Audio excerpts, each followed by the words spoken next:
Chapter 1. Shouting. A sharp shout from a woman came from outside the door.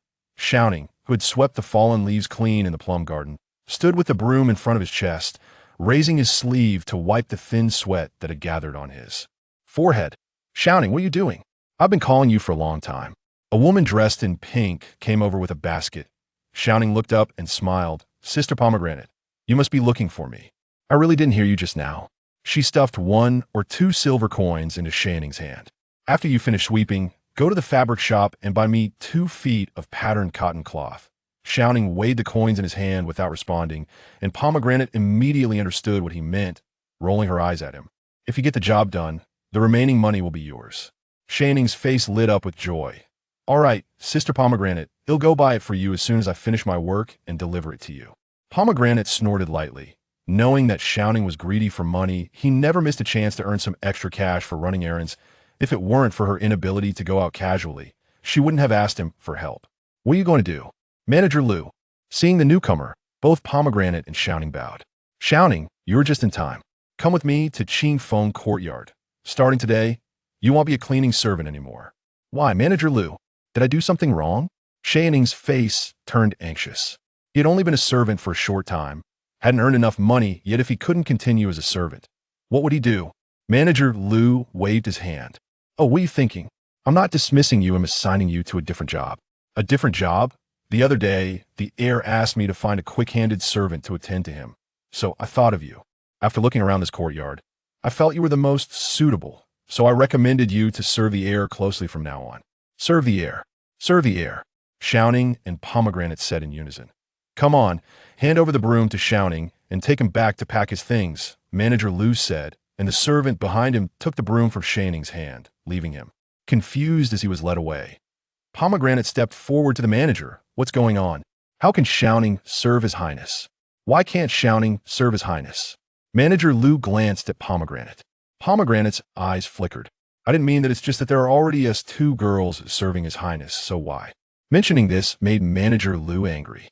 Usually, it was Pomegranate and Donghua who serve in Qing Feng Courtyard, but just the other day, His Highness suddenly asked him to find a servant, which showed that those 2 girls hadn't served His Highness well, that if you 2 hadn't been so careless, why would His Highness ask me to find a servant?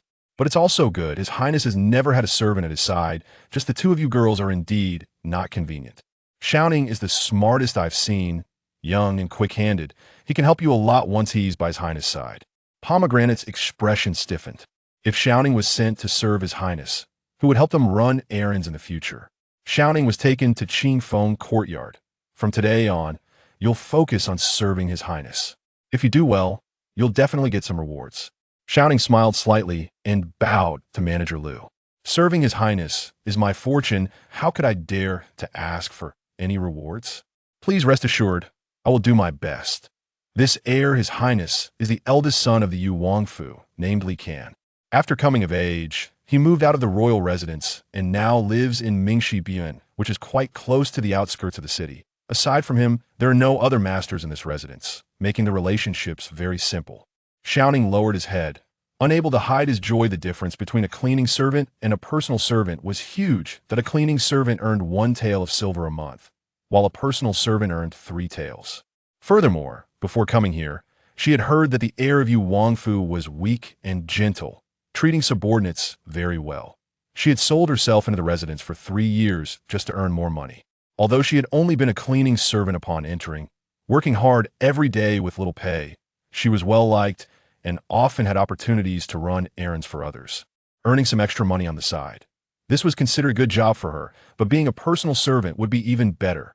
Outside Qing Feng Courtyard, Manager Lu whispered, Your Highness, the servant has been found for you. A low, cool voice came from inside the room. Let him in. Shanning's first impression was that this voice was really nice, and oh wonder, she hadn't seen much of the world. She had only seen His Highness back from a distance in the months since she arrived at the residence. This was the first time she was so close. Manager Lu waved his hand. Go in and serve carefully. Shouting was pushed into the room without any preparation, feeling it might not be very good. Inside, there was a faint scent of plum blossoms. As she walked in, she saw a large area of light gauze curtains, behind which the sound of water splashing was clearly heard. Shao Ning was surprised. What on earth was he doing taking a bath in broad daylight? Change clothes. Suddenly, a command was given, and Shao Ning panicked. Change clothes? Her gaze fell on the screen. It must be those clothes. She picked up the clothes and walked forward. The person in the bathtub suddenly stood up, and Shao Ning's eyes widened as she caught sight of a tall figure. Instinctively, she dodged, using the clothes in her hands to block her view, her heart racing. How could this person be so shameless, standing there naked? But her eyes couldn't help but sneak a glance after that glance. She felt like her heart was about to stop, completely stunned. How could he be so good-looking? How could she describe him? Countless images flashed through her mind, but she had no words to express it.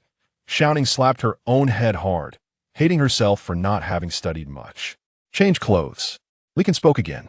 Shao Ning came back to her senses and immediately stepped forward to help him dress. Dressed neatly, Li Ken glanced at Shao Ning with indifference. How old are you? Shao Ning stood with her head lowered, obediently behind Li Ken's replying to Your Highness. I'm 14 years old this year. Li Ken frowned slightly.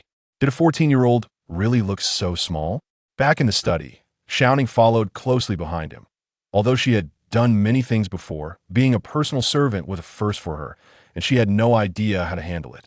Standing at the door, waiting for his orders, Pomegranate and Donghua came over with tea and snacks. Seeing the two of them, Shao Ning's face lit up with joy. Just as she was about to call out, Pomegranate shot her a glare. Before long, Pomegranate walked out from inside, and Shao Ning immediately stepped forward to flatter her, calling out, Good sister. What do you want?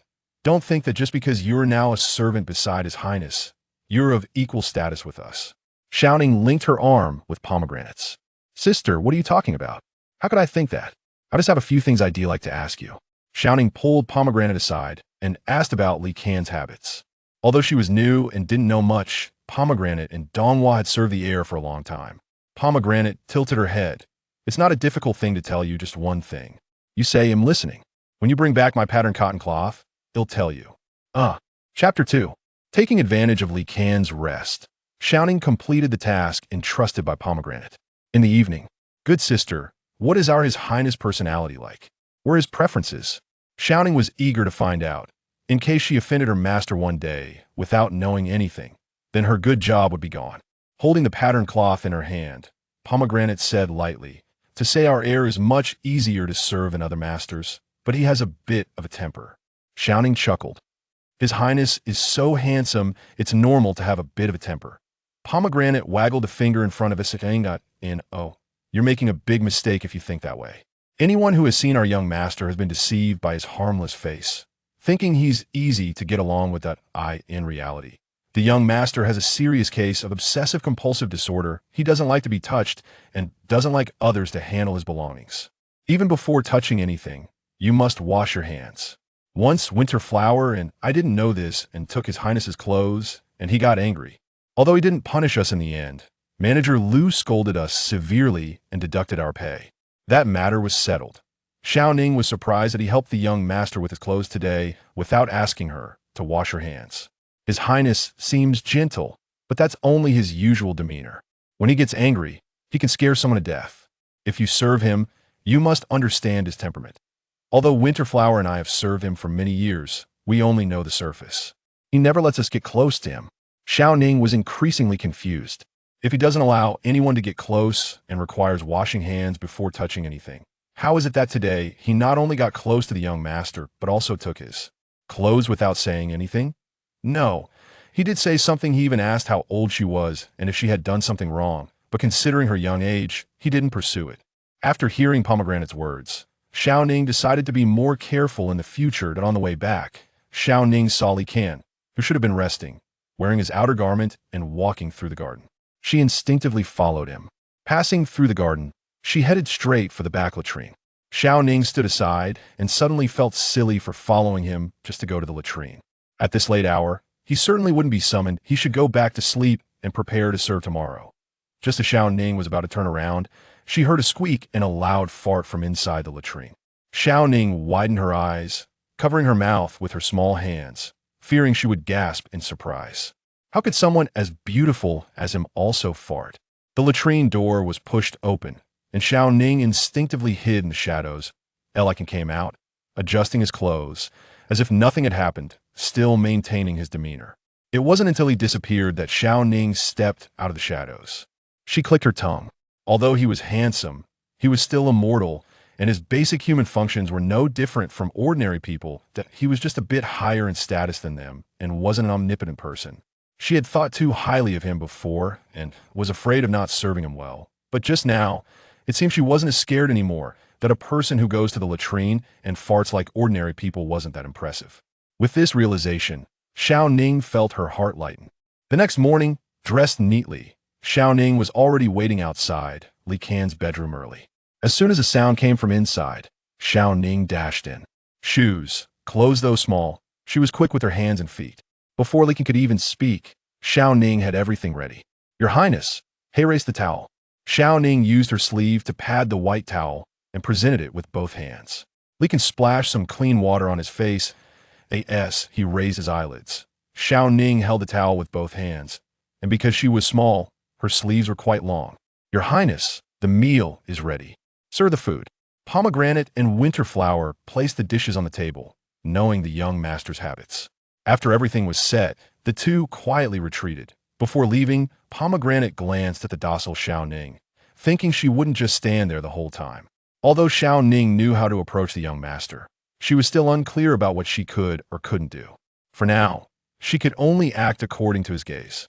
Li Can sat at the table, hesitating to start eating. Shao Ning looked down, debating whether she should serve the young master. Usually, in wealthy households, isn't that how it goes? But Pomegranate said the young master didn't like others touching his things. While Shao Ning was lost in thought, Li Can picked up his chopsticks and took a bit from each dish, putting it in his mouth. Shao Ning noticed he didn't use the same chopsticks on any dish more than once. After wiping his mouth with a napkin, he casually said, "Take it away." Shao Ning was stunned. What? He finished eating so quickly? But the dishes were still fine. Is it that beautiful people have small appetites? No, that shouldn't be it. Shao Ning shook her head. After hearing that powerful fart last night, how could he have such strength if he ate little? It must be something wrong with the food. Shao Ning obediently cleared the bowls and chopsticks, then brought over a pot of tea. Using her sleeve to pat it, she poured a cup of tea for Li Can and handed it over. A cup of hot tea after a meal was a rare habit of Li Can, learned with difficulty from Pomegranate. "Do you think this young master's things will dirty your hands?" Li Can said casually. Shao Ning was taken aback, not understanding why he spoke that way. Li Can took the teacup, glancing lightly at Shao Ning's sleeve. "What do you mean by using your sleeve? Are you disgusted by this young master's things being dirty?" Shao Ning jolted and immediately knelt on the ground to explain. "Your Highness, you misunderstand. I wouldn't dare to disdain the young master. I was just afraid my hand were dirty and would dirty your things, so..." Li Can took a sip of tea from the cup and placed it on the table. "So you mean your sleeve is clean now?" Shao Ning didn't know how to explain, and Li Can had already stood up and left. The young master didn't like others touching his things, and she thought using her sleeve would be safer. "Go to the study." Shao Ning came to her senses as Li Can left the door, leaving that sentence behind. Chapter 3. In just a few days, Shao Ning finally figured out Li Can's personality. He was beautiful but spoke little, had a cleanliness obsession, a gentle temperament, a weak body, and disliked being touched by others, especially women, particularly those who had used incense.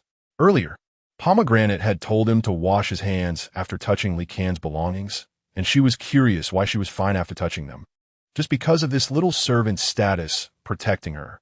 Shao Ning smirked, as if she had gained a significant advantage. Ahem.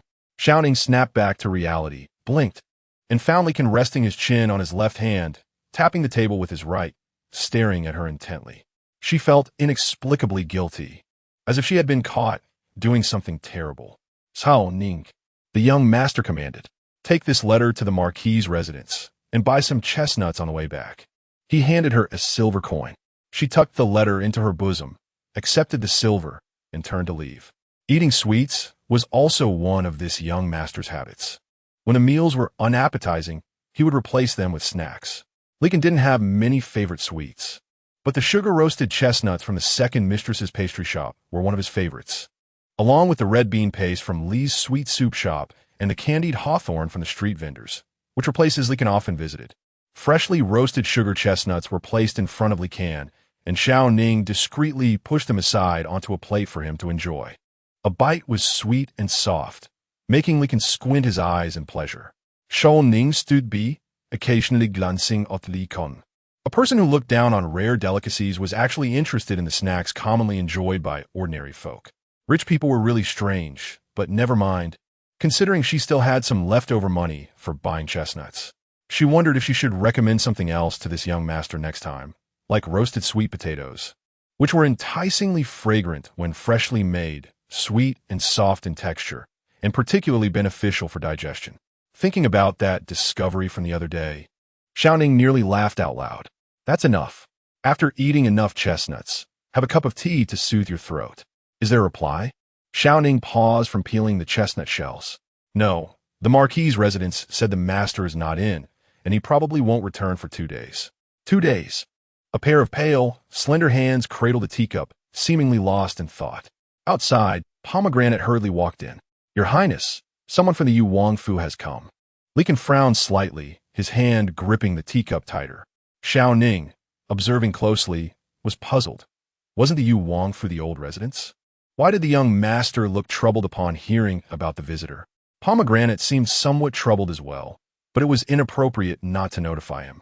According to the Yu Wangfu's rules, someone would come every month to remind His Highness to return to the old residence on time. But this time, it was unclear what the matter was. After a moment, Li Can relaxed his frown, maintaining a calm demeanor, and said, This young master is unwell. If there is something, just speak. Pomegranate showed hesitation, and Shao Ning spoke up. Shao Ning, how can you respond like that? Don't you know how terrible the steward of the old residence is? That person doesn't even regard His Highness, let alone us. If we go over, we'll definitely be in for trouble. Shao Ning was confused. What could a mere servant do to the young master of the Yu Wangfu? Pomegranate shook her head, indicating that Shao Ning was too new and unaware of many things. The two went to the front hall, and just as they approached, they saw Donghua running out, crying. What happened? Donghua rushed into Pomegranate's arms. Pomegranate sighed. You don't know? But the steward of the Yu Wangfu is quite lewd. Every time she comes, she always touches us inappropriately. Look at Donghua. She must have been bullied. What audacity! How can a mere steward be so bold? Does she not fear the young master being here? She does. If she were afraid, she wouldn't bully us every time she comes. Why? The young master is the future master of the Yu Wangfu. Pomegranate shook her head. That steward is from the concubine's faction. Pomegranate didn't elaborate, but with the concubine in the Wangfu, who the future master would be was still uncertain. The prince himself did not favor His Highness, and while the young master was gentle and treated them well, it would only lead to reprimands from the Yu Wang for intervening on their behalf. They couldn't bear the blame for the servants. So it was better to avoid trouble when possible. If unavoidable, just consider being bitten by a dog. Donghua peeked out from Pomegranate's arms, sniffling. The young master doesn't like to see people from the same family. He doesn't want to trouble himself with such trivial matters. Shao Ning pressed her lips together. She despised bullies and was unwilling to endure such treatment. A young maid came in with tea, and upon seeing this, Shao Ning immediately stepped forward to take it. Leave this to me. You all go back and rest. Shao Ning.It. Shao Ning turned and passed through the back courtyard into the inner hall. As soon as she entered, she saw the over 40-year-old, plump steward reprimanding the servants in a high-handed manner. What audacity! Shao Ning.It. The room fell silent instantly, and the steward squinted at Shao Ning. Shao Ning brought the tea forward, greeting him with a smile. I apologize for keeping you waiting. Please have some tea. Turning to the recently bullied maid, tearful and pitiful, she signaled her with her eyes. It's been so long, and you still haven't served the steward tea. What kind of manners are these? Go back and get punished by Pomegranate. The maid, confused but eager to leave, hurriedly retreated. The steward, seeing that Shao Ning was unfamiliar, asked, Who are you? I don't believe I've seen you before. Shao Ning smiled. I'm a personal servant by the young master's side. It's not surprising that you haven't seen me, since I've only been here a short time. Please take a seat. This is the tea that the emperor just bestowed upon His Highness today. Please give it a try. The steward glanced at the teacup, gave Shao Ning a dismissive look, and sat in the position meant for the master. He took a sip of the tea, which had a faint fragrance with a hint of fishiness.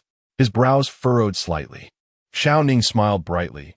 My young master is unwell. It's nothing suspicious. It's just that yesterday the emperor summoned him to the palace. And I heard they played chess all night. My young master is already weak and caught a chill, and when he returned this morning, he fell ill and is now lying in bed. The emperor felt guilty upon hearing this, so he specially sent some consolation gifts, and this tea is one of them. I just heard that the steward had come, and since it's my first time hosting, I took the liberty of serving this imperial gift without knowing if it meets the steward's taste. Is it truly as fragrant and pleasant as the rumors say? The steward was half convinced, but seeing that Shao Ning's expression didn't seem to be lying, he took another sip. The fragrance was indeed there, but the fishiness was strong. Perhaps all imperial gifts were like this. You have some discernment. Shao Ning stood by, flattering the steward, hoping to learn what business he had come for, so she could inform the young master when he woke up. Being flattered and held in high regard, the steward adjusted his coat, looking quite pleased. It's nothing important, just that the Wangfu is holding a birthday banquet. The princess hopes the young master can return to the residence. Last time, he disobeyed the prince's command, which made the prince very angry. This time, no matter what happens, the young master must return. Shao Ning signaled for him to rest assured, saying that once the young master felt better, he would definitely return to the Wangfu to celebrate the prince's birthday, thanking the steward for making this trip. Shao Ning, not knowing where she got something from, stuffed it into the steward's hand. Shao Ning had been wandering the streets since childhood, and while she might not say much, she had some skill in this kind of negotiation. Outside, Pomegranate and Donghua watched with wide eyes, unsure what Shao Ning had said to make the steward laugh heartily. In just a few words, she had sent him on his way. Shao Ning, what did you say to him that made him so happy? Shao Ning placed her hand on Donghua's shoulder, saying, things between men are not for women to pry into. Donghua scoffed lightly, and Shao Ning laughed. Brother solved such a big trouble for you and avenged you as well. How do you plan to thank him? Donghua's chubby cheeks were round and somewhat puzzled, while Shao Ning had a teasing expression. How about a kiss from you? Donghua was shy, her cheeks flushed, and she instinctively pushed Shao Ning away and ran off. Pomegranate raised her eyebrows and said, Shao Ning, what were you talking about in there? About playing chess with the emperor all night. And the emperor rewarding you with tribute tea? That tea he just drank was just ordinary tea leaves. How did it get so far? Shao Ning.It. People ultimately like to bully the weak and fear the strong. If you don't say something impressive, how can you suppress his inflated ego? Besides, I didn't lie about that tea. Shao Ning waved her hand to signal Pomegranate to come over, looking at the emperor's bestowed koi pond in the backyard. The fish in there, I remember you told me before, are the koi given to the crown prince by the emperor, very precious. Yes, indeed, a bestowed item. That's right, a bestowed item. The water in there is also bestowed. I just poured out some tea and added a cup of water from that fish tank. So the tea becomes bestowed. Pomegranate was surprised. How dare you? That fish tank has been exposed to the elements for years. The water might be good for the fish, but if a person uses it, wouldn't they get diarrhea? What if something happens to the steward when he goes back? Shao Ning chuckled lightly. Even if something happens, he wouldn't dare say anything. How could the steward of the royal residence bully the crown prince appointed by the emperor? If this gets out, not to mention that steward, even prince, you wouldn't be able to handle it. He can act so arrogantly only because he relies on being from the same family. She had experienced too much of this, seen too much. In the end, it was just a matter of dogs relying on the power of their master. Pomegranate looked at Shao Ning in surprise, as if she had a slightly different opinion of her. In the study of Qingfeng courtyard, the capable guard Zhao Wu appeared after leaving Shao Ning's side. Was he not angry? Not only was he not angry, but he was also very pleased. Li Qian chuckled. What a bold little servant. Even daring to call the water from the fish pond bestowed tea. Zhao Wu informed Li Qian that Prince Yi was celebrating his birthday and asked him to return. Li Qian's smile faded, clearly not wanting to go back there. Chapter for the sky was gloomy, and a light rain was falling. Shao Ning couldn't understand why Li Qian insisted on going to Qingyun Temple outside the city to pray in such oppressive weather. She had seen many women go to pray to the gods and Buddhas, but this was the first time she had seen a man do so. Indeed, he was both handsome and kind-hearted. Shao Ning made her way to the back kitchen, where she prepared offerings of fruits and pastries for the incense. along with gold ingots and candles, all according to Li Can's instructions. "Brother Ning, you are here." Donghua rushed in, panting. Upon seeing Shao Ning, she revealed a sweet smile. "What is wrong, Sister Hua? Why are you in such a hurry?" Donghua was 13 this year, 1 year younger than Shao Ning. Ever since Shao Ning dealt with the family steward, Donghua had begun to admire her. "Brother Ning, this is for you." Donghua handed over a wrapped cloth carefully. Shao Ning closed the food box, surprised at what Donghua was holding. "What is this?" "Osmanthus cake. I made it myself. You and the young master are going out soon, and it might take a while to return. If you get hungry on the way, you can have something to eat." Shao Ning took it, opened it up, and saw exquisite and delicious pastries stacked neatly. She smiled knowingly and pinched Donghua,'s chubby cheek from behind. "What a thoughtful child. Good sister. Wait for me to come back, and I'll bring you something delicious." Donghua's cheeks turned slightly red, looking shy. Pomegranate walked over from behind, looking disdainfully at the two, and scoffed. "What a display of affection in broad daylight. The things for the young master are all ready." Almost every first day of the month, the young master would go to Qingyun Temple, regardless of wind or rain. However, he never took anyone else with him besides his guards, Zhao Wu and Li Xian. It was unexpected that he brought Shao Ning along this time, showing how favored she was by the young master. "The weather is overcast today, and it's still drizzling. Prepare 2 more fire sticks, and better take a dagger, just in case. The fire sticks are for burning the gold ingots." "What is the dagger for?" Pomegranate opened her mouth to explain, but Donghua looked up at Shao Ning and said, "Brother Ning, you take it. You might need these things on the way, and, if not, it's good for self-defense."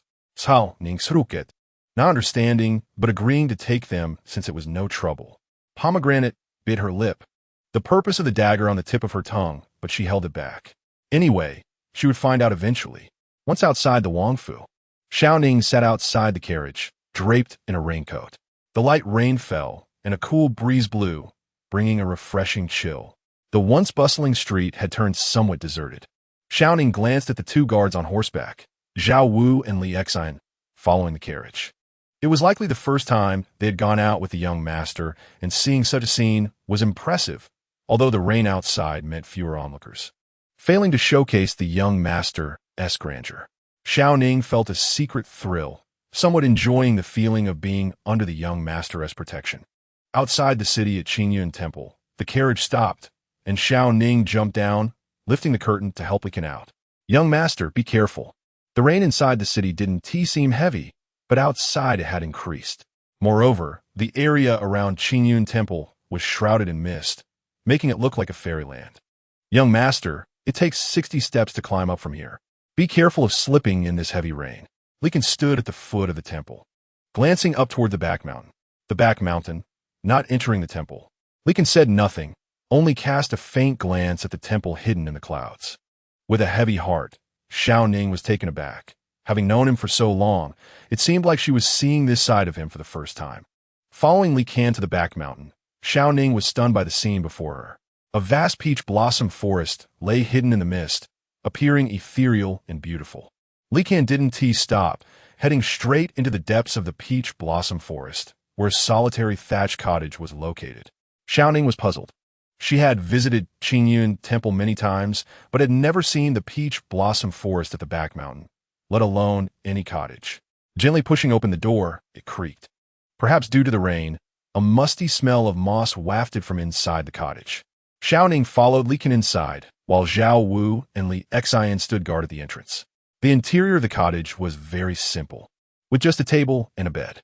However, the items were quite old, and aside from some mustiness, the place was relatively clean. Looking around, Shao Ning noticed an altar against the wall with a memorial tablet placed on it. Li walked up to it and knelt down. Shao Ning was taken aback and dared not ask, remembering the offerings Li had asked her to prepare. They must be for the person on the tablet. Shao Ning arranged the items carefully, lighting a stick of incense and handing it to Li while she burned the gold ingots and paper money in an iron basin beside her. Kneeling beside him, Shao Ning glanced at Li. She couldn't read what was written on the tablet, but from Li Can's murmured words, she realized that the person on the tablet was none other than Li Can's mother, the late Princess Yu. However, She couldn't understand why the late princess's memorial tablet wasn't in Wangfu, but was placed in this cottage instead. Outside, the rain pattered softly. After lighting the incense, Li Qian's mood remained as gloomy as the weather, standing at the door and gazing at the hazy peach blossom forest. Shao Ning didn't dare to speak, quietly standing behind him.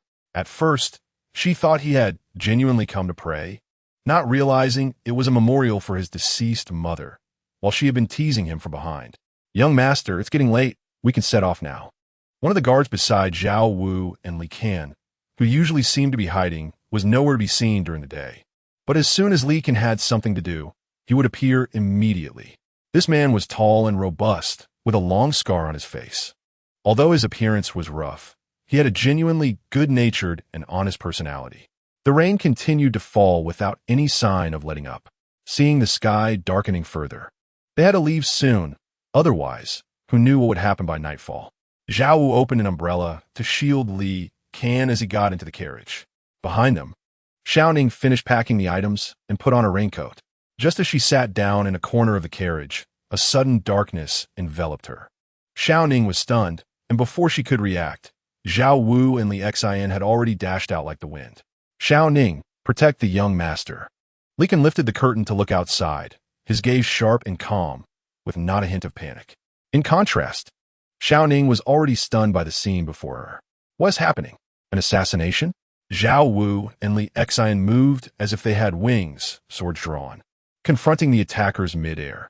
However, the enemy was numerous, and there were one or two crazed individuals who were determined to kill even those who posed no threat. Seeing the assailants rushing toward them, Shao Ning turned to look at Li Qian, her voice trembling. "Why, young master, you should get inside. I'll protect you." With a sudden pull, Shao Ning felt herself being yanked backward, her head hitting the hard-wooden floor, causing her to feel dizzy. She heard the neighing of horses, followed by the carriage shaking violently. In the chaos, Shao Ning had no idea what to do. Struggling to sit up, the carriage rocked violently, making it impossible to stabilize herself. When she finally got a clear view of her surroundings, she realized the carriage was galloping wildly. And to her shock, Li Qian was driving the horses himself. "Young master, you, get inside." With a bang, Shao Ning was pushed back into the carriage. The violent shaking caused her to roll to the back of the carriage, her body and head feeling intense pain. As her vision spun, she fainted. Chapter 5 Drip. The sound of water droplets fell into the puddle, making a ticking sound. Shao Ning slowly opened her eyes, a sky full of stars reflecting in her gaze. She blinked wearily, and the scene in front of her seemed clearer, with many twinkling stars hanging in the dark sky. It looked like tomorrow would be a sunny day. The corners of her mouth curled slightly. Sunny days were great, as long as it wasn't like today with the rain making everything dreary. Shao Ning took a deep breath, wanting to turn over, but her eyes widened slowly as if she remembered something. The stars. Why could she see them through the roof? As her thoughts returned, Shao Ning suddenly sat up, realizing she was in the wilderness, surrounded by darkness. The clear sounds of insects, frogs, and crickets were all telling her she was in the wild. "You're awake." Startled by the sudden male voice, Shao Ning instinctively looked over. Not far from her, under a big tree, was a vague figure. He pulled out a fire starter from his chest and lit it. Only then did Shao Ning see clearly that it was Li Qian sitting against a large tree. "Your Highness, what are you doing here?" Shao Ning struggled to get up, her body aching, and rubbed her shoulders as she slowly walked over to Li Qian's. Li Qian shot her a glance. "We both fell off the carriage together. Where else could we be?" The carriage. With Li Qian's mention, Shao Ning vaguely remembered the violent shaking on the carriage before she fainted and lost consciousness. As she got closer to Li Qian, she noticed his silk trousers were soaked with blood, and his fair and delicate face bore several injuries. "You're hurt." Li Qian let out a muffled groan, pain radiating from his wrist. Shao Ning, feeling anxious, immediately grabbed his arm. In the dim light, they could only see that they were in a desolate area, and the exact location was still unknown. Looking at Li Qian's condition, he was seriously injured. His leg was probably broken. They likely wouldn't be able to leave today and would have to make do for the night. It had rained, and there was a chill everywhere. If they slept in such an environment, they would surely fall ill later. taking advantage of the dim light from the fire starter. Shao Ning found a shallow cave in the cliff. Although the space was small, it was dry and could provide some shelter from the wind and rain. Supporting Li Kan, she walked inside and gathered some branches to start a fire. With the flames, the temperature gradually rose. Shao Ning examined Li Kan's leg and took out a dagger to cut open his trousers. Li Kan was stunned and instinctively blocked Shao Ning's hand. Speaking in a low voice, "What are you doing?" "I'm just checking your leg. If the bone is broken, it needs to be set first to avoid leaving any after effects." Li Kan pressed his lips together, observing Shao Ning. Although he had only known this young man for a short time, it was clear that he was quite clever. Agreeing to let Shao Ning check his leg, when the blood-soaked trousers were torn open, Shao Ning gasped in shock. Li Kan's calf was broken, protruding at an angle, and the extent of the injury was evident. Despite such severe damage, he hadn't cried out in pain at all. Tears streamed down Shao Ning's face. Li Kan frowned. "Why are you crying? This prince is not dead yet." Having grown up on the streets, Shao Ning was somewhat adept at self-preservation. She didn't know when the people sent to rescue them would arrive. If they showed up now, they could ignore the leg. But if they couldn't be found for a while, and if the bone wasn't set properly, it could lead to serious complications, potentially leaving him disabled. Shao Ning looked at Li Kan several times and muttered, "Your Highness, if I hurt you and cause you great pain, what would you do to me?" Li Kan was puzzled, not understanding Shao Ning's meaning. "Although I have harmed you, it was definitely out of good intentions, with no intent to hurt you." With Shao Ning holding one of his legs, Li Kan felt quite uncomfortable. This young man was audacious and kept rambling. Just as he was about to retract his leg, Shao Ning suddenly became fierce, pressing down hard on his leg, eliciting a painful howl from the depths of the dark abyss. Shao Ning clutched her chest, tears streaming down from the pain. "Your Highness, I didn't mean to. It's just that this leg must be fixed. Otherwise, you'll be disabled." The bone was already misaligned, and with Shao Ning's forceful adjustment, it indeed returned to its original position. But the excruciating pain was enough for him to want to kill Shao Ning 100 times over. A mere kick wouldn't be enough to vent his frustration. Ignoring her own pain, Shao Ning found some branches and carefully secured Li Kan's leg. At least now he wouldn't be limping. For the moment, she hoped Li Kan wouldn't develop a fever. In this desolate wilderness, if he did, she wouldn't be able to do anything. Her stomach growled with hunger. And seeing Li Kan's hungry expression reminded Shao Ning of what Donghua had given her before they left the mansion. She reached in her chest and pulled out the wrapped handkerchief. Unfolding it, she found that the pastries inside were still intact, albeit a bit squished. Fortunately, they were still edible. She picked up a piece and offered it to Li Kan, who looked at it with disdain. "Your Highness, if you don't eat, I'll eat it. Who knows when our rescuers will arrive? We must maintain our strength." Shao Ning pinched the deformed pastry and put it in her mouth. It was sweet and soft, a delicious treat in this wilderness. Li Kan shot her another glare, and his stomach growled again, turning his head away and refusing to eat. Shao Ning shrugged, thinking it didn't matter if he didn't eat. There were only a few pieces left. If he ate, there wouldn't be enough for her either. She slightly turned her body and took another piece to eat. The next morning, Shao Ning was awakened by the sound of birds chirping. She opened her eyes to find that the fire they had built the night before had already gone out. Li Kan was leaning against the side, eyes closed. Shao Ning yawned and stretched. It had been too dark last night to see anything. Now that it was bright, after glancing at Li Kan, she decided to go out and check the situation. Stepping out of the shallow cave, Shao Ning finally understood their location. They must have fallen from the top of the mountain. She found the carriage they had ridden in, which was now separated from the canopy and axle. Fortunately, there were still some usable items inside, such as Li Kan's clothes. Shao Ning took the items and foraged for some wild fruits. When she returned, Li Kan was still asleep. Thinking of the clothes she had just retrieved, she draped them over Li Kan's. Her hand accidentally brushed against his cheek, and she was startled by how hot he felt. Testing the temperature on Li Kan's forehead and body, she confirmed that the worst thing she feared had happened. Chapter 6, Li Kan woke up to find himself lying in bed, but the curtains before him were nothing like those in his own mansion. He looked around and saw a table and half a bamboo window. Where's this place? Why is it so shabby? His throat was dry. and it felt as if a fire was pressing down on his chest, making him urgently need a drink of water to soothe his throat. He moved slightly, trying to get up, but the sensation in his legs was vaguely uncomfortable. "Thank you. Auntie, you and Uncle are really kind. This child, why be so polite? Just look at how much you've helped us. Without you, I would even know how to harvest this land." "Exactly. Take these things to your brother to eat. Don't say anything now. Just focus on taking care of yourself." Shao Ning.It vigorously.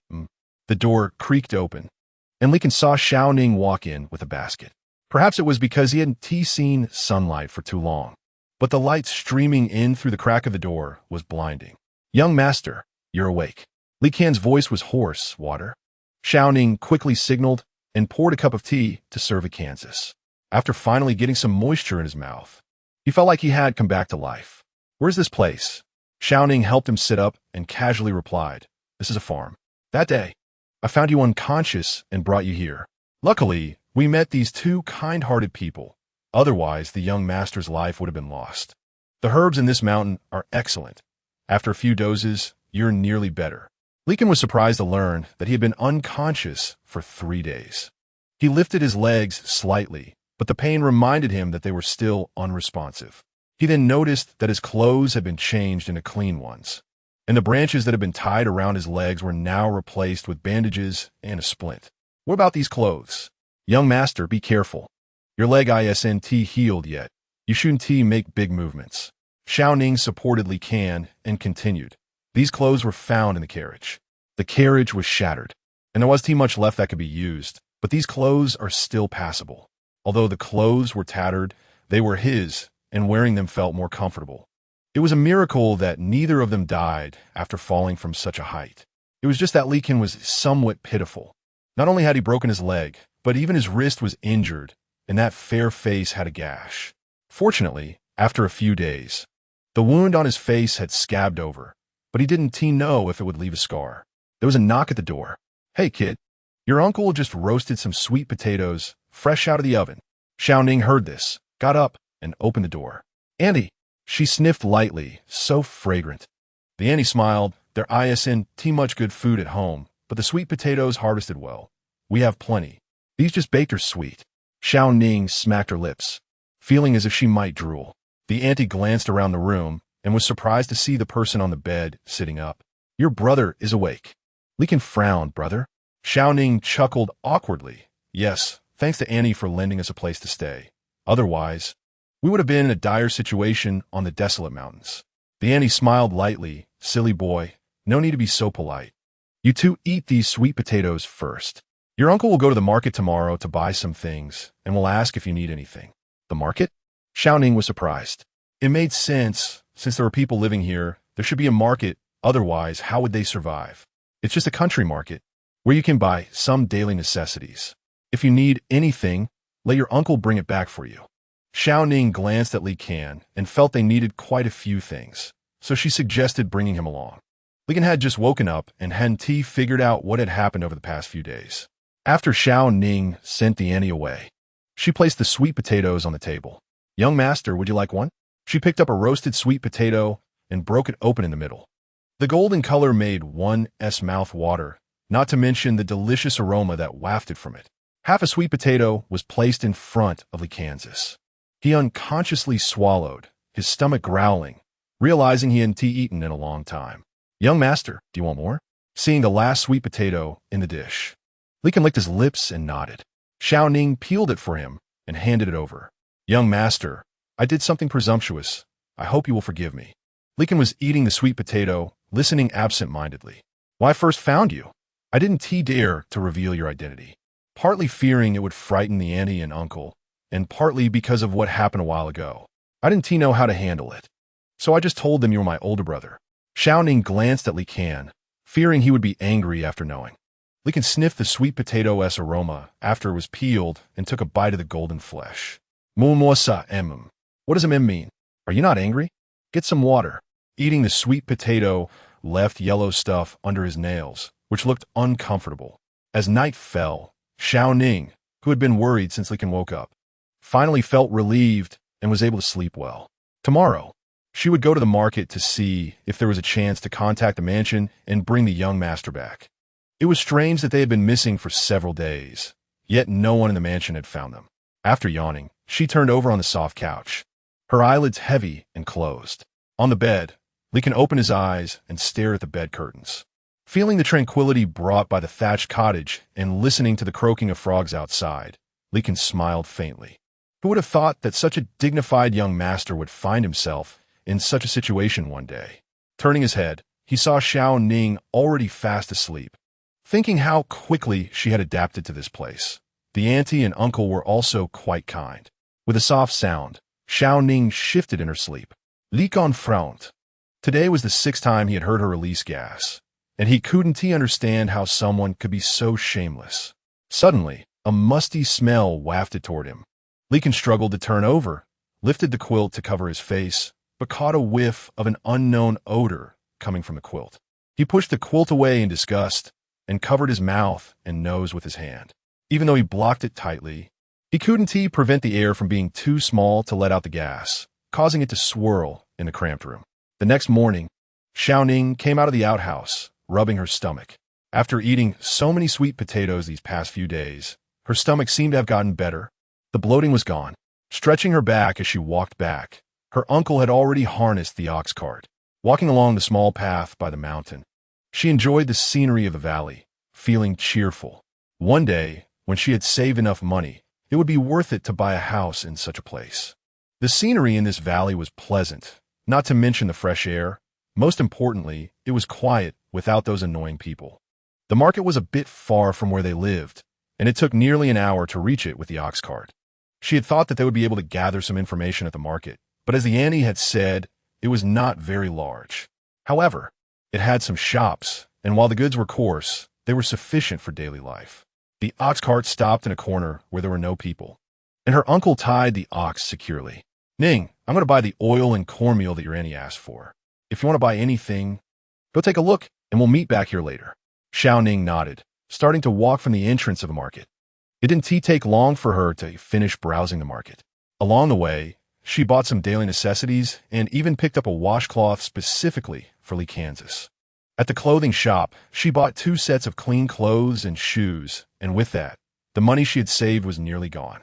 On her way back, she saw some wooden hairpins at a stall, picked out 3 that looked nice, and realized she only had about 20 coins left. This showed just how quickly money could be spent. Sitting in the returning cart, the sun was already setting behind the western mountains. Shao Ning held the things he had bought and sat on the ox cart, bumping along the way. Just as he arrived at the courtyard, he saw the old lady running over, panting. "Kid, you're back. Go see your brother quickly." Hearing this, Shao Ning dropped his things, jumped off the cart, and ran towards the courtyard. As he reached the door, he heard Li Kan's startled scream from inside the thatched cottage. His heart sank. Shao Ning hurriedly pushed the door open and saw Li Kan leaning against the wall, struggling with his legs. He was using a wooden stick that Shao Ning had brought to support himself, his eyes filled with anger and fear as he stared at the corner of the wall. The words "young master" almost slipped out, but Shao Ning suddenly remembered the old lady behind him and quickly changed his words. "Big brother, what's wrong?" "Shao Ning, you have to get out of here." Following Li Kan's pointing direction, Shao Ning saw a rat about a foot long, gray and dirty, munching on the leftover grains on the ground, eating with a crunch. Having lived for over 20 years, it was probably the first time Li Kan had seen such a large rat. Amidst everyone's astonished gazes, the old lady suddenly laughed. "This big brother really has a small heart. What is there to be afraid of from a rat?" She had been startled earlier by his terrified scream. Seeing Li Kan's pale face, Shao Ning quickly grabbed a broom and swept the rat out, helping Li Kan to sit on a chair. The old lady observed the 2 brothers. Although they looked and acted differently, both were strikingly handsome, like pretty girls. In this poor and harsh place, there were many snakes, insects, and rats. "Kid, since your brother is afraid of rats, it would be good to sprinkle some realgar around the house later to help keep them away." Shao Ning smiled. "Thank you, old lady." Li Kan's face looked grim, as if he had lost all his dignity in that moment. "I want to take a bath." He had endured the smell for many days. He could no longer stand the sour stench on his body. Chapter 7. Bathing. Shao Ning began to prepare, borrowing a large tub and starting to heat water. Fortunately, she had bought many daily necessities today, as well as clean clothes, and got everything ready. Li Kan sat on a chair, changing clothes. How familiar those two words were. The demeanor of a young lord was evident. Shao Ning understood, as if in the manner. She helped him undress. Young master, the water temperature is just right. You can soak for a while, and I will go out to prepare some food for you. Li Kan nodded, and Shao Ning exited and closed the door. Li Kan sat in the tub and found it pitifully small. He couldn't stretch his legs at all. How could he enjoy a bath like this? His limbs felt stiff, and sitting in the tub in one position was tiring. The porridge that Shao Ning personally cooked, along with some roasted sweet potatoes and light side dishes, was brought in on a tray. She carefully arranged everything, avoiding Li Kan's bathing situation, and turned to leave. Li Kan softly said, "Rub my back." Shao Ning was startled, rubbing his back. She had served Li Kan a few times in the manner, but had never heard him request a back rub. "Young master, hurry up, I don't feel comfortable." This. Shao Ning bit her lip, unsure of what to do. She could accept dressing him, but rubbing his back. After all, she was still a girl. "Young master, didn't you hear me? I don't feel comfortable." The cramped space couldn't accommodate him at all, if it weren't for the strong smell of his body. He wouldn't tolerate washing here. Shao Ning pursed her lips, thinking of her wages in the manor and the generous tips for running errands. She gritted her teeth and rubbed.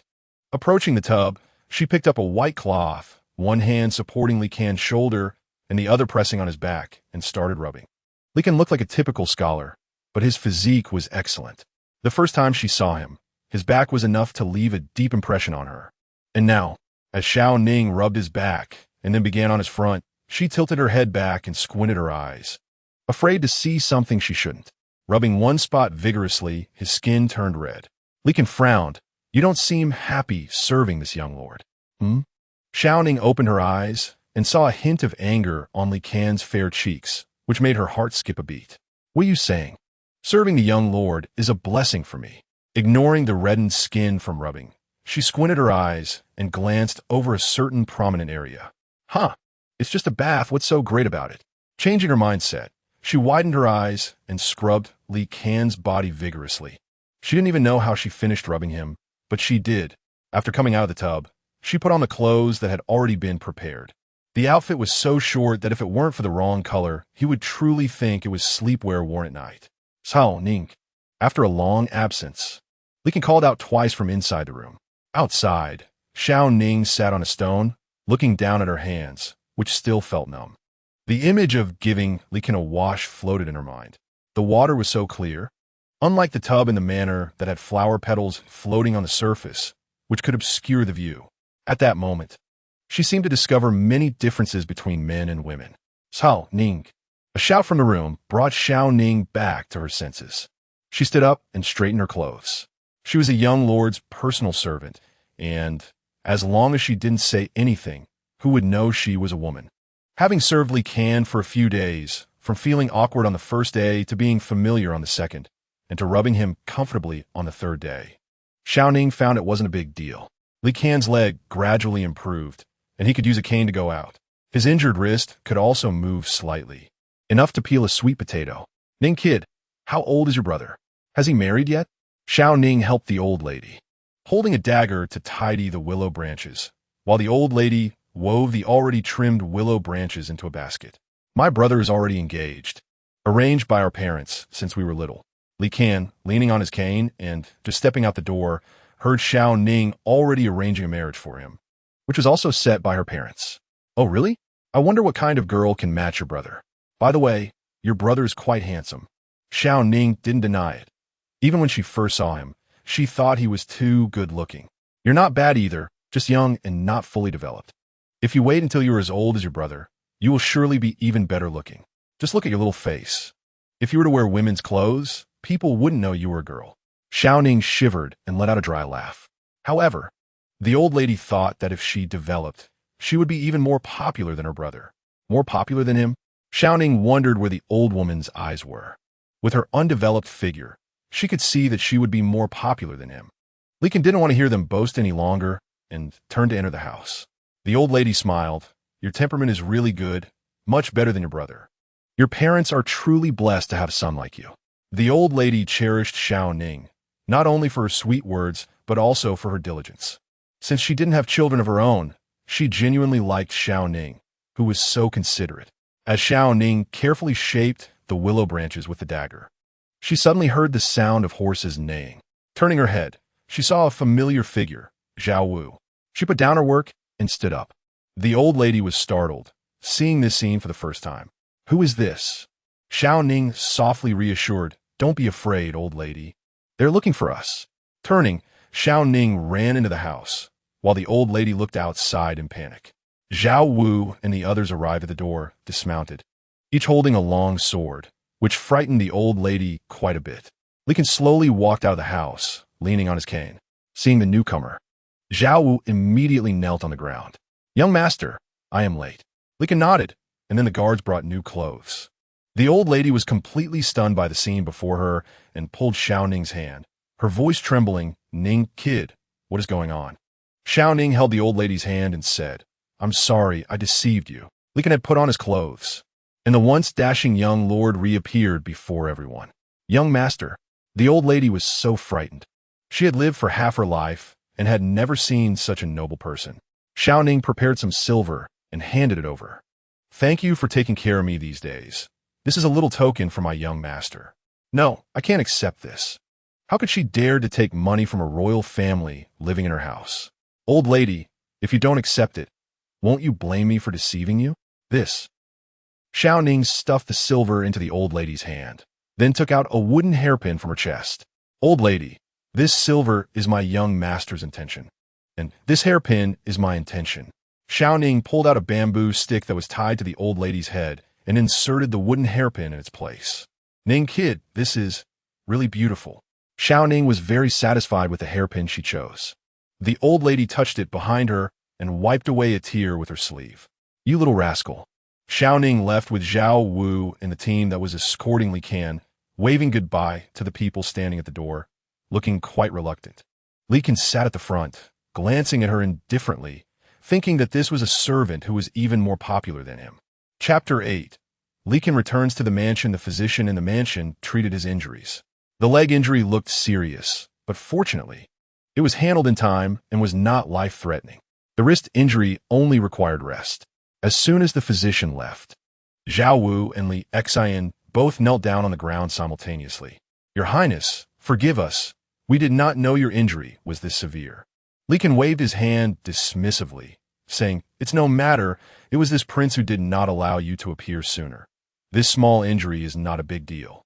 If a leg is broken, what would be considered serious? What happened while I was away?" Zhao Wu and Li Xian exchanged glances. "Your Highness, the birthday celebration for Prince Yu has been postponed." Li Kan slowly raised his head, looking skeptical. Li Xian continued, "On the day the prince was attacked, we captured one of the assailants. After investigation, we found out he was a death servant from a certain family. This person was resolute and committed suicide as soon as he was captured. Somehow, this matter reached the emperor, who specifically ordered Prince Yu and his men to search for your whereabouts. They discovered the shattered carriage at the bottom of the cliff, and Prince Yu thought you were no longer alive. After returning to the mansion, he fell seriously ill, and thus the birthday celebration was postponed." Li Kan smirked, realizing it was crocodile tears. He was more afraid of the emperor's accountability for his illness. "Spread the word that I have returned to the mansion and have been injured." "Yes." Li Kan had initially planned to return sooner, but did not want to attend the birthday banquet at Prince Yu's mansion.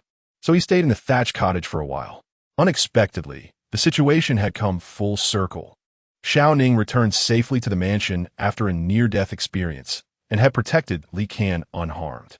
Others looked at her very differently now, and Li Kan appreciated that she had taken good care of him, allowing her to rest for 2 days before returning to work. After taking a hot bath, Shao Ning felt rejuvenated. Yawning, she realized she needed proper rest, preparing her bed for a good sleep. Just as she took off her shoes and lay down, there was a knock at the door. "Ning-Gij, are you there?" Donghua called softly from outside. Shao Ning quickly sat up. "Ah, I'm here, just a moment." She checked her clothes, ensuring there were no flaws, and put on her outer coat. Opening the door, she appeared before Donghua and Shirlu, looking fresh-faced. Possibly due to her bath, her originally dark complexion now appeared fair and tender. Donghua's face lit up. "Ning-Geke." Shirlu crossed her arms. clearly unable to stomach Donghua's repeated calls of Ning.It, feeling a shiver down her spine. I heard you and His Highness returned safely. Donghua was worried about you and came over. How are you? Are you hurt anywhere? Shao Ning replied to Shirlu, I'm fine, but His Highness is injured. They already knew about the leg injury. Donghua linked her arm with Shao Ning's, looking very concerned. Shao Ning pinched Donghua's cheek, and their actions appeared very affectionate. Making Lu roll her eyes. Good sister, sorry to make you worry. Lu looked Shao Ning up and down. She was wearing her inner clothes with an outer coat and had messy hair, clearly wanting to rest, so their visit was indeed inappropriate. Donghua, you seem that Shao Ning is fine. We should head back. She's been out for so long and must be tired. Let's not disturb her rest. But Donghua pouted, clearly unwilling to leave. Since Shao Ning left that day, Donghua had been constantly mentioning her, not knowing what was so special about Shao Ning that made her think of her so often. Donghua, silly girl, I was planning to find you after a nap. But since you're here, there's no need for me to go out. I can sleep a little longer. Shao Ning turned around and took out a box she had prepared earlier, opening it to reveal a beautiful hairpin inside. She walked over to Donghua and said, I told you I would bring you something delicious, but something unexpected happened on the way back. I saw this hairpin and thought it was beautiful, so I bought it. As she spoke, she placed it in Donghua's hair. Donghua's cheeks flushed, and her eyes widened in disbelief. Ning.It, it really looks good. Shirlu watched as Shao Ning adorned Donghua with the hairpin, her eyes flickering as she bit her lip, turning away from the dazzling scene. What's so special about a broken wooden hairpin anyway? A faint scent of fragrance filled the air after the bath, and when she raised her eyes, she saw Shao Ning holding another hairpin of a different flower design. Sister Shirlu, this is a small token of my appreciation. Shirlu was taken aback. For me? Yes, ever since I entered the mansion, it's thanks to your care that I have come this far. As a man, I really didn't know what to buy, so I thought this hairpin looked nice and bought two. I hope you don't mind. Shao Ning scratched her head, appearing shy. Shirlu took it and ran her fingers over it. The hairpin was rough and clearly not valuable, but after seeing it given to Donghua first, she felt a twinge of jealousy. But now, thank you. The hairpin is very beautiful. Shao Ning smiled innocently, her smile pure and untainted, causing Shirlu's heart to skip a beat. With Li Can's return, the mansion was no longer filled with the previous fears and anxieties of his absence. The atmosphere lifted. Shao Ning assisted him in changing into a dark green robe and handed him a brand new cane. Upon his return, the steward called for Shao Ning, saying that her care for the prince had earned her a raise in pay, increasing from 4 taels to 6. This brought her one step closer to her goal of saving money to buy a house. Moreover, having gone through hardship with the prince, Shao Ning was sure that he would trust her more in the future, providing more opportunities to benefit. Therefore, she diligently served Li Kansas. The carriage was prepared, and for the first time, she accompanied Li Can to meet guests. To serve him closely, she was allowed to sit inside the luxurious carriage. Shao Ning felt quite uncomfortable in such opulence, but fortunately, Li Can had a habit of resting with his eyes closed, so she pulled back the curtain to look outside. As the carriage moved slowly, a familiar scent drifted in with the wind. Li Can, who was squinting, suddenly opened his eyes when he caught the enticing smell of freshly baked sweet potatoes wafting in from the roadside. He glanced outside and saw a sweet potato stall, with freshly roasted sweet potatoes on the grill, their skins charred and wrinkled. Li Can squinted. The second sweet potato on the left was clearly overcooked, with little flesh left inside, all dried up against the skin. What a shame. Suddenly, Shao Ning let go of the curtain, turned sideways, and her lips moved slightly. Li Can, sitting behind, noticed all her movements. Just one sweet potato made her salivate. How unambitious. The lingering aroma of sweet potatoes in the air prompted Li Can to sniff lightly. The carriage stopped in front of the Kalijah restaurant. Shao Ning got out and helped Li Can down. Before they could enter the restaurant, a voice called out from above. Hey, why did you come so late? I've been waiting for you for a long time. Shao Ning looked up to see a man dressed extravagantly, unable to conceal his carefree attitude. This was the person the prince was to meet, the rumored Duan Xiaoho who had captivated countless young hearts. Come on, let me have a look. As soon as Li Can entered, he was pulled by Duan Xiaoho. Not bad, just a broken leg. Look at you. Even if it really was broken, it would be worth it. Shao Ning was stunned.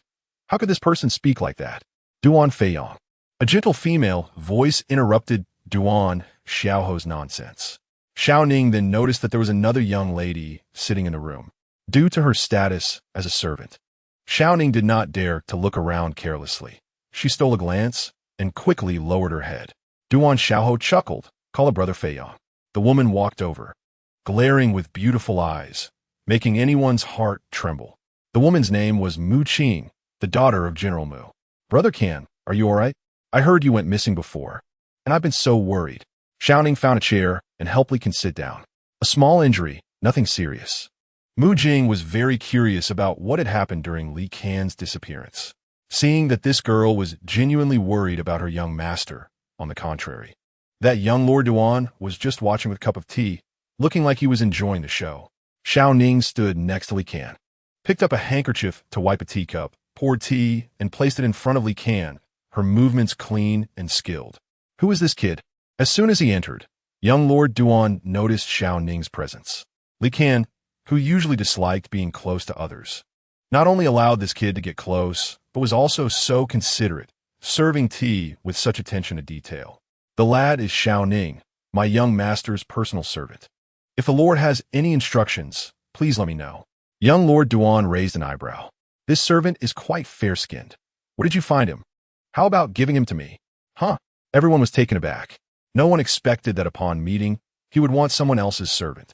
Li Can glanced at Shao Ning, who lowered her gaze, unsure of what the other party was thinking, suddenly smiled. The young lord is interested in you. Do you want to go? He threw the question back at Shao Ning. Shao Ning's heart panicked. She wasn't sure if she had misread the situation. Why did she see a hint of something chilling in Li Can's calm eyes?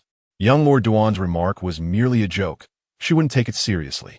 Why would Li Can take it seriously?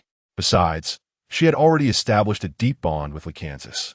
If someone said she had to leave just because they wanted her to, what would her previous care for Li Can count for? Shao Ning looked firmly at young Lord Duan and said, Thank you for your kindness, young lord. I'm truly clumsy since I just arrived, but my young master doesn't mind and has taken me in. I will always be grateful and have made up my mind to serve my young master for life. Never to leave. A sip of tea got stuck in Li Can's throat, shocked by Shao Ning's sudden declaration. Oh, quite loyal. Li Can, I'm definitely keeping the servant. Shao Ning felt a mix of emotions, fearing that her young master might say, All right, I'll give you to him. What would she do then? This lord didn't seem easy to get along with, and if he indulged in debauchery outside, or if his father got angry and beat him, he would take it out on the servant. No way, I just got used to having you around. How could I easily give you up? Saying that, Shao Ning's heart settled. Stingy. All right, you, being generous to give him up is one thing. Not giving him up is being stingy. I wonder if every time I see Brother Can, I have to go through this. What exactly are you trying to show? Mu Jing scolded young Lord Duan in frustration. Duan Feiyong grinned and leaned toward Mu Jing, saying, What am I trying to show? It's just to show you how stingy your beloved Brother Can is. Mu Jing rolled her eyes, childish. After some understanding, Shao Ning finally realized that the three had grown up together. It seemed that this girl Mu Jing liked her young master, while young Lord Duan was hard to gauge. After having a meal, Mu Jing was sent back to her residence. In the tavern, the always playful young Lord Duan suddenly put away his smile and showed a serious expression. Why didn't you just go over when you fell off the cliff? Why crawl back? His tone was stiff, a bit feigned angry. Shao Ning immediately looked up, squinting at young Lord Duan. Why was this person so foul-mouthed? Ever since entering this tavern, he had been deliberately provoking her young master. What was his intention? Li Can took a sip of tea, a faint smile at the corner of his mouth, as if he were not angry at all. Even if I died, it wouldn't change anything. You had already planted the seeds long ago. Young Lord Duan's expression darkened. That's my business. Young Lord Duan suddenly stood up. Next time you're playing with death, don't send news to my residence. I'm afraid of getting covered in blood, and I want to be able to wash it off. Don't worry, whatever I do next time, I'll drag you along so no one can run away. You. Young Lord Duan was indignant. Shameless. Li Can, after all these years, what do you really take me for? Such a big matter. You didn't even discuss it with me before sitting down. This time, you were lucky to survive falling off the cliff. Next time, I'll be waiting to collect your corpse. Shao Ning increasingly felt confused. What were these two talking about? The cliff incident was something the young master caused himself.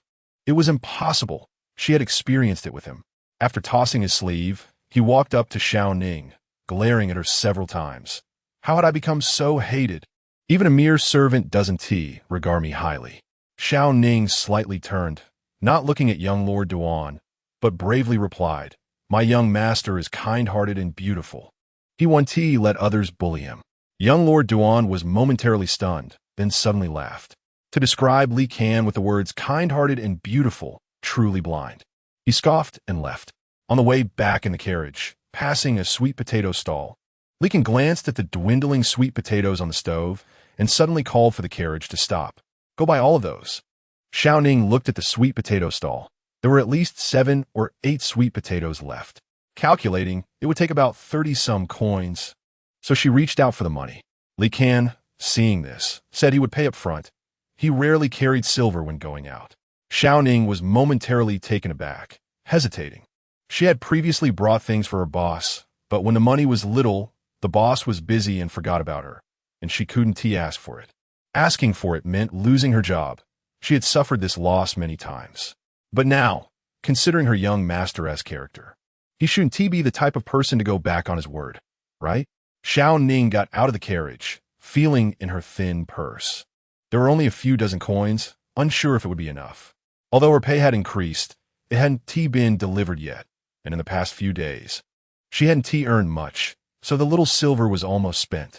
Watching the sweet potato stall, just as someone was buying sweet potatoes after that person left, there was clearly still a few sweet potatoes, but now there was only one shriveled and overcooked left. Shao Ning stood in a daze and hurried over. Boss, is there any left? The boss chuckled. Little brother wants sweet potatoes? There's only this one left, and it's 5 coins each. Shao Ning.It. If she bought this, would she be scolded? Maybe she shouldn't buy it, and just tell the young master later that it was sold out. Turning back to the carriage, Li Kan lifted the curtain and looked at her. The young master took the initiative to tell her to buy, which meant he really wanted to eat. He barely ate much during lunch. Wrap it up. 5 coins each. Shao Ning steeled herself to buy it and returned to the carriage. Young master, I was a step too late. There's only this one left. Shao Ning handed over the sweet potato. Li Kan glanced at the shriveled sweet potato. When you hesitated just now, were you thinking that this young master might not return your money? Shao Ning shook her head in denial. No, I absolutely didn't think that. Oh, then what were you thinking when you hesitated? Shao Ning's gaze drifted. She was indeed worried that Li Kan wouldn't return her money. But if she spoke the truth now, she might as well not live. I was worried that I didn't have enough money in my pocket. She took out her purse without fear of being laughed at, poured out all the money inside, and counted it one by one with her fingers, only about 20-some coins. Li Kan looked outside the carriage. The stall that had just had several roasted sweet potatoes was already starting to pack up. Seeing Shao Ning handing over the shriveled sweet potato, he suddenly lost his appetite. Go home. Shao Ning secretly breathed a sigh of relief, just about to wipe the sweat from her forehead with her sleeve. In my ears, I heard Li Kan, where did the money you earned from running errands go? Chapter 9, where did the money you earned running errands go? Where did it go? Gone. This sentence seemed like a spell, constantly swirling in Shao Ning's mind. Lying on her bed, Shao Ning felt that she must have offended the young master. The leftover money from her usual purchases was saved away. The young master hadn't asked, so she hadn't mentioned it, thinking he wouldn't mind such trivial matters. To her surprise, he remembered more clearly than anyone else. Enduring a severe headache, she sat up with difficulty, opened the box she had hidden under the bed, and found the money she had earned from her hard work, totaling only about 20 taels. Compared to the price of the house she had her eye on, this amount was pitifully inadequate. Holding the box, she lay back down, worrying that if the young master got angry and sent her away for embezzling his silver, her future would be completely ruined. It would be difficult for her to find another job that paid as well as this one. The next morning, Shao Ning set off early towards Qingfeng Courtyard, deep in thought about how to change the young master's impression of her. Lost in her thoughts, she collided head-on with a little maid. Her nose hurt slightly, and she felt a tingling sensation in her neck as the little maid bumped her forehead against Shao Ning's nose, her small mouth brushing against Shao Ning's neck. Oh no, I'm so sorry, the little maid exclaimed. It's all right, Shao Ning said, covering her sore nose and waving her hand. No need to be nervous. Just go about your business. Since she served the young master, Shao Ning had gained a certain status in the eyes of the other servants, and the little maid was frightened by the collision. Fortunately, Shao Ning did not blame her, so she hurried away.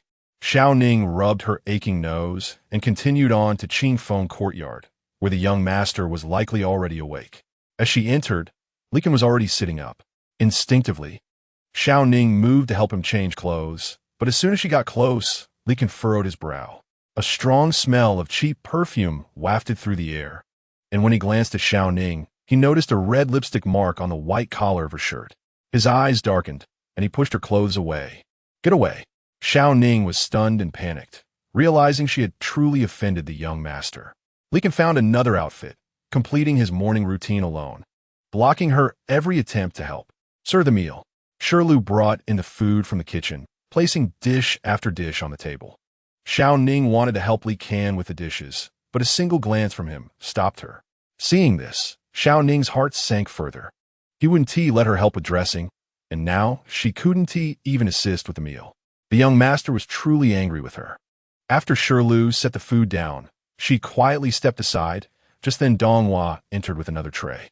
A sweet aroma filled the air. Shao Ning looked up to see 3 or 4 roasted sweet potatoes placed on the tray. Donghua arranged the food and bowed to Li Kan, saying, "Young master, the meal is ready." Li Kan nodded, and while casually glancing at Donghua's wooden hairpin, he squinted. It looked familiar, as if he had seen it somewhere before. Suddenly, he remembered that when Shao Ning said goodbye to a woman in that grass hut, she had placed a similar hairpin in the woman's hair. So, was this one made by the same person? Li Kan glanced at Shao Ning, but his gaze fell on Shirlu, who also had one. No wonder the money he had stolen was gone. It turned out he had been pleasing women. No wonder they praised her for being more popular than he was. He could never learn the knack for winning a woman's heart with such crude jewelry. The scent of perfume emanating from her and the lipstick mark on her neck must belong to one of them. He truly underestimated her. Looking at the food on the table, he suddenly lost his appetite. Shao Ning, here. Every time I see sweet potatoes, I think of how diligently you serve me. You've worked hard, so this sweet potato is a reward for you. Shao Ning had already eaten breakfast and wasn't hungry at all, but it was hard to refuse something the young master had gifted. She accepted it and silently stood aside. Li Kan noticed and asked, "Why aren't you eating? Are you dissatisfied with my gift?" Shao Ning was taken aback. How could she dare? She still remembered being reprimanded yesterday. The things the young master rewarded her with were very precious, and she planned to take them back to eat slowly. Li Kan sneered. By the time you take it back, it'll be cold. Just eat it while it's hot. Shao Ning bit her lip, thinking that to change Li Kan's impression of her, she had to eat it no matter how full she was. She picked up a piece and took a bite. The sweet potatoes in the residence were cloyingly sweet, lacking any roasted flavor. Plus, her stomach was already quite full, and eating such sticky food made her thirsty. After consuming 3 or 4 sweet potatoes and drinking some water, her stomach felt uncomfortably bloated. Shao Ning stood in the study of Qingfeng courtyard for almost the whole morning, her legs aching and swollen. Li Kan didn't ask her to do anything and wouldn't let her go out. Her stomach was inexplicably painful, as if something was about to come out, and she could barely hold it in. "Young master, may I go out for a moment?" Li Kan didn't look up, his eyes still on his book. "No. Who knows where you would go with that time? Does he think I manage things loosely?" "Young master." Shao Ning called out twice without receiving a response. The only sound in the study was Li Kan turning the pages of his book. After a while, a muffled sound escaped her. Shao Ning turned around, feeling apologetic. She had held it in for so long and couldn't hold it anymore. A gust of fresh air rushed in, instantly carrying away a certain odor. Shao Ning quickly fanned the air with her hands. Li Kan sniffed lightly, furrowing his brow. When he looked up and saw Shao Ning fanning the air, he understood what it meant without needing her to explain. Putting down the book, he silently walked out of the room, taking a few deep breaths of the fresh air to clear out the stale odor. Then he turned around, his eyes filled with anger, glaring at her. Shao Ning looked innocent. She didn't want this to happen either, but he wouldn't let her go outside. "Young master, the palace has sent a message. requesting you to go to the palace now. Steward Liu brought the palace's message. Seeing this, Shao Ning stepped forward to take it and delivered it to Li Qian's desk. The palace, such a mysterious and imposing place, a place she had never even dreamed of entering, but her young master could go in at will. Li Qian closed the book in his hand, looked at the message, and knew it was from the Empress, summoning him to the palace. He understood without needing to be told. It was likely about her concerns regarding the recent incident, reminding him to take care of himself and not let down his deceased mother. Shao Ning stood below Li Qian's desk, holding a teapot, ready to refill his tea at any moment. As Li Qian looked at the message, she peeked curiously. Li Qian set down the message and cast a faint glance at Shao Ning, placing one hand over the message to obscure the writing. You want to see? Shao Ning was startled and immediately shook her head. I can't read. Oh, if you could read, you would have looked. Shao Ning lowered her eyes. The past 2 days, Li Qian had been indifferent to her, and the tasks assigned to her were pitifully few. Every day, she was either standing or standing, seemingly easy, with no task to do, just needing to be there. But in reality, it was a punishment. Any slight misstep could lead to irreversible consequences. Li Qian glanced at Shao Ning and said to Steward Liu, "Go report back. I'll go over now. Prepare the carriage." Yes. Shao Ning pondered whether to follow, cautiously glancing at Li Qian, who still looked at her with a peculiar expression. The palace maids were not to be trifled with. The young master did not wish for anyone to tarnish his reputation. Shao Ning was taken aback, wondering what it meant to flirt with the girls in the palace. Who was so bold? Wasn't it said that any woman who entered the palace, regardless of age, belonged to the emperor? Still not understanding Li Qian's meaning, Li Qian had already left. The carriage stopped in front of the palace gate. Shao Ning got off the carriage first. She had been here by the city wall before, but she had never crossed directly in front of the palace gate. If she accidentally walked over, she feared that a sword might fly out and cut her throat in the next moment. It was her first time being this close. Li Qian lifted the carriage curtain, and Shao Ning reached out to help, but Li Qian took out a cane, pushed himself up, and directly got off the carriage, bypassing Shao Ning. Shao Ning.It, realizing she had really offended him. Upon reaching the palace gate, she took out the notice, and the guard let them pass without hesitation. Shao Ning followed behind Li Qian, walking from the main gate of the palace. The high walls and tiles, with guards everywhere, made her feel the strict security.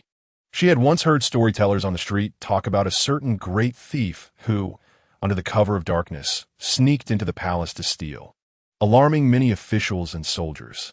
But he was skilled, able to move freely within the palace, and to mock those self-proclaimed masters of the inner court. He specifically stole a woman's belly band from the emperor's favorite concubine and left his name to ridicule the royal guard's incompetence. Now, seeing these fierce-looking generals in person, she couldn't help but think about how skilled a person would have to be to escape from such a place.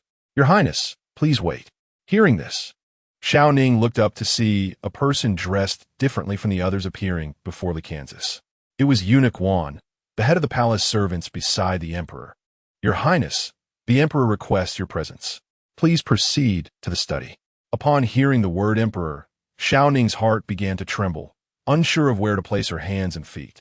The emperor, whom she often heard about in plays, she was actually going to meet him today. Li Qian followed Eunuch Wan to the door of the study and said lightly, "Wait here, don't wander." "Yes, Your Highness." Watching as Li Qian entered the study alone, Shao Ning sighed to herself, thinking it was a pity she thought she would see the real emperor today. Outside the study, a patrol of guards passed by from time to time. Shao Ning instinctively stepped aside and accidentally leaned against the guard. The guard let out a grunt, and Shao Ning, startled, quickly moved away, descending the stairs to wait by a small pond. She wanted to stay away from those cold-faced people and would go over once her family's heir came out. Li Qian leaned on his cane and entered the study. Emperor Zhao Wu noticed the object in Li Qian's hand, his expression darkening. A person who was originally beautiful and graceful had their elegance diminished by this object.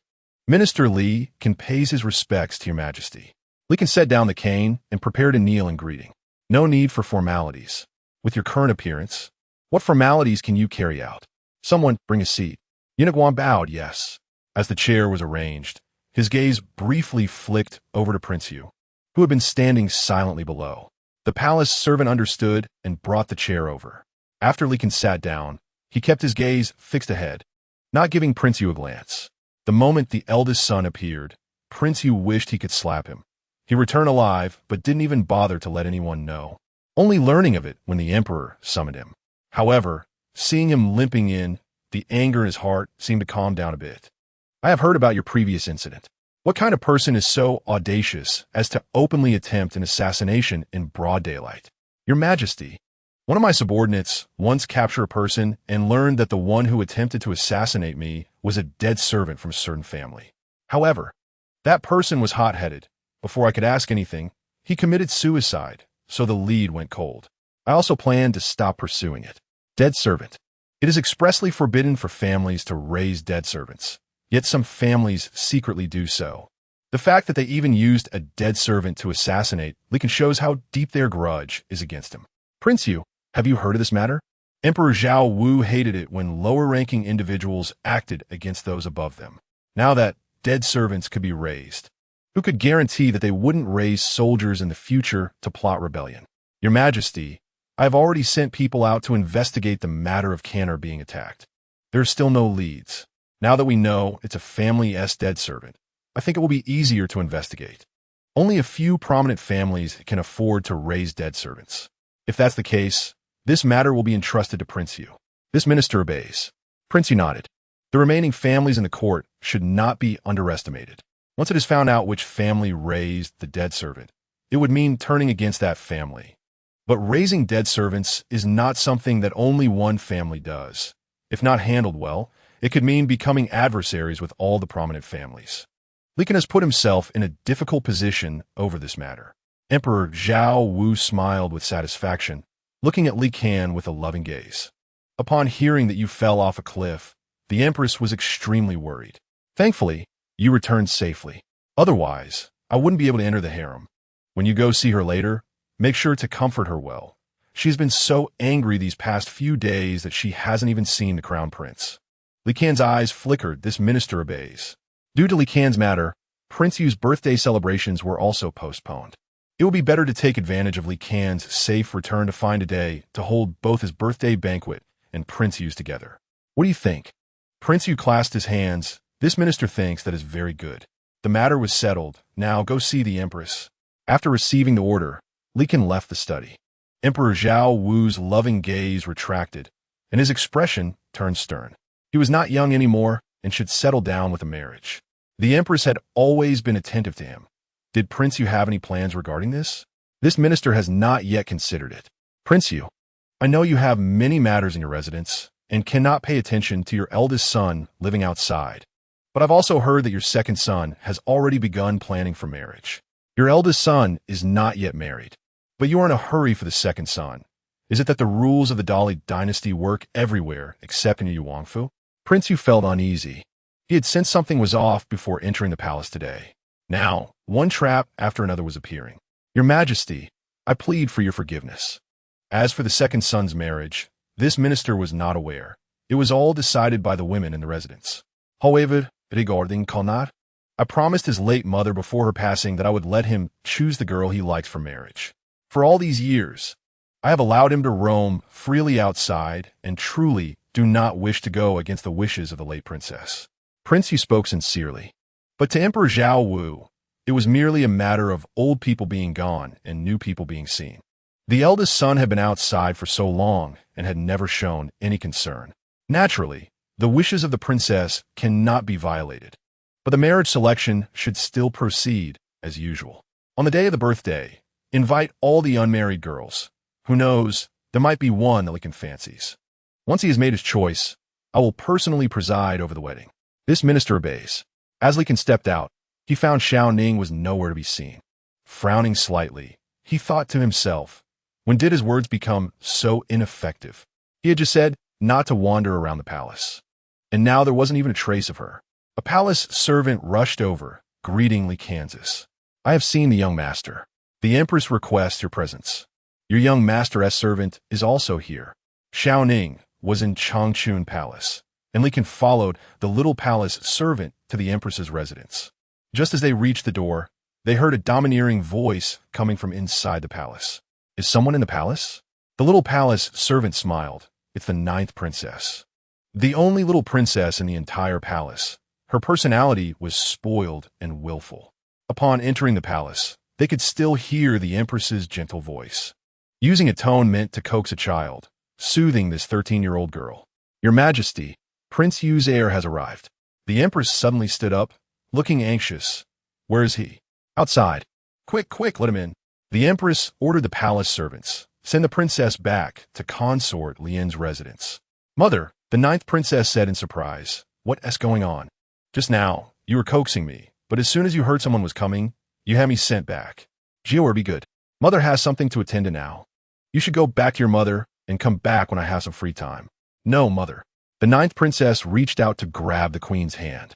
But before she could catch it, she was stopped by Mama Shu, who was beside the queen. Princess, please.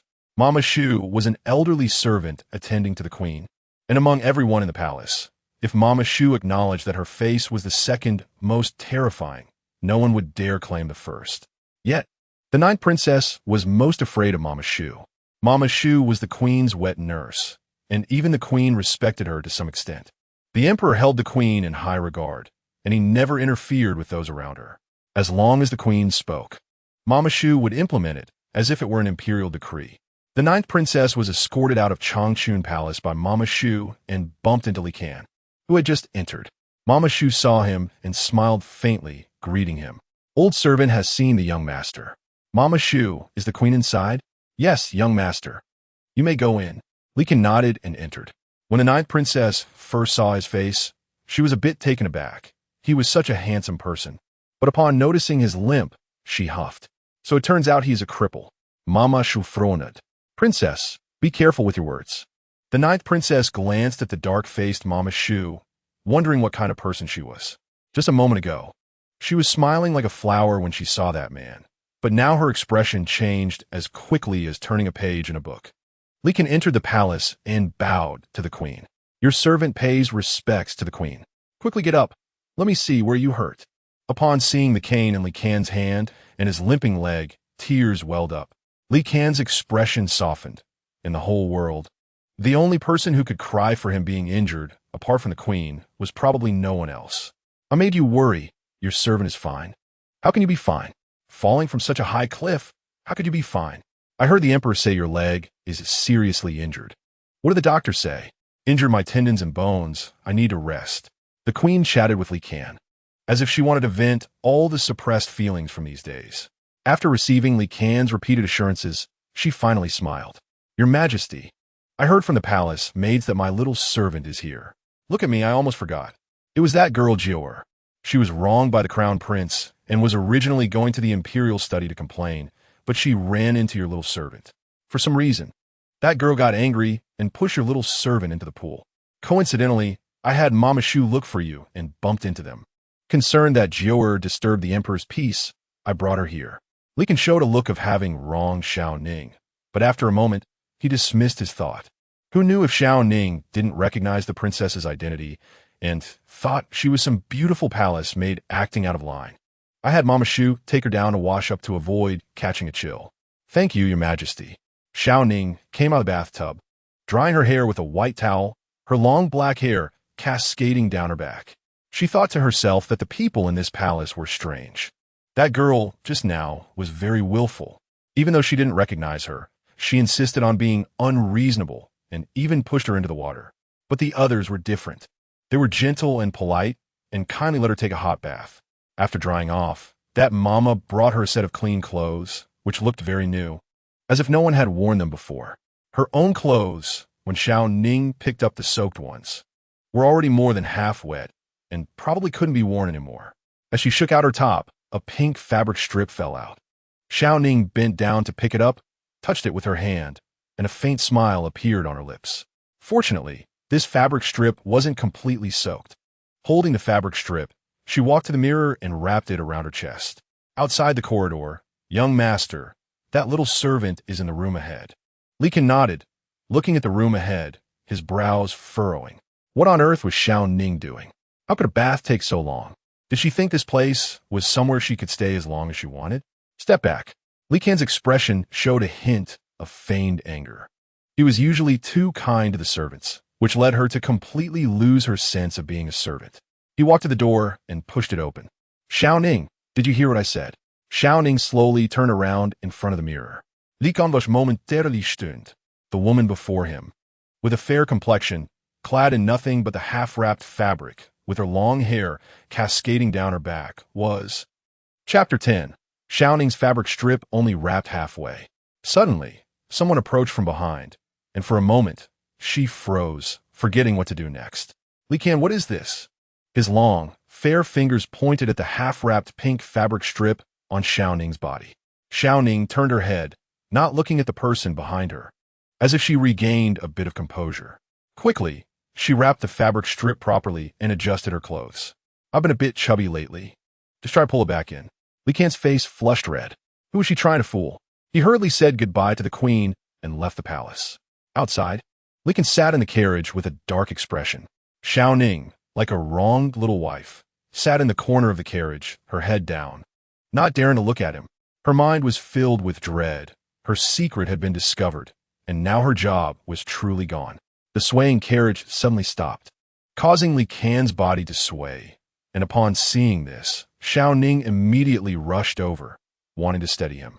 However, he raised his cane and pointed it at her, not allowing her to come near. Get away. His tone was filled with disgust. Shao Ning awkwardly withdrew her hand. Young master, get out of the carriage. Shao Ning hesitated for a moment, and Li Qian continued, you can either get out yourself, or I will kick you out. Seeing the thin anger on Li Qian's face, Shao Ning turned around and got out of the carriage first. Before she could steady herself, the carriage left her behind.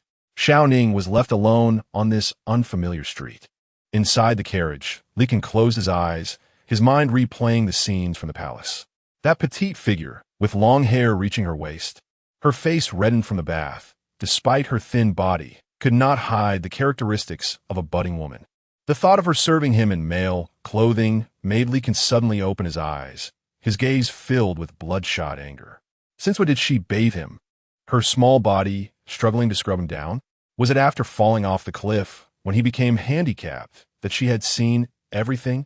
Li Qian swayed, leaning against the back of the carriage, thinking about how, as a man in his 20s, he had been completely fooled by a girl in her teens. Shao Ning, seeing the carriage disappear, could no longer hold back her tears. The thing she hated most was being abandoned. She could be punished, scolded, but why choose to abandon her? Feeling a bit flustered, if the young master drove her away, she would have no complaints. The carriage stopped at the entrance of another courtyard. Li Qian lifted the curtain and got out of the carriage alone. People inside the door came out to greet him, and Li Qian calmly said, have Lu Guan sure come to the study. Shao Ning walked back to the Wangfu, the sky gradually darkening. As soon as she entered, she was stopped by Lu Guanshi. Shao Ning. Lu Guanshi. Lu Guanshi looked at Shao Ning with a serious expression. I heard about today's incident. Shao Ning lowered her eyes, tears trickling down. I'm sorry, I was wrong. It's good that you know you were wrong. Starting today, the young master doesn't need you to serve him anymore. Shao Ning nodded through her tears. On the way back, she had already prepared to be kicked out of the mansion. I understand. She wiped away the tears at the corners of her eyes. From tomorrow on, you will serve in the kitchen. Shao Ning nodded. Yes. After a moment, she came back to her senses. Lu Guanshi, what did you just say? Didn't you hear? I said starting tomorrow, you will serve in the kitchen. Shao Ning exclaimed. You're not kicking me out? Lu Guanshi furrowed his brows and said, what nonsense are you talking about? The heir said you caused trouble in the palace, and I've been guessing what you did. Is it because you were speaking nonsense that you broke the rules in the palace, which made the heir angry and sent you to the kitchen? Shao Ning didn't expect that the heir had no intention of driving her away. He merely sent her to the back kitchen. So, as a woman, did that mean he wouldn't pursue the matter further? It was the heir who said so. Who do you think it is? Enough. Don't go back and get in the heir's way. Hurry back and pack your things. Tomorrow morning, go straight to the back kitchen. Shao Ning's face brightened. As long as she wasn't kicked out, she felt good no matter where she went. In the study, Li Qian stood by the window, looking outside. Before knowing Shao Ning's gender, no matter how he looked at her, she seemed like a budding young boy. But after seeing her in person, her every gesture, expression, and movement revealed the qualities of a young woman. However, he was blinded by a leaf and noticed nothing, allowing her to serve him closely and see all of him. He was unaware of her identity. As the saying goes, ignorance is no crime. But she knew she was a woman and still bathed the man.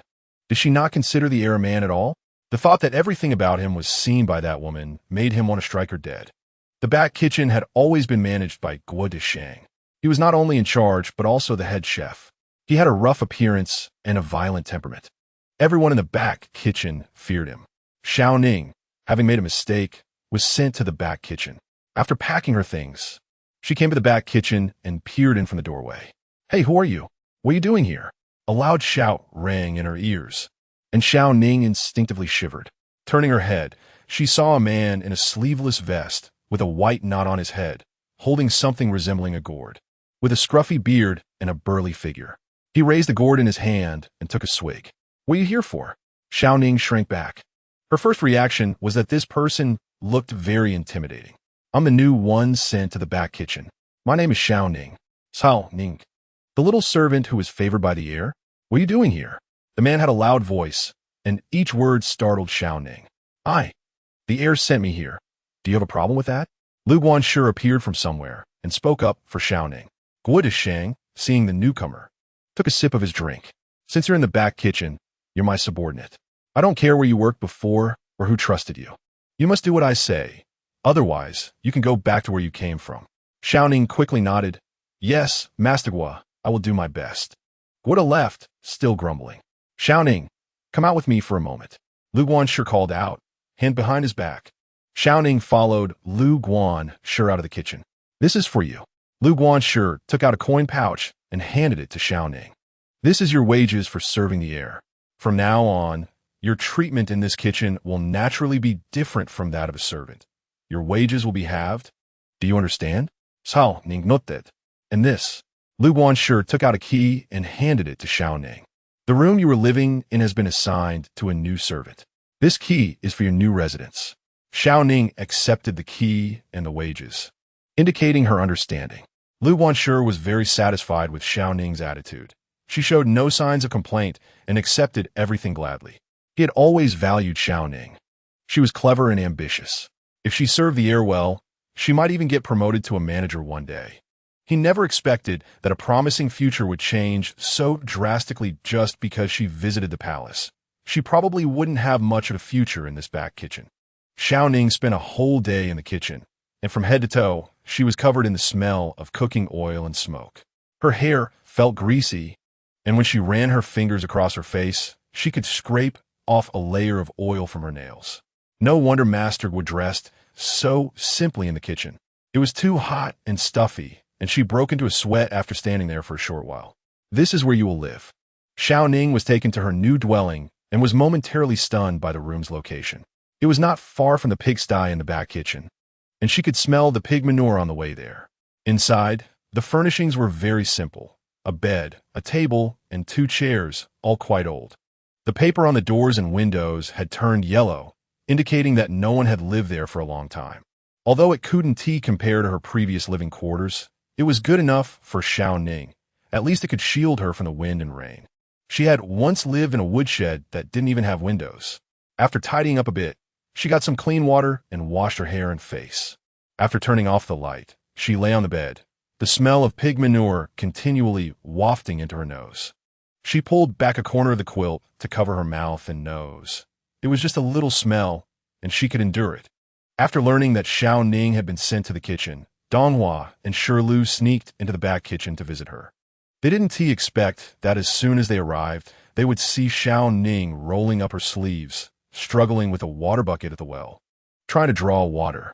Perhaps because she lacked strength, every time the bucket almost surfaced, she would run out of energy, causing the bucket to fall back into the water again and again. Shao Ning clenched her fists in frustration, cursing inwardly. She had drawn water from this well countless times before. How could she not do it now? Was it because she had enjoyed too much comfort while serving the heir that she had forgotten her roots? After shaking her hands, she decided to try once more. Just as she was about to pull the bucket up again, but lost strength once more, she was on the verge of breaking down when suddenly a hand appeared out of nowhere to help her pull it, successfully bringing the bucket up. "Are you okay?" The voice was gentle and familiar. Shao Ning looked up to see Shirlu standing behind her, though she didn't know when she had arrived.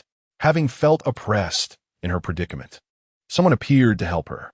It felt like enduring hunger and cold in the depths of winter, only to suddenly receive a bowl of hot water that saved her. Seeing a familiar face made her eyes gradually moisten. "Brother Ning." Donghua popped out from behind Shirlu. Shao Ning, feeling helpless, wiped her tears with her sleeve. "What are you two doing here?" Seeing Shao Ning's dirty face, tears began to flow down Donghua's cheeks. Even Shirlu felt a twinge of sadness upon seeing Shao Ning's appearance. "We specifically came." Shirlu pulled Donghua to interrupt her. "We just passed by here and saw you drawing water. Wanted to say hello." "How about it? We didn't disturb you, did we?" Shao Ning shook her head. "Of course not. Not only did you not disturb me, but you also helped me a great deal. Without you, I might not even be able to draw water." Someone behind called out, "Shao Ning."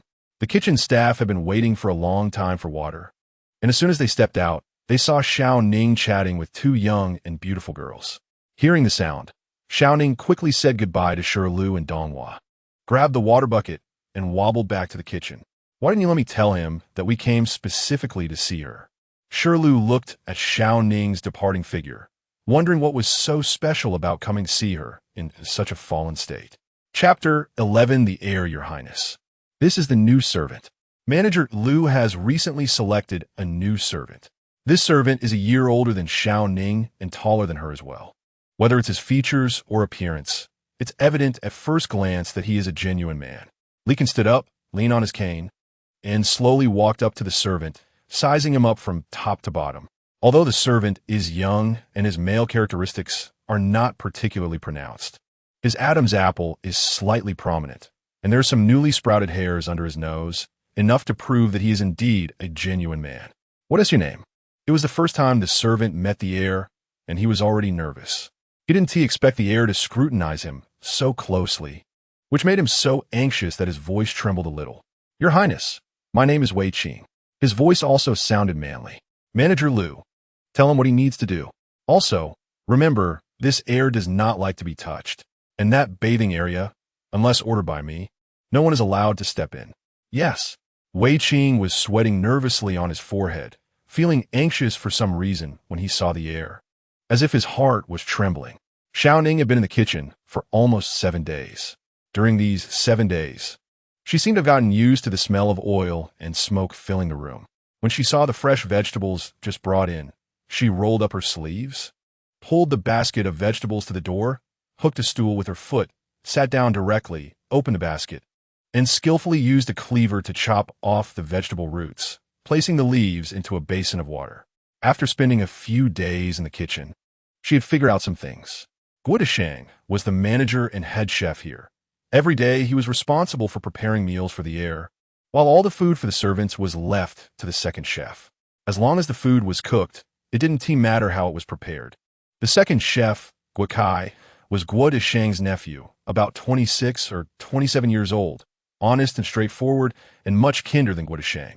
When she first arrived, she really didn't know anything. Each person in the kitchen had their own tasks, and she was so busy that no one paid her any attention. Guo Shang often ordered her to carry rice or flour, which was beyond her strength, and failing to do so would earn her a scolding from him. Shao Ning wasn't afraid of being scolded, but Guo Shang's loud voice scared her so much that she would wake up at night from dreams of being shouted at by him. In contrast, Guo Kai changed her tasks to picking vegetables, washing them, and peeling potatoes, simple work that she could handle. "Shao Ning, come here and lend a hand," someone shouted from outside. "Coming." Shao Ning put down the vegetables in her hands, wiped her damp hands on her clothes, and stood up to help.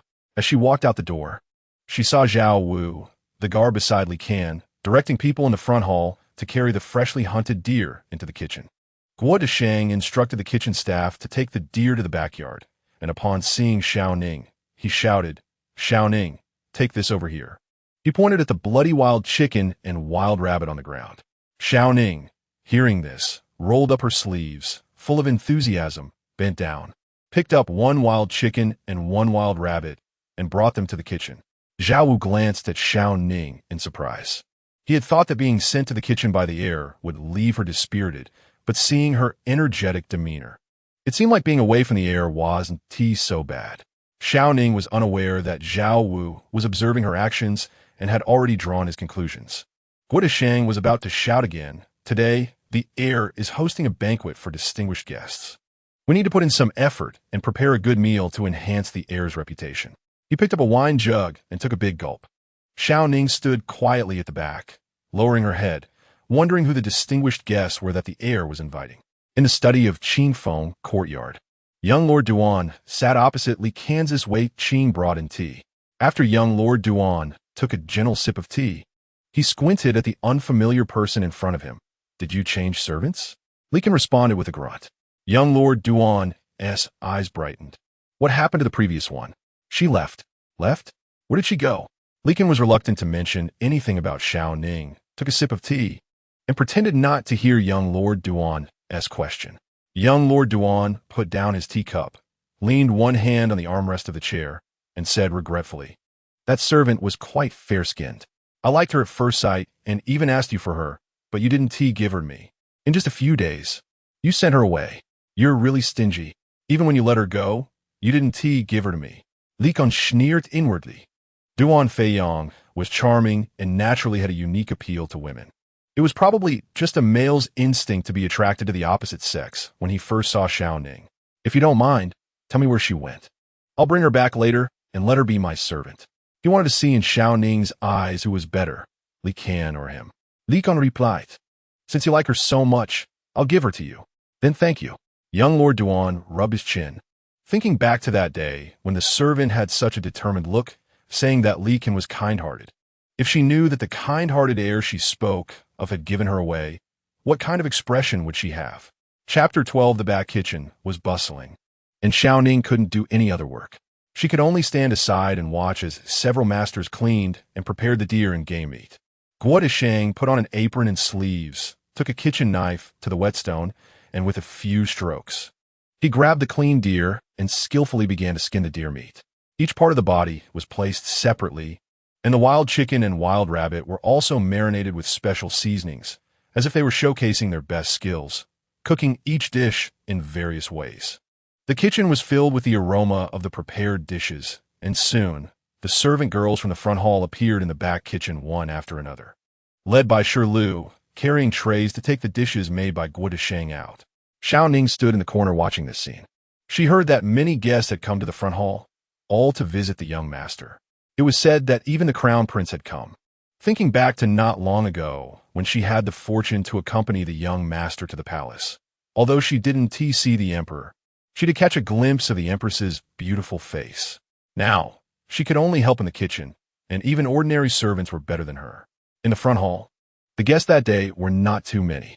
Besides the crown prince, there were the Fan brothers, who were companions of the crown prince and sons of a teacher who had a good relationship with Li Kan, as well as a few close acquaintances who often mingled with young Lord Duan.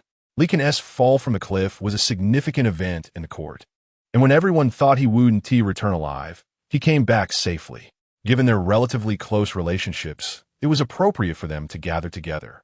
Shi Lu and the others brought the dishes in and arranged them on the table. The aroma of the dishes was enticing, making it clear that today's menu was impressive. As the host, Li Kan was not like ordinary people. He was not overly warm and hospitable, and occasionally saying a word or two was already polite. From a distance, one could only hear young Lord Duan calling others to try the food. Everyone should try this. I personally shot this deer. Usually, we eat roasted deer meat, but today we will have a different method. The crown prince glanced at Li Kan and raised a glass. I'm very happy that you can return safely. This glass is for you. Wei Qing saw this and filled Li Kan's cup to the brim, so full that it seemed like it would spill if moved even slightly. Li Kan frowned slightly, clearly displeased with Wei Qing filling the cup so full, but still reached out to pick up the cup, toasted the crown prince, thanked him, and drank it all in one go. I heard you were injured, and the empress was very worried. Only when she learned that you were safe did she finally relax. Young Lord Duan glanced at the crown prince, pursed his lips. While the crown prince spoke to Li Kan, he picked up the wine pot and invited others to drink. If there was anyone the crown prince disliked the most, it was Li Kan. It was said that this time, the Empress was angry with the Crown Prince because of Li Kansas. Those who knew Li Kan was the son of the Empress's old friend would understand. Those who didn't might think he was her biological son. The Empress's attention towards Li Kan far exceeded that given to her own son. Not to mention the Crown Prince, even if it were young Lord Duan himself. It would be unbearable to see his own mother being so focused on someone else. Young Lord Duan called to the others, and from afternoon until evening. The meal continued smoothly thanks to his social skills. During the meal, the Crown Prince left the table, followed by the Fan brothers, leaving only those close to Li Kan and young Lord Duan at the table, which suddenly became lively. I really didn't expect the Crown Prince to come. Just drinking over there felt so stifling. Exactly, and you can still manage a smile. Young Lord Duan continued to pour wine for others. Our young master has a big face. Even the Crown Prince is willing to come and socialize with him. Why not enjoy it? Come on, everyone drink. Young Lord Duan was in high spirits, and after a few cups, he burped. I can't take it anymore. I need to step out for a moment. You all continue drinking. He stood up, swayed a bit, causing everyone to laugh heartily. As young Lord Duan walked out the door, a breeze hit him, refreshing him considerably. He turned to glance back at the people inside, who were too busy to notice his hard work in entertaining them. Li Kan, on the other hand, sat with a cold expression, showing no awareness of being the host, leaving it all to him. Burping, he decided to take a stroll outside to get some fresh air before returning to deal with them. After Shao Ning cleaned all the kitchen utensils, she tidied up the miscellaneous items in the kitchen. Stretching her back after finishing the chores, she finally had a moment to rest. At this time, she was the only one left in the back kitchen. Everyone else had already taken a break. After Guo Dashang finished making the pastries, he had also left, leaving her to tidy the kitchen and worry that if someone came to find something, they wouldn't be able to locate it. Looking at the darkening sky outside, she had no idea how long the guests in the front hall would continue eating. Sitting on the threshold at the door, leaning against the wall, she closed her eyes and dozed off. After a moment, she caught a whiff of a strong smell of alcohol. Shao Ning frowned slightly and slowly opened her eyes, only to see a large face suddenly appearing in front of her, causing her to gasp and lean back. Young Lord Duan reached out to grab her, lifting her up with a strong pull. This kid is really hard to find. I asked around the manor, and only then learned that, for some reason, Li Kan has demoted you to the kitchen. What are you stuttering for? You don't even greet me when you see this lord? Do you have any manners? Shao Ning pulled her hand away with force, stepping back a few paces, lowering her head to call out, I have seen the lord. Young Lord Duan glanced around the back kitchen, still filled with the smell of cooking, covering his nose with his hand. If I had to stay here for a day, I would go crazy. How does it feel to work in this kitchen? Replying to the lord, I think it's quite good here. Oh, are you interested in being my servant? The pay is 3 times what you get here. Shao Ning raised her eyebrows, wondering what this person was suddenly doing here. Young Lord Duan turned to look at Shao Ning. But whether you're interested or not doesn't matter, because your young master has already given you to me. Shao Ning was stunned. What did you say? Seeing her surprise, her eyes wide open like a frightened rabbit, young Lord Duan suddenly became interested. Finally, there was something amusing to do today. He placed his hands behind his back and slowly approached Shao Ning, who retreated step by step until she leaned against a pillar. He reached out to grab her chin. Aren't you surprised? How could the young master, whom you say is good-hearted, send you to someone else? Shao Ning thought that being sent to the back kitchen by the young master meant he was no longer angry. She never expected he would give her away. Once you return to my manor, this young lord will let you see for yourself whether your young master is better or I am. Having lost interest in lingering among the flowers every day, he found this amusing little servant quite entertaining and a good way to pass the time. As the night lights were lit, the surroundings suddenly became brighter. Young Lord Duan looked at Shao Ning with a playful expression. This kid really didn't look much like a man. Her skin was smooth, even softer than that of women. But when his gaze fell on Shao Ning's neck, the smile on his face gradually disappeared. You are actually... Chapter 13, what are you going to do? Shao Ning.It claim it. Grabbing the wrist of the young Lord Duan. What was wrong with this person? Why was he holding her? The strong smell of alcohol sprayed onto her face, making it hard for her to breathe, her brows furrowed tightly. The young Lord Duan pinched Shao Ning's chin, looking for a long time before finally confirming that she was indeed a woman. Does your family's heir know you are a woman? Shao Ning's eyes flickered slightly as she tried to evade the young Lord Duan's grip, using some force. What was going on? The heir had driven her away precisely because he knew she was a woman. How could another person see through her disguise now? Had she grown to the point where no matter how she dressed, she could not hide her identity as a woman? With one action, the young Lord Duan concluded that Li Kan also knew she was a woman. Knowing yet still treating her like a little servant, it showed he had ulterior motives. No wonder he was reluctant when he asked for Shao Ning earlier. That was the reason. Duan Feiyan, what are you doing? Li Kan appeared out of nowhere. As he approached, he saw the young Lord Duan holding down someone much smaller than himself. Besides the maids and the residents, there was no one else smaller than him. This person was being flirtatious in his house, truly having the gall to disregard him as the master. The young Lord Duan lifted his head, and Shao Ning's small face emerged from his arms.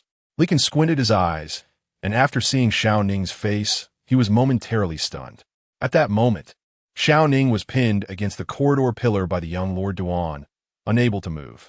If it weren't for her, wearing men's clothing and presenting herself as a man, just by looking at her face, one would think she was some kind of androgynous person, sneaking around at night to do something. Why are you out here? The young Lord Duan released Shao Ning and stood up straight. Shao Ning took a few steps back, respectfully standing to the side with her head lowered. The young Lord Duan glanced at the two of them, one looking angry, the other timid. If there was nothing between them, he wouldn't believe it even if he were beaten. I came to see the little servant you sent me, and to tell her the good news. Shao Ning raised her head to look at Li Kan, wanting to know if it was true. Li Kan gave a faint glance at the young Lord Duan. They have already left. When do you plan to go back? Oh, so soon. The young Lord Duan reached out to adjust his collar, which for some reason was half open. This action appeared quite frivolous in Li Kan's eyes. It's already late. You should hurry back. Li Kan turned and left directly, not casting a single glance at Shao Ning the whole time. Shao Ning lowered her eyes, her heart already certain that the young Lord Duan's earlier words were true. The heir really had sent her away. She had thought being sent to the kitchen was the extent of her punishment for deceiving him.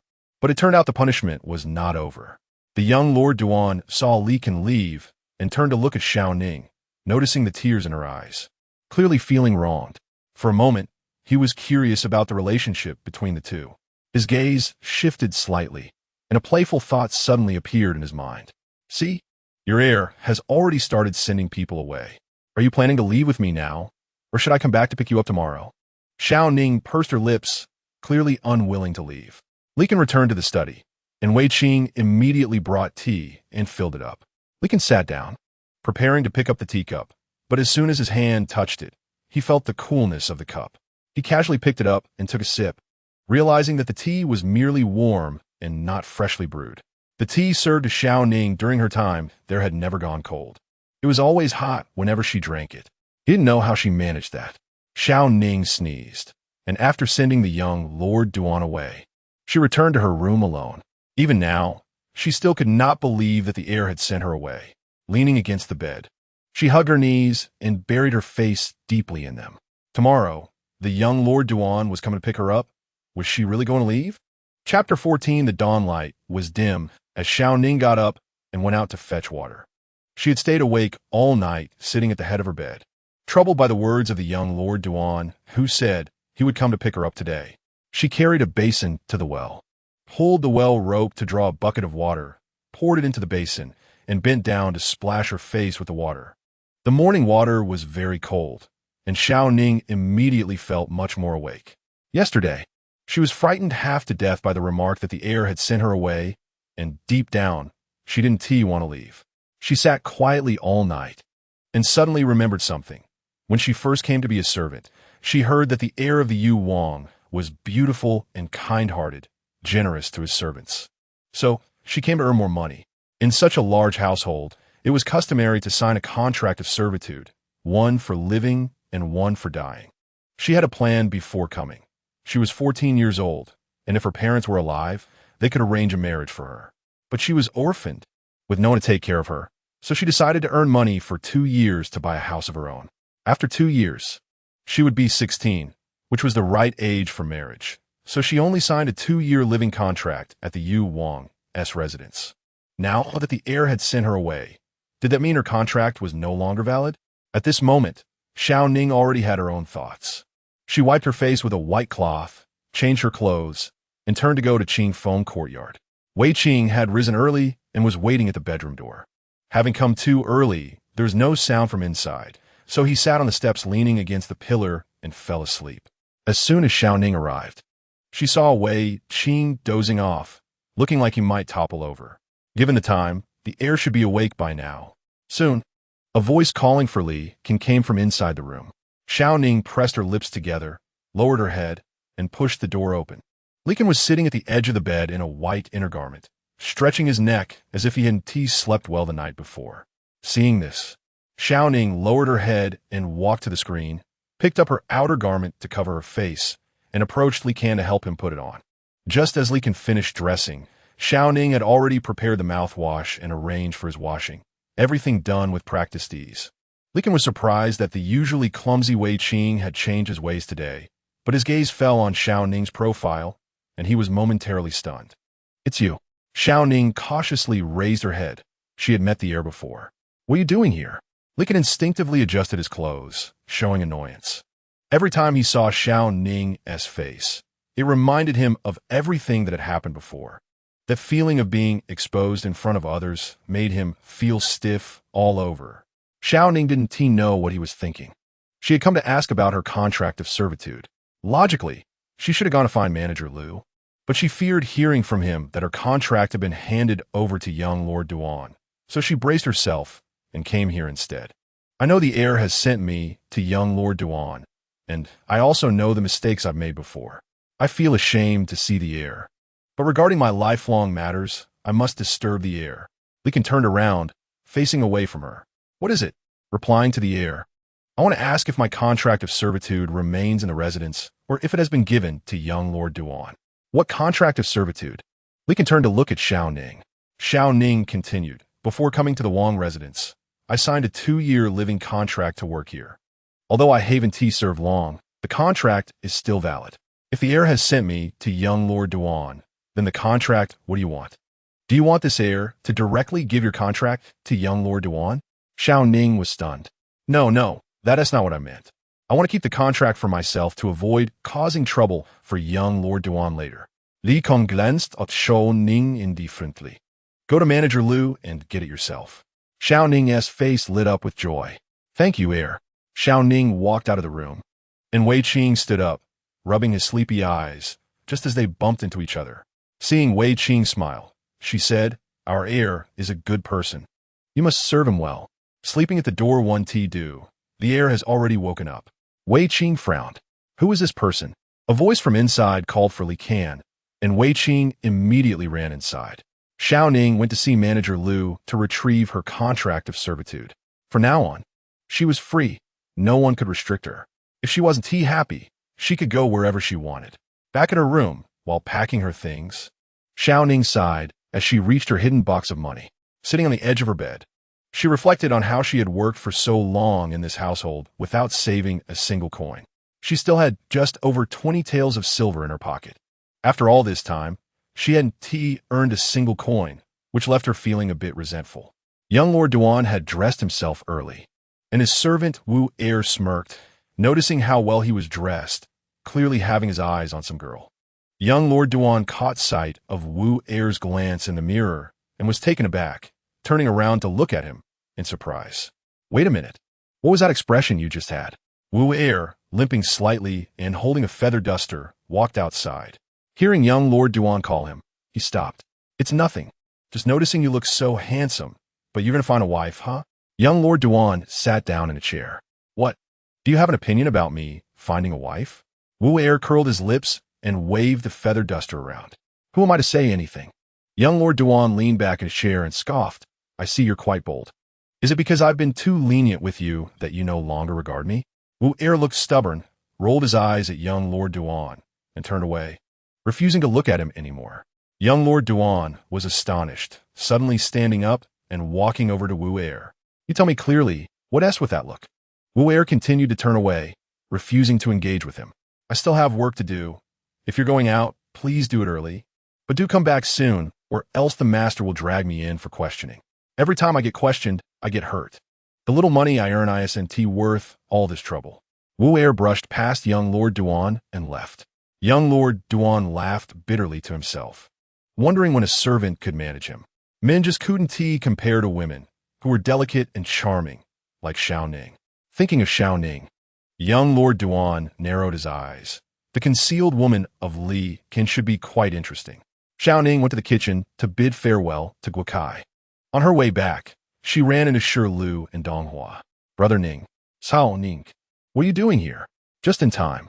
I was about to look for you. Shao Ning pulled Shi Lu and Dong Hua back to her room. Upon entering, Shi Lu saw that Shao Ning had already packed her things, clearly indicating that the news was not false. Are you really leaving? Shao Ning.It. Yes. The heir said so himself. Then I won't be able to see you anymore. Dong Hua krabet Shao Ning's vrist. Brother Ning, don't be silly. Even if we can't see each other in the residence, we can meet outside, Shao Ning said, patting Dong Hua's head. But all right, Dong Hua. Shi Lu pulled Dong Hua aside and said, I know the heir has sent you to young Lord Duan. I know a bit about him too. Don't be fooled by his usual frivolous demeanor. He is actually a good person. Otherwise, our heir wouldn't associate with him so closely. It's just that his household is a bit chaotic, unlike ours where there are fewer people and fewer trivial matters. Once you get there, remember that whatever happens is not your business. Do not get involved and be careful about everything. Shi Lu was a bit older than them, and unlike Dong Hua, who had some prejudices against Shao Ning, she had come to realize that Shao Ning was quite decent after spending time with her. She wanted to share everything she knew with her. Shao Ning felt her nose tingle slightly. Yes, I understand. Outside, Wei Qing jogged over. Shao Ning, the heir is calling for you. Hurry up and go. Don't keep the heir waiting. Shao Ning.It. At this moment, when the young master called her, it must be that young Lord Duan had arrived. Upon entering the front hall, Shao Ning indeed saw young Lord Duan sitting beside Li Kansas. The young one has met the young master and young Lord Duan. Compared to yesterday, Shao Ning looked much more spirited today. Young Lord Duan smiled and stood up, walking over to Shao Ning, saying, You look quite well put together. After I finish lunch here, you can come with me. Shao Ning smiled and replied cheerfully, Okay. Young Lord Duan raised an eyebrow and turned to look at Li Qian, who had a blank expression. It seemed that Shao Ning was determined to leave with young Lord Duan. Since entering, she had been diligently serving him, pouring tea and providing attentive service. Compared to Wei Qing beside Li Qian, who was timely in serving tea but not meticulous, Li Qian frowned several times without noticing. Unlike Shao Ning, who wiped the teacup with a cloth before pouring tea and offered it with her sleeve raised. Young Lord Duan was not as refined as Li Qian, but being cared for so thoughtfully still made him feel comfortable. At the dining table, young Lord Duan raised his glass, saying, This cup of wine, I toast to you. I found such an interesting servant. Li Qian maintained a blank expression and did not respond, while young Lord Duan drank on his own, not pushing Li Qian for a response. He turned to Shao Ning and said, From now on, you follow me, and if you serve well, I'll double your pay. Shao Ning smiled and replied, Thank you, young Lord Duan. Now tell me, compared to your young master, who is better, him or me? Shao Ning hesitated for a moment. This. She glanced at Li Qian, who happened to be looking at her as well, and took a sip from her glass. Lowering her beautiful eyes, she softly replied, You and the young master each have your strengths. The young master is gentle and refined, while you are handsome and dashing, so, this one-sidedness is better left unsaid. If you're going to speak, say something unique. Can't you see any other strengths in me compared to your young master? Young Lord Duan raised his glass, his gaze lingering on Li Kansas. He found it strange that he was about to take away Li Qian's woman. Yet Li Qian showed no reaction at all. Shao Ning hesitated for a moment, unsure how to respond. She was about to leave with young Lord Duan, and if she said something wrong, would she offend him? Forget it. She would be leaving soon anyway, and whether she saw the young master again or not was no longer her concern. Well, you have a better figure than the young master. A mouthful of wine was sprayed out, and Li Qian glared at Shao Ning with red eyes. Chapter 15. Li Qian reacted strongly, and Duan Shao Haoi's brows relaxed, the corners of his mouth involuntarily curling up. Shao Ning's words had actually elicited such a big reaction from Li Can, which showed there was something fishy going on. Oh, how did you know? Did you peek at me without my knowledge, little Howie? No, I absolutely didn't do that, Shao Ning immediately retorted. Then how do you know I have a better figure than your family's young master? Or have you seen your young masters? Enough. Li Can picked up a handkerchief and wiped the corner of his mouth. Shao Ning bit her lip, wanting to say something, but hesitating, her eyes darting a glance at Li Can, only to find him glaring at her. Duan Shao Howard chuckled lightly. Fine, if you don't want to say. Then when you go back with me, we can talk in detail about this figure issue. Upon hearing this, Li Can threw the handkerchief on the table. Shao Ning, what are you doing here? I remember sending you to the kitchen. Coming here so boldly is just slacking off. Young master, Hey, what do you mean slacking off? You already sent her to me. She is now my servant. Serving me as her master is only right, Duan Shao Hai defended. Oh, Li Can squinted his eyes, rarely showing a smile. Wei Qing, here, take my jade pendant to the general's residence and say that this young master has acquired a fine sheen today. Hearing that Miss Mu Jing is skilled in playing, I would like to invite her to appraise it for me. Remember, this young master only invites her, and also inform the general's residence that if it gets late, may I allow Miss Mu Jing to stay in my residence. Mentioning Mu Jing, Duan Shao Haoi's expression changed slightly, forcing out a strained smile. When did I acquire Qin? How come I didn't know? I'm also a master of Qin. Why not let me help you appraise it? It wouldn't be interesting to appraise it with another man. Li Can took out his jade token and handed it to Wei Qing. Duan Shao Haoi took a sip from his wine cup, the playful smile he had moments ago completely gone. Li Can, who usually had a stern face, slowly raised the corners of his mouth, but his expression changed slightly when his gaze fell on the standing Shao Ning. Shao Ning, there should still be plenty to do in the kitchen at this time. Go and work, don't run around recklessly all day. Li Can shot Shao Ning a glare. After discovering she was a woman disguised as a servant to sneak into the residence, he should have thrown her out. But now he saw that not throwing her out was the right decision. If she said something inappropriate in some corner outside, it could bring him a lot of embarrassment in the future. This little Howie. Shao Ning looked at Duan Shao Howie, her eyes seemingly asking.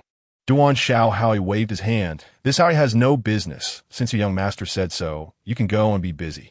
Li Can suddenly going to find Mu Jing was clearly for his sake, which showed Shao Ning's position in his heart. Forget it, forget it. He just wanted to take Shao Ning for fun. Now that the fun was not found, he was still made to look foolish.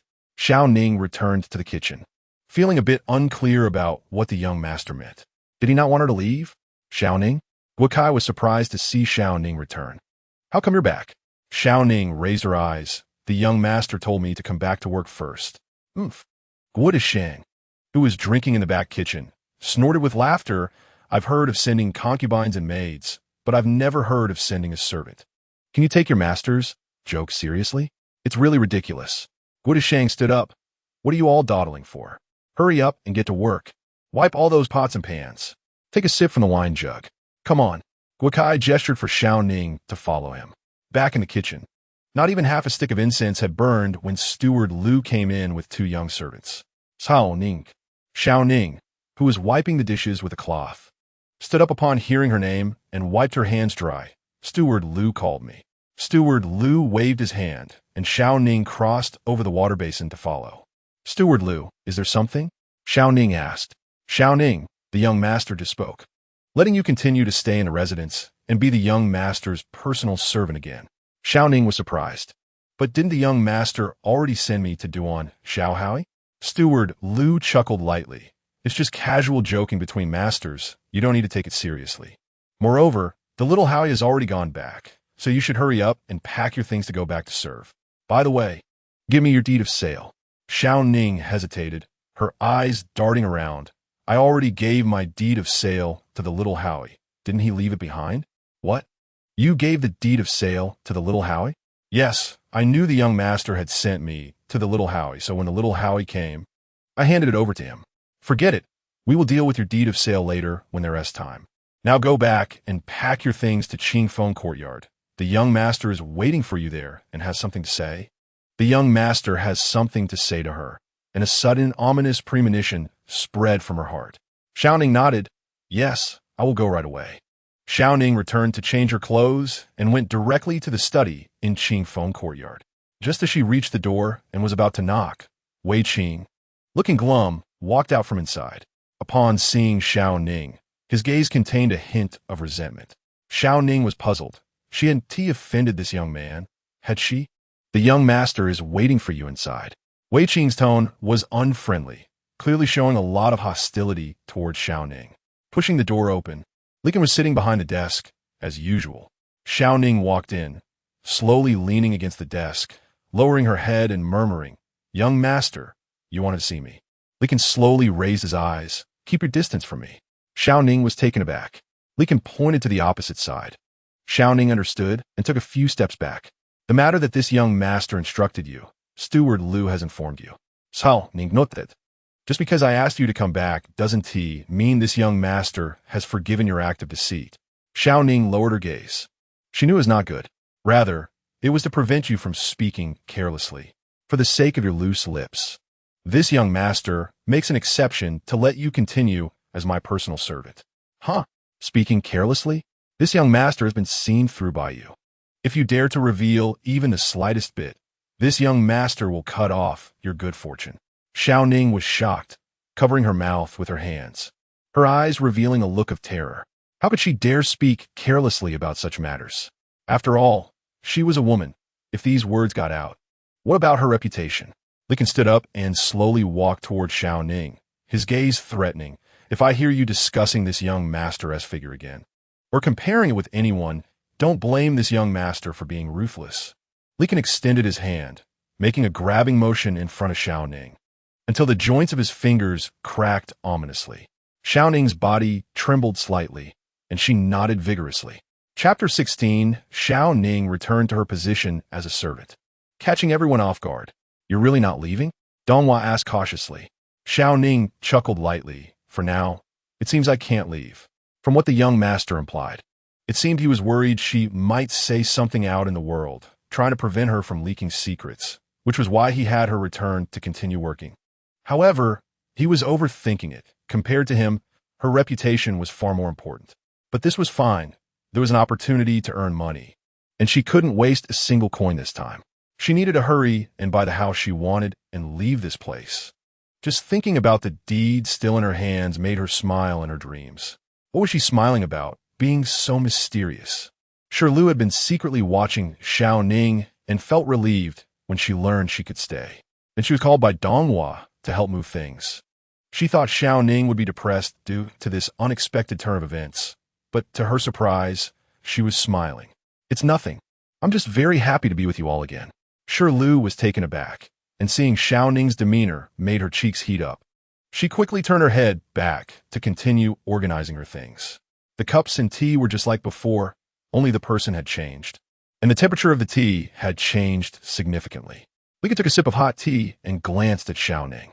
Aside from her being a woman, she was quite to his liking when it came to getting things done. Shao Ning looked up just in time to meet Li Kan's gaze, as if caught in a moment, and accidentally choked on her tea. Cough, cough. Seeing this, Shao Ning immediately stepped forward to take the teacup. "Young master, are you all right?" Li Kan coughed lightly and wiped the corner of his mouth. A faint fragrance wafted over, and when he turned around, he found Shao Ning was very close to him, one hand resting on his shoulder. He could clearly feel the warmth of her palm through his clothing, pressing against his skin, and his brows furrowed slightly. "Step back." Shao Ning immediately retreated. She had only gone over instinctively when she saw him choking. Li Kan coughed a few more times, his cheeks flushed. He didn't know if it was because he was coughing or for another reason, but gradually he returned to normal. "From today onwards, keep a distance of 5 steps from me. Do not come near unless I command it. Also, there's no need for you to help me change in the morning. Just wait outside. Come in only when I call for you, and during my bath. I understand. I'll wait outside and won't let anyone in." Li Kan's face turned pale. Who else would dare to enter when he was bathing besides her? To others, everything seemed to have returned to normal. But Shao Ning knew that although the young master had let her come back, he had not truly accepted her. It was one thing not to let her approach him, but the key issue was the money for running errands. Lincoln looked at the roasted sweet potatoes and chestnuts on the table, which added up to only about 3 or 4 coins. He had given her 1 or 2, so there should still be some left over. He tapped the table with one hand. What about the leftover money? Shao Ning was taken aback. What? This young master asked you to buy sweet potatoes and chestnuts. How much did it cost in total? Was there no surplus? There's still 2 coins left. Shao Ning reached into her sleeve and pulled out the coins. Lincoln glanced at the scattered silver and knew that the sweet potatoes and chestnuts were not worth that much money. In the future, don't wait for this young master to ask you for the leftover money after buying things. You need to know that you are a servant in this household. The money for running errands, unless rewarded by the master, should not be secretly hidden. This young master will punish you for theft. Shao Ning nodded. I understand. That's good. In the past, I could turn a blind eye to what you did, but now I won't allow you to deceive me even a little, especially since there isn't a trustworthy place on you. After arranging things for Li Can, Shao Ning turned to leave, taking out the 3 coins she had tucked in her waist and shaking the bag of silver in her hand. Having grown up in a honey jar, she knew that sweet potatoes and chestnuts couldn't possibly cost that much. Ever since that time in the thatched house when Li Can pointed out her small greed, she knew it was time to keep some things to herself. Soon, she would have enough money for her house, and then she could leave for good. Feeling a glimmer of hope, her face was filled with joy, and Shao Ning skipped along like a child, swinging the bag of silver in her hand. In the study, Li Can stood at the door, watching Shao Ning's every move through the crack in the door. If he hadn't kept a close eye on her, he wouldn't have known that this girl had so many thoughts. Indeed, only women and petty people are hard to raise. Chapter 17, as the banquet at the Wangfu approaches. The Yu Wangfu has made grand preparations following the emperor's special permission last time. Inside the Yu Wangfu, the princess consort Chen looked at the guest list and increasingly found it strange. Why were so many guests bringing their female family members? This didn't seem like a guest list for a birthday celebration. It had more of a matchmaking vibe. Yu Wang sat in the main seat, sipping tea.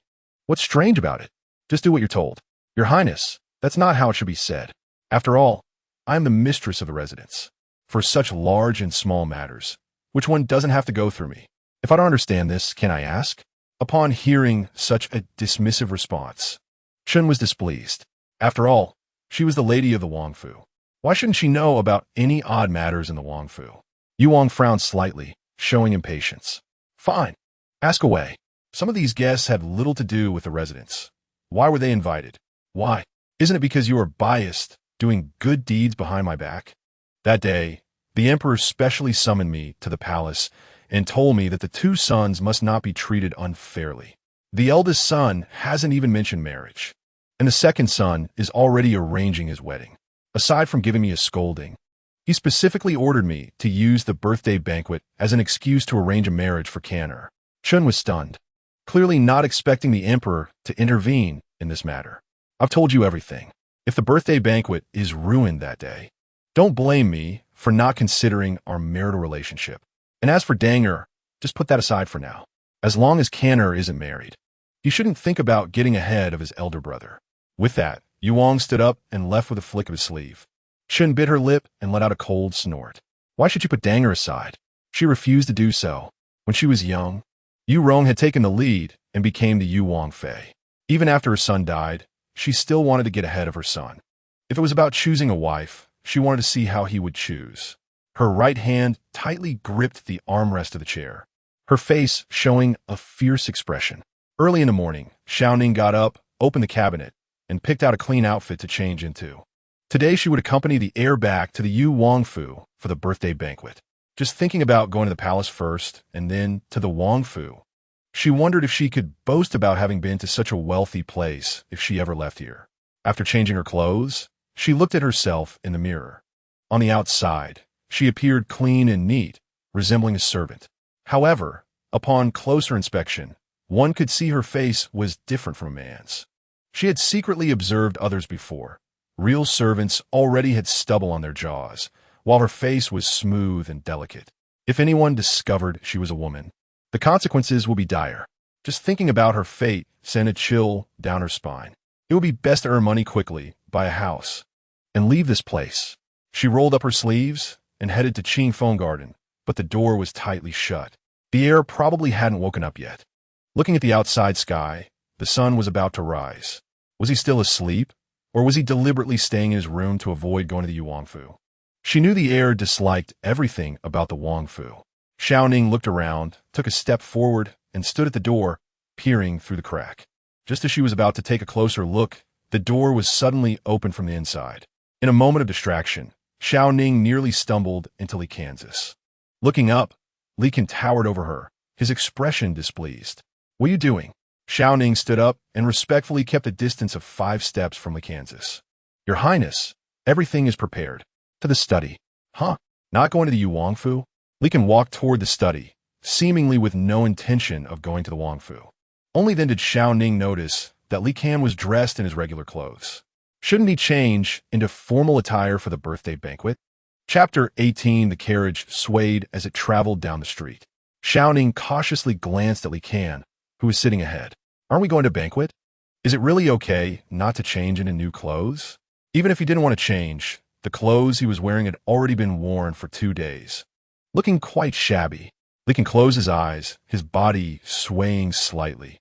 Shao Ning, who thought she wouldn't be caught sneaking a look, suddenly heard Li Kan speak. "Don't wander around once we get to the mansion. Stay by my side. I don't want what happened in the palace to happen again." Shao Ning was taken aback. Seeing that he hadn't opened his eyes, she pouted. The last time something happened in the palace wasn't entirely her fault. If it weren't for that spoiled little princess throwing her into the pond because she didn't tea like her, how could she have been discovered as a girl? "I understand," she replied. Making a face at Li Kansas, Li Kan instantly opened his eyes. Shao Ning, caught in her awkward pose, blinked stiffly and slowly turned her head away. Li Kan snorted softly, giving her a disapproving glance, clearly annoyed by her impudence. The carriage stopped outside the Wangfu. As Shao Ning got out, she was stunned by the sight before her. Everywhere were large red lanterns, illuminating the entrance of the Wangfu. The imposing gate had written on it, and there were rows of soldiers guarding either side, though not as many as in the palace. Shao Ning thought this entrance looked even more magnificent than that of the palace. Ahem. Li Kan stood by the carriage, about to hand his cane to Shao Ning, only to find her staring blankly at the gate, completely forgetting that he was still behind her. After coughing twice, Shao Ning finally reacted. Although her body shifted back, her gaze remained on the gate. "Young master, your home is really beautiful." Li Kan snorted. "Haven't you seen a gate before?" Shao Ning sincerely noted. She had seen many gates, wooden ones, black lacquered ones, red lacquered ones, but she had never seen such an imposing gate before. Li Kan realized that when you look down on someone, you don't want to see their every move. To him, Shao Ning at that moment was just like that. He picked up his cane and stepped down from the carriage alone. Shao Ning immediately followed. "Young master, stay 5 steps away from me," he said sternly. Walking ahead, Shao Ning followed behind, muttering to herself. Just a moment ago, he had told her not to leave him, and now he was setting a distance of 5 steps. The mind of a beauty is truly hard to understand. Gij, Mu Qing, having just gotten off the carriage, saw the person she wanted to see and ran over, disregarding her maid and attendant behind her. Duan Xiaoho followed closely behind. Upon seeing Shao Ning trailing behind Li Kan, his eyebrows raised. "You're back. I thought you wouldn't show up at such an occasion today." Duan Xiaoho chuckled. "You look much better than before after a few days." His gaze wandered ambiguously between Li Kan and Shao Ning. Shao Ning lowered her eyes. She had met Duan Xiaoho before. "Yes, there's no need for such politeness between us. After all, we almost became master and servant. If it weren't for some people not keeping their word, you would be standing by my side right now, and I would still be waiting for you to tell me about that figure." Li Kan frowned slightly, clearly sensitive to the word figure. Mu Qing looked confused. "What figure? What is wrong with this servant? What do you mean you almost stood by my side?" Her gaze fell on Shao Ning. She knew this servant was diligent and capable, and it seemed that Gij liked her very much. "It's nothing, just a little incident that happened before. There are too many people here. Let us go inside and talk." Li Kan replied. Mu Qing, supported by her maid, walked into the Wangfu, and Duan Xiaoho followed beside Li Kansas. "Did you come to a conclusion this time?" "What conclusion? Can the emperor's orders be disobeyed?" "The emperor's orders?" Duan Xiaoho fell behind Li Kan. Realizing why he thought Li Kan had changed his mind and agreed to the Duke's matchmaking. It turned out the emperor was pulling strings behind the scenes. However, As long as Li Kan didn't get married, he wouldn't feel at ease.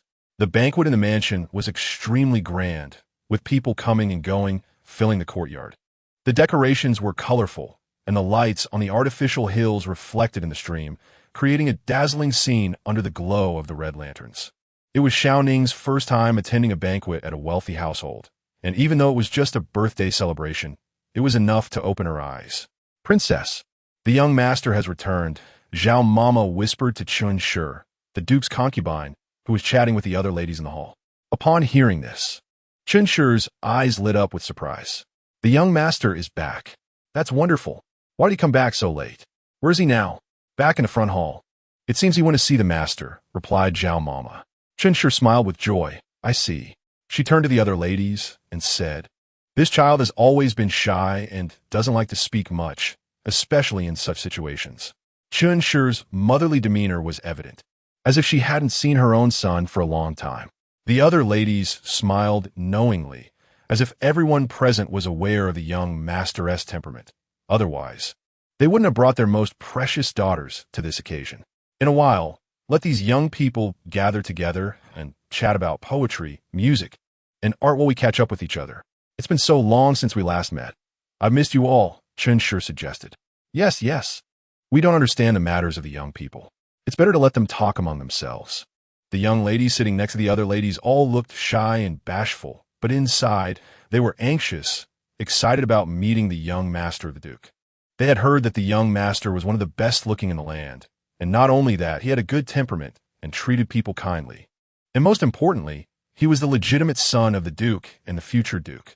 If they were fortunate enough to win his favor today, they would become the rightful young mistress and the future Duchess.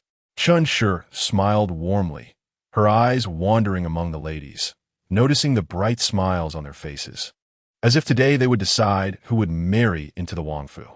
A chill ran through her. Among them were several ladies who had expressed interest in her son, but they had been dismissed with just a few words. Now, they didn't need to visit. A single announcement had them eagerly bringing their daughters to seek marriage. How could such a scene not prick her eyes? Her son was also legitimate, just because he was born later than Li Kan. He couldn't inherit the title of young master. At least he was a prince, yet they could disdain him to this extent. Today, she would let them see what kind of person their beloved young master truly was. Chun Shi glanced at Zhao Mama, signaling her to leave. Zhao Mama understood and quietly stepped away. Turning back, Chun Shi continued to smile warmly at the others. Li Kan took his seat and noticed from a distance that the Duke was chatting with everyone, looking quite spirited compared to when he had claimed to be ill. Duan Xiaoho and Mu Qing came over and sat down together. "There are really so many people today," Mu Qing remarked, looking around at the sea of faces. Duan Xiaoho chuckled. "Don't you know why?" Mu Qing's expression changed slightly as her gaze fell on Li Kan beside her, filled with warmth. Duan Xiaoho's gaze darkened as he took a sip of tea offered by a servant. "I wonder how many beauties have come today. Young master, tell me, what kind of woman would you choose as your wife?"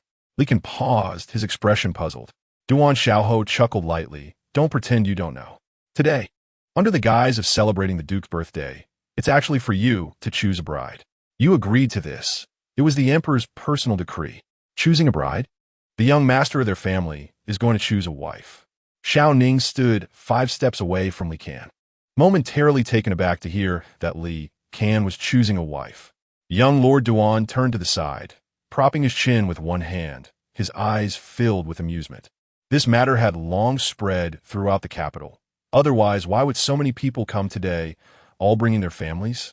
It seems that Prince Yu is determined to help you find a wife. From high-ranking officials to minor officials, anyone with eligible daughters seems to have come. Although Shao Ning didn't know the identities of those present, she could indeed see many young women around. "Gij Kan, I'm one of them too.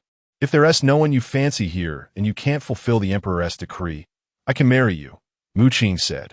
Young Lord Duan interrupted Mu Qing with a dark expression, while Mu Qing looked extremely serious, as if what she just said was not a joke, but came from the heart. Servants began to bring drinks, and fruits were placed on the tea table. Shao Ning took the opportunity to wipe the wine glasses and fill them. Li Kan raised his glass and took a sip, saying, "Sounds good. It's time for me to choose a consort." Everyone was taken aback. "Are you serious? What else?" Young Lord Duan squinted his eyes. Then a faint smile appeared on his lips. I wonder which young lady is so fortunate to catch the favor of the heir prince you. Li Kan suddenly stood up. Then I must take a good look. Mu Qing accidentally spilled some wine from her glass, wetting the hem of her skirt. Young Lord Duan frowned. How careless. It's nothing, just a little wet, she replied. Suddenly, a melodious sound of a zither filled the air, capturing everyone's attention. Shao Ning looked up and saw a woman in white sitting alone in the pavilion at the northern corner, playing the zither. The soft light illuminated her white attire, making her appear like a fairy descended to the mortal realm. Shao Ning inadvertently murmured, "This sister is so beautiful. I've never worn such a lovely dress." Those nearby heard her speaking so out of turn and cast disdainful looks. Young Lord Duan chuckled softly. This girl, does she really think she is a man? Li Kan shot a glare at Shao Ning. What kind of eyes do you have? A woman like that can be considered beautiful? Chapter 19. The melody the once lively banquet became quiet due to the sound of the zither. The woman dressed in white, with simple hair adorned with a white jade hairpin, appeared extraordinarily ethereal and elegant without any makeup. Every eligible young man present was captivated by her appearance and temperament. She was truly beautiful. Mu Qing looked at the woman in white with envy, extending her hand to examine her own hands, which still bore calluses from practicing martial arts.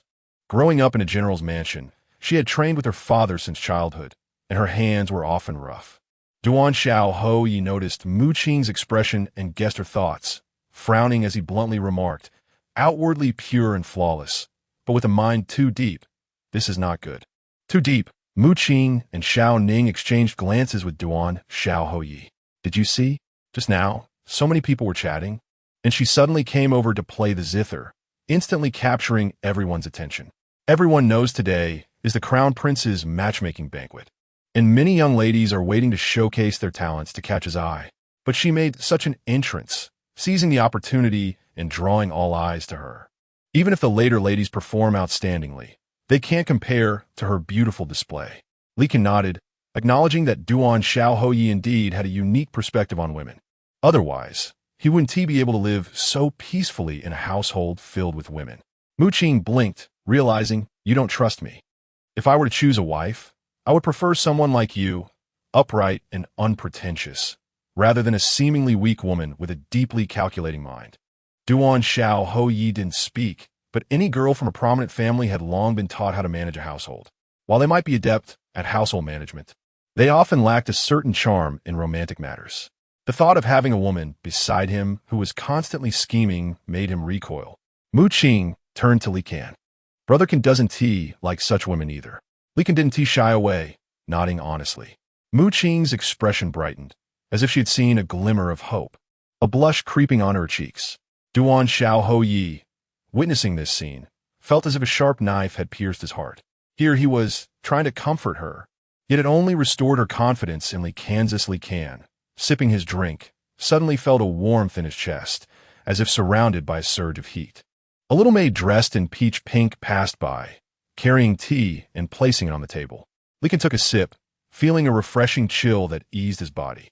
Shao Ning noticed Li Kan's unusual expression and inched closer, asking, Your Highness, are you all right? Why is your face so red? Li Kan turned around, and Shao Ning's enlarged face came into view. Suddenly, he caught a faint fragrance wafting from her. Frowning slightly, Li Kan instinctively moved away from her. Stay away from me. In a moment of distraction, he spilled the tea, wetting his clothes. Your Highness. Shao Ning reached out to help him, but Li Kan pushed her away and stood up, swaying slightly, likely from drinking too much. I need to change clothes. Shao Ning watched Li Kan's retreating figure and quietly followed him. Mu Qing was about to stand when Duan Shao Ho-Yi pulled her back. What are you doing? He has changing clothes. Why do you need to go? But what about him? He is a man, and besides, there's that little servant Shao Ning with him. He doesn't need you. Whenever Li Kan had even the slightest issue, Mu Qing felt as anxious as an ant on a hot pan. She pulled her back down into her seat. Shao Ning followed Li Kan to the backyard, where he staggered slightly. If it weren't for the cane in his hand, he looked as if he might fall at any moment. Shao Ning quickly stepped forward to support him. Your Highness, are you really okay? Li Kan felt hot all over, but his mind was still somewhat clear. Turning his head, he saw Shao Ning's big eyes staring at him and shook his head vigorously, pushing her away. "Don't come so close." Shao Ning stumbled back, allowing Li Can to leave on his own, puzzled by his sudden change. He had seemed fine just moments ago. Li Can returned to his long unvisited courtyard, which was pitch dark. Fortunately, having grown up there, he was very familiar with the place and found his way to his room by memory. Pushing the door open to enter, Mama Zhao followed closely behind. Seeing Li Can find his way, she smiled slightly, and only when he entered did she feel relieved to leave. Standing inside, Li Can, despite being inexperienced, realized he had been plotted against and drugged. A dim light flickered in the room, revealing a vague silhouette by the bedside. Li Can's expression turned cold.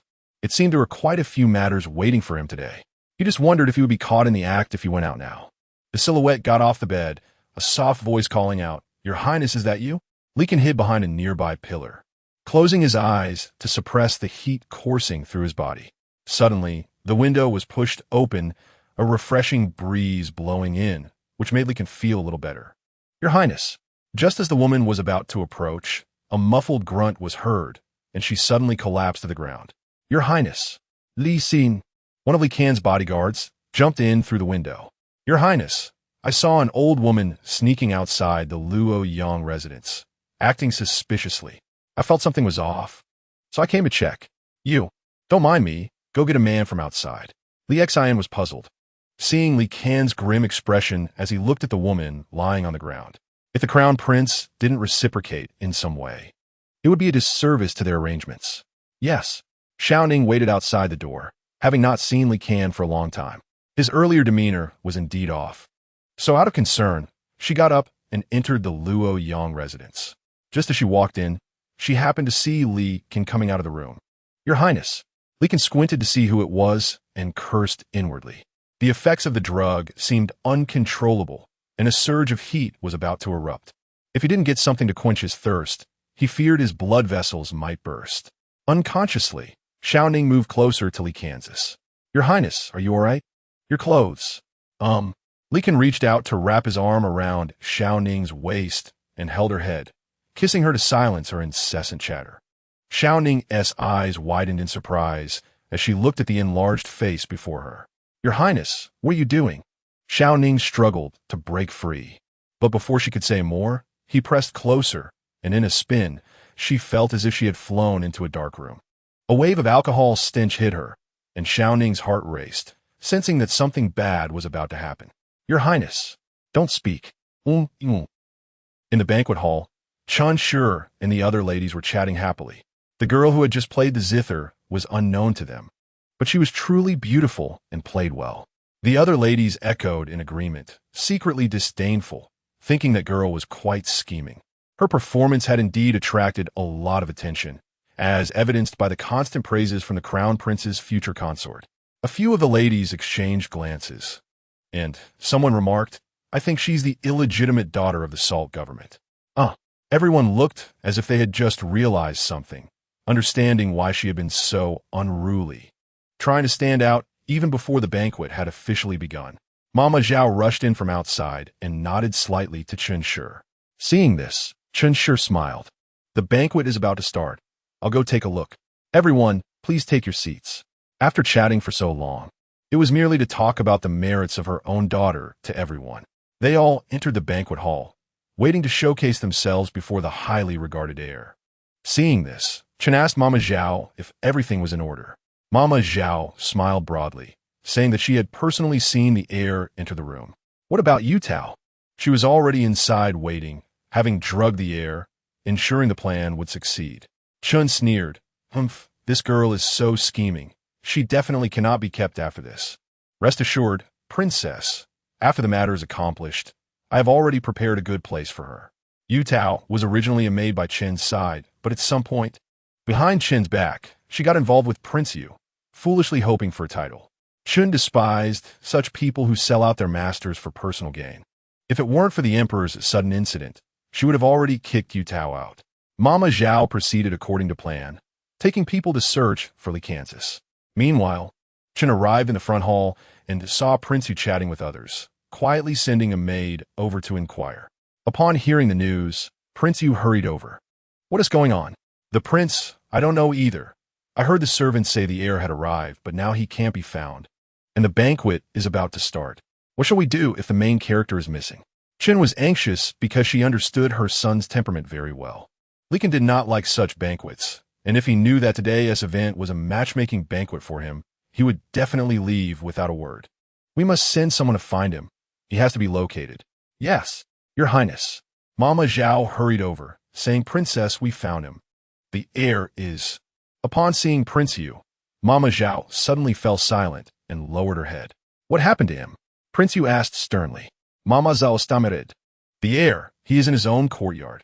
Upon hearing this, Prince Yu's face showed rage, and he turned to head towards Qiuyang residence. Chen followed behind, saying, Your Highness, don't be angry. There are still guests outside. No matter how Chen tried to persuade him, she couldn't stop Prince Yu. As she watched Prince Yu leave, Chen snorted coldly and called a few people over. She didn't believe that Li Can's reputation would be ruined. Chapter 20, Under the Moonlight. Shao Ning lay on the bed like a broken doll, motionless, her entire body in pain. She didn't understand why this was happening, why the prince, who had been fine, would treat her this way. Was he angry that she had seen his body, and this was her punishment? But why did he have to take off her clothes to teach her a lesson?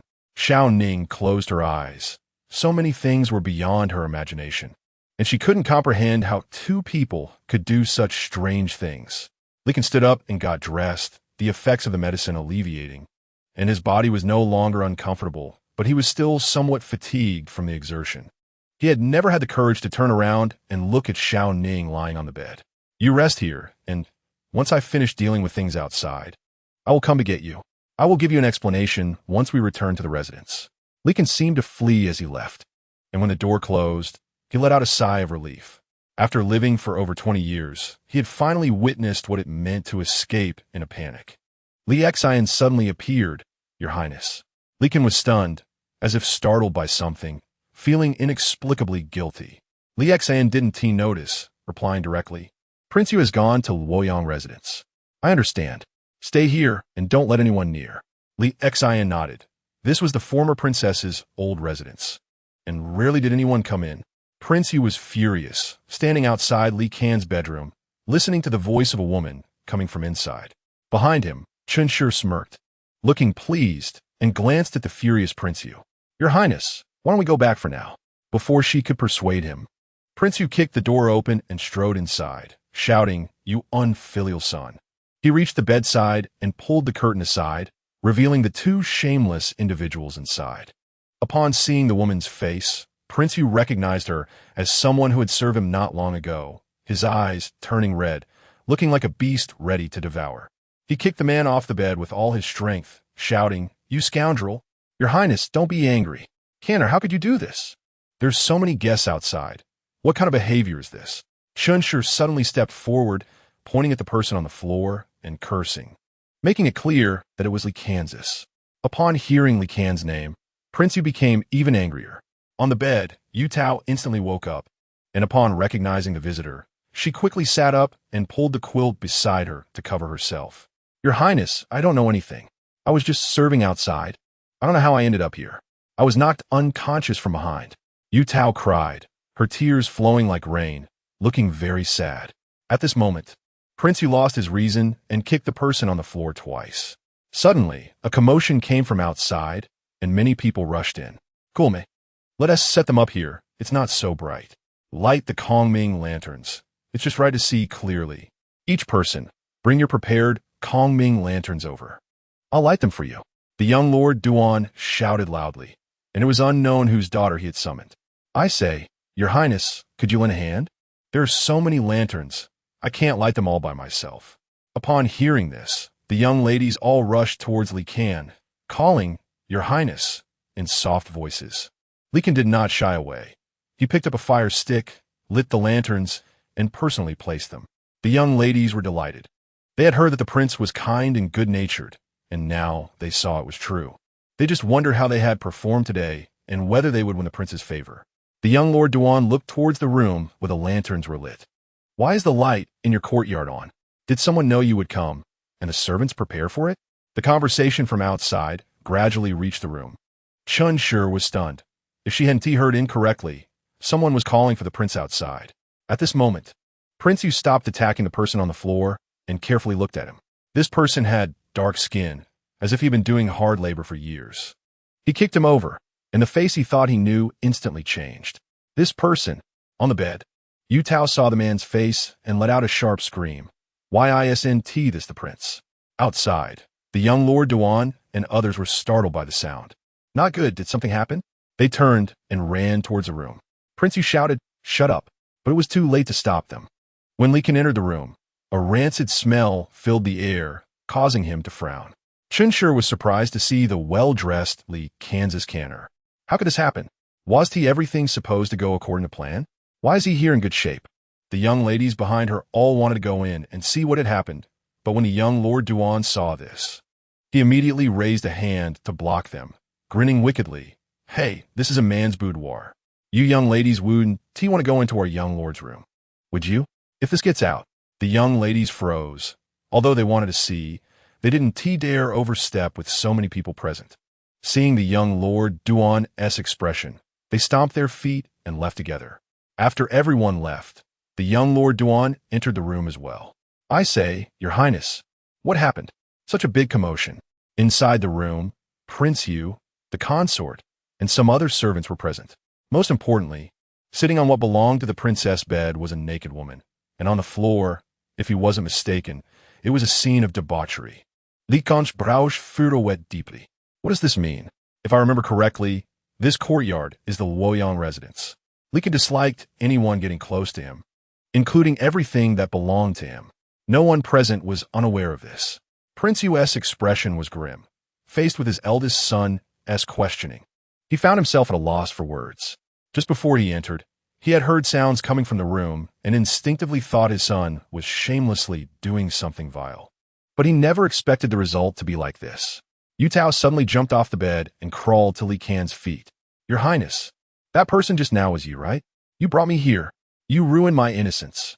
Li Kan had a cleanliness obsession since childhood and hated being touched by others, especially by a woman like this. Although he couldn't fight, the young Lord Duan was nearby, and when he saw Yu Tao approaching, he immediately kicked her aside. What is going on? We were just chatting with the young ladies outside. And when did we see you? Who are you dressed like this? Yu Tao was puzzled. She had clearly drugged Li Kan's drink and had seen him drink it. Everything was prepared, and she had waited for him to come in. How could he suddenly change like this? It's you. It was clearly the prince who brought me here. It's you. Yu Tao knew that if she didn't cling to the prince today, her life would be utterly ruined. Enough. Prince Yu suddenly shouted, not wanting to hear any more.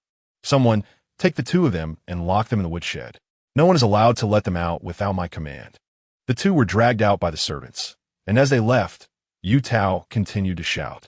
The young Lord Duan glanced at the unconscious man, noting his flushed face. Looking as if he had been drugged, the young Lord Duan clicked his tongue. It seemed that whoever was behind this had a strong desire to ruin Li Kansas. However, one thing puzzled him. Looking at Li Kan, how did this kid discover everything? This was clearly a trap set for him, yet he had easily avoided it. Canner. After everyone in the room left, Prince Yu looked at his eldest son with a hint of guilt. He had just angrily suspected him and cursed himself. Although his son had been away for many years, he had watched him grow up since childhood. He still knew a bit about his temperament. How could he have lost his reason and assumed that the person behaving so badly was him? You could see the guests outside.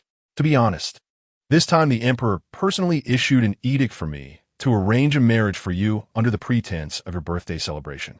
Your mother specifically instructed before her passing that your marriage should not be interfered with by the king, allowing you to choose the girl you like. Now that you are of age, if there are any girls outside that you fancy, just let the king know. If you don't find anyone suitable, then the king will decline this marriage proposal. The prince spoke sincerely, each word directed at Li Kansas. Li Kan nodded, knowing that the other party was merely looking for a way out for himself. Understood, I will handle it. The prince nodded and patted the shoulder of his tall son. After the prince left, young Lord Duan came over from behind, asking what was going on. Just now, he was happily drinking and chatting with those people in the front hall, and Li Kan suddenly pulled him away. This was quite a toxic move. Either don't do it, or if you do, plan to ruin him. But you are impressive, having been away for so long and still able to be on guard. Escaping so easily. If you had really been drugged, the person being intimate with that girl right now would be you. Li Kan's expression darkened, lacking the mood to explain the situation to young Lord Duan. He had more important matters to attend to. I need to go to my mother's courtyard to get some things and leave directly. I'll trouble you to handle the aftermath. Young Lord Duan raised his eyebrows. All right, given such a big incident, it's impressive that Li Kan isn't dead from anger. Li Kan hurried to the back courtyard, arriving at the residence of the late Princess Yu. Upon reaching the entrance, the guard Li Xin was still on duty. Your Highness, go prepare the carriage. Li Si note that? Yes. Li Kan stood at the door, hesitating, knowing that this was not the time for explanations. He gently pushed the door open, and a faint light emanated from inside. Li Kan looked in. At that moment, Shao Ning was tying a band around her chest and casually picked up her clothes to put on. Li Kan felt somewhat awkward, unsure of what to say in this situation, and slowly walked over. Are you feeling unwell? Shao Ning looked tired, and upon seeing Li Kan return, she did not show any special expression. When she heard the question, she straightforwardly replied, "It hurts a little." Li Kan fell silent, unable to find a response to Shao Ning's words. He slightly turned his body, as if years of knowledge had completely slipped his mind, forgetting how to organize his words. I will take responsibility for you. Shao Ning looked surprised. Responsible for what? Chapter 21. Back at Qingfeng Courtyard, the two seemed to have developed a tacit understanding. They did not mention anything that had happened that day at the Prince Yu's residence, as if it had never occurred, simply going about their tasks. Shao Ning served hot tea to Li Kan, placing it beside the table as usual, and silently retreated 5 steps. Li Kan caught this scene in his peripheral vision, took a deep breath, slammed the book in his hand shut, and tossed it onto the table. Shao Ning.It, puzzled as to why he was suddenly angry again for no apparent reason. Just as Li Kan reached for the teacup, he recalled that day's events, withdrew his hand, stood up, and prepared to leave. Seeing this, Shao Ning immediately followed him, but Li Kan suddenly admonished her, "Don't follow me." Watching him leave alone, Shao Ning wondered what could have upset him today, since she hadn't done anything to provoke him. After exiting, Li Kan went alone to the lotus pond. Standing quietly by the edge and staring at the ripples on the water's surface stirred by the wind. That night, after getting dressed, Shao Ning stepped out. Being her first time, Li Kan was under the influence of drugs, and his movements were a bit rough, making Shao Ning walk awkwardly. Yet, she didn't utter a single complaint. Even when she got a bit upset and cursed herself for her shamefulness, he didn't retort. Li Kan lowered his gaze and cursed under his breath, just as he was about to turn around when he suddenly spotted a dark red stain on the bed sheet. His expression darkening. The thought of having to take responsibility for her and being rejected made Li Kan feel increasingly heavy-hearted. After being dismissed by Li Kan, Shao Ning returned to her courtyard and was surprised to see Steward Lu had arrived at some point. "Shao Ning, you're back," Steward Lu said with a smile, his face seemingly blooming with joy. "Come here." He waved, and 2 young servants approached, one holding a box and the other carrying new fabric. Shao Ning was taken aback. "What is this?" "This is what the heir instructed," Steward Lu explained. "I heard you did a good job at Prince Yu's residence, so the heir specifically ordered me to bring you a reward." Opening the first box, she was astonished to find gold ingots inside, each weighing about 10 taels, totaling 10 ingots, which meant 100 taels in all. How could there be so much money? Shao Ning exclaimed in surprise. Steward Lu continued. The heir also asked me to select some other items to send over. I wasn't sure what would be good, but I thought this fabric looked nice. You can make yourself a few new clothes with it. He signaled for the servants to bring the items into Shao Ning's room. Shao Ning was unsure why Li Kan did this, but one thing was certain. She now had money and could choose her favorite house to leave this place. Looking at the gleaming silver, she couldn't hide her excitement. In the study of Qingfeng Courtyard, Li Kan asked Steward Lu upon his return, "Did she say anything? Is she satisfied with the items sent?" Steward Lu was somewhat surprised. As a servant, how could one be dissatisfied with the gifts from their master?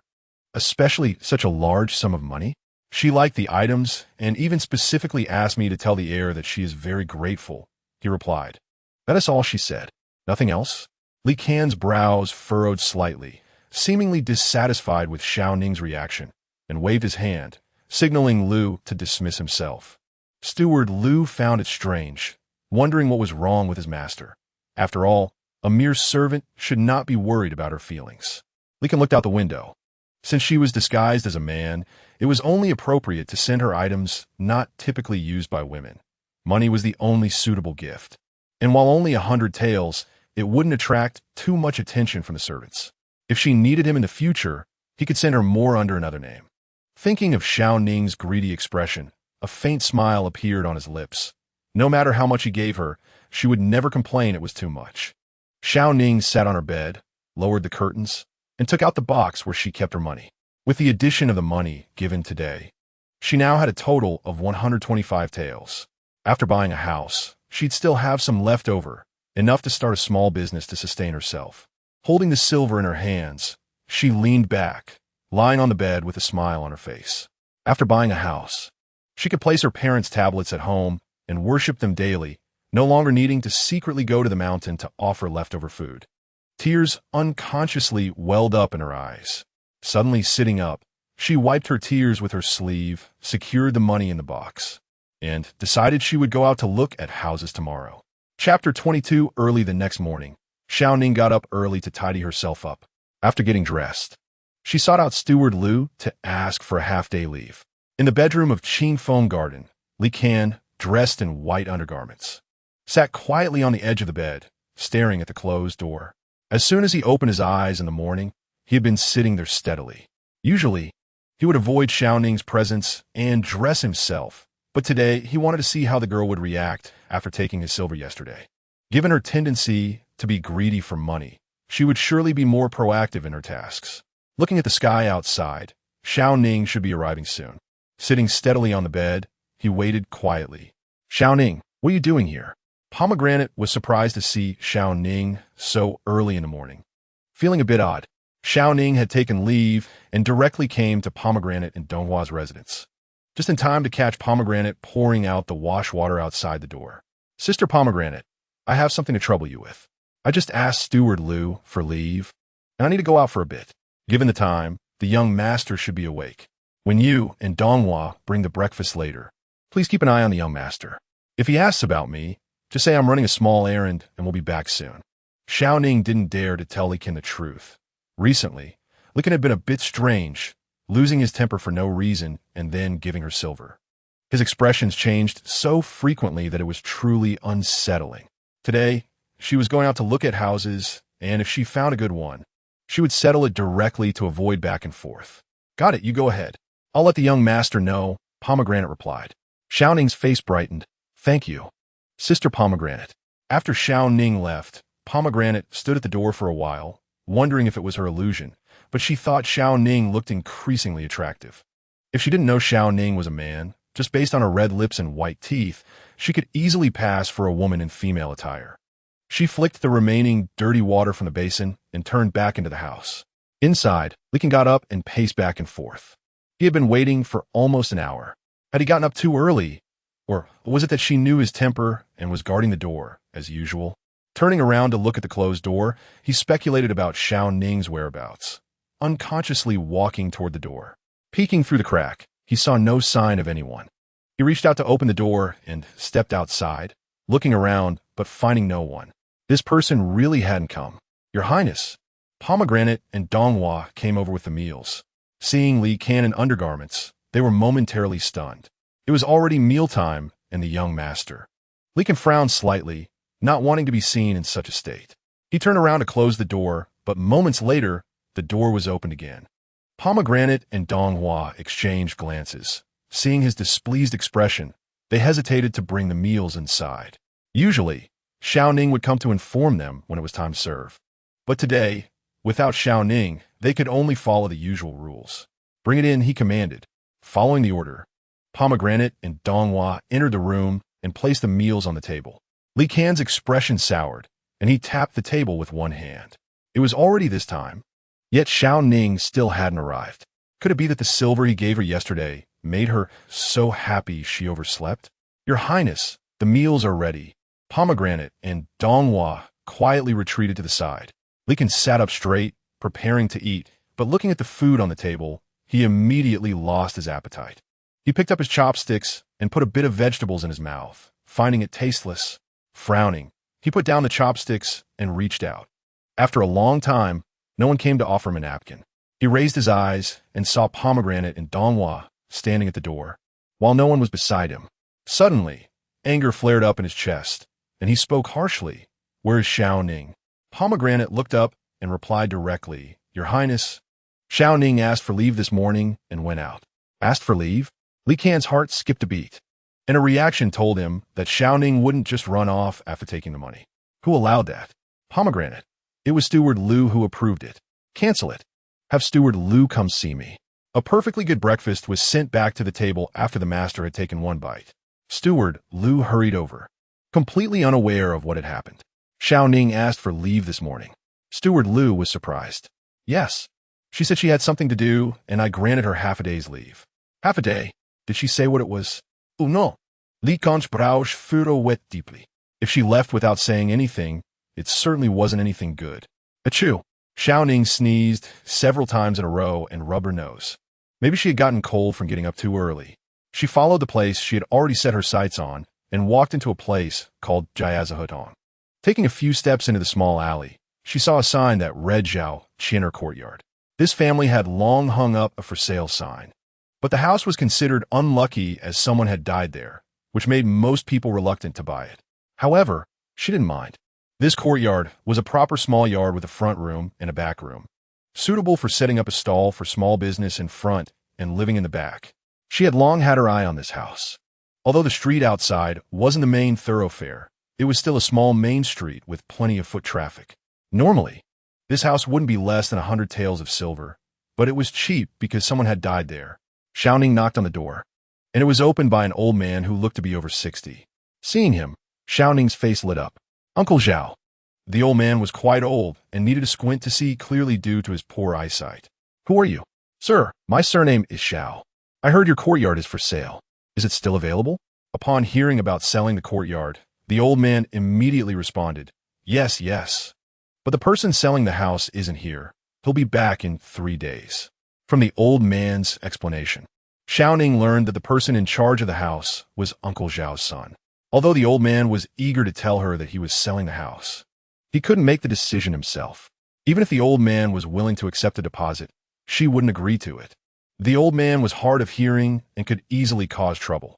If she paid the money and the other party denied it, she would be left with nothing. After leaving, Shao Ning felt that her luck was poor today and could only wait for 3 days for Zhao's son to return. She had to buy this house.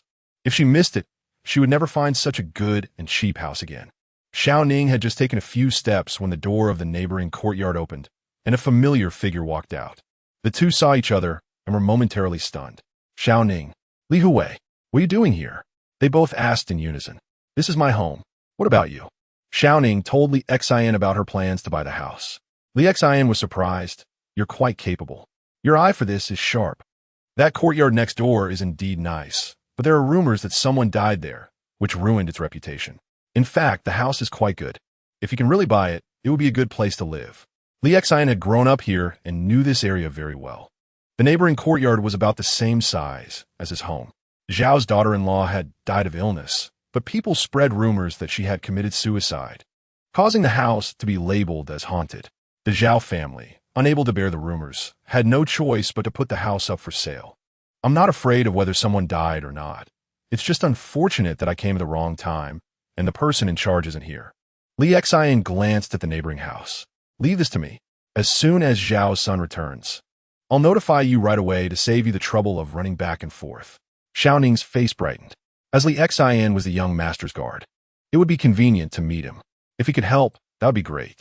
Really, thank you so much. Li Xian knew Shao Ning's identity. Although they hadn't spoken much, he understood a bit. As a capable servant beside the young master, he casually draped an arm over Shao Ning's shoulder. No need to be polite. It's settled. Chapter 23. After finishing the house visit, Shao Ning hurried back. When luck is bad, nothing goes well. A sudden heavy rain started on a fine day. Li Xian returned to his duties and walked back with Shao Ning. Just as they approached the courtyard, the rain outside intensified. Shao Ning covered his head and jogged along. If it came to running, Li Xian, who had martial arts skills, could run faster than Shao Ning. However, their recently established rapport shouldn't be disrupted by such a small disaster, so he wouldn't leave Shao Ning behind. Seeing Shao Ning's clothes getting soaked, Li Xian grabbed his hand and quickened his pace, and Shao Ning followed suit. They made their way back to the courtyard, heading straight to the back, and only stopped when they reached the long corridor. Shao Ning shook off the water from his hair, his upper clothes completely drenched. Li Xian, on the other hand, was relatively better. His hair was wet, but only his shoulders were damp. Seeing Shao Ning looking like a drenched chicken, Li Xian couldn't help but laugh. "Look at you. Like a monkey." Shao Ning wiped his face with his half-wet sleeve. The rain hitting his body made him shiver when a gust of wind passed by, resulting in a couple of sneezes. Li Xian chuckled and patted Shao Ning's shoulder. "With this physique, lacking exercise, you'll never grow tall." Although the other was only 14, he was quite short. At that age, Li Xian had already been much taller than him. Shao Ning covered his mouth and sneezed again. When he looked up at Li Xian, some fine strands of hair fell on his forehead, his face pale, making his eyes particularly bright. Perhaps it was due to catching a chill, but his cheeks were slightly flushed, and his red nose made him look quite adorable. Li Xian was taken aback. When his gaze fell on Shao Ning's neck, he couldn't help but be startled and froze. "Hey!" Shao Ning waved his hand in front of Li Xian. "I'm going back." "Huh? What?" Shao Ning covered his mouth and nose to prevent another sneeze, his voice muffled. "I said I'm going back. My clothes are completely soaked." Li Xian snapped back to reality. "Oh, okay." Shao Ning crossed his arms, feeling puzzled about what was wrong with him, as he had seemed fine just a moment ago. Watching Shao Ning's departing figure, Li Xian was surprised. How could she be a girl? He quickly knocked on his head, cursing himself for his daydreaming. She's clearly just a boy, just looks like a girl. He thought that once she grew older and had facial hair, no one would mistake her for a girl. He slapped his cheeks, wondering if it was true what his mother said, that he was getting older and should get married. Otherwise, he'd see everyone as a girl. Turning around, he accidentally bumped into a pillar, wincing in pain, rubbing his nose, and looking back at the place where Shao Ning had left until her figure disappeared before he left. Not far from the rockery, Li Xian was holding an oil umbrella, watching the scene with a faint expression, wondering how Shao Ning ended up with Li Xian. Shao Ning prepared hot water and a bathing tub, sneezing several times as he stripped off his wet clothes, shivering as he entered the tub. His long, black hair hung over the edge of the tub, and as his body soaked in the warm water, surrounded by steam, it felt like he came to life in an instant. He closed his eyes, enjoying a moment of peace, knowing he still had to go to Qingfeng Courtyard for work later. Suddenly, there was a loud knocking at the door, startling Shao Ning awake. He opened his eyes wide, hands instinctively covering himself, looking fearfully at the door, wondering who could come at this time. He stood up, hastily grabbed a white towel to wipe off the water, gathered his hair, and put on a clean set of clothes. Peeking out the door cautiously, he scanned the surroundings and found no one. He had distinctly heard someone knock just moments ago, so he retreated back inside and closed the door. Outside, Li Xian hid by the wall, closed his eyes, and exhaled a deep breath. He didn't know what had driven him to knock on the door, especially while someone was bathing. Chapter 24. After taking a bath, Shao Ning had lunch and prepared to return to work. When she arrived in front of Qingfeng Courtyard, she saw Shirlu walking out. Upon seeing Shao Ning, Shirlu was momentarily taken aback, turned a glance inside the house, then lifted her skirt and ran down the stairs, grabbing Shao Ning's wrist and pulling her aside. "You're back. The personal matters have been taken care of." Shao Ning nodded. "It's only halfway done." "What's wrong?" She noticed Shirlu's unusual expression. Shirlu whispered, "The young master has been in a particularly bad mood today. I don't know why, but when I saw him this morning, he seemed irritable. Later, I don't know where he went, but when he came back, his face looked even worse. Be careful when you go in later." After Shirlu left, Shao Ning glanced at the door. Before Shirlu said anything, she felt somewhat at ease, but now she felt inexplicably uneasy, given the young master's personality. He shouldn't be the type to vent his anger on innocent people. Taking a deep breath, she stepped over the threshold and entered. Li Xian was sitting in the study, quietly reading a book, as usual. Seeing this, Shao Ning sighed in relief. Everything seemed normal, so she smiled faintly and stood carefully to the side, making no unnecessary noise. Li Kan turned the pages of the book and casually placed it on the desk. Shao Ning immediately served him tea, and Li Kan naturally picked up the cup, sipping the warm tea. Whether it was because the weather outside was cool or because of the warmth of the tea, his mood seemed to improve. His tightly furrowed brows gradually relaxed, and the corners of his mouth twitched slightly. Shao Ning stood cautiously beside him, unsure if it was just her imagination, but she thought she saw the young master smile. The incident at the Yu Wang Fu had just passed, and it was unclear who had spread the scene of the commotion in the residence to the palace. Inside Changchun Palace, Chun Shi sat in the lower seat, waiting for a long time without seeing the empress appear. She felt a vague unease. This morning, her right eyelid had been twitching incessantly. Just as she had torn off a piece of white paper to stick on her eyelid, a decree from the palace summoned her in. If one were to calculate, she had grown up alongside the empress when they were young, but the empress had the closest relationship with Yurong. In the end, one became the crown princess, and the other became the young master's wife, while she could only watch the person she admired marry someone else. After many years without contact, someone suddenly issued a decree summoning her to the palace, which was quite telling. Changing into court attire, she followed the palace attendants into the palace. Sitting in Changchun Palace, she waited for a full hour without seeing a trace of the empress. A smirk appeared on Chun Shi's lips, her eyes filled with malice. Ming Yingya, because of that little affair in the residence, planned to seek her revenge on Yu Rong's son. When the palace attendants brought tea, they came and went several times. Although she had been summoned to the palace, aside from not seeing the empress, the attendants did not treat her too poorly. However, extending her finger, painted with bright red cinnabar, she gently stroked the teacup. The warmth radiated from the cup. She tapped it lightly and then picked it up, using the lid to stir the tea. Just as she took a sip, before the tea could even reach her stomach, her expression suddenly contorted in pain. The teacup crashed to the floor, shattering into pieces as she clutched her stomach and cried out in agony, collapsing to the ground. The palace attendants rushed over immediately. In the courtyard of Changchun Palace, what? You say Chun Wan has fainted? Granny Shu replied, yes, I don't know why. The servants said that after the young master's wife drank the tea, she felt discomfort in her abdomen and then fainted. The empress held a pair of scissors, trimming the dead branches and leaves from a potted plant that could no longer grow. She snorted coldly.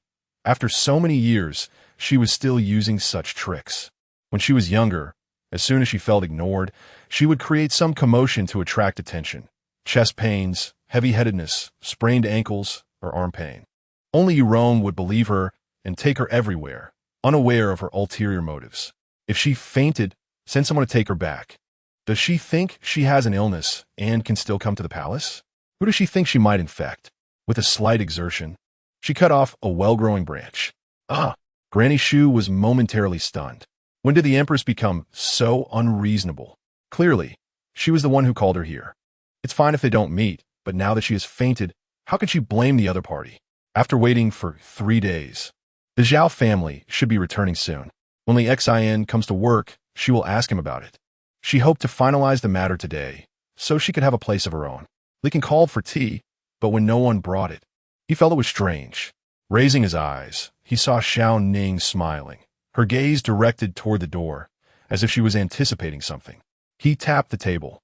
Shao Ning. Shao Ning came back to her senses and casually replied, Young master, what is your command? This young master has a bitter taste in my mouth and wants something sweet. Shao Ning understood. According to Li Kan's habit, this sweet treat probably referred to Li Ji's sweet soup. Please wait a moment. I'll prepare it right away.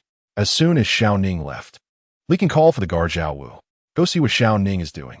For the past few days, he had felt something was off. This feeling of being out of control was too unpleasant. Shao Ning went to buy sweet soup, and there was no delay along the way. She went and returned right on time. Upon learning this, Li Kan was surprised. She went out and did nothing at all, yet she looked as if she was eagerly waiting for something. After Li Kan finished his lunch, Shao Ning tidied up and exited the study. Just as she stepped out, she saw Li Xin waving at her. Shao Ning's eyes brightened, and she jogged over. Liga, how is it? Have the Zhao family returned?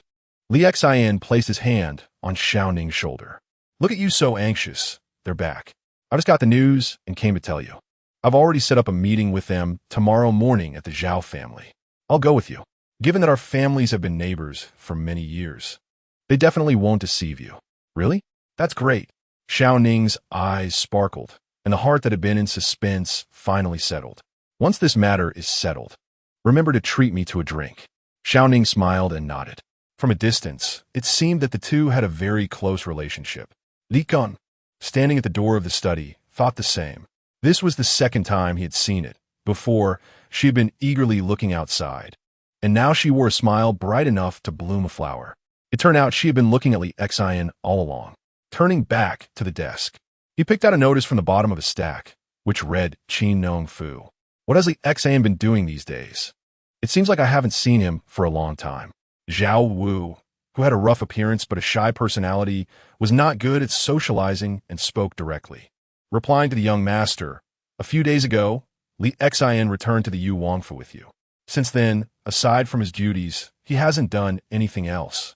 Li Kun seemed not to have heard what Zhao Wu said. He only heard that Li Xian had gone to the Yu Wangfu with him a few days ago and that he hadn't done anything else. It seemed he was indeed idle, which was why he had time to be so familiar with others. Have him come here immediately. There's a task that needs his attention. Zhao Wu nodded, yes. In fact, he hadn't done any work for a long time either. At least Li Xian had gone to the Yu Wangfu with the young master. Chapter 25. Li Xian was called to the study. Li Kan threw a notice at him and said, regarding the matter of Qin Nong Fu, you need to tidy it up and set off immediately. Li Xian was taken aback. Qin Nong Fu was far away at the border, and a round trip would take at least 10 days. If he was to handle the matter, he wouldn't be back for at least a month. Set off immediately. Is it that urgent? Li Kan sat up straight, leaning back in his chair. What's wrong? Do you have other matters to attend to? Li Xian scratched his head. Is it possible for the subordinate to leave a day later? I have a personal matter to deal with, and I'd like to set off tomorrow afternoon. Li Kan narrowed his eyes, already concluding that Li Xian's reluctance to leave was due to Shao Ning. What could be so important that he needed to postpone an official duty? To be honest, I promised Shao Ning to accompany her to look at a house tomorrow. So what did you say? Shao Ning is looking at a house. Yes. I found out by chance that the house she is interested in is right next to mine. Since I know the owner, I thought I could help her as a middleman, considering Shao Ning is young and might not know how to handle it. Li Kan was surprised that Shao Ning was looking for a house. What was she thinking? Moving out of here?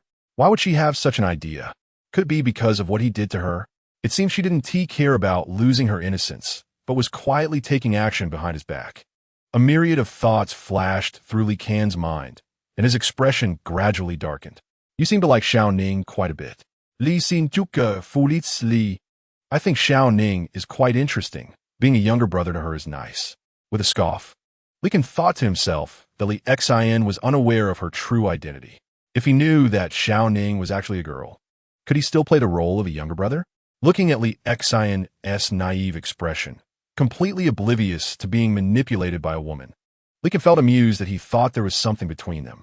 His gaze fell on the notice in Li Xian's hand regarding Qin Nong Fu, and suddenly feeling a bit awkward, he touched his nose. That task, which didn't even need to be handled, had been made to seem urgent. However, seeing that Li Xian was completely unaware, Li Kan suppressed his guilt and said seriously, you can delay your departure by a day.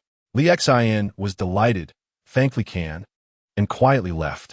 In the study, Li Kan pondered over Li Xian's words. Shao Ning was looking at houses.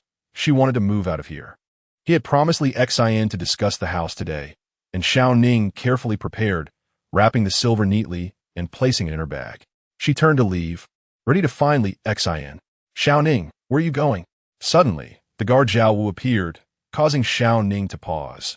She felt like she wasn't familiar with him. Zhao guard, the young master is looking for you. The young master? Shao Ning was taken to the small outer room of Qing Feng Courtyard, where Li Kan was lounging casually on a soft couch in his regular clothes. With a lazy expression, he noticed Shao Ning carrying a bag, looking as if she was about to go out. Are you going out? Shao Ning.It. Replying to the young master, I asked for leave from Steward Liu. I have some personal matters to attend to, and I'll hurry back once I've taken care of them. Oh, go ahead. In the future, You don't need to report to Steward Liu for matters. Just tell me directly. Only with my permission can you go out, so I don't have to search for you everywhere. Shao Ning lowered her eyes and pouted slightly. In any case, she was leaving, so it didn't matter who she spoke to. Yes, I will remember. Shao Ning turned to leave, and Lincoln stretched out his hands, yawning without any regard for his image. Did you complete the task I assigned you yesterday? Zhao Wu understood and replied, yes, it has been completed. Here is the house deed. How much did it cost? Following the young master's instructions, 200 taels bought the house. Li Qian's lips curled into a smile as he took the house deed and unfolded it to look. Shao Ning had good taste. It was a courtyard with both a front hall and a backyard, looking quite nice. It would be a good choice for her to settle down in that small house in the future. Moreover, the price was not expensive, just 80 taels. No wonder she was so generous in buying a house and establishing assets. Based on his understanding of Shao Ning, aside from the money he had given her, with her usual savings, she probably had around 100 to 120 taels. He didn't know how much silver she had before entering the residence. But even if he calculated it to be 150 taels, that was his absolute bottom line. To think she could live a lifetime on 150 taels was simply a dream. Shao Ning followed Li Xian to the Zhao family. And after knocking on the door, it was opened by someone who was not Zhao Bo, or who had opened it the last time. Brother Zhao, Li Xian called out. And Shao Ning immediately smiled and nodded. Brother Zhao, this little brother wants to buy my house, right? Brother Zhao laughed heartily and welcomed them inside. Brother Zhao, regarding this house, we would like to finalize it today. We have brought the silver. As long as you agree, we can sign the deed and it's settled. Li Xian stated directly. Brother Zhao showed hesitation. Brotherly, to be honest, this house has already been sold. Shao Ning was taken aback. What? Sold? Li Xian and Shao Ning exchanged glances. Brother Zhao, is that true? Why didn't you mention it when I arranged to discuss the house yesterday? Brother Zhao looked apologetic. I truly feel guilty. I thought that this person was just like you, merely coming to take a look. If they heard the reputation of this house outside, they might not buy it, so I didn't take it seriously. When you came to me about seeing the house, I thought having another person look at it would help in selling it, so I agreed to you. But I didn't expect that last night. That noble person also came, and not only that, they brought a large sum of silver, so the house was sold that very night for 200 taels, 50 taels higher than the market price. How could I not sell?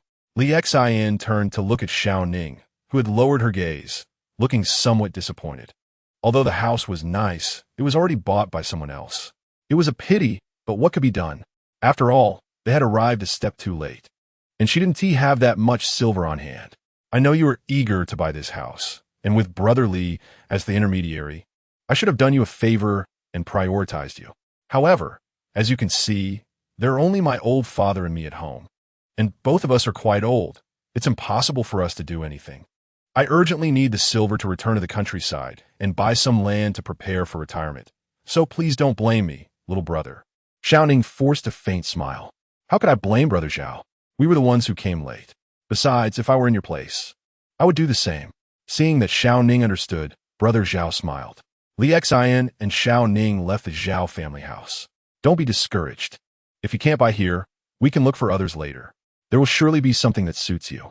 Shao Ning, feeling a bit down, nodded. Thank you, brotherly, for accompanying me on this trip. Returning to the residence, her original plans fell through, and she would have to stay in the residence for a while longer. Sighing deeply, she realized that her luck had been getting worse since she entered Qing Feng courtyard. Ning-It, it's bad. You should quickly go see Sister Shirlu. As soon as Shao Ning reached the inner courtyard, Donghua rushed over, her small face smeared with tears. What happened? Donghua, teary-eyed, said, It's all my fault. I should have done it myself, but I was scared and asked Sister Shirlu to do it instead. Who would have thought that in just a moment, the vase in the young master's courtyard would break? Shao Ning took it lichtly.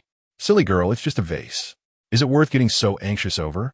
How much could a vase used for decoration possibly cost? No, that vase was the most beloved possession of the princess when she was alive. The young master treasures it very much. Shao Ning's heart sank, and an ominous premonition arose. Chapter 26, Shao Ning rushed over, and she found Pomegranate kneeling on the ground, crying. Li Qian was not there. Only Manager Liu was there scolding Pomegranate. It was unclear what was said in the end, But manager Lu left in a huff, leaving Pomegranate slumped on the ground alone. Seeing this, Shao Ning walked over to Pomegranate. Sister Pomegranate. Upon seeing Shao Ning, Pomegranate's tears flowed down like they were free of charge. Manager Lu wants me to pay 150 taels, or he will kick me out. I've been in the Wang residence since I was young. If I really get kicked out, how will I live? 150 taels is such a large sum. Where can I find that much money? Shao Ning gasped, 150 taels. What kind of item could be so valuable? Didn't Donghua say only a vase was broken? Pomegranate sobbed. It was a vase, but manager Lu said it belonged to the late princess. Shao Ning.It no wonder.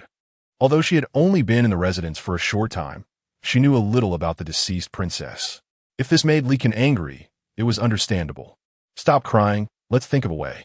Shao Ning helped Pomegranate up and they left.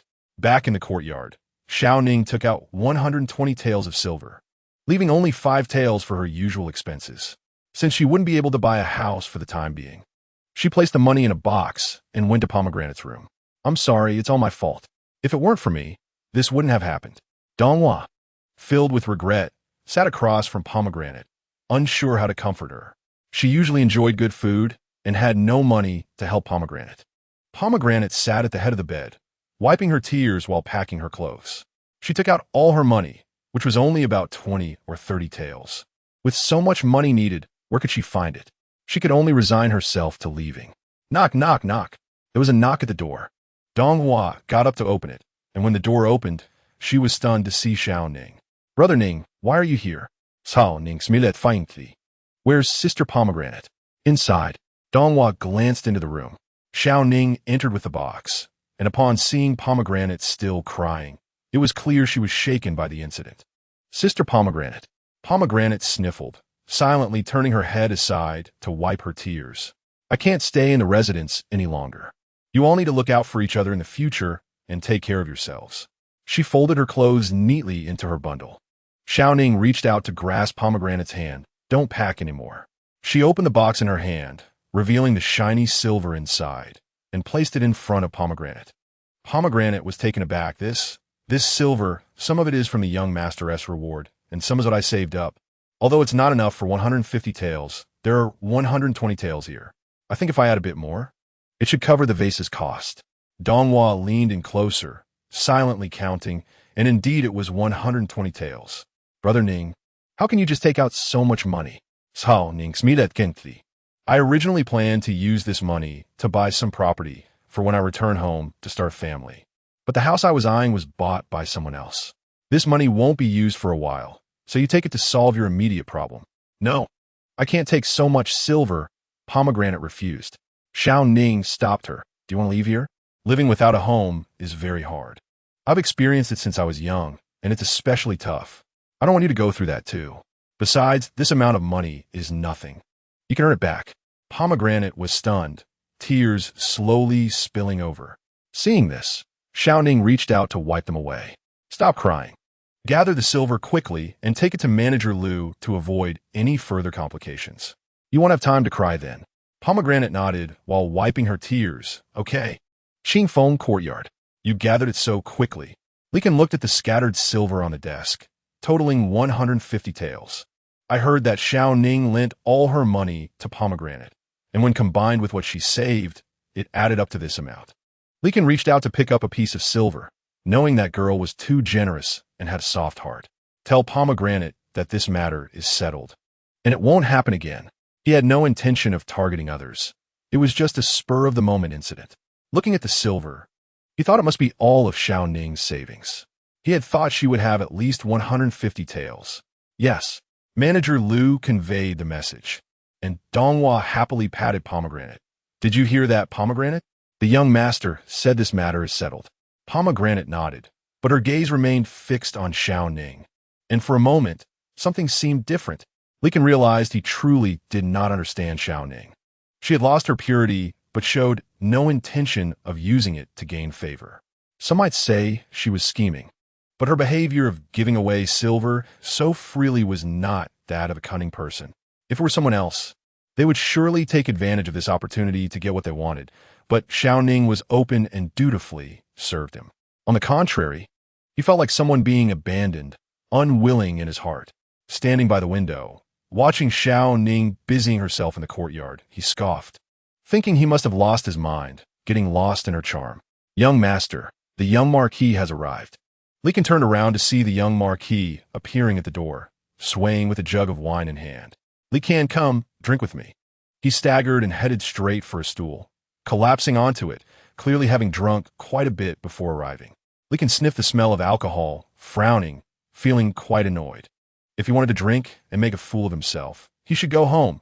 Someone see the guest out. Li Kan continued to look outside, but Shao Ning was no longer there. Don't chase me away.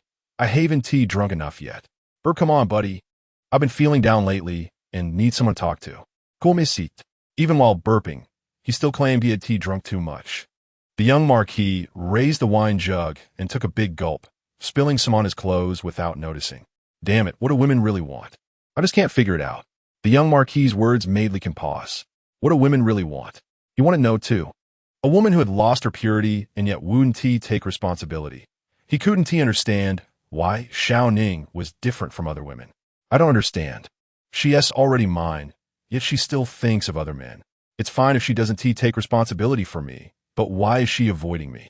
The young marquis suddenly collapsed onto the table, losing grip on the wine jug, which fell to the ground.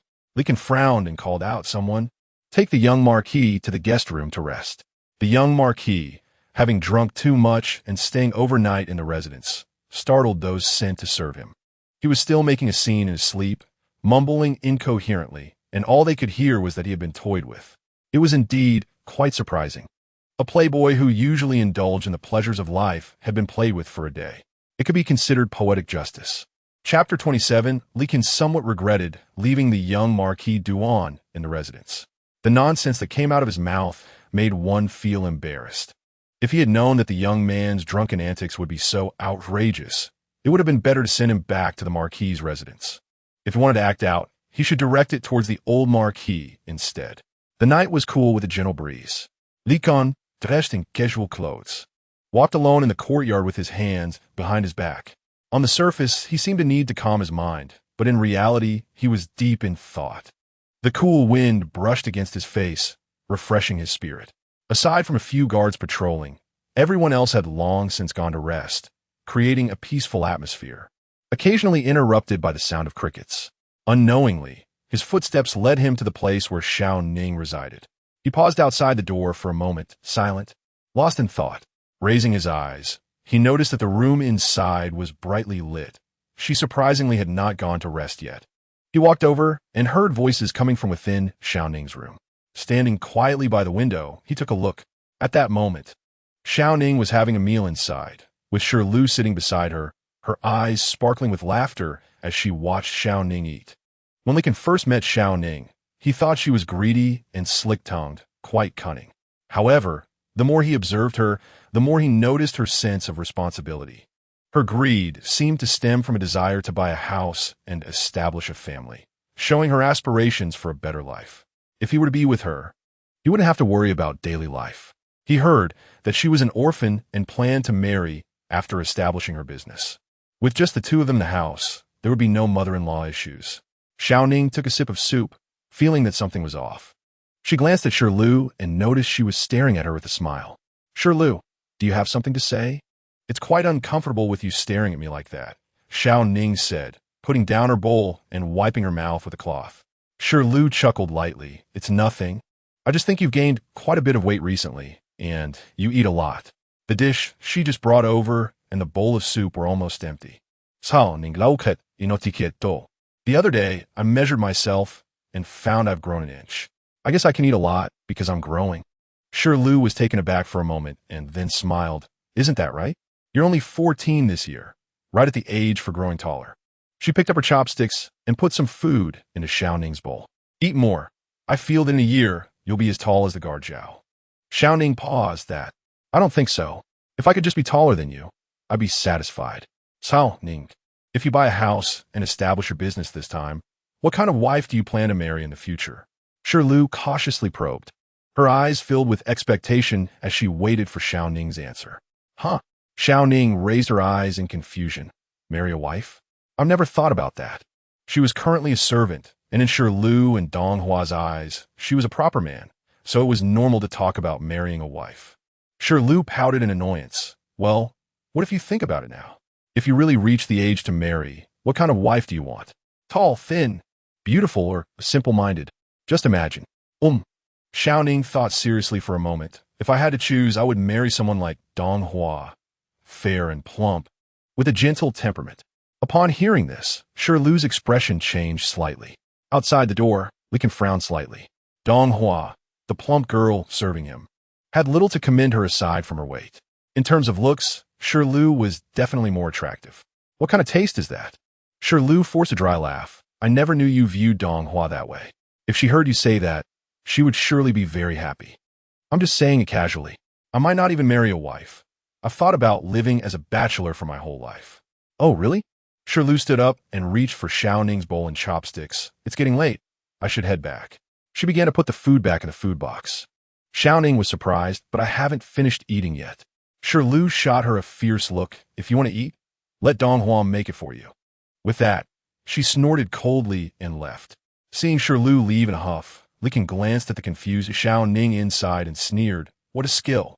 Not only did she sleep with her master, but she also wants to seduce his maid. Marrying a wife, she's really thought a lot about it. As soon as Liken left, Shao Ning suddenly felt unwell in her stomach. Covering her mouth, she ran outside and began to vomit, expelling everything she had eaten. Afterward, she felt much better. Lately, she didn't know what was wrong. She felt very hungry but couldn't eat much, and this reaction followed every time she finished eating.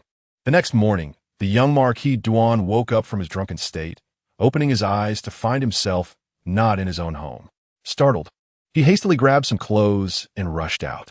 Marquis, a maid, following orders, came to serve the young Marquis Duan, but as soon as she arrived, he was ready to flee. Seeing the unfamiliar maid, the young Marquis Duan was even more startled, thinking to himself that he must have spent the night in some girl's room. Realizing something was wrong, he turned to run. Marquis, your belt. The young man ran in a panic, and the maid picked up the fallen belt and chased after him. Liken stepped out of his room and heard the commotion outside, knowing that Duan Feiyong was up to no good again. Go, bring him here, he commanded. Shao Ning understood and stepped back. The young Marquis Duan fled in panic, and the maid couldn't catch up. Shao Ning stood in the corridor and shouted, Young Marquis, my master is asking for you. Upon seeing Shao Ning, the young Marquis Duan finally stopped and was quickly called into the room. Liken looked at the disheveled man and shook his head. Have you done too many guilty things? Are you particularly nervous? The young Marquis Duan awkwardly rubbed his nose. How did I end up here? Do you think I would invite you? It seemed that he had delivered himself to the door. Fortunately, he realized he had gone to the wrong place. I didn't do anything out of line, did I? A maid brought over some tea and set it on the table. Li Qian's gaze was fixed on the young Marquis Duan, his expression serious, making the young man uneasy. I heard you were. Li Qian glanced at Shao Ning. He originally wanted to avoid the topic, but with her present, he felt it unnecessary. I heard someone slept with you. It's one thing to be irresponsible, but to avoid you as well? The young Marquis Duan's hand froze, spilling tea and burning his fingers, letting out a hiss. What are you talking about? I'm a young Marquis. Who would dare abandon me? I wouldn't abandon anyone, so this is really ridiculous. He forgot the temperature of the tea and brought it to his mouth, too fast, burning his tongue. Shao Ning lowered her gaze, showing no reaction. Li Qian's brow furrowed, his face darkening. Did she not find his words familiar? The young Marquis Duan felt frustrated, fearing he had said something he shouldn't have while drunk last night, exposing himself to Li Kansas. From outside, Steward Lu rushed in, holding up the clothing. Young master, the princess has returned. The princess? Are you talking about Li Yaohuan? The young Marquis Duan exclaimed. Exactly. He hurriedly put on his clothes. Li Can, since your guest has arrived, I won't disturb you. In a few days, I will host a banquet in my residence. Make sure to come, and bring sister Yaohuan along. I haven't seen her in a long time. He quickly tidied his clothes and left in a hurry, as if it was because of Princess Li Yaohuan that he was leaving, when in fact, he was just afraid of being exposed for his embarrassing actions after drinking too much the previous day. Li Can saw through his intentions, but didn't expose him. Where is she? In the front hall. In the front hall, Li Yaohuan sat in a chair, surveying the residence. Brother really enjoys himself. living alone in such a nice courtyard. Princess, you shouldn't come here without permission. Aren't you afraid the Duchess will be angry? The maid by Li Yaohuan sighed. Hui Xin voiced her concerns. Who cares about her? I'm still angry. What are you angry about? Li Kan walked in from outside and heard Li Yaohuan complaining as soon as he entered. Upon seeing Li Kan, Li Yaohuan immediately ran into his arms. Big brother, you're already so grown up, yet you act like a child. Seeing Li Kan, Li Yaohuan seemed like she wanted to cry out all her grievances. Li Kan noticed several large boxes in the hall. This girl must have run away from home. He heard her stomach growling and asked, Haven't you eaten? Li Yaohuan nudda, saying she had been on a hunger strike for the past couple of days and had no chance to eat. Go wash up. I've instructed someone to prepare food for you. We'll talk about everything else later. Li Kan instructed a servant to take Li Yaohuan to the guest room. Meanwhile, Shao Ning was puzzled, wondering who this young lady was, why she called the heir big brother, and why the heir seemed to be so nice to her. Chapter 28. Li Yaochuan is the youngest daughter of King Yu and the Chun family, and she is 14 years old this year. Although she has a somewhat willful personality, she is not a bad person at heart. The person she admires the most in her family is Li Kan's brother. Can I stay with you for a while? Li Yaochuan said with a pleasing expression. What happened? Li Yaochuan had been living in the Chun family, and suddenly returning home after running away must mean something important had happened. The servants placed the food on the table. Li Yaochuan's gaze darted around as she picked up her chopsticks, looking eager. I'm starving. Let's talk after I finish eating. The last bowl of soup was placed on the table, and as the lid was lifted, the aroma immediately wafted out. Shao Ning, who was standing behind Li Kan, smelled it and felt nauseous, covering her mouth and making a retching sound. Li Yaochuan looked up, surprised at Shao Ning. Brother, how can this servant be so uncouth? I'm eating here. Why is she throwing up? It's disgusting. I'm sorry, young master, Shao Ning said, her face pale and her chest feeling tight. Unable to hold it in any longer, she covered her mouth and rushed out.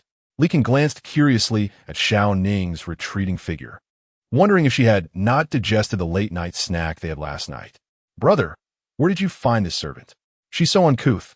How can I eat now? What's the big deal? If you're hungry, you can eat with your eyes closed. It's normal for people to eat grains and have minor ailments. Filled with anger. She had been very hungry, but now she had no appetite. Li Kan looked at the door, saw that Shao Ning was gone, and continued. You haven't explained to me why you came here, and why you brought so many things. Didn't you return to the royal residence? Li Youchuan, azitata. Poking her chopsticks in the bowl. My mother said she wants to arrange a marriage for me, and when I disagreed, I ran away from home. Li Yaochuan, at 14, was indeed at the age for marriage discussions. Once a suitable match was found, an engagement would be arranged, and, after 2 years, the marriage would take place. It was a path that every girl had to take. Upon hearing this, Li Kan suddenly thought of something and furrowed his brow. Why did you run away? It's just a marriage arrangement. It doesn't mean you have to get married immediately. Are you going to hide forever to avoid marriage? Is marriage really that terrifying? Everyone seems to think so. I'm not trying to hide forever. I just don't want to discuss marriage right now. I already have. Li Yaochuan glanced cautiously at Li Kan, the words dying on her lips. What do you have? Li Yaochuan pouted in anger. It's nothing anyway. I just don't want to go back for now. She picked up her chopsticks and started eating, thinking to herself that it was better for her brother not to know her little secret. If he and her mother thought the same and betrayed her, then she would really have nowhere to hide. I agree to let you stay here, but you must inform the family. I'll write a letter to let them know you're temporarily residing here and to think carefully about the marriage arrangement. Li Yaochuan's face lit up with joy. Thank you, brother. You're the best. Shao Ning, feeling unwell, did not return after vomiting. Li Kan called for Steward Liu. Has Shao Ning been assigned other tasks lately? Steward Liu replied. No, there haven't been any tasks for her recently, but does she need to do anything? Shao Ning was already a personal guard to the young master, and normally, what she was instructed to do shouldn't go through him.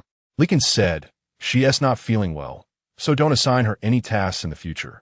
Just let her serve me here. Steward Liu was taken aback. Yes, in this household, besides him, only Shao Ning had a high enough status that no one would dare assign her tasks for fear of losing the young master's face. Have the physician check on her to see what's wrong. I don't want to be served by someone who's sick. Li Kan thought of Shao Ning's condition and felt she must be quite ill. Yes, I'll take care of it. Steward Lu left, tilting his head, feeling puzzled. He knew that the young master was kind to his servants, but was he being overly generous to Shao Ning? Having the physician treat a servant was quite extraordinary. Shao Ning must have some skills to earn such favor from the young master. Shao Ning returned to her courtyard and lay down for a while, feeling a bit better in her stomach, but soon felt hungry again. Based on her experience over the past 2 days, it was better to endure hunger. She couldn't handle throwing up again. Shao Ning. A voice called from outside. Shao Ning slowly sat up, unsure who was calling her. Could it be the young master looking for her? She had already been out for quite a while. When she opened the door, Steward Lu was standing outside. Shao Ning, I've heard you're unwell. The young master specifically sent the physician to check on you. If you're really sick, you should take medicine quickly and not serve the young master while unwell. Shao Ning looked at the physician in surprise. No need, Steward Lu, I'm fine. I just had a bit of indigestion, and my stomach is better now. If you have the physician check on a servant like me, it would be too embarrassing. How can you say that? The young master specifically ordered this. You can't just refuse. Steward Lu gave the physician a look, and the physician immediately stepped forward. Shao Ning's heart raced. While she didn't know much, she had heard about pulse diagnosis. The physician was quite skilled. Just by feeling the pulse, he could distinguish between genders. If the physician examined her, her true identity would be exposed. Please, Steward Lu, send the physician back. I'm just about to go serve the young master. Once I get there, I can explain myself. If I let the physician personally treat me for such a small matter, it would seem that the household has no decorum. Don't worry, I will explain to the young master clearly. Since you are so insistent, I won't force you. However, if you feel unwell again, go see the physician directly to avoid making the young master worry. I will remember. After Steward Lu and the others left, Shao Ning turned and closed the door. The feeling of nausea hit her again, and fearing she might vomit, she quickly covered her mouth and ran into the inner room. After retching twice, the nausea subsided. She patted her chest, wondering what was wrong with her. The young lord of the Duan family held a banquet, and Li Kan brought Li Yaochuan and Shao Ning along. This banquet was not as grand as the one at the Yu royal residence, but it was still lively. The Duan family had a good reputation, and if it weren't for the concerns about their status, there would be very few attendees. Li Kan, why did you arrive so late? The young lord of the Duan family spotted Li Kan and immediately greeted him, his gaze falling on the beautiful Li Yaochuan, and he couldn't help but be taken aback. Yaochuan, you've really blossomed. You're becoming more beautiful. Li Yaochuan Pota. Young lord, you should pray someone else. I'm still young. Others didn't know the young lord's character, but she did. He was quite the flirt, with at least 8 or 10 concubines in his household. Sharp-tongued. Li Yaochuan was familiar with the young lord and didn't hold back. She glanced at the circle of women and seemed to see a few acquaintances. Brother, I'm going to greet those noble ladies. Remember to call me when it's time to go back. Be careful. Li Yaochuan walked towards the ladies with her maid, Hui Xin. The young lord of the Duan family watched Li Yaochuan's retreating figure and thought to himself that this girl was becoming less likable as she grew older. King Yu was in no rush. Such a willful girl should be married off early so she could cause trouble for others. Turning around, he noticed Shao Ning beside him and smiled. Shao Ning, has your young master been giving you all the good food? You've gained quite a bit since I last saw you. Shao Ning instinctively touched her face. She had been vomiting for days and had barely eaten, so how could she have gained weight? She immediately looked down at her figure. No, she could still fit into her previous clothes, but being a bit plump was fine. It looked much better than being skinny. Young Lord Duan suddenly leaned close to Shao Ning's ear and whispered, "It would look even better if you were in women's clothing." Shao Ning was stunned. Her cheeks flushed. Young Lord Duan was so mischievous. Was he trying to use this to threaten her? Li Kan, seeing how familiar Shao Ning was with Duan Fei, changed his expression. You've been here for so long and haven't offered a seat. Is this how you treat your guests? Li Kan's tone was extremely harsh, startling those nearby who were used to his good temper. Fortunately, young Lord Duan had known him for a long time and understood his character. All right, it's my fault. I should have prepared a private room for you long ago. Young Lord Duan smiled strangely, his gaze shifting back and forth between Li Kan and Shao Ning. He knew that although Li Kan appeared to be a refined gentleman on the outside, he was quite the rogue on the inside. Chapter 29, Shao Ning quietly stood beside Li Kansas young master Duan smiled and said, "Have you seen this banquet? It's just like the one held at the Yu Wangfu. The old man intends to arrange a marriage for me, and I'm supposed to look among these noble ladies. Did you notice anyone familiar among them?"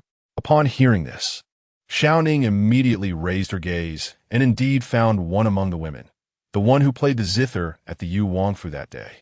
Mentioning the last marriage selection made Li Kan's expression involuntarily change. "After that farce last time, you didn't end up with a marriage proposal. So what do you think? Should we take this opportunity to select again?" Li Kan set down his teacup and said frankly, "Sure." Seeing the tea level drop, Shao Ning quickly refilled it. Li Kan glanced at her, yet she still showed no reaction, which made him feel displeased. "Then you can choose first." Seeing Shao Ning, young Master Duan couldn't help but say, "I find that Shao Ning has become even fairer. If she were to wear women's clothing, would she look like a woman?" Shao Ning paused, spilling some tea, her eyes flickering as she dared not look at young Master Duan. She put down the teapot and immediately retreated to Li Kan's side. "If it weren't for your change of heart, she would already be mine." Li Kan shot a glance at Shao Ning and said, "Go see what Yao Hua is doing." Shao Ning understood and silently stepped out. Only young Master Duan and Li Kan remained in the room. "Do you know why Mu Qing has never liked you?" Young Master Duan was taken aback. "What did you say?" "What? After all these years, risking your reputation and guarding your purity, was it not to wait for her to grow up?" Young Master Duan's expression turned awkward. "How did you know?" "Ha empa." Li Kan snorted coldly. "We grew up together. What is there that I don't know? But the person she likes has always been you." Li Kan rubbed his fingers over the teacup. "If your mouth weren't so vile, and you hadn't always bullied her when we were young, the person she liked would definitely be you." He still remembered that when they were young, Mu Qing was liked by everyone, yet she preferred to follow behind Duan Feiyang. Young Master Duan smiled bitterly. "If I had known that one day my heart would fall into that girl's hands, I would have never bullied her back then."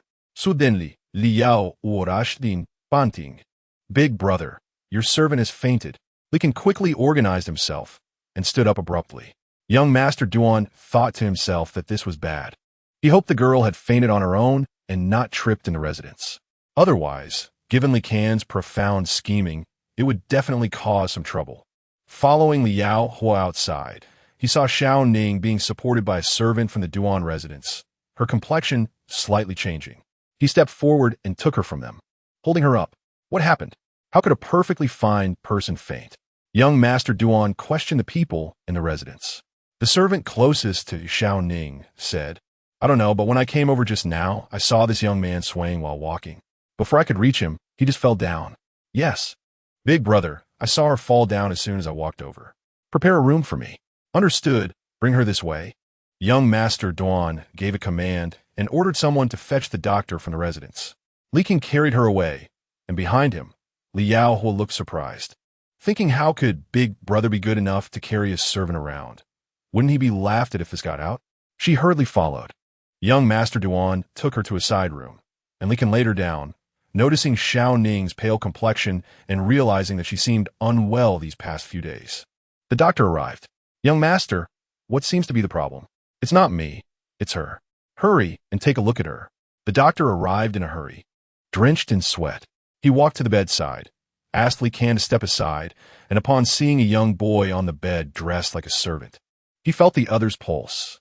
After a moment, he was startled and glanced at the two noblemen beside him, wiping the sweat from his forehead. How is she?" "She has been unwell these past few days." "What do you mean this? Just say it quickly." "Yes, this young man is pregnant. Due to lack of rest, that's why she fainted." Chapter 30, Pregnant.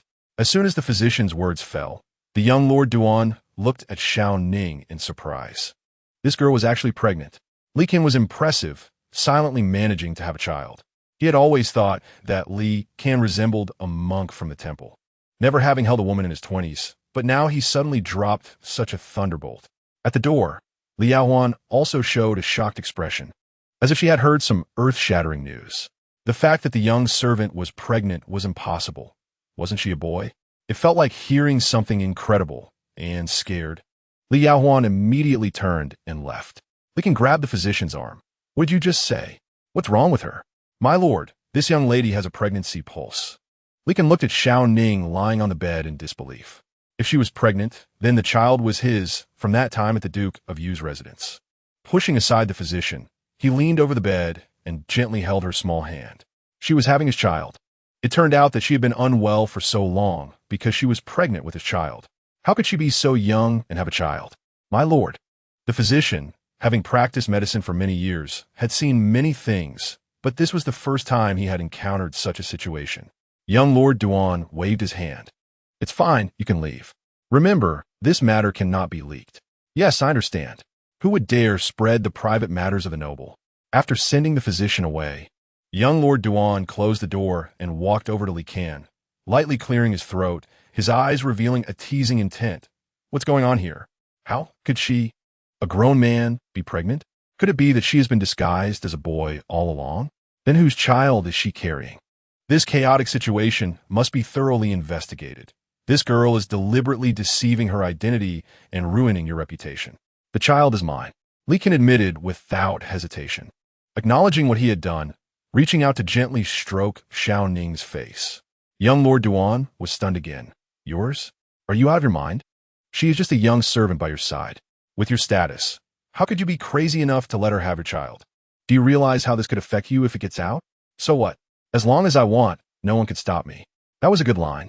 If one were to say what young Lord Duan appreciated most about Li Kan, it was this disregard for others. But he was different from others. He had no greed, no desires, and was fearless with the emperor and empress backing him. Who could challenge that? Li Kan picked up Shao Ning and held her in his arms. Young Lord Duan was alarmed. What are you doing? Going home. Oh my God, he's really gone mad.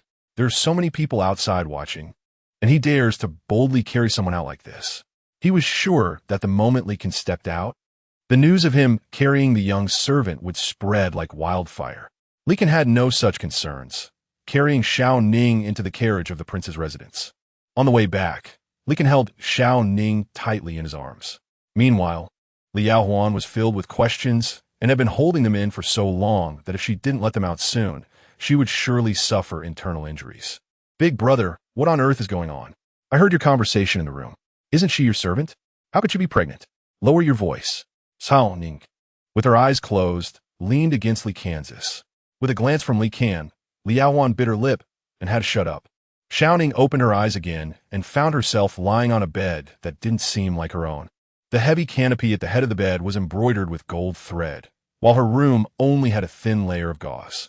Closing her eyes again, feeling a bit tired, she recalled that she seemed to have attended a banquet at young Lord Duan's residence with the prince. The prince had instructed her to find the county princess, but while walking, she suddenly felt a heaviness in her chest, a bit dizzy, and after her vision blurred. She felt nothing at all. You're awake. A voice suddenly came from her ear, startling Shao Ning. She raised her eyes to see Li Kan standing beside her, and her heart skipped a beat as she immediately sat up. Your Highness, what are you doing here? I just want to find the county princess. I know. Li Kan waved his hand, and immediately 2 unfamiliar maidservants came over. From now on, they will exclusively serve you. Serve me? Shao Ning was shocked. What was going on? Why were they serving her? You fainted yesterday and haven't eaten anything. You must be hungry. The young maidservant understood and brought over food. Shao Ning's stomach growled in response, but as soon as the food was presented, the feeling of nausea hit her again. Seeing this, Li Kan immediately ordered someone to bring over some freshly cut fruit and presented it to Shao Ning. Eat some fruit. The physician said it can temporarily suppress the feeling of nausea. Shao Ning held her chest, trying to suppress the urge to vomit, completely taken aback by Li Kan's actions. She had merely fainted. How could everything be so different after she woke up? Was this really the prince? He was actually offering her, a servant, fruit to eat. What's wrong? Are you feeling unwell?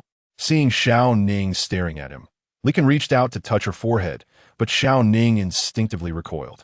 His hand froze in midair, and the 2 maidservants across from him quickly lowered their heads, pretending they hadn't seen anything. Shao Ning adjusted the blanket around her, catching a faint scent of ink. She recognized it as a fragrance often used by the prince. Looking around, she was surprised to find that this was none other than the prince's bedroom. As if startled, Shao Ning immediately threw off the blanket, preparing to put on her shoes, but Li Kan pressed down on her shoulder. Don't move. The physician said you need to rest. You all can leave. The two maidservants, receiving the order, bowed and quietly exited. Once they left, Li Kan sat beside Shao Ning, placing a hand on her shoulder. Shao Ning instinctively shivered, as if all the hairs on her body stood on end. Your Highness, it's getting late. I should go back. She pushed against Li Kan's arm, hoping to distance herself from him.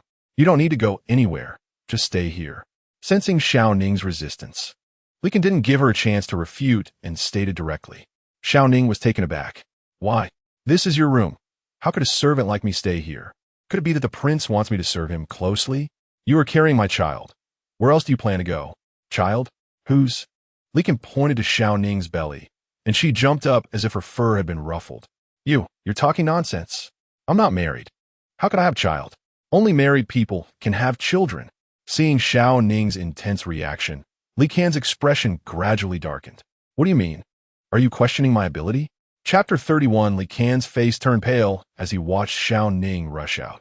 After calming down for a moment, he called someone to follow her. She was still young and newly pregnant, and her lack of self-care had caused her to faint. He couldn't afford to be angry with her at this time. He didn't want to see her hurt. Steward Lu walked in from outside. Your Highness, Lord Duan Shao is here in the front hall. Not here. Tell him this prince is not in. Li Kan rubbed his forehead. At this moment, he didn't want to see anyone. Not here. Then where are you? Seeing that Lord Duan Shao had entered without waiting for an announcement, Steward Lu felt there was no need to stay any longer. The relationship between the prince and Lord Duan Shao was not something a servant like him could comment on. So he bowed and quietly exited. What's wrong? You've become a father, but still looking so gloomy. Lord Duan Shao walked into the room and directly sat in the main seat. Why did you come over? Didn't I just help you choose a bride yesterday? You didn't like any of them. Lord Duan Shao shrugged. I didn't find anyone appealing, but my old man liked two. So early this morning, I sent 2 betrothal gifts over for him. I figured I'd come over to see the excitement and learn from you how you managed to get a woman to willingly be your servant and have a child. Li Kan placed one hand on the table, looking furious. A servant brought tea, and Lord Duan Shao took a cup for himself, drinking casually, unfazed by whether Li Kan was angry. Why isn't Shao Ning here? Shouldn't she be happy to know she is having her child? She went from being a servant to a young lady. Any woman should like such a change in status. Li Kan remained silent, allowing Lord Duan Shao to speculate wildly. You're quite cunning, letting a little girl pretend to be a servant by your side. How did you think of that? If I hadn't accidentally discovered she was a girl that night, I would have thought you were a gentleman. What are you saying? You know her identity? Lord Duan Shao smirked. Otherwise, why do you think I always wanted to take her away? Just to see your reaction. But you're quite impressive, quietly accomplishing such a big thing. Come on, tell me when you two started. Li Kan pursed his lips. He wasn't in the habit of sharing his personal matters with others. What, you're hiding it from me too? Suddenly, hurried footsteps could be heard from outside, and the little maid who had gone to attend to Shao Ning rushed in. I've seen the prince. Miss Shao just vomited badly and then fainted. Li Kan stood up, his brow furrowed, looking displeased as he strode out of the room. Lord Duan Shao rolled his eyes. This guy's reaction was so big. Upon reaching where Shao Ning was staying, the room was quite cool, seemingly facing west and not seeing the sunlight. It was the first time Li Kan realized there were such poor rooms in this courtyard. He instructed the servants to take her back to his room and call for the house doctor to examine her. This fainting spell was due to insufficient rest and emotional excitement. Lord Duan Shao was surprised. Emotional excitement? Could it be that she was too happy to know she was having her child? Everyone leave. Lord Duan Zhao's gaze fell on Shao Ning, who was lying on the bed. When he saw her yesterday, he felt she seemed much plumper than before, but he thought it was because she was pregnant. Li Kan didn't want Lord Duan Shao to scrutinize Shao Ning like that, so he directly lowered the bed curtains to block his view. Lord Duan Shao didn't notice Li Kan's little thoughts and sat down on his own, sighing. I really don't know whether I should envy you or be jealous. I came today to seek your advice on how you managed to do this. Teach me. Li Kan frowned slightly. What do you mean how you did it? You and Shao Ning. I can't see at all what your relationship is like. If it weren't for Shao Ning fainting at my place yesterday and discovering she was pregnant, who would have thought you were so capable? I wish I could be like you. If that girl Mu Qing were to have my child, I wouldn't let her slip away. Just earlier, his abilities had been questioned by Shao Ning, and now it was turned into a strength by Lord Duan Shao. However, Li Gon'It, even if Mu Qing were pregnant, she would only marry you. But do you dare to let her? The Mu family could easily bring out anyone who could take down Lord Duan Shao in 100 rounds. Oh, that's my business. Just tell me how you and Shao Ning got together. He had never regarded anyone in the Mu family, except for Mu Qing, as worthy of his attention. It all started at the Prince Yu's residence. I never expected that after that incident, so many things would happen. Prince Yu's residence. Lord Duan Shao stood up and paced the hall, suddenly connecting many things after Li Can's mention. Are you saying that you and Shao Ning got together because of that farce? Li Can didn't hide it and nodded directly. Haha, it really is. I thought you were exceptionally clever, able to handle situations even after many years without returning, but it turns out you had an antidote by your side. He still remembered the man who had been dragged away, his face flushed and veins bulging, clearly having been drugged. That girl had confidently said the person was Li Can, and he had thought it was just a woman scheming to smear Li Can's name. He had never considered anything else about Li Can's. If he hadn't been cautious back then, he would have surely fallen for it. Only by having the antidote could he appear normally in front of everyone. And that antidote was Shao Ning. Lord Duan Shao knocked on his head. Is this a play? After that incident, have you seen her again? Li Can shook his head. Haha, if that is the case, then thank you. Lord Duan Shao looked delighted, as if he had discovered something remarkable. Thank you for what? If I can get married this year, I must thank you properly. Let's go out for drinks another day, and I'll teach you some technique for dealing with women. I'm off. He came in a hurry and left just as quickly, like the wind, departing from the courtyard. Li Can walked to the bedside, lifted the curtain, and saw Shao Ning sleeping soundly, his expression gradually softening. When Shao Ning woke up, she found herself back in the prince's bedroom, this time being firmly ordered to stay here. For the next few days, all she did was eat and sleep with someone attending to her. This sudden change left her feeling somewhat bewildered. The door was pushed open from outside, and Li Can returned from his study, seeing Shao Ning standing by the window. He frowned. Why aren't you resting in bed? Shao Ning was startled when she saw Li Can's. This prince had been caring about her health these past few days. Although it was well-intentioned, she always felt a creepy sensation whenever she saw him. I was a bit tired lying down, so I got up to walk around. The maid said you didn't touch the bird's nest soup I had made for you. Don't you like it? Li Can naturally walked over to Shao Ning and wrapped his arm around her waist. Shao Ning instinctively dodged, but Li Can seemed oblivious, pulling her back to bed. These past few days, Shao Ning wanted to avoid him at all times. He could sense it, yet he still couldn't understand why she was so afraid of him. It's quite annoying. Suddenly, a pink corner peeked out from the bedside, and Shao Ning froze for a moment before reaching out to tuck it under her pillow. Li Can coughed lightly. Don't wear that thing too tightly in the future. Your body is developing, and it's not good for your health. Today, I need to go to the palace. I'll be back a bit late. The house doctor will come soon to check your pulse. If you feel any discomfort, just tell him directly, don't endure it. Shao Ning nodded, thinking that the prince would be leaving soon, which was great. You rest well. Shao Ning obediently responded. And until he can close the door and left, she propped herself up, got out of bed barefoot, and leaned at the window to see if Li Can had really left. Just as she peeked out, she saw Li Can standing on the path outside, looking toward her window.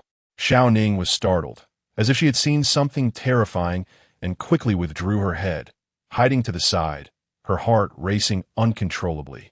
Li Can noticed the little head that popped out from the window and smirked. In the palace, the crown prince was delighted to have been invited to dine with the empress. Have you lost weight recently? The empress asked. It's rare to be invited to dine with you. Mother, the crown prince replied. Without the empress, I've just been out often lately. Perhaps I've tanned a bit. The empress chuckled lightly. I knew you would comfort me. I've heard all about your matters from your father. Your father has entrusted most of the court affairs to you, and I worry that this burden might overwhelm you. The crown prince smiled modestly. How could that be? I am very happy to share my father's worries. Your father is always lazy, the empress said, placing food in the crown prince's bowl. It felt like a long time since they had dined together so peacefully. I discussed with your father about selecting a crown princess for you. Do you have someone in mind? The crown prince's face turned slightly red upon hearing this. If it were his father asking, it would be one thing, but it was his mother who was so direct. I'll leave it to my father and mother to decide. The empress hoped he could find a queen he likes. Keep an eye on those young ladies. If you find someone you fancy, let me have a look. The crown prince looked like a child who had just grown up, his cheeks flushed. At that moment, Mama Shu entered. Your Highness, the heir of the Yuwang is here to see you. Upon hearing the name of the Yuwang's heir, the crown prince's expression changed slightly. He looked at the empress, who had already stood up. Canner, where is he? Quickly let him in. The crown prince, who had been delighted to dine with the empress, darkened at the mention of the Yuwang's heir. Mother, since there is a guest, I will take my leave first. All right, go back and rest well. Do not overwork yourself. Yes. The crown prince lowered his head, his expression unhappy, and as he stepped out, he ran right into Li Can immediately bowed. But the crown prince seemed to ignore him and walked past without acknowledging him. Li Can didn't mind. He had already experienced the crown prince's gloomy temperament. If it were always like this, it would be one thing. But what he disliked the most was that the crown prince hated him inwardly, yet still greeted him with a smile on the surface. Young master, Mama Shu. The empress is inside. After entering the palace, Li Can bowed to the empress. Your servant pays respects to the empress. Quickly rise, quickly rise. Your servant came this time to ask for someone. Ask for someone? The empress was puzzled. What person could be worth Li Can coming to her personally? Your servant wants Mama Li. The empress was taken aback. You mean you want Mama Li? Mama Li had served the late Yu Wangfei. After her passing, she had been entrusted to the empress, who had instructed that when Li Can married, Mama Li would go back to take care of him. Now that Li Can personally came to ask, did it mean he had someone he liked? The empress kept staring at Li Can, wondering why he suddenly wanted to find Mama Li. Could it be that you? Li Can's eyes flickered slightly. Your servant has not been feeling well lately and has been missing Mama Li's cooking. So I want Mama Li to come back to my courtyard and take care of me for a while. The empress knew what kind of person Li Can was. If there wasn't a real reason, he would never go against the late Yu Wangfei's wishes. The empress didn't press further and called Mama Shu to bring Mama Li over. Upon seeing her former young master, Mama Li's eyes turned red. Young master, Mama Li, Canna has come to take you back. Once you return, serve Canna well. The empress instructed Mama Shu to bring forth the box she had prepared. Inside is what your mother left for you, hoping to provide for you in your old age and for your protection. But I believe that in the future, as you follow Canner, he will not let you suffer. Mama Li nodded. The old servant understands. Mama Shu handed the box to Mama Li, and the empress smiled, pulling Li Can closer. So much time has passed since we discussed choosing a bride for you. Do you have someone you fancy? If not, I will personally choose for you. Li Can smiled faintly. Your Highness, rest assured, I'm already looking. Li Can left with Mama Li, and Mama Shu walked to the empress's side. Your Highness, don't worry. I have just instructed Mama Li that if the young master really has someone he likes, she should keep an eye out and inform us right away. Chapter 32. Shao Ning was resting in Li Can's room, lying on the bed, tossing and turning. At first, she was not used to the bed that smelled like Li Can, but after a few days, she found the scent quite pleasant, compared to her own courtyard. This place was much better, but the only discomfort was that she was restricted from going out, and the food was delivered at regular intervals. For someone who had been free for a long time, this was a kind of torture. She lifted the blanket, sat up, and looked around. Besides her inner garments, her servant's clothes were already gone. If she wanted to go out, it would be quite a hassle. She got up and walked to the door, reaching out to open it. Standing outside were two young maids who bowed to Shao Ning, indicating that she had something to instruct them. Shao Ning opened her mouth. Usually, others ordered her around, but this time she was the one to give orders, which felt a bit strange. Two sisters, may I go out to fetch a piece of clothing? I will be back immediately and won't dawdle outside. The two maids were taken aback. Miss, the young master has instructed that you cannot go anywhere. If you need clothing, it would be better to tell us, and we will fetch it for you. Shao Ning pressed her lips together. How could she tell them she wanted to get her own servant's clothes? Her desire to go out was thwarted. Thank you, but no need, she said, closing the door and turning to sit on a chair. After being in the stuffy room for too long, she felt a bit dizzy. She closed her eyes, tried to make sense of the events of the past few days. Why did she suddenly have a child? And it was the young master's. They weren't even married, but given the young master's character, he wouldn't deceive her. Moreover, there was the house doctor who had checked her pulse. A breeze blew over her head, startling Shao Ning. She got up and approached the window, checking both sides to ensure no one was around. She grabbed a stool, climbed up, and flipped out the window. Taking advantage of the moment when no one was watching, she crouched and quietly made her way through the nearby rockery. She was only in her inner garments and couldn't linger outside for too long, so she hurriedly followed the small path back to her own courtyard. Standing inside the door and looking around, seeing no one, she finally closed the door. Outside, Zhao Wu stepped out from the shadows, arms crossed, quietly watching Shao Ning's every move. He had been following her since she climbed out of the window. Before the young master left, he specifically instructed him to keep an eye on Shao Ning. He thought she would obediently stay in the young master's room. But who would have thought she would be so mischievous, daring to jump out of the window? If anything happened to the child in her belly, how would she explain it to the young master? Returning to her own room, Shao Ning finally felt a bit of safety. Lying on the hard wooden bed, she felt at ease and took out her bundle, finding a clean piece of clothing to put on. Since childhood, she had always worn boys' clothes and had none of what girls typically wore. Suddenly being called Miss felt a bit strange. After lingering in the room for a while, Shao Ning finally stepped out. She was afraid that if the young master returned and couldn't find her, he would get angry. So, she quietly made her way back along the path. As she reached the courtyard, she heard a familiar voice. "This is the ginseng soup just made in the kitchen. Manager Liu asked me to bring it over." "Hand it to me," she said. The young maid took it and turned to put it inside the room. Thinking Shao Ning was lying in bed resting and left without suspicion, Shao Ning hid behind the rockery and peeked out, only to find it was Donghua. Donghua handed the food to the maid, guarding the door, and then turned to leave. Seeing this, Shao Ning called out Donghua. Donghua paused for a moment, faintly hearing someone call her name. She turned around and looked around but saw no one, so she continued walking. Shao Ning called out again, and Donghua frowned. Turning around again, she finally saw Shao Ning hiding behind the rockery, waving at her. "Ning.It." Donghua ran over. "Shoo, be quiet," Shao Ning said, placing a finger on her lips to indicate Donghua to keep it down. After checking that no one was around, she said, "Let's go over there," pulling Donghua back into the rockery. "Ning.It, where have you been these past few days? Why haven't I seen you?" Shao Ning.It. Unsure how to explain that she was staying in the young master's room. "I've been serving the young master lately and haven't had time to see you." Donghua pouted, a bit grumpy. "I haven't seen you recently, and I wanted to ask you something, but couldn't find you. I'm glad to see you now. What do you want to ask?" Donghua looked around and whispered, "I heard that the young master brought back a girl, and he treasures her a lot. He doesn't let anyone see her and keeps her locked in his room every day. Ning.It, is that true? What does the girl look like? Is she pretty?" Donghua's face was full of curiosity. What kind of girl could the young master, such a good person, like? Shao Ning's eyes flickered, feeling a bit guilty. "Who said that?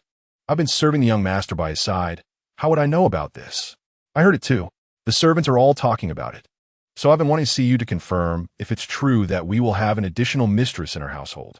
"No, don't listen to those rumors. If the young master hears people gossiping about him behind his back, he definitely won't let that person off easily. Remember not to say this again in the future." Donghua liked Shao Ning very much and was obedient to her words. "I understand, Ning.It. Can you come to our courtyard recently? Liu has been acting strangely lately, getting angry for no reason and taking it out on me even when I haven't done anything to her." Mentioning Liu made Donghua feel very wronged. One night, she had been sleeping well on her bed when Liu kicked the door open like she had gone mad and pulled her up, saying something about how she was fat and should lose weight. She had been chubby for more than a day or two. "All right, I'll come to see you when I have time." After Donghua left, Shao Ning glanced around. The two maids were still guarding the door, so she quietly retraced her steps. With a strong jump, she grabbed the window ledge, lifted her leg to rest on the edge, and prepared to flip back inside. Halfway up, she suddenly saw a pair of black and white boots in her line of sight. Looking up, she saw Liken standing in front of her, having returned without her noticing. "You're quite skilled, huh? You can even climb through windows now." Shao Ning was half suspended on the window ledge, unsure whether to go in or jump down and enter through the front door. Li Kan's face was grim as he pulled her down from the window. Once inside, Shao Ning realized there was not only the young master present, but also an old woman. "Young master, is this her?" Li Kan nodded. Old Mama Li scrutinized Shao Ning. First impressions are very important, and one can tell from a person's eyes whether they are scheming. Shao Ning's eyes were bright and clear, with no impurities. Her first impression was that the girl was decent. Besides being young, she wondered what her temperament was like. However, judging by the way she jumped in from the window, she likely wasn't the obedient type. If she were to be the young master's wife, she might not qualify. The late queen had stated that the young master could like whomever he wanted, regardless of their background. But could someone like her truly match the young master? Shao Ning stood awkwardly to the side, allowing this stranger, whom she had never met before, to stare at her. She felt a bit anxious and instinctively inched closer to Li Kansas. From now on, your daily life will be taken care of by old Mama Li. The old servant bowed. Shao Ning nodded at her. Then she glanced at Li Kan and whispered, "Can I go back to my own place?" Li Kan frowned slightly. Shao Ning's eyes flickered. After hearing Dong Hua's words today, she felt that she really couldn't stay here any longer. Yes. Shao Ning was stunned. Li Kan actually agreed. This sudden agreement left her unsure of how to respond. Li Kan smirked. Shao Ning was afraid of him, and he knew it. He understood that she felt constrained here. So he had invited old Mama Li back. Allowing Shao Ning to go back made old Mama Li happy. This girl was quite perceptive. Now that she was pregnant, it was indeed time to separate. When Shao Ning returned to her own courtyard, she thought she would have more freedom. However, to her surprise, old Mama Li followed her over and began to live and eat with her. Since she was young, she has been used to being alone and has never had the habit of living with others. Even if a separate room is set up in the house, it is still just one room, and she feels uneasy sleeping at night. This Li Mama, whose origins are unknown, has a serious demeanor at first glance, giving off an inexplicable sense of pressure. She feels the need to be cautious about speaking loudly, always checking Li Mama's expression to see if she is pleased, lest she receive a disdainful glance. Shao Ning's first impression of her is to say less and listen to whatever others say, which is surely the right approach. As soon as Li Mama entered, she inquired about everything concerning Shao Ning. Disguised as a servant, she worked as a cleaning maid for a few months, and her efficiency earned her a promotion to be the personal servant of the young master. After the young master fell off a cliff, this girl has been following him, and it seems the young master developed feelings for her from that time on. She has seen many instances of women disguising themselves as men to get close to nobility, but she has never encountered someone like Shao Ning before. Shao Ning appears quite scheming, yet when she speaks, she doesn't seem so. After observing her for 2 days, Li Mama still couldn't figure out if this girl was clever or foolish. However, the people in this household needed to be replaced. It was hard to tell whether they were male or female, so what was the point of keeping them? Is Li Mama dressed like this? Li Mama was making shoe soles, and upon seeing this, Shao Ning wanted to learn. Li Mama, not being stingy, generously agreed to teach her since she wanted to learn. However, it soon became apparent that this girl knew nothing at all. One wondered how her parents had raised her. Generally, children from ordinary families would have already learned basic sewing skills, and even if their skills weren't refined, they should be able to sew up a tear. Yet Shao Ning couldn't even thread a needle. Li Mama, I got it in. Shao Ning.It. Li Mama glanced over and saw that after a whole morning, she was just learning to thread a needle. Now that you have the young master's child, why are you still wearing servant's clothes? Didn't the young master make you new clothes? I did. Then why aren't you wearing them? Shao Ning arranged the thread in her hands, saying, "They're too flashy. They're uncomfortable to wear." Li Mama was taken aback. Flashy clothes? She glanced at Shao Ning and saw that she didn't seem to be lying. But which girl wouldn't like to wear bright clothes? It was surprising that she actually found them too gaudy. Once Shao Ning threaded the needle, she began to sew a pair of shoes according to Li Mama's instructions. Seeing this, Li Mama continued to make her shoe soles. Chapter 33. Every day. The house doctor checked Shao Ning's pulse for safety, and Li Kan sat quietly beside her, waiting. After a long time, the doctor withdrew his hand and stroked his beard. Li Kan asked directly, "How is it?" Replying to the young master, "The pulse is strong and vigorous, and the child in her belly is growing well. It's clear that she has been resting enough these days, and her body has been nourished back to health. If she maintains this, after 3 months, when the fetus stabilizes, she can go out for a walk. If she remains inactive for too long, it wouldn't be good for her health." "Good." Li Ken glanced at Shao Ning lying on the bed, and Shao Ning lowered her sleeves. Old madam, Li sent the doctor out. Did you hear what the doctor said? Your body is recovering well. Once 3 months are up, you can go out for a walk. Shao Ning prepared to sit up, and Li Ken reached out to support her. Young master, I have a question that I don't understand. Can I ask the doctor? What is it? I'm not married to you. So how did the child in my belly get there? Li Can's expression changed. His face flushed red. How could she think to ask the doctor such a thing? Should he be relieved that he was there, preventing her from asking? Old Madam Li returned and heard Shao Ning's question, her old face turning so red she didn't know where to put it. Fortunately, after years in the Wang Fu, she had learned to keep her composure.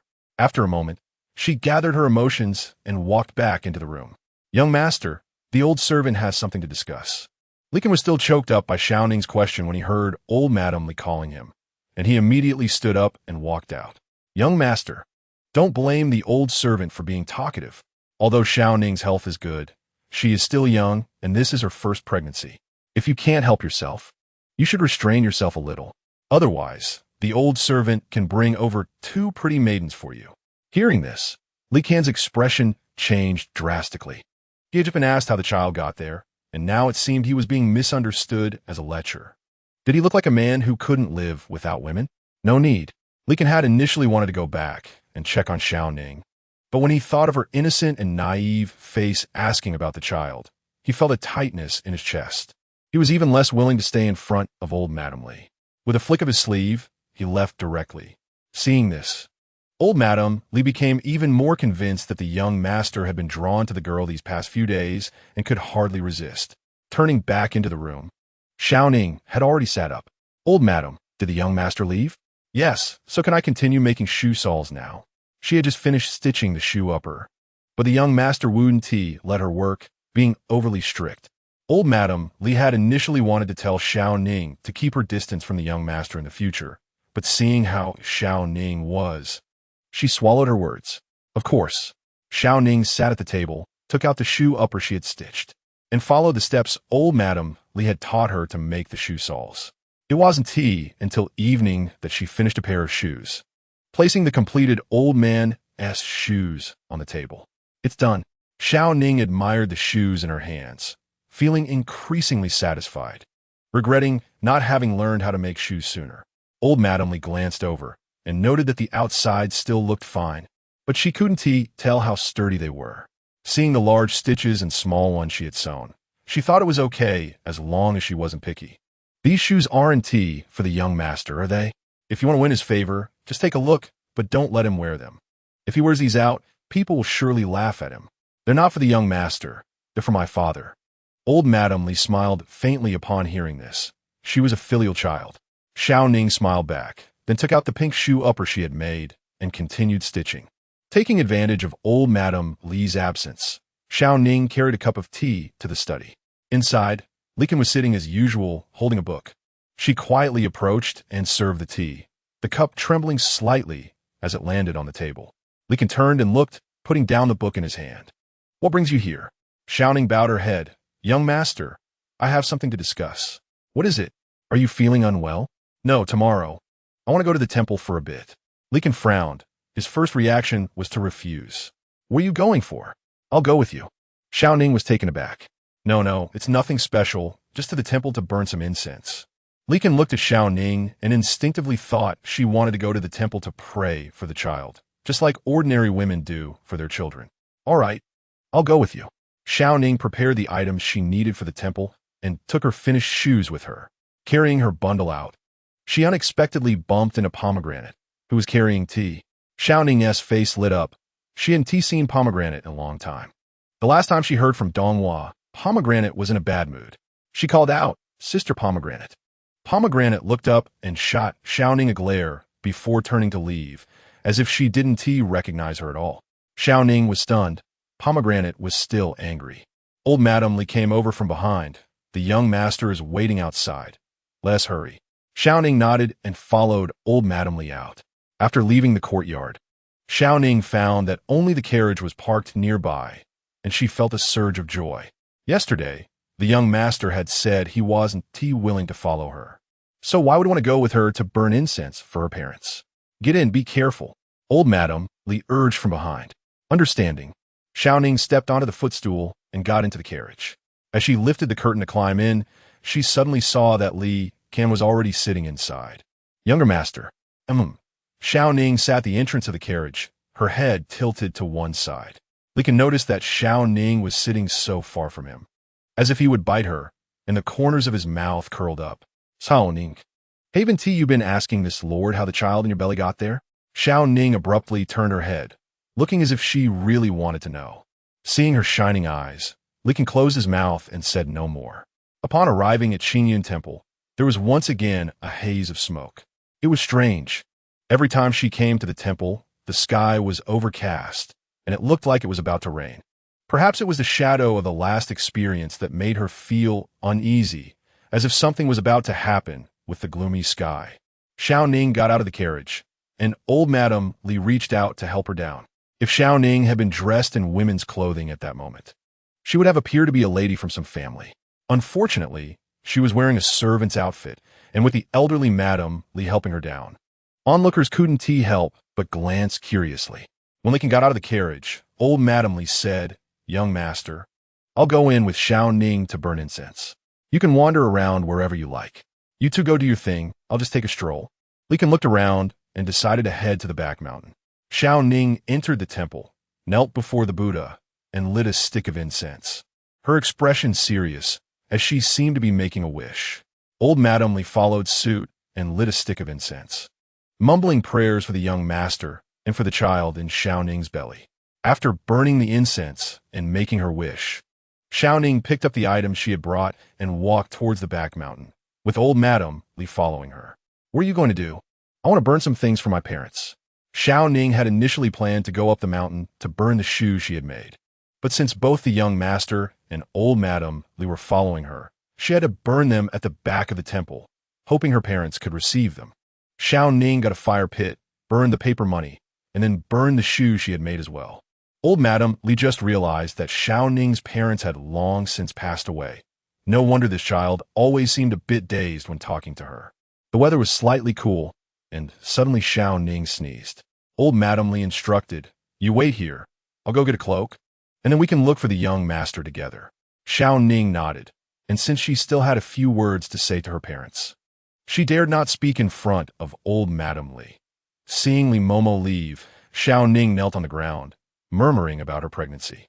Back when she was at her aunt's house, she had heard adults talking about how some girls would get pregnant a month after getting married. But she clearly wasn't married, yet had a child in her belly.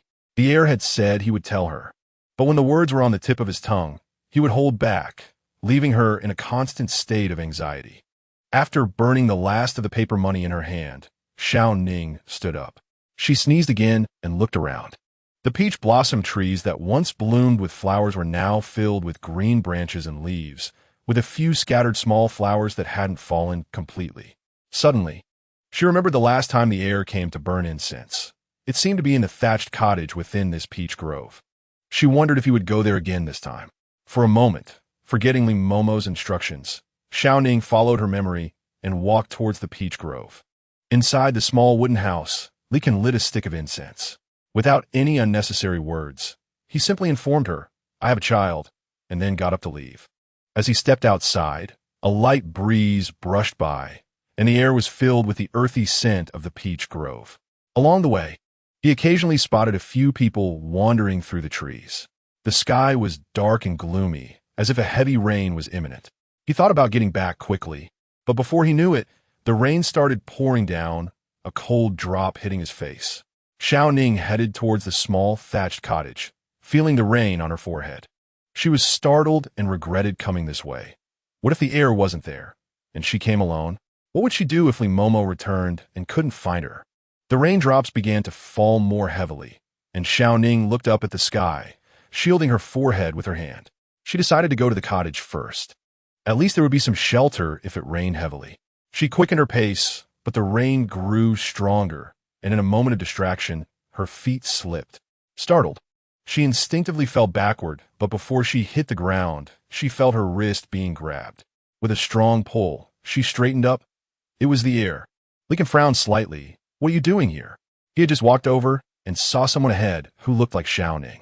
As he got closer, he realized it was indeed her. Seeing her about to slip, he thought, if he hadn't been there, would she have fallen? I came to find you. Shao Ning intended to be angry at Li Kan for being reckless, but the moment she said, I came to find you, it instantly quelled his rising anger. He grabbed her hand, follow me. Noticing something was off with Li Kan's expression, Shao Ning cautiously followed behind him. The sky was darkening, and the rain began to fall again. A cool breeze passed by, but the warmth of his large hand enveloped hers like a warm stove. Li Kan led Shao Ning away, while a figure followed behind them. Your Highness, that seemed to be the heir of the Yuan. Prince He Sui had appeared behind them at some point. The dignified heir of the Yuan was actually holding onto a servant. Chapter 34, Li Kan led Shao Ning back to the main hall, where Mama Li was waiting with a cloak in her hand. As she saw them return, she stepped forward. Young master. Shao Ning raised her eyes and noticed Mama Li's stern gaze, making her instinctively take a step back, aware of her guilt. Mama Li handed over the cloak, saying, It's chilly. Don't let the rain chill you. As soon as the cloak was draped over her, Shao Ning sneezed. Prompting a frown from Mama Li, Li Kan brushed off the water droplet from his clothes. Seeing that the rain wouldn't stop anytime soon, he decided to take 2 guest rooms here for her to warm up. Mama Li nodded in agreement and took hold of Shao Ning's arm, saying, Come with me.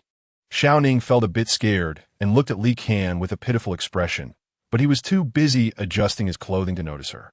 Mama Li, I didn't mean to leave earlier. I just followed the young master when I saw him, Shao Ning said quietly, hoping Mama Li wouldn't be angry. In truth, she lied. She hadn't seen the young master, but only noticed him after she walked over. Mama Li responded with an HM, without saying more, and found a young monk to borrow 2 guest rooms. Since Shao Ning was pregnant, she couldn't catch a chill. They boiled hot water and let her soak in it for a while until the cold gradually dissipated. Mama Li walked in with clean clothes, placing them on the screen as she watched Shao Ning soak in the water. She tested the water temperature and added some more hot water. The warm water felt extremely comfortable on her body. I had the young monk prepare some vegetarian meals. After your bath, you will dine with the young master. Shao Ning.It, okay. Hearing that Shao Ning had no intention of declining, Mama Li felt somewhat displeased. Although Shao Ning was carrying the young master's child, she was still just a maid without status. Dining with the young master should either be for a legitimate wife or a concubine of rank. While Shao Ning had a good temperament, Mama Li hoped she would understand some etiquette. Shao Ning splashed water on her arms, thinking simply that since she was a servant and the young master invited her to dine, he surely needed her service. After coming out of the bath, Shao Ning changed into the monk's robes, her clean little face pale and tender, with her long black hair cascading down her back. Mama Li didn't know what Shao Ning looked like before, but seeing her like this now made her pause for a moment. You look so beautiful. Your mother must have been a beauty. Shao Ning was taken aback, then shyly smiled. My mother passed away when I was 5. I can't remember what she looked like. Mama Li's eyes flickered slightly, and her tone unconsciously softened. When you dine with the young master later, don't just think of yourself. Serve him more. And don't break the rules. Shao Ning nodded, reassuring Mama Li, I understand the young master's rules. Every time Mama Li interacted with Shao Ning, her impression of her kept changing. Initially, Mama Li just wanted to remind Shao Ning of her identity, but she agreed so quickly. Sometimes, when she saw Shao Ning's behavior lacking propriety, she genuinely wanted to teach her a lesson, but every time she displayed that innocent demeanor, it made it hard for her to speak out. Having lived in the Wang residence for most of her life, it was the first time she found it hard to say harsh words to someone. Sigh, just knowing is enough. Once the vegetarian meal was prepared, Shao Ning entered Li Kan's guest room, standing carefully by his side as she usually did. When Li Kan drank tea, she prepared the teacup properly. When they dined, she picked up chopsticks and started serving dishes. Li Kan looked up. Aren't you hungry? Before Shao Ning could respond, her stomach gave the most direct answer. Gore, sit down and eat with me. Shao Ning nodded and carefully sat across from Li Kan's. Although they were dining together, she didn't neglect her service to him at all. In the other guest room, Your Highness, we have found out that the young master of the Yuan is indeed staying at the temple with a small servant and a mama, and the crown prince He Sui slowly turned around. What? The young master seems to treat that small servant very well. I saw them behaving intimately and dining at the same table. He squinted his eyes, a hint of disgust showing in his gaze. The usually proper young master of Yuan was secretly keeping a servant, revealing his low character. Did he not consider the feelings of others when doing such things? Your Highness, after they leave, warn the people in the temple not to let this matter leak at all. Understood. He walked to the window, looking at the pitch-black night outside. Since he could remember, he had continuously heard the name of Li Kan, the young master of Yuan. The first time he saw him, that jade-like boy was held in his mother's arms, cherished beyond measure. Every time he wanted to get close to his mother, all he heard were her praises for Li Kansas. Even when both he and Li Kan fell, his mother would be the first to help Li Kan up. He pressed his hand hard against the windowsill.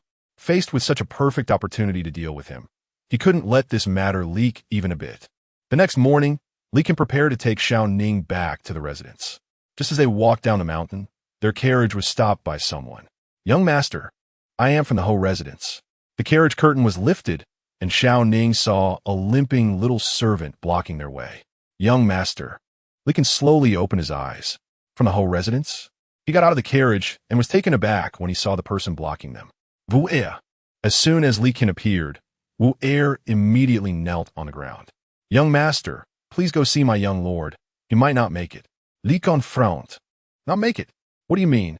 Duan Feiyong is in trouble. Wu Er's eyes were filled with tears as he nodded. Take a detour. Let's go to the Ho residence. On the way, Wu Er explained, yesterday, many people from the Duan residence came and aggressively took Duan Feiyong away. At first, I didn't think much of it since he asked the young lord and ordinary people wouldn't dare to do anything. But the next day, he was sent back covered in injuries, and only then did I realize something was wrong. With the master not at home and the young lord severely injured, there was no way. I ran to the other courtyard and learned that Li Kan had gone to the temple, so I hurried to stop him. Duan Feiyong had martial arts skills, and ordinary injuries wouldn't affect him much. But since it was the Mu family, with all members being martial generals, being beaten so badly showed that Duan Feiyong must have done something serious. The carriage sped quickly along the road. At the Ho residence, a mouthful of fresh blood was spat out by Duan Feiyong, along with a large tooth. The young lord looked at his teeth, mumbling indistinctly, damn it, hitting so hard. I will definitely get my revenge. Young lord. Wu Er limped in, looking at the blood on the ground with immense pain. I brought the young master of Yuan. Duan Feiyong frowned. What did you bring him for?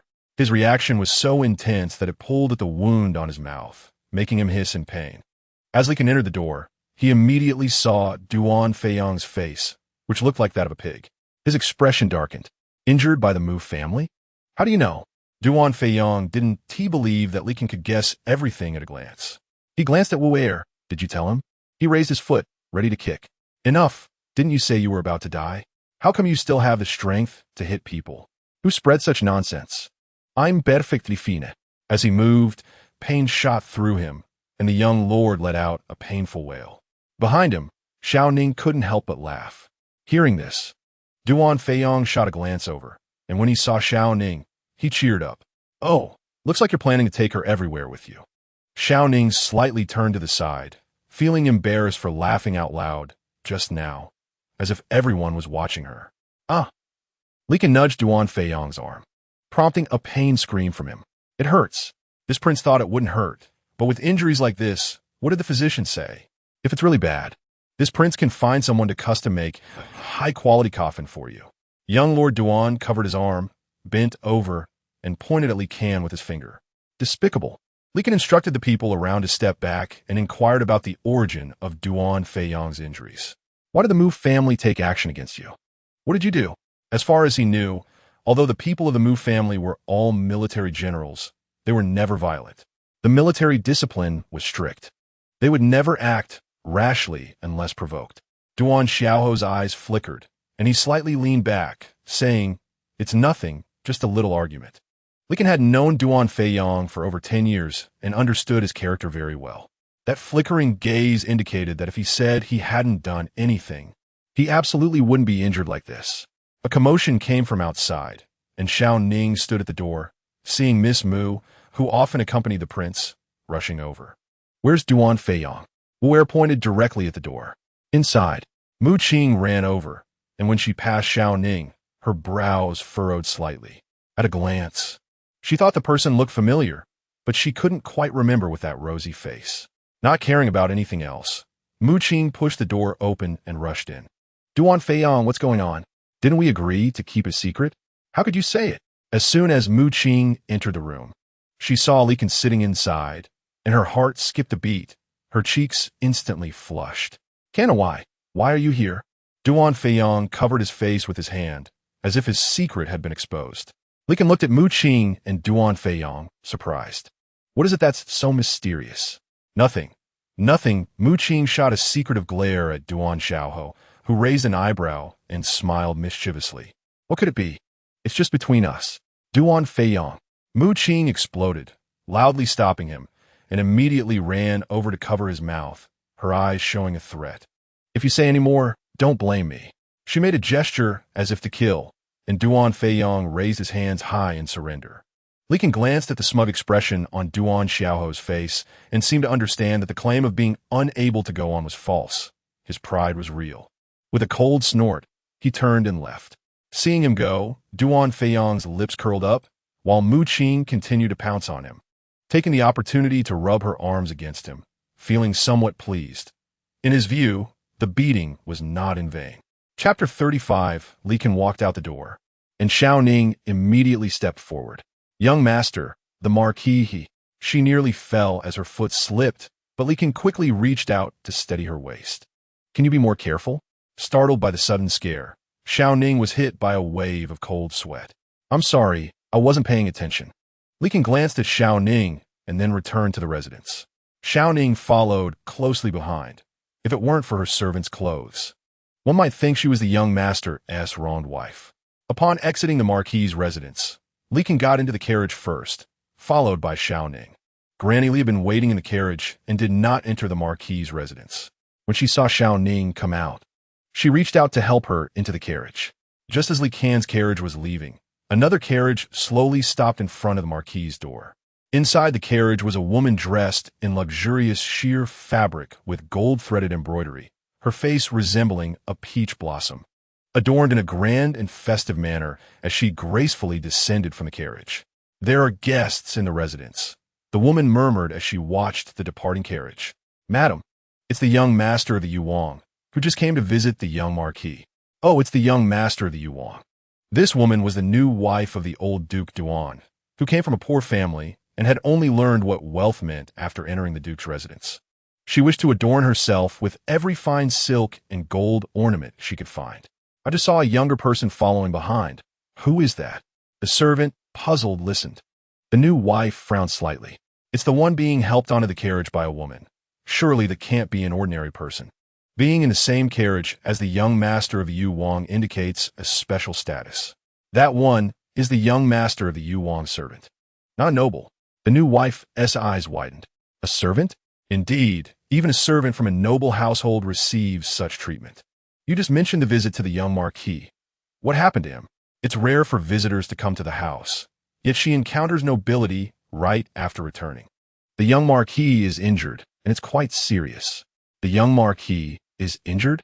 The new wife looked towards the main gate of the residence, surprised that the young Marquis had been injured. Shao Ning was 3 months pregnant. After settling her pregnancy and overcoming morning sickness, she gradually began to eat more. Less than an hour after a meal, she felt hungry again. Although there were plenty of snacks in the room, none could satisfy her cravings. With her appetite increasing, she gained a few pounds.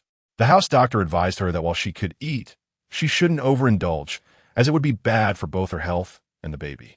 Following the principle of eating smaller meals more frequently, Granny Li prepared a special diet plan for Shao Ning. In the evening, she didn't dare let Shao Ning eat too much. Before bed, Shao Ning had a bit of milk and lay in bed, feeling content. During pregnancy, a woman's body reacts differently. After lying down for a while, Shao Ning woke up. She felt sleepy during the day but couldn't sleep at night, tossing and turning in bed with her eyes closed. A fragrant scent wafted in from outside, and due to her heightened sense of smell from pregnancy, Shao Ning sniffed gently and instantly opened her eyes. That smell is so good. She sat up and took a deep sniff. It was an enticing aroma. She got out of bed, put on her shoes, and quietly walked out of the room, stepping over Granny Li, who was sleeping in the outer room.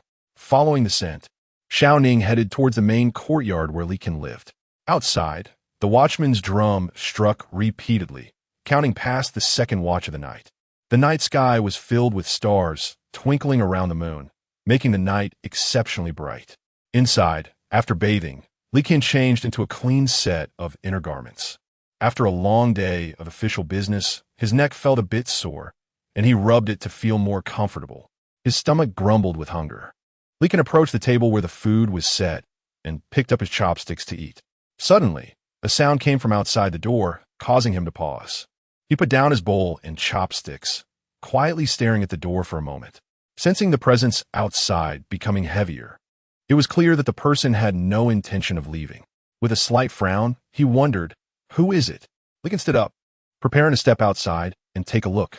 Although this was just a separate courtyard of the Wang Fu with not many servants on guard, there were enough guards present. Not to mention Zhao Wu hiding in the shadows. Generally, anyone wanting to approach him would have to think twice. He heard the sounds outside clearly. If it were truly an intruder, Zhao Wu would have already taken action. However, aside from a few hurried breaths, there was nothing else.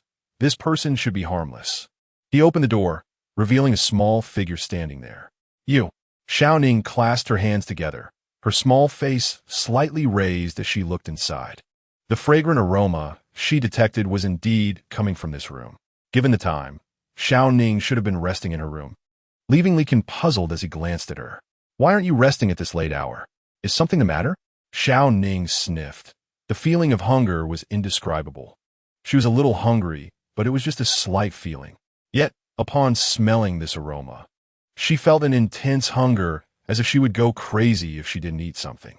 "Young master, are you having a meal?" Noticing Shao Ning's gaze fixed on a room, specifically on his dining table, Li Ken had a premonition that if he invited her to join him, she would rush in without hesitation. "Yes, I'm about to eat. No need for anyone to attend to me. Go back and rest." After saying this, he prepared to close the door. Seeing this, Shao Ning reached out to block the door, stepping inside. "Wait, young master, I'm not tired. Let me serve you." Shao Ning eagerly ran into Li Ken's room, ostensibly to serve him, but her eyes were clearly fixed on the food on the table. "Did you not eat dinner?" Li Ken asked as he entered. Given that Shao Ning was pregnant and with Granny Li around, he couldn't be too strict with her meals. Shao Ning sniffed lickly, swallowing her saliva. "I ate. I'm not hungry." "Young master, please enjoy your meal. I'll pour you some tea." Li Ken sat back at the table, picked up his chopsticks, and prepared to eat, but with Shao Ning glaring at his bowl and chopsticks, he found it hard to eat. "Do you want to eat together?" "Thank you, young master." Shao Ning sat beside him, directly picking up the bowl and chopsticks, disregarding whether Li Ken was present, as she took a bite first. Li Ken snorted, knowing he had instructed people to attend to Shao Ning and gave her other special treatment. However, anyone unaware would think he was cruelly mistreating his household behind the scenes based on her eating manner. The next day, Granny Li woke up and saw Shao Ning still sleeping.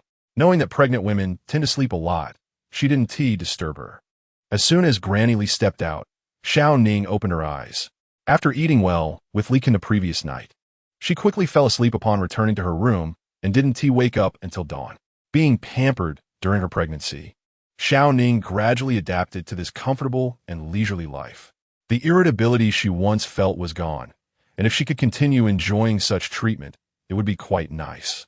She thought it would be best to go to young Master S side, as she wouldn't need Granny Li watching over her all the time.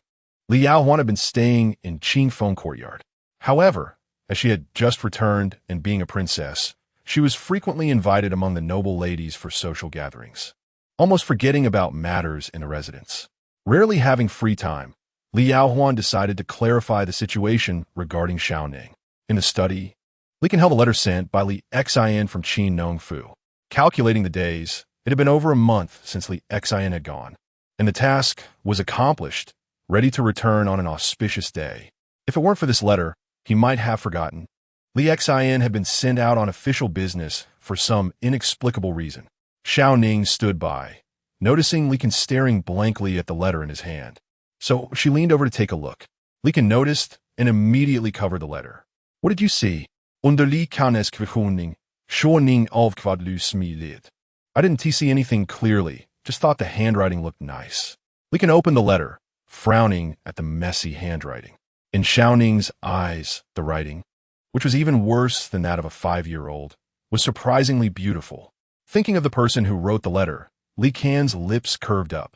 Was it the handwriting that was beautiful, or the person who wrote it? Liao Hua walked over and called out before even seeing the person. Elder brother, are you there?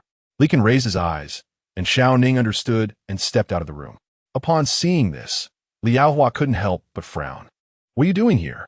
Shao Ning kept her head down and remained silent. She knew that Princess Liao Hua didn't like her, having witnessed the capriciousness of nobility. Shao Ning decided it was better to keep her distance. Elder brother, I have something to ask you. Liao Hua turned her head. Noticing that Shao Ning was still there, she spoke in an agitated tone. Why are you still here? Didn't you hear that I have something to discuss with the heir? Shao Ning was taken aback. She glanced at Li Kan and saw that he did not object. So she lowered her head, bowed to the newcomer, and then stepped out. Such a lack of manners. Liao Hua found a spot to sit down. Elder brother, what exactly is going on between you and her? Li Kan folded the letter and placed it under a book to keep it weighed down. What do you mean what's going on? Isn't she carrying a child? On that day, she wanted to ask, but was stopped by her elder brother. Later, she went out to socialize and didn't have the time to ask. Now that so much time had passed, as her elder brother's sister, she should clarify the situation. You don't need to know about this. No, I must inquire about this matter. Li Kan cast a faint glance at Liao Hua. Don't you think you've been a bit indulgent lately? Interacting with those official daughters. I don't oppose it, but pay attention to what time you come back. If you continue to behave so recklessly, you should just roll back to the palace. Hearing that Li Kan wanted to chase her away, Liao Hua immediately stood up and strode to Li Kan's desk, slamming her hands down hard. Elder brother, do you know what people outside are saying about you? They say you've been unmarried for a long time because you're keeping a young servant in the residence. Are you really willing to ruin your own reputation over something like that? In recent days, she had been mingling socially and didn't know who had such a malicious tongue to spread rumors about her elder brother.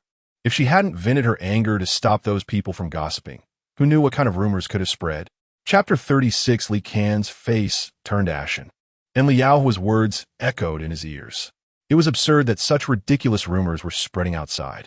The study had a window open to the side, and a cool breeze blew in. There was a knocking sound at the door, and Li Kan slowly turned his head. Shao Ning entered the study with a tray of snacks.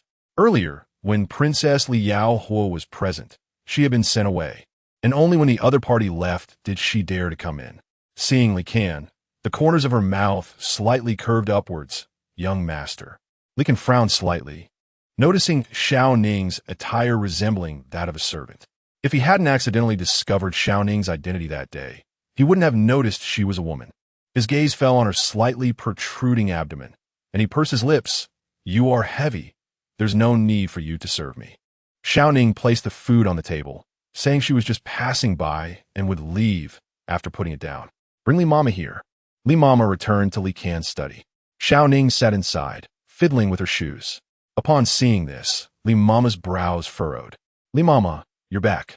Did the young master call for you? Shao Ning was focused on her task and didn't pay special attention to Li Mama's expression.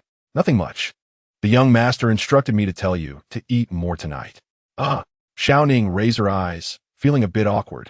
Did the young master tell Li Mama about her eating his food last night? The next day, Shao Ning woke up dry-mouthed and thirsty. She got up to pour herself a glass of water. Outside, Li Mama was already gone. Shao Ning stretched her waist and looked at the sunlight streaming into the room. It was already late morning. Clearly, she had slept in again. Turning to grab her clothes, she found that all the clothes that had originally hung on the screen were gone, leaving only some thin women's garments. Shao Ning was taken aback. The door was pushed open from the outside, and Li Mama entered with a tray. You're awake. Li Mama, where are my clothes? Li Mama placed the tray on the table and, hearing Shao Ning's question, explained nonchalantly, I've collected all your clothes. From now on, you will wear these. Li Mama pointed to the women's clothing on the screen. But I'm just a servant in the manor. If I wear women's clothing and go out, Won't everyone in the manor know that I am a woman? Li Mama glanced at Shao Ning and said directly, they will find out sooner or later. Now that you are carrying the young master's child, your belly will eventually grow. By then, even if you want to hide it, you won't be able to. But there's no but. If you don't wear them, just walk around like this. Anyway, I've already taken your clothes away. Shao Ning bit her lip and finally chose a slightly lighter colored dress to wear. When Li Mama saw that Shao Ning had dressed herself, the corners of her mouth curled up. She pulled Shao Ning to sit in a chair and personally styled her hair into a simple bun, without the servant's attire. It was probably the first time in her life that Shao Ning was dressed as a girl. Looking at her outstanding appearance in the mirror, Li Mama rarely showed a smile. You look so good like this. What kind of propriety is it for a young lady to wear servants' clothes all day? The women's clothing indeed looked beautiful, and Shao Ning was stunned by her own appearance.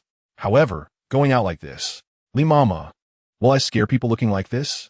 You haven't even seen anyone yet. How could you scare them? Forced by Li Mama to change into women's clothing, the first thing Shao Ning did was go to the Qingfeng Garden study to see Li Kan's young master. Miss Ning has arrived. Li Kan raised his eyes and saw Shao Ning in women's clothing. His gaze flickered for a moment before he looked away without saying a word. Li Mama noticed this and squinted her eyes. Yesterday, the young master had specifically called her over to instruct her on Shao Ning's attire, indicating that he cared about her appearance. In her view, if Shao Ning were to give birth to the young master's child in the future, she would inevitably gain the status of a concubine. Changing back into women's clothing early wasn't a bad thing. In the Duke Yu's manor, Chun Shi was watering the flowers in a pot, a faint smile on her lips. Der should be back soon. Zhao Mama, standing nearby, smiled and said, yes. The letter sent a few days ago said he would arrive in a few days. That's great. I've been busy arranging his marriage, watching several suitable young ladies, but not daring to finalize anything. Now that he is back, he can choose for himself. Whenever she mentioned her son Li Da, Chun Shi's lips would secretly curl up. Her son was only 18, yet was already proficient in both literature and martial arts, achieving much at such a young age. Compared to Yu Shi's son Li Kan, who was weak and ineffectual, her son was far superior. She believed that as long as De'er returned, the prince would no longer tolerate that bastard son of Li Kan's. What about Yao Hua? Is she still with Li Kan? Zhao Mama didn't dare to respond. Ever since the day the princess left home, she had been living with the young master. This girl is so foolish, far behind her brother. Go send someone to bring her back. What kind of propriety is it for her to run to her stepbrother's place? Your Highness, considering the princess's temperament, she probably won't return easily. Moreover, there are some rumors outside. Qingfeng Garden probably isn't peaceful right now. Chun Shi paused. Rumors? What rumors? Zhao Mama squinted her eyes, wishing she could slap her own mouth. Why was she so careless? With a hesitant expression, she thought about whether she should mention it. This matter concerned the reputation of the prince's manor, and if it got out, the prince would definitely not let it go. Moreover, considering the princess's temperament, what on earth happened that you are stuttering? Chun Shi, being an impatient person, felt anxious when she saw someone speaking slowly. It's nothing much, just something about the young master. Related to Li Kan? Chun Shi's spirit immediately drooped. If she were to ask who she least wanted to hear about right now, it would definitely be Li Kan's. What happened to him? Did he get into trouble again? There's just a bit of gossip about the young master outside. Zhao Mama lowered her head. She understood the princess's temperament very well. If she knew of this matter, she would definitely not let Li Kan off the hook. The last time at the birthday banquet, the prince was very angry, putting all the blame on the princess. She didn't want to stir up trouble over something that was uncertain. Chun Shi stared at Zhao Mama, noticing her hesitant expression, indicating that it wasn't just ordinary gossip. Zhao Mama, how long have you been with me? You know my temperament. If you hide something from me and I find out the truth from someone else, don't blame me. Yes, Your Highness. I heard outside that the young master is raising a servant in a separate courtyard. What? Such a big deal. Why didn't you say it sooner? Chun Shi was astonished. Who was Li Kan? He was well known in the capital, and with his identity as the young master of Duke Yu, he was quite popular. If he had such a scandal of raising a servant, how could he not be brought down? Your Highness, this is just something I heard, so I can't confirm its truth. I didn't dare to tell you lightly. I thought I would quietly investigate it, And if it turns out to be true, it wouldn't be too late to inform you. Chunshi put down the water pot in her hand, thinking about the matter of Li Kan privately raising a servant. If this were true, then Li Kan's position as young master would be completely over. Zhao Mama sent a letter to Yao Hua, asking her to come back. Just say I'm ill and want to see her. Rather than investigating this matter, it would be better to directly ask that girl Yao Hua. That girl had liked Li Kan since childhood, and Li Kan was also willing to pamper her. Since this matter could spread, there must be some clues that people had noticed. She didn't believe that Yao Hua wouldn't know anything. Outside the capital, a group of people marched toward the city gate. Among them, a man dressed in a tattered black robe tightened the reins and rode his horse to the front of the crowd. Brothers, I owe you all for your care along the way. I have safely arrived in Lidu, and here I, Li, thank you all. There is no need for such politeness. Brother Li, if it weren't for your constant support, we would have long lost our way. If thanks are to be given, it should be us thanking you. Indeed, Brother Li, it is our wish to ensure your safe return to Lidu, so you needn't be so formal with us. Brother Li, since your home is here in Lidu, you should go back now. We still have to continue on our journey.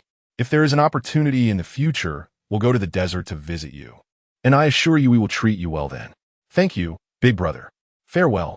As everyone left, Li Dang turned to look at the city gate of Lidu. After half a year away from home, he initially wanted to travel a bit longer, but unexpectedly received an urgent letter from his mother. Tightening the reins, he rode into the city, and upon entering, he saw a scene of prosperity. When he left, it was already the cold of winter, but now it was summer. Watching the townspeople dressed in light clothing and setting up various stalls, a slight smile crept onto his face. Although wandering outside was carefree, it could never compare to being at home. Even just entering the city felt familiar and warm. While riding, he suddenly caught a whiff of a fragrant aroma. Li Dang closed his eyes and sniffed. It seemed to be the smell of braised pork knuckles. Opening his eyes, the words Kaiju came into view. Li Dang smiled as his stomach growled. After half a year away, if you asked him what he missed the most, it would undoubtedly be the braised pork knuckles from Kaiju. It felt as if there was a craving in his mouth, and saliva began to trickle out. Dismounting, he led his horse to Kaiju. The shopkeeper took the reins, saying, "Welcome, honored guest. 1 serving of braised pork knuckles and a pot of wine, please." After speaking, he pulled out a silver ingot from his waist and tossed it to the shopkeeper. In the second floor of Kaiju, young Master Duan, having had his fill, came down from upstairs. He had been cooped up at home due to an injury for a long time, and now that he could finally meet people, he invited friends out for a stroll. Just as he reached the bottom of the stairs, he spotted a familiar figure. However, seeing the shabby attire and the long beard, he realized he had never interacted with someone like that before.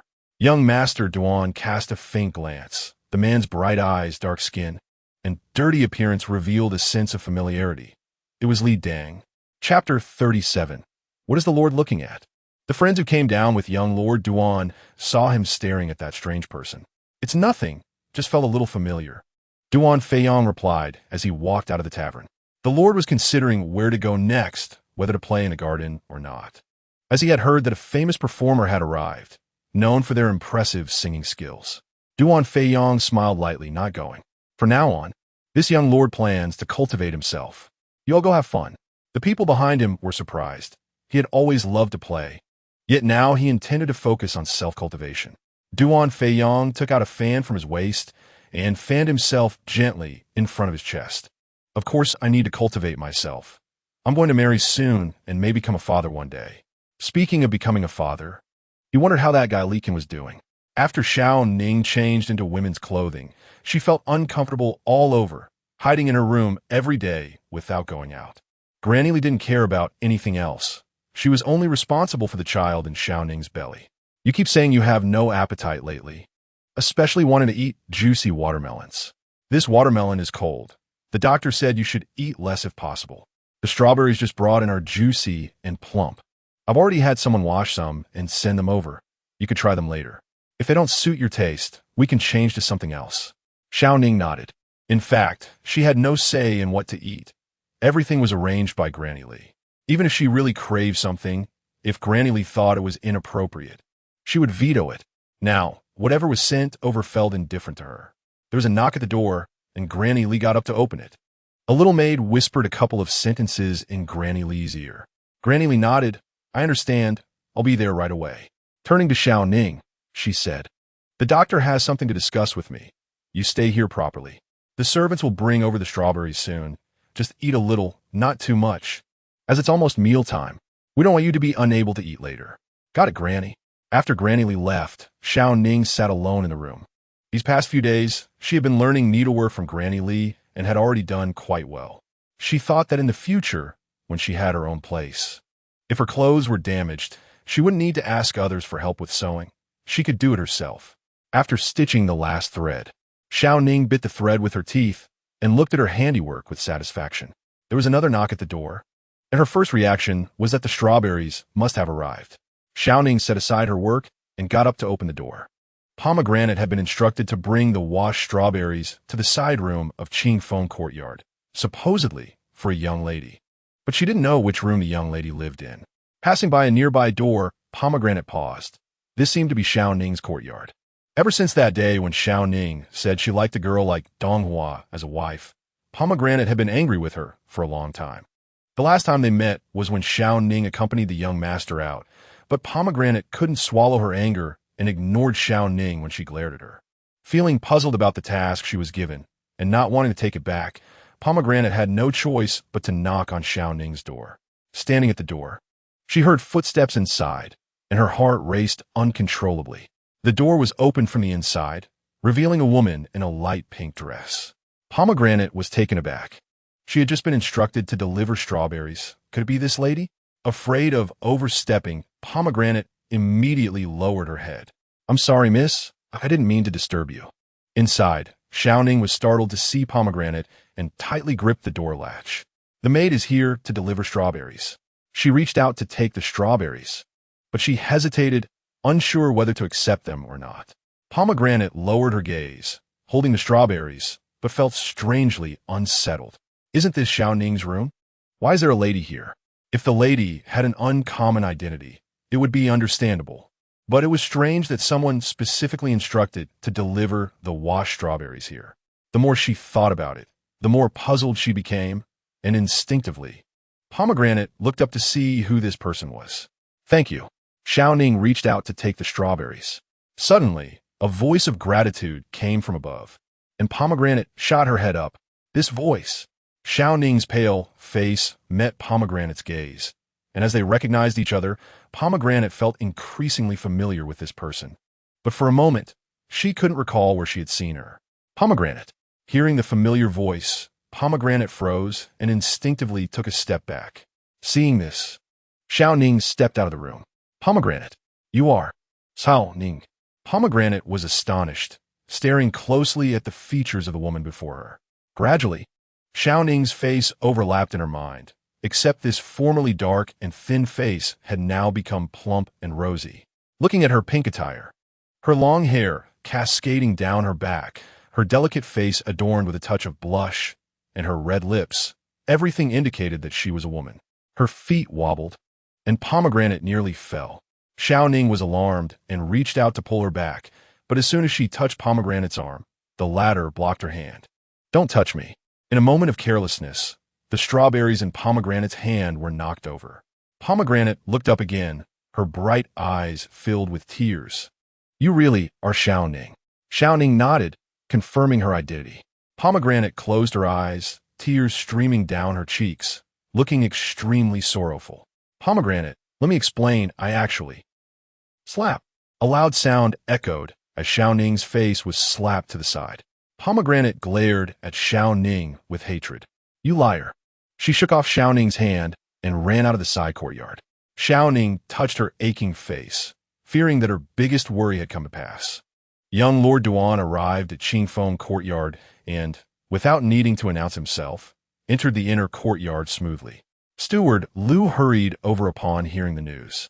Young Lord, where's your master? The master is not in the residence right now. Oh, then what about Shao Ning? Shao Ning.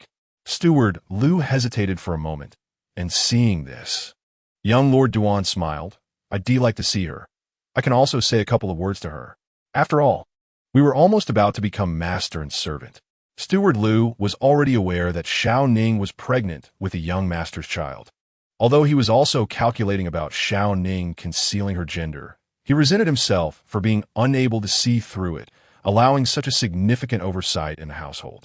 Regardless, Shao Ning was the young master's person now, and she was pregnant, so she shouldn't be allowed to meet a man alone. Right now, it might not be convenient for Shao Ning to come out. Otherwise, would you mind waiting in the front hall? The master should be back soon. Young Lord Duan raised the corner of his mouth. Oh, so quickly someone is protecting her. Li can really prioritize his love over friendship. Steward Liu kept his head down, not saying a word. As a servant, he shouldn't interrupt, regardless of what young Lord Duan said. All right, if she can't be seen, then so be it. Since the master is not here, I will head back. When he returns, please tell him I have 2 rare books I want to give him, and let him come to my place to collect them another day. Yes. Steward Liu smiled and replied, when the master returns, I will definitely pass on the message.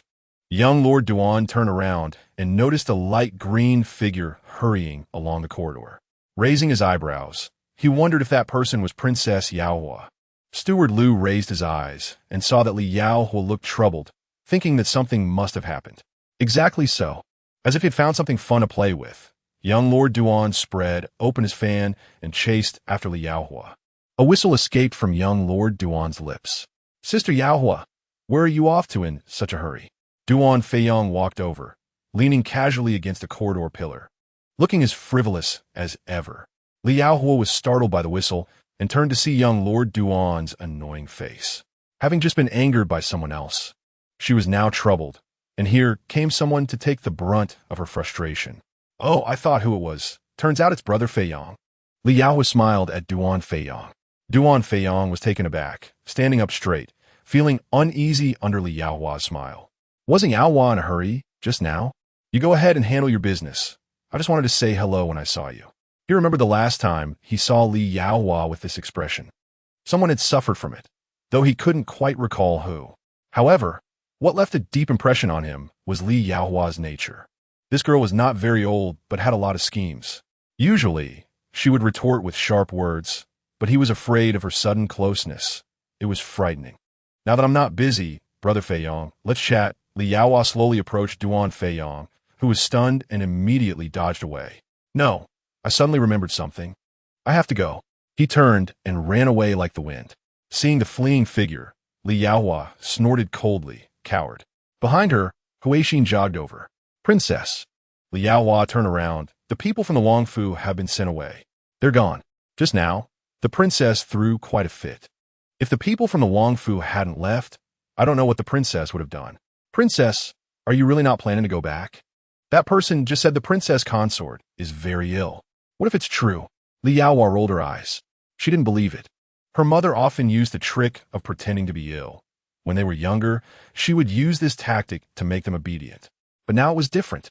She had grown up. But what did the person from the Longfu say to you? Why'd you get so angry? Li Yaohua twisted her handkerchief as she walked forward. The princess consort actually sent someone to inquire if my elder brother is keeping a young servant. Just a bit of gossip from outside, and she believes it. If this gets to Father's ears, who knows how angry he will be with my brother. At the Yuangfu, how outrageous. Who on earth is this girl's mother? She is completely biased towards Li Can. Does she nearly forget who her real brother is? Chun Shi was fuming. Her face flushed. Zhao Mama reached out to support her. Wang Fei, please don't get too angry. The princess is still young.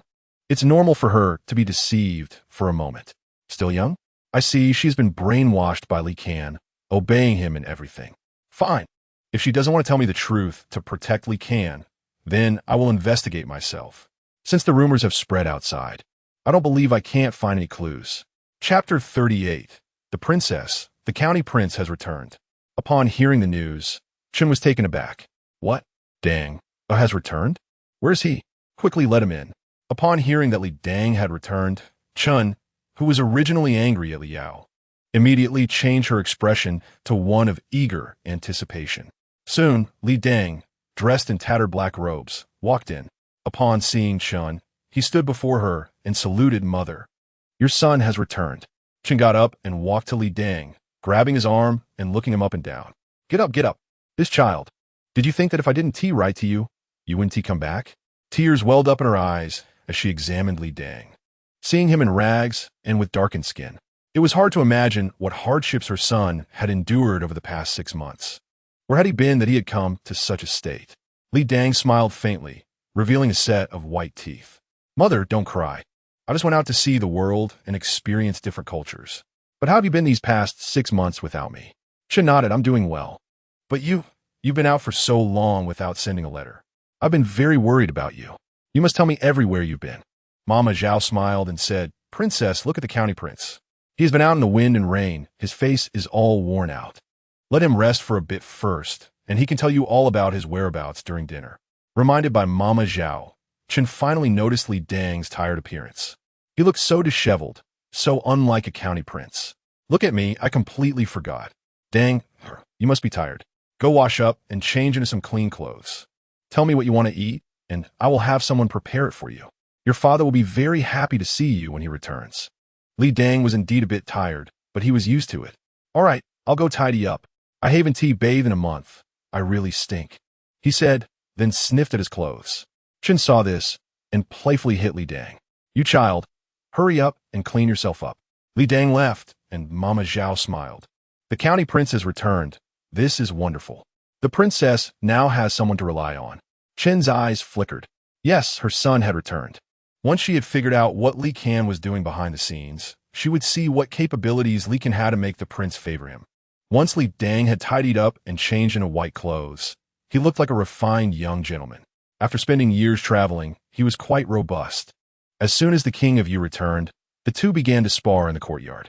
After half a year, the King of Yu was very pleased with his son's demeanor and actions. That night, Chun served the King of Yu as he relaxed, and casually brought up Li Dang's matter.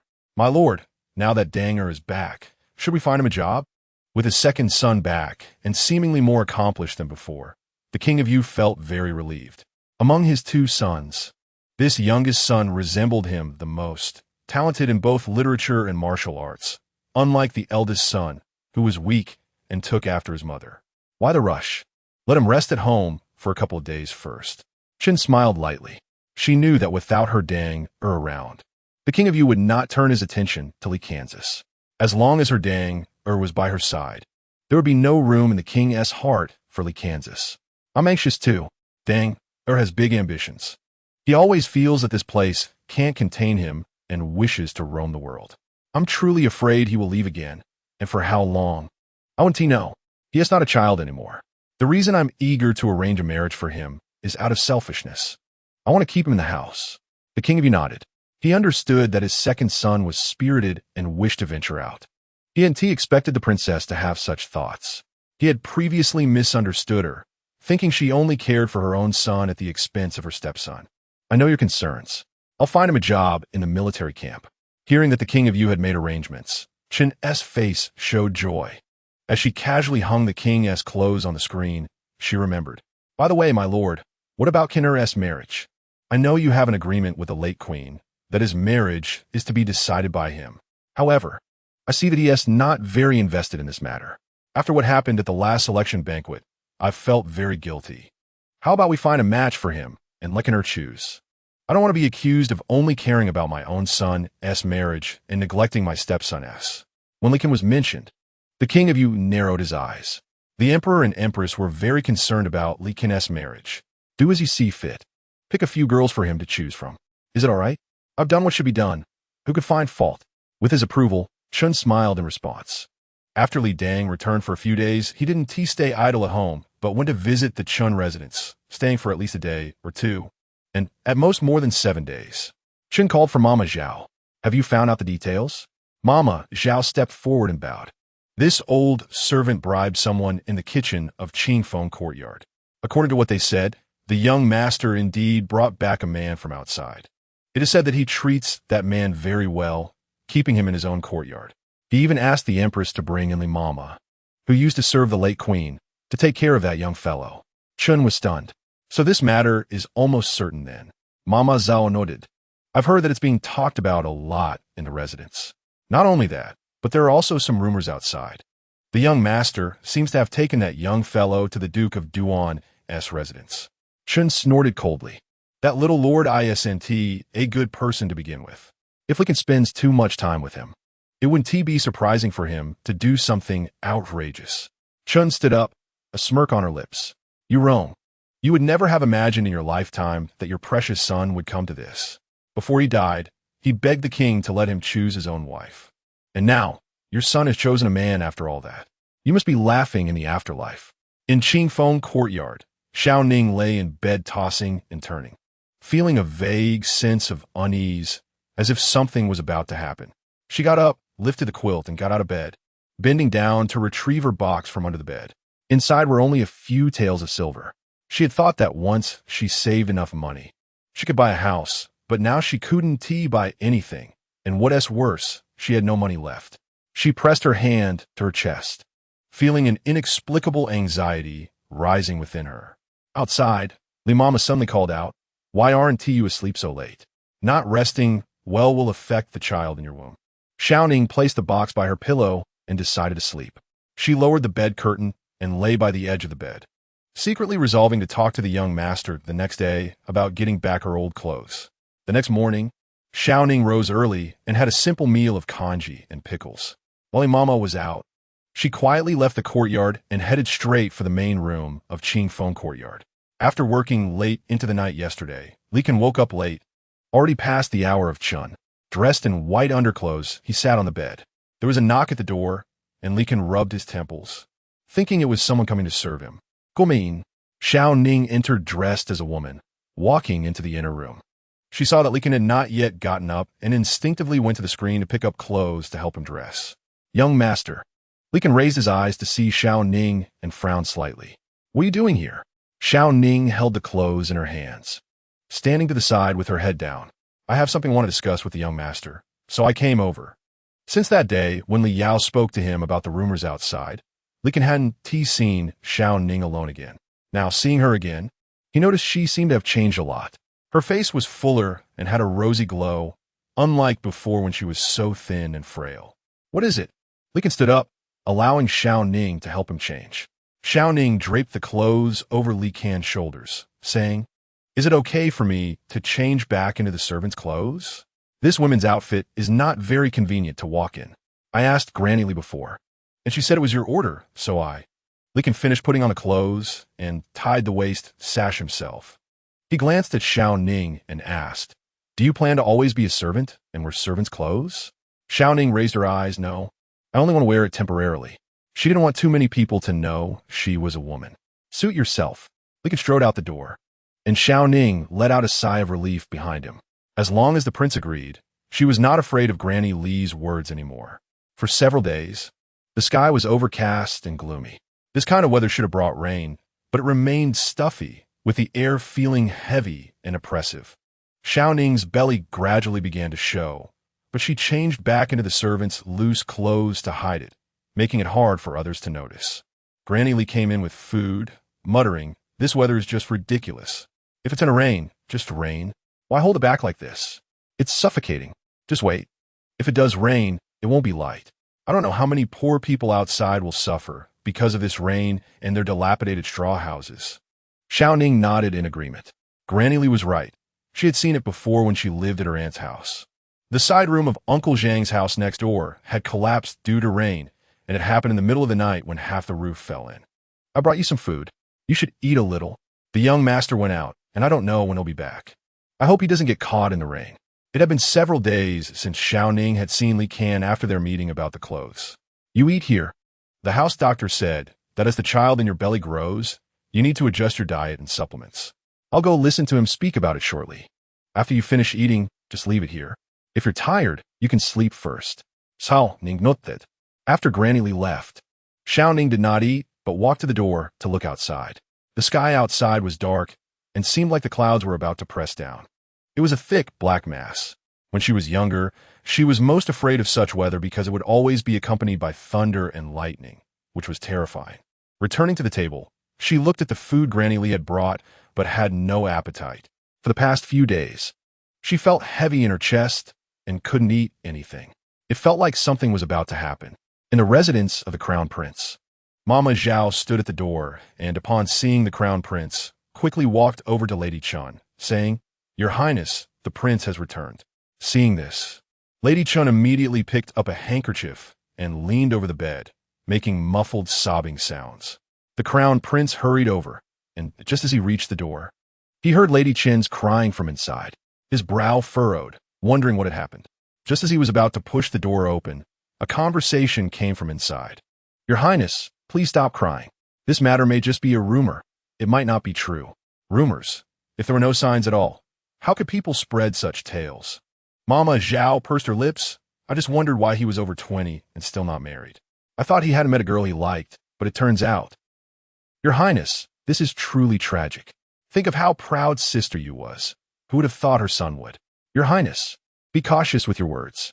If the prince finds out, it would be serious. What if he knows? If he dares to do it, does he fear others knowing?" "No, Your Highness, that's not what I meant. It would be one thing to hear it from others, but if it comes from your mouth, would the prince not take it out on you? Take it out on me? Leekin keeps a servant in the residence. Why would he take it out on me? Although I'm a secondary consort, I have never done anything to offend the Li family. I even thought of finding him a few high-status girls to choose from, but I was humiliated instead, being told that a man who has preferences for other men dares to match up with someone else's daughter." Bang! The door was kicked open forcefully. Chun and Mama Zhao were startled. The Crown Prince appeared at the door, his face full of anger. "What did you just say? Who has preferences for other men?" Chapter 39. Shao Ning didn't know when she had fallen asleep on the bed, but in her dreams. She felt very uneasy and was covered in a thin layer of sweat. Blinking awake in confusion, she found it was still dark outside, and she had no idea what time it was. She sat up, feeling weak all over, and raised her hand to wipe the sweat from her forehead. A loud noise came from outside the door. Shao Ning got up, put on her coat, and walked to the door to open it, only to be met by a group of guards coming towards her. Shao Ning was taken aback as one of them stepped forward. "You are Shao Ning? Shao Ning.It. Come with us." Suddenly, two men rushed forward, one of them grabbing her arm and dragging her away. Shao Ning was frightened. "What are you doing?" "We are from the prince's residence. The prince has summoned you." Without giving her a chance to respond, they took her away. Li Momo had just returned from the physician's place and saw this scene, immediately rushing over. What is happening? Before she could get closer, one of the men holding Shao Ning drew a long knife and pointed it at Li Momo. "The prince has ordered us to take Shao Ning to the prince's residence. If anyone dares to interfere, they will be killed without mercy." Li Momo was startled. Why would the prince want to take Shao Ning away? Sensing something was wrong, she quickly sought out Steward Lu to notify the heir to return as soon as possible. Liao Huan was sitting in her courtyard, holding an invitation from the princess of Liang Marquis' residence, pondering whether to attend the banquet. She had a decent relationship with the princess, but her brother was quite annoying, always teasing her whenever they met.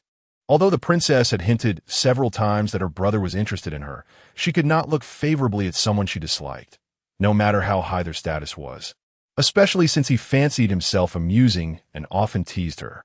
"Princess, something bad has happened." Hui Exine rushed back in a panic. "There is trouble, princess." Liao Huan frowned slightly. "What is going on? Why are you so flustered? Is there no decorum?" "No, princess, something really happened. People from the prince's residence have come." Liao Huan was surprised. "What? People from the prince's residence? What do they want? They wouldn't want to take me back, would they?" Hui Exine shook her head. "They are not here to take you. They are here to take that little servant beside the heir. Just now, I saw the people from the prince's residence take Shao Ning away." Liao Huan jumped up. "You mean Shao Ning has been taken by the prince's residence?" "Yes, there were many of them." "Oh no," Liao Huan frowned. "The prince suddenly taking Shao Ning away. Could it be that they heard the rumors outside? Although I don't particularly like that servant, she is carrying my brother's child. If she falls into the hands of the king, both she and the child in her womb might not be safe. Hui Exine, quickly find someone to get my brother back. If you can't find him, go to the Duan Marquis' residence and ask Duan Fei Yang to help. It has to be fast." Liao Huan felt certain that this matter was related to her mother. Her brother was not around now, and she had to go back to see. If something really happened, it would be too late. Shao Ning was forcibly taken back to the prince's residence. This time, unlike last time, the residence was devoid of the red silk decorations, making it appear particularly severe. Kneel. Shao Ning was pulled into the hall and pushed down her knees. Raising her eyes, she saw the Prince of Yu glaring at her, and she felt an inexplicable panic. You are Shao Ning? Kneeling on the ground, with her head bowed, she replied, This one is Shao Ning. Hearing her voice, the prince furrowed his brow. His voice was gentle and pleasant, not at all like a man's. No wonder it could stir Li Can's heart. So it's you who has bewitched the heir, spreading such absurd rumors outside. Shao Ning didn't understand what she had done to provoke such anger from the prince, and she was even more confused about what he was referring to. Chen Shi, sitting beside the prince, secretly observed Shao Ning, thinking that this servant was the one Li Can had brought back last time. At that time, she had noticed that Li Can had any special feelings towards her. If she had known all this back then, she wouldn't have gone through so much trouble to create so many issues. Your Highness. Chen Shi reached out to grab the prince's arm. Your Highness, be careful. There may be ears on the other side of the wall. It would be better to have unrelated people leave. Upon hearing this, the prince cast a stern look at the guards surrounding them. In this prince's residence, could there still be loose-lipped people? If anyone dares to spread today's events, I will flay them alive. The servants lowered their heads, as if no one could see Shao Ning kneeling in the center. The prince's cold gaze swept over, and Shao Ning shivered all over. Speak, what have you done? Shao Ning.It. I haven't done anything. I don't know what is happening. I was just lying in the residence, and then those people barged in and took me away. What is your relationship with the heir? Why are there rumors outside about the heir keeping a little servant? Now that things have developed to this point, you still dare to say it has nothing to do with you, and that you know nothing. Shao Ning's eyes widened. The heir was keeping a little servant? Suddenly, she recalled what Dong Hua had told her before. She remembered scolding Dong Hua for spreading rumors. How could the prince know? Seeing that Shao Ning did not answer, the prince knew he had hit the mark. This little servant was the root of all troubles. Keeping her would only bring disaster. Come here, beat her. Beat her to death, so as not to tarnish my residence's reputation. Before Shao Ning could react, the guards had brought her and rushed in and pinned her down, ready to carry out the prince's orders. In a moment of fear, tears streamed down her face, and her body was immobilized by the sticks.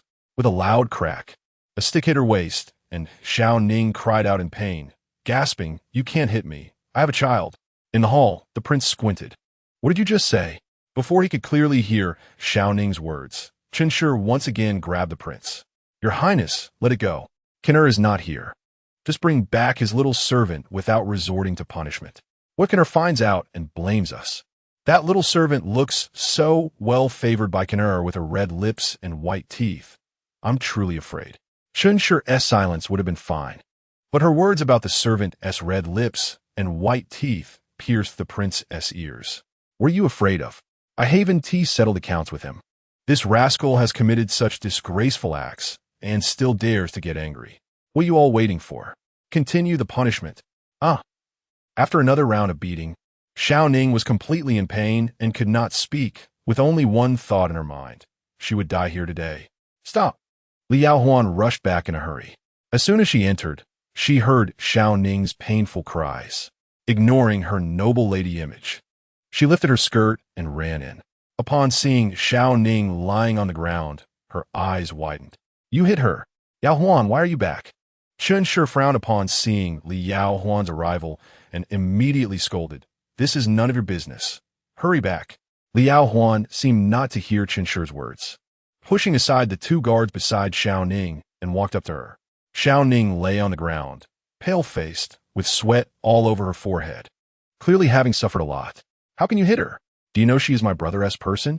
If you treat her like this without permission, my brother will not forgive you when he returns. You are outrageous. This prince is the one punishing her. Do I need anyone's forgiveness? Take the princess away. Chen Shi, fearing that Yao Huan would be punished alongside the prince, immediately gave Mama Zhao a look. Mama Zhao understood and walked up to Liao Huan. Princess, the prince and princess are handling matters. You shouldn't cause trouble here. Come with me. Liao Huan pushed Mama Zhao away and said directly, What did Shao Ning do? Why are you punishing her like this? Do you know she's already with my brother? Madame Zhao stepped forward and covered Li Yaohua's mouth, calling the two maidservants behind her to grab Li Yaohua. Take the princess back. Seeing Li Yaohua being taken away, Chun sighed in relief. She turned to look at Prince Yu, showing her concern. My lord, why don't we just forget it? Let's wait for Canner to come back and discuss everything. Didn't you hear Yaohua say that this young man belongs to the heir? What if we really end up killing him? The heir would. Prince Yu stood up. Would I be afraid of him? Continue. The third strike fell, and a large pool of blood suddenly flowed from Shao Ning's body, causing the executing guards to stop. My lord, she seems to be done for. Done for? How could that be? It was just 2 or 3 hits, Chen exclaimed. But she's lost so much blood. In Qingfeng courtyard, Li Can rushed back upon hearing the news. Where is she? Young master. Shao Ning has already been taken to Prince Yu's residence. Li Can squinted, wondering how Prince Yu's residence could send someone to take Shao Ning. This old servant doesn't know, only that many people came, and before leaving, they said something about Prince Yu's orders. Anyone who obstructs shall be killed without mercy. Hearing this, Li Can's heart skipped a beat, and he prepared the carriage to go to Prince Yu's residence. Before he could leave the door, young Lord Duan hurriedly rushed in.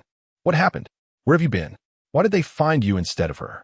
Li Can didn't have time to explain and directly said, Shao Ning has been taken by the royal residence. Young Lord Duan was stunned. What? Do they know that Shao Ning is pregnant with your child? Whether he knew or not was uncertain, but based on Li Mama's description, it was true that Shao Ning was in danger. If she's dead, just throw her out. Prince Yu's cold words completely sealed Shao Ning's fate. How could you die so quickly? Shen couldn't believe it. People can't be that fragile. It was just 2 or 3 strikes. That maidservant who received 20 strikes would only faint for 2 days at most. And after lying down for 10 days or half a month, she would be fine. Why is she so weak? Chun slowly walked over, and the closer she got to Shao Ning, the clearer she could see the bloodstains beneath her. The blood was strangely flowing, hitting her lower back and buttocks, staining her clothes. Why was she bleeding so much from below? Her brows lightly furrowed as she bent down and reached into Shao Ning's clothing. When her hand touched the gathered area, her heart sank, and she immediately withdrew her hand. My lord, there's been a mistake. Outside, a servant raised his voice. I have seen the heir. Chapter 40. Upon hearing the 2 words young master, Chun was startled and immediately stood up. Your Highness. The prince waved his hand to stop Chen from speaking. Outside the door, young master, the prince is inside. You cannot go in like this. Li Can had a good temper and never made things difficult for the guards, but today was different. He stepped forward to push aside the guard's obstruction and kicked the door open. As soon as he entered, he saw Shao Ning lying on the ground, with 2 people standing nearby executing punishment. Seeing the blood all over under Shao Ning, Li Can's pupils contracted, and he immediately walked over to pick her up. After being nurtured in the residence for a while, her small face had finally become rosy, but at this moment, she was completely pale. He reached out to test her breath. It was faint, but there was still a breath left. Outside, young Lord Duan followed closely behind and, upon seeing the state of Shao Ning in Li Can's arms, was shocked, and the thought that someone had already died arose in his mind. How is she? Is she still breathing? Li Can replied with a sound of affirmation. Hearing this, young Lord Duan couldn't help but breathe a sigh of relief. Fortunately, Li Can held Shao Ning and prepared to leave. Prince Yu saw this and yelled, You ungrateful son! What do you think you are doing? A dignified young master. Yet you are demeaning yourself to carry a servant. Li Can slowly turned his head at the sound. His eyes, usually indifferent, were now as deep as an ancient well, making one feel as though their heart had sunk to the bottom, feeling immensely oppressed. You better pray she is fine. Otherwise, however you hurt her, I will make you pay back in kind. Li Can's eyes were filled with threat. Seeing Li Can like this, Prince Yu became even angrier. What did you say? You ungrateful son. You dare to threaten this prince for a servant. Li Can smiled coldly and turned to leave with Shao Ning. Duan Feiyong reached out to stop him. Li Can, don't act impulsively. First, take her to your courtyard and let the physician check her injuries. If you recklessly take her away, I am afraid that the journey will delay Shao Ning's treatment. Li Can looked down at Shao Ning's pale face and accepted Duan Feiyong's suggestion. After Li Can left, he didn't spare Prince Yu a glance.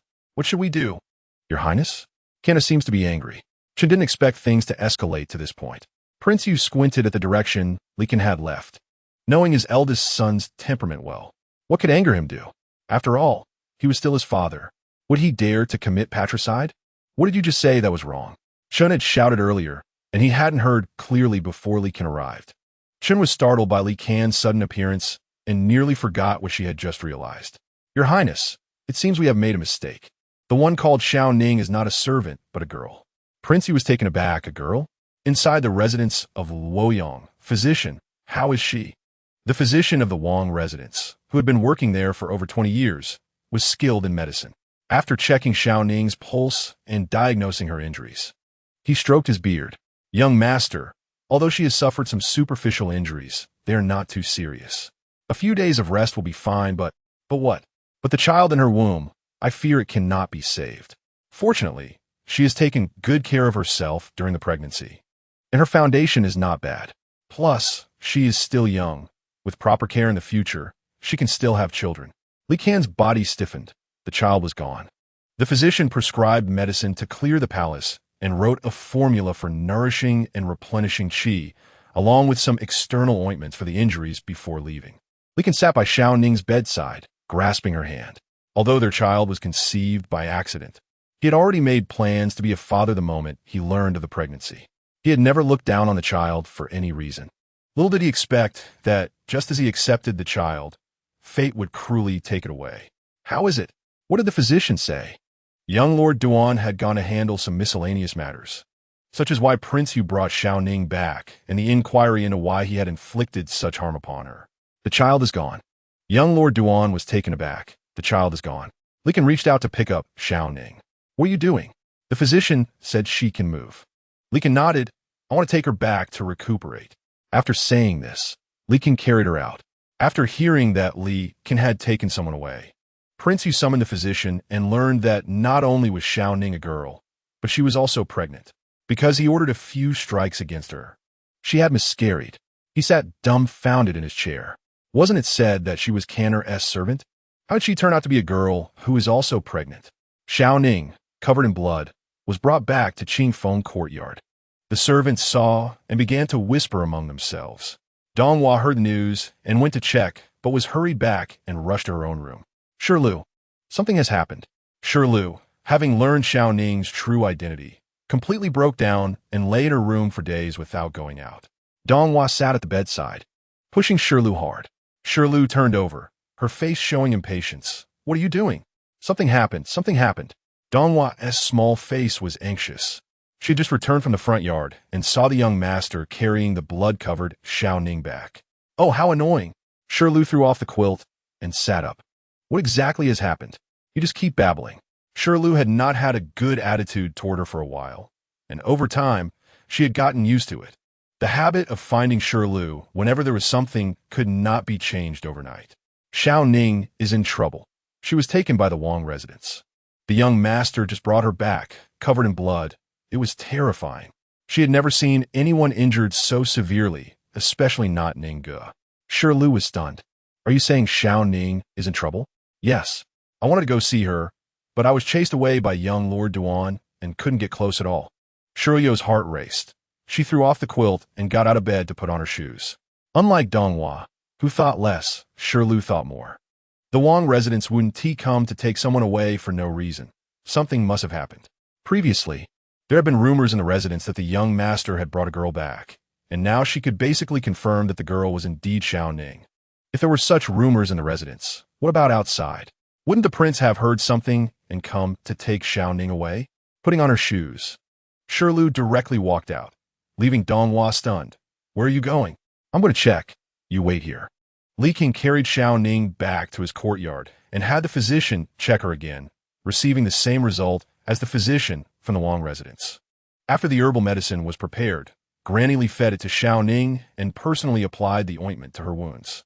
Looking at her injuries, she couldn't help but shed tears. Hearing that Li Ken said Shao Ning had lost the child made her heart ache even more. How could the prince be so cruel? Striking without hesitation? Not to mention Shao Ning is young. She is also in such a condition. Wiping her tears, she felt even more guilty for not being able to take good care of Shao Ning. When she wakes up, don't tell her that the child is gone. Granuli nudda. Li Can's expression was serious as he stepped outside, his gaze indifferent as he looked at the darkening sky. Among the thick clouds, a few rumbles of thunder suddenly sounded, and a cold raindrop hit Li Can's cheek. Shao Ning woke up, moved slightly, and felt severe pain all over her body, making it hard for her to move. Her mouth was dry, and when she opened it, she could only utter a hoarse sound, water. Granny Li had been watching over Shao Ning all night, sitting by the bed with her head resting on one hand, feeling drowsy. As she slumped down, her hand slipped, startling her awake. Water. Hearing Shao Ning speak, Granny Li's spirit lifted, and she slowly leaned closer to Shao Ning. Shao Ning, what did you say? Water. Granny Li, I want to drink water. Hearing Shao Ning's words, Granny Li's face lit up with joy. You want to drink water? Good, just wait a moment. Granny Li stood up and poured a glass of water for Shao Ning, helping her sit up. As her body was propped up, a sharp pain shot through her, causing Shao Ning to cry out in pain. Seeing this, Granny Li comforted her. Take it easy, did I hurt you? Shao Ning shook her head, took the water that Granny Li handed over, and drank it eagerly. Granny Li, how did I come back? She remembered being taken to the Prince of Yu's residence, where that unreasonable prince scolded her and had someone beat her with a stick. When the first strike came down, she could still clearly feel the intense pain beneath her.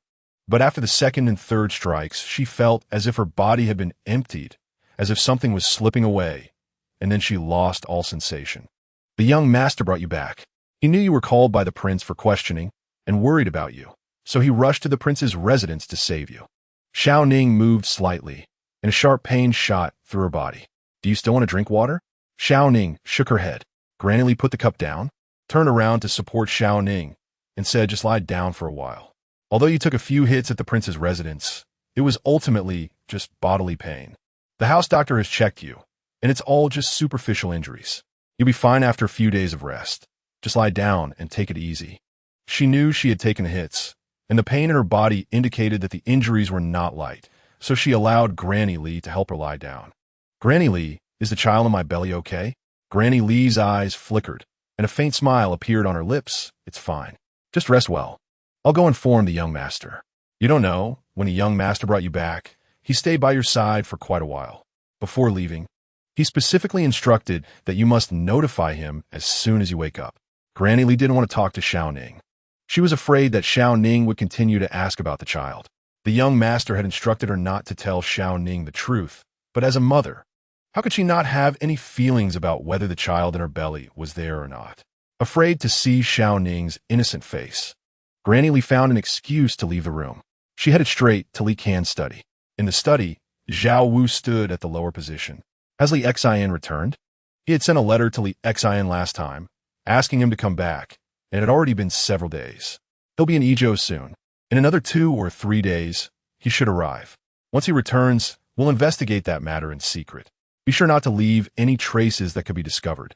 Zhao Wu nodded, seeing the young master's serious expression, feeling puzzled. The young master, who usually disliked getting involved in political affairs, suddenly made such a decision.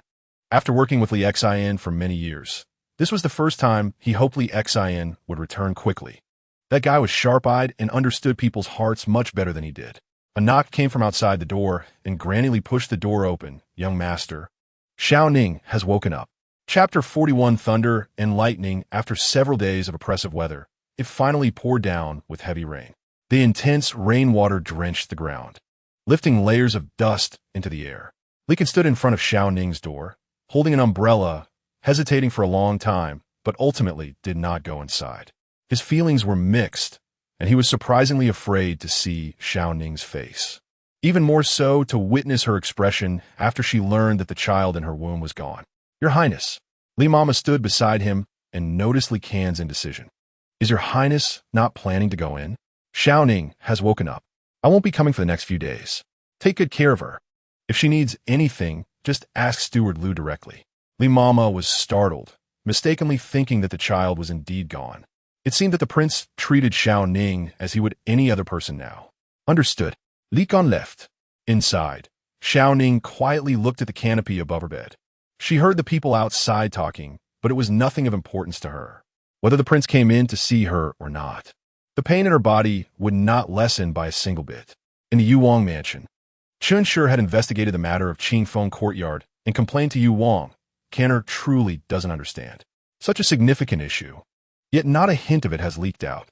It's resulted in those absurd rumors outside, leading us to misunderstand that he, as they say, has taken a little servant and tarnished the reputation of the Wang family. If he had revealed even a little bit of the truth, we wouldn't have lost a grandson for no reason. Yu Wang was angry, even if he did speak out. What of it? The grandson of the Wang family cannot be born of a servant. But there is no but. Before the legitimate wife enters the house, no other children can appear. Even if that child is lost, he is still not at fault. Chun Shi pressed her lips together. Shao Ning was just a girl. And indeed, her expectations were not met, but there were also good gains. She didn't mind if Li Qian was angry with the Wang, only hoping he could be a bit more temperamental. She wished that in places where they were unaware, Li Qian would dote on Shao Ning more, thus eliminating any possibility of reconciliation between the prince and him. Will Canner be angry with the prince because of this? Your Highness, I did not underestimate Canner. Even if he does not pursue this matter, one cannot guarantee that others will not pursue it. For instance, the Empress. Chun Shi cautiously observed Yu Wang's expression. Having lived with him for nearly 20 years, she understood him quite well. He respected and loved Yu Rong, which was understandable, but while loving her, he also despised her aloofness, as if no one was worthy of her.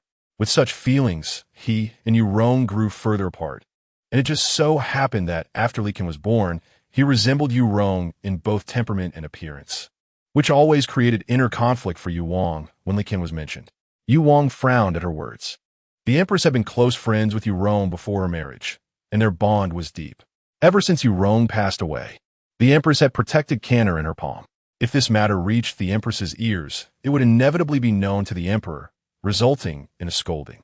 This matter is something I will handle myself. Chun Shi smiled lightly. I was just reminding Your Highness. As long as Your Highness has a plan in mind, I can rest assured. In the past few days, De-Er has gone to his maternal grandfather's house and is likely to return soon.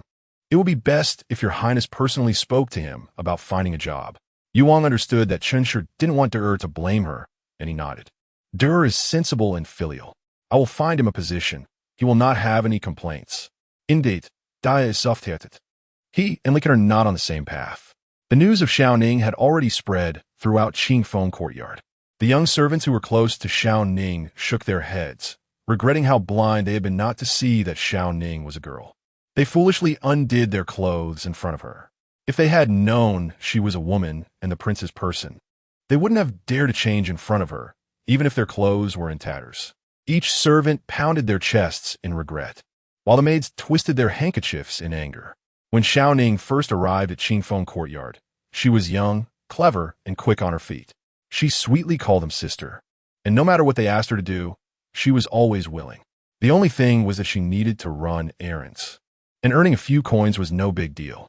Even if she had made a brotherly acquaintance, that brother had now turned into the prince's woman and was pregnant. These people were truly something. Shao Ning had always treated them so well, yet now they were saying all sorts of things. Donghua was indeed shocked when she learned that Shao Ning was a woman. The brother she had thought of turned out to be a girl, which felt like a deception to them. However, considering how well Shao Ning had treated her, she held back her tears and moved on. But hearing the gossip in the mansion made her feel sorry for Shao Ning. Shirlu looked coldly at those gossiping about Shao Ning and spat. Where did this talk come from? According to reason, there aren't many people in Qingfeng courtyard, and even if rumors spread, they shouldn't spread this fast and in such detail. It must be someone close to the prince, or Shao Ning, who has a loose tongue. Who else could it be but that little disciple of the physician, Gan Xing'an? Shirlu squinted, looking as if she understood everything. To spread such detailed rumors, besides him, I can't think of anyone else. That kid is young, but has a loose tongue and works beside the physician. Whenever the prince falls ill, they always know first. I really want to go see her. That person called Li Mama is always by her side. We can't get close at all. Even if we bring tea or water, Li Mama takes it at the door and doesn't allow us to go in. Shirlu glanced at Donghua. I'll think of a way to get Li Mama to leave. Then you can take the opportunity to go see her. Donghua was taken aback. Really? Shirlu nodded. It's been a few days. I also want to know how Shao Ning is doing and if her health has improved. But one thing, when you see Shao Ning, don't mention me. Huh? Donghua was puzzled. Why can't we mention you? Shao Ning lay on the bed, the pain in her body lessening. After several days of care from Limama, she had consumed a lot of soup and water, and her complexion gradually improved, showing a hint of color on her originally pale face. Although her body was injured, lying in one position all day was indeed tiring. She slightly moved, bracing herself to sit up. Outside, Limama pushed the door open and, seeing Shao Ning try to rise, was startled. "My dear, what are you doing? Quickly lie down, quickly lie down." Shao Ning had just propped herself up halfway when Limama came in and helped her lie down again. "Your body isn't well yet. You can't get up. The physician said you must lie in bed for a month." "A month? Shao Ning.It. That's such a long time. How can I stand it?" Limama pressed her lips together. Though a woman's miscarriage is a small confinement, if the small confinement isn't done properly, it can still leave behind health issues. "Just rest assured, a month will pass quickly." Limama tucked in the corners of Shao Ning's blanket. It had been raining these days, and the weather outside had become much cooler.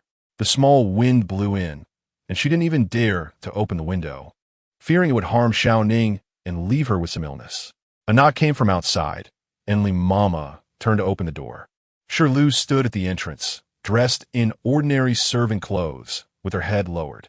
"Limama, the prince requests you to come to the front hall for questioning." Recently, although the prince hadn't come often, he frequently summoned her to ask about Shao Ning's condition. At this time, calling her over was likely for the same reason, and Limama had no doubts. "Understood, I will go right away." Shirlu lowered her head, nodded to Limama, and raised her eyes to glance at the situation inside. However, Limama stood at the door, blocking the view completely. Limama gave Shao Ning a few instructions, stepped out, and closed the door. Donghua, hiding in a corner, saw Limama leave and immediately pushed the door open to walk in. Shao Ning heard the door sound and thought Limama had dropped something and called out, "Limama," just turned around and saw that the person who came in was not Mama Li, but Donghua. "You, chill." Donghua put her hand on Shao Ning's mouth to prevent her from speaking. "Brother Ning, Mama Li is watching closely and 1T let anyone in to see you, so I could only sneak over." Seeing this, Shao Ning propped herself up to sit up, and Donghua immediately stepped forward to help her. "Brother Ning, I've already heard about your situation. How are you feeling?" Seeing Shao Ning lying weakly on the bed, tears could no longer be held back. Knowing Donghua's character, Shao Ning smiled and said, "I'm almost fine. Look, I can eat and sleep every day, and my injuries don't hurt much anymore."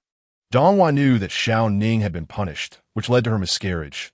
Yet even so, her brother Ning still comforted her. "I lied to you, concealed my identity. Don't you blame me?" Shao Ning hesitated for a moment, and finally asked the question she had been holding in her heart. Donghua first shook her head, then nodded. At first, she was indeed a bit angry when she heard about this, but later she understood that brother Ning must have had his reasons for hiding his identity. Hearing Donghua's explanation, Shao Ning felt a pang in her nose. What reason did she have? It was just to earn a little more money. How is Shirlu these days? Shirlu was the first to know her identity, and thus slapped her, showing how angry she was about her concealment. When Shao Ning asked about Shirlu, Donghua opened her mouth to speak about her, but suddenly remembered her previous instructions. "Shirlu is doing well. By the way, brother Ning, have you really followed the young master and become his woman? Will the young master take you into his household in the future?"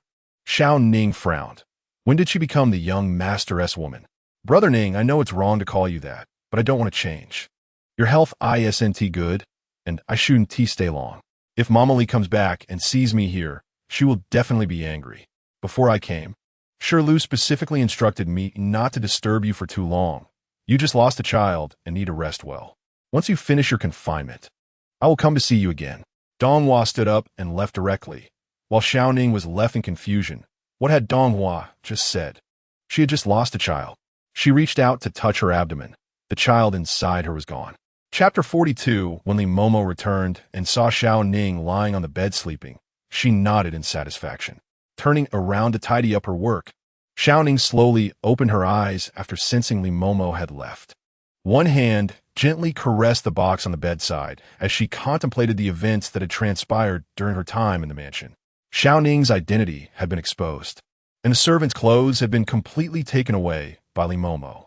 Knowing that Shao Ning disliked overly fancy clothing, Li Momo chose simple fabrics to make several sets of clothes. After resting for half a month, Shao Ning's external injuries had healed, and she could move freely, though she was still unable to go outside. Having experienced confinement in her room, she didn't feel much discomfort. She understood that Li Momo had tightly closed the windows and doors for a reason, and couldn't help but be grateful for Li Momo's attentive care. Shao Ning, dressed in white undergarments with her long black hair cascading down her back, sat in her room. In the past half-month, aside from initially resting in bed, she had attempted to make clothes since it was dull to do nothing. 2 pieces of brand-new fabric lay on the table, and Shao Ning held a pair of scissors, cutting one of the white cotton fabrics into the shape of a garment. Li Momo entered with food, and upon seeing Shao Ning steadily working on the clothes, she couldn't help but smile. During this short half-month, she felt that Shao Ning seemed to have matured, no longer the awkward girl who struggled with needlework. Now, no matter what she learned, she approached it methodically. If there were difficult moments and Li Momo scolded her, Shao Ning would respond with a faint smile, which made Li Momo's heart ache. Take a break. You've done too much. Your eyes must hurt. I'll bring you a bowl of 4 red, blood-nourishing porridge. Drink it while it's hot. Upon hearing this, Shao Ning immediately put down the scissors and cleared a space on the table. Li Momo brought over the porridge, saying, "Your complexion has improved a lot in these past few days. Eating this porridge daily has dulled your taste buds. I'll ask the physician later if we should adjust your diet. Even the best food can become tiresome with repetition over time." Shao Ning smiled faintly, feeling that regardless of the porridge's taste, it was acceptable. "Li Momo, can I eat some juicy fruits now? I still want that strawberry from last time." Li Momo was surprised. After taking care of Shao Ning for so long, it seemed to be the first time she had actively expressed her desires. Of course, but strawberries are considered precious here, and it might take some time to find them. I'll mention it to the heir later. Shao Ning.It, thinking it would be wonderful to eat one. Her mouth felt dry, and just thinking about biting into a fresh, juicy strawberry made her want to smile in her dreams. Out of guilt for Shao Ning, Li Momo tried her best to fulfill any request she made. Shao Ning lowered her gaze as she drank the porridge, her eyes flickering. At night, with Li Momo's steady breathing indicating she was asleep, Shao Ning suddenly opened her eyes, got up, put on her outer garment, and slipped on her shoes to walk out of the room. After being confined for half a month, the moment she opened the door, a cool breeze brushed against her face, sending goosebumps up her arms. Stepping out quietly, Shao Ning tiptoed to close the door behind her. Outside was pitch black. Without the lanterns illuminating every corridor in the mansion, it would be impossible to see where she was going. She walked left, heading toward the kitchen where she had once worked. Listening to the sounds of cicadas in the night, there was not a single sign of human activity. Occasionally, she glanced around, wary of any creatures that might appear. As she looked at the sides of the corridor, the shadow cast by the rockery in the moonlight made it seem as though someone was hiding there, watching her, in the stillness of the night. The sight made Shao Ning shiver, and she quickly turned her gaze ahead, huddled into her clothing, and quickened her steps. Upon reaching the kitchen, she noticed the dim light still lingering inside. Realizing that someone must be on night duty, she stood outside the door, quietly listening for a while. There was no sound, indicating that the person on duty might be dozing off. She had often done the same during her own shifts, and, as long as she was quiet, she wouldn't disturb anyone. Placing her hand on the door latch, she pushed the door open. Suddenly, she heard a noise behind her. "Who is there? What are you doing in the kitchen at this hour?" Shao Ning's body tensed as she slowly turned around, only to see Guokai standing behind her with a chopping knife in hand. She took a step back, and Guokai was stunned. "Shao Ning, what are you doing here at this late hour?" He had been on duty and, feeling drowsy, had just stepped out to use the restroom. Upon returning, he was startled to find someone in white clothing, with long hair, leaning at the door. He was initially alarmed, thinking it might be something sinister, but was taken aback when he recognized her familiar face. "Brother Guokai opened the kitchen door and let Shao Ning inside. The fire was burning in the room, and a pot of food was simmering on the stove, occasionally releasing a delicious aroma. "Why are you here so late?" He had heard about Shao Ning's situation. Although they hadn't worked together for long, he had come to understand her character somewhat. However, he couldn't fathom that she was a woman, let alone the heiress woman. While he might have spoken casually under normal circumstances, knowing her identity and seeing her current attire made Guokai feel a bit embarrassed. Shao Ning hadn't expected to run into someone she knew so soon after arriving. The reason she had come was simply to see if the kitchen was still the same as before. She wanted to push the cart for shopping since the beginning of the month was approaching. If the kitchen was still like it used to be, the shopping cart should be brought out. The pot on the stove is emitting a delicious aroma. Shao Ning paused. I'm a bit hungry. Li Momo is asleep, and I didn't want to disturb her, so I came out alone to find something to eat. Hearing her intention, Guokai chuckled. So that's it. Come sit here. I'll get you something to eat. Without a moment's hesitation, he believed Shao Ning's words. He turned around and lifted the lid off the pot on the stove, serving a bowl of food. He then went to the chopping board, chopped some cilantro, sprinkled it into the bowl, and handed a pair of chopsticks to Shao Ning. As the fragrant steam from the bowl wafted up, Shao Ning's eyes darkened slightly. This is my bone soup. The meat has been simmered all night, so it's tender now. I picked out some shank meat for you, added a bit of broth, and garnished it with cilantro. You should try it and see if it tastes good. Shao Ning listened as Guokai served her the bowl of soup without suspicion. Her brows slightly lowered. The rich aroma made her eyes suddenly fill with tears, which fell into the bowl. Guokai was taken aback. Why are you crying? Do you not like the soup? Shao Ning shook her head, wiping her tears. No. Then what's wrong? If Shao Ning had been a man, he wouldn't have needed to tread carefully, but given that she was a woman, he was cautious not to frighten her with a loud voice. No one has ever been this good to me. Guokai was stunned. He had heard others mention that Shao Ning was an orphan, but hearing her mention it herself felt different. Don't cry. Weren't you hungry? Eat something to fill your stomach. Guokai wanted to address her situation, but after some thought, he felt it inappropriate, so he could only quietly watch her eat. As Shao Ning chatted with Guokai in the kitchen, she asked Brother Guo, does the Bat Kitchen still push the cart out for shopping every month? Yeah, why? Shao Ning took a sip of the bone soup. It's nothing. I just didn't see the cart when I came in. I didn't think much of it before, but now that I'm in the kitchen, I remember how much I used to do here. Guokai didn't suspect anything and thought that Shao Ning was just reminiscing about his previous work as a kitchen helper. The buying cart had broken down earlier, and the household had replaced it with a larger one. So now they could buy all the necessary ingredients in one trip instead of two. Shao Ning's eyes lit up, really. Yes. In just a few days, it will be the 5th day of the month again, and it's time for shopping. Do you have anything you want me to bring back for you? Hearing Guokai's words, Shao Ning couldn't help but feel delighted. I don't need anything. Thank you. Brother Guo. Shao Ning lowered his gaze, his heart racing. There are still 8 days until the 5th. After drinking the soup that Guokai made, Shao Ning felt invigorated. He stood up, adjusted his clothes, and said, it's getting late. I should head back. Thank you for the soup. Otherwise, I wouldn't know how to get through the rest of the night. Guokai smiled foolishly and said, it's nothing. If you're hungry next time, just come over, and I'll make you something else to eat. Shao Ning sincerely thanked him, but the thought of using his trust made him feel uneasy. After returning home, old Madame Li was still asleep, seemingly unnoticed by anyone, and he quietly lay back down on the bed. Chapter 43. The next morning, Shao Ning inexplicably had a fever, and Mama Li was very surprised when she saw it. How could she catch a cold just like that? She reached out to feel Shao Ning's forehead and realized it was much hotter than her own. Shao Ning.It, knowing in her heart that it was probably because she sneaked out last night and caught a chill. After not going out for half a month, just a bit of wind made her break out in a rash, and she should have paid more attention to it. Mama Li, me fine. I just need to sleep a bit and I'll be okay. Nonsense. How can you just sleep it off when you're sick?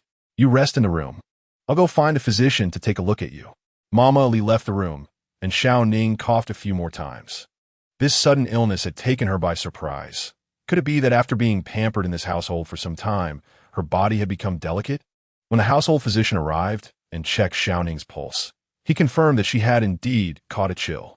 Normally, it wouldn't matter, but unfortunately, Shao Ning was in her confinement period, and a chill could leave her with lingering effects if not treated properly.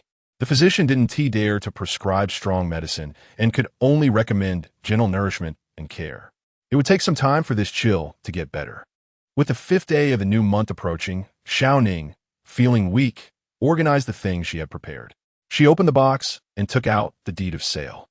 She couldn't read, so she didn't understand the writing on it, but she was familiar with the large seal stamped by the magistrate.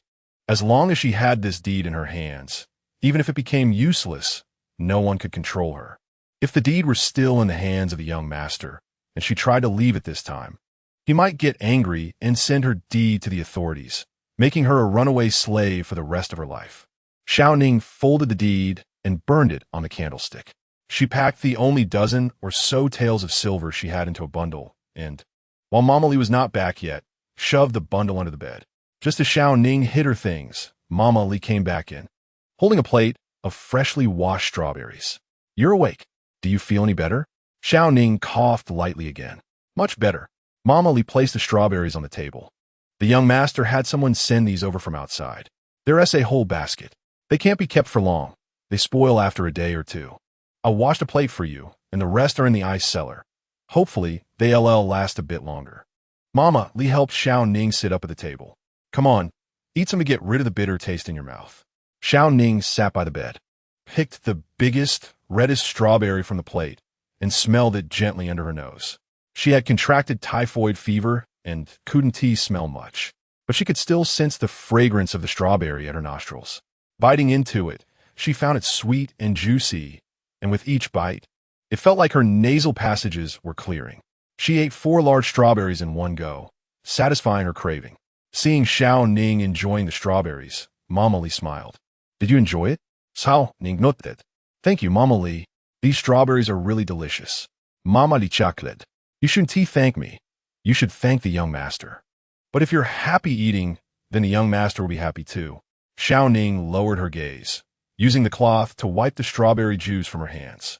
During the day she had been recovering in her room after her injury, she had been thinking about the young master, Li Can, and what kind of person he truly was. Initially, she had heard that the young master of the Prince Yu was beautiful and kind-hearted, generous to his servants, which was why she sold herself to him for some money to buy a property. However, having stayed here for a few months, many strange and unexpected things had happened. Even so, she felt that the young master was a good person, at least not like the places where she worked for others, where she would be scolded for a small mistake. But then she recalled how she fell off a cliff, how the princess threw her into a pond, how he punished her after her identity was exposed, and how she was beaten at the Prince Yu's residence. Every incident was related to him. So she realized that perhaps this young master was not her benefactor. Otherwise, she wouldn't have been unable to buy a house, earn any money, and end up injured. "Please thank the young master for me." Mama Li. Shao Ning lay back down on the bed, staring at the canopy above her. She couldn't stay in this household any longer. If she did, she might lose her life. Leaving was the only correct choice. She didn't dare to mention the deed to the young master, fearing it might bring up the topic of her sale, so it was better to leave directly. She closed her eyes and quietly waited for the 5th day to arrive. The 5th day, the sky outside was dimly lit, and the kitchen was filled with a cacophony of voices. Guokai pushed out the cart he had gone to buy supplies with. Perhaps it was because it was a new cart, but it was big and heavy, making it particularly difficult to push. The previous small cart was easier to maneuver, but it couldn't hold much, making trips inconvenient. Guokai, "Hey, is the cart ready? Check if anything is missing." "In a bit. Buy according to the list I gave you, and don't forget anything." Guo the Shang shouted instructions. Guokai replied, "Don't worry, uncle. I've arranged everything, and I have the list. I won't forget anything. Check the car to see if there are any damages. Don't let it break down while you're out buying things." Guokai chuckled, thinking his uncle was really overly concerned. This isn't the old cart. A new cart should last for a while. Despite thinking this, Guokai still looked around and, after confirming the cart was fine, stood on it and opened the cover to check inside. The inside of the cart was spacious, filled with many sacks, and there was nothing else. Guokai bent down to remove a sack, calling out, "I've checked. Everything is fine." As he lifted the sack, a familiar face appeared. Guokai was startled. Inside the cart, Shao Ning looked at him with misty eyes, her expression pitiful. She raised her hand to signal him to be quiet, and then put her hands together in a gesture of pleading. Guokai was taken aback. He hadn't expected Shao Ning to be inside. What should he do now? Guo Desheng walked over from the other side of the kitchen. How is it? Did you check thoroughly? Guo Kai quickly closed the cart cover and replied, I checked. Everything is fine. Guo Desheng handed Guo Kai the silver for buying supplies. Go. Make sure to check everything you buy and don't lose anything. Guo Kai jumped down from the cart. Don't worry, uncle. You're still worried about me doing errands? Besides, this isn't my first time going out to buy things. It was precisely because he had gone out many times that Guo Desheng was worried. If it were his first time out, he might still be nervous. But after going out for a while, it became a habit, and he might not take the buying seriously. Guo Kai pulled the cart away and slowly walked out of Qingfeng courtyard, avoiding the guards on both sides. Guo Kai walked quickly until he reached the edge of the forest 2 li away from Qingfeng courtyard, where he stopped the cart. Looking around and confirming there was no one, Guo Kai immediately jumped onto the cart and opened the cover. He pulled the sacks away and shouted, Shao Ning, what are you doing here? Chapter 44. After being discovered by Guo Kai, Shao Ning knew she could no longer hide. She stood up from the car, and Guo Kai helped her down to sit beside it. I'm sorry, brother Guo. Guo Kai listened seriously as Shao Ning explained. So you ran out on your own? Shao Ning nodded. I was really scared at Qingfeng courtyard. I didn't know when my life would be in danger. I wanted to leave, but I was afraid the young master wouldn't allow it. So I resorted to this desperate measure, using the kitchen to sneak out for supplies. Shao Ning secretly observed Guo Kai's expression, feeling extremely flustered inside. She didn't expect to be discovered so quickly after hiding in the car, but fortunately, the person who found her was Guo Kai, not someone else. Brother Guo, please let me go. Just pretend you haven't seen me. Cough, cough. Guo Kai hesitated. He knew what Shao Ning had been through these days, but she was still a member of the household. If it was discovered, he wouldn't be able to escape either and might even lose his job. But looking at Shao Ning's pleading face, his sympathy began to take over. Shao Ning was unaware of Guo Kai's concerns. The fact that her contract had been destroyed was something no one else knew. She had already thought everything through for leaving Qingfeng courtyard. As long as she got out, no one would be able to capture her, even if they tried. Brother Guo. Guo Kai sighed. Shao Ning, I can let you go, but you need to be prepared. Your sudden departure from the household will definitely be noticed. You should know that while there are few people at Qingfeng courtyard, there are many eyes. If you sneak out in the supply cart, it will be discovered quickly. And then, I know, I will hide as soon as possible. If they find out about you, just say you don't know. I don't want to implicate you. Shao Ning stood up, swaying slightly, and coughed lightly. Whether or not to implicate Guo Kai, he couldn't say. But he couldn't let Shao Ning leave feeling unsafe. You're still not well. Where do you plan to go? Shao Ning shook her head. She just wanted to leave and hadn't thought it through yet. She planned to think slowly after she completely got away from here. Forget it. If you leave here, go to the outskirts of the city where there's an empty thatched cottage. That's where I lived before entering the household. You can hide there for now. After I finish shopping and return to the mansion, I'll find a way to meet you. You can't wander around since you're not well. Shao Ning nodded. She didn't know what was happening to her. She should be feeling better after being sick for a few days.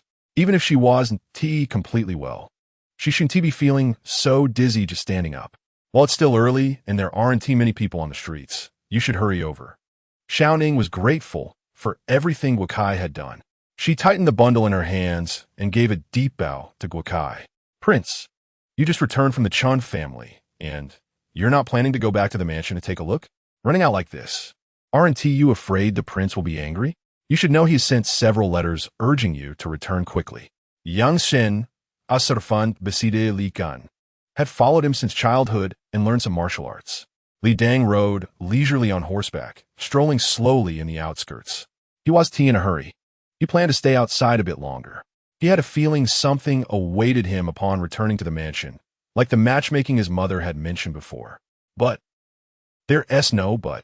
You're a prince, and I'm a prince. Yang Xin looked at him resentfully. You are. Then listen to me. Anyway, we will have to return to the prince's mansion sooner or later. What difference does it make if it's a little earlier or later? Yang Xin both that. Only you would dare to say that. The prince won't scold you.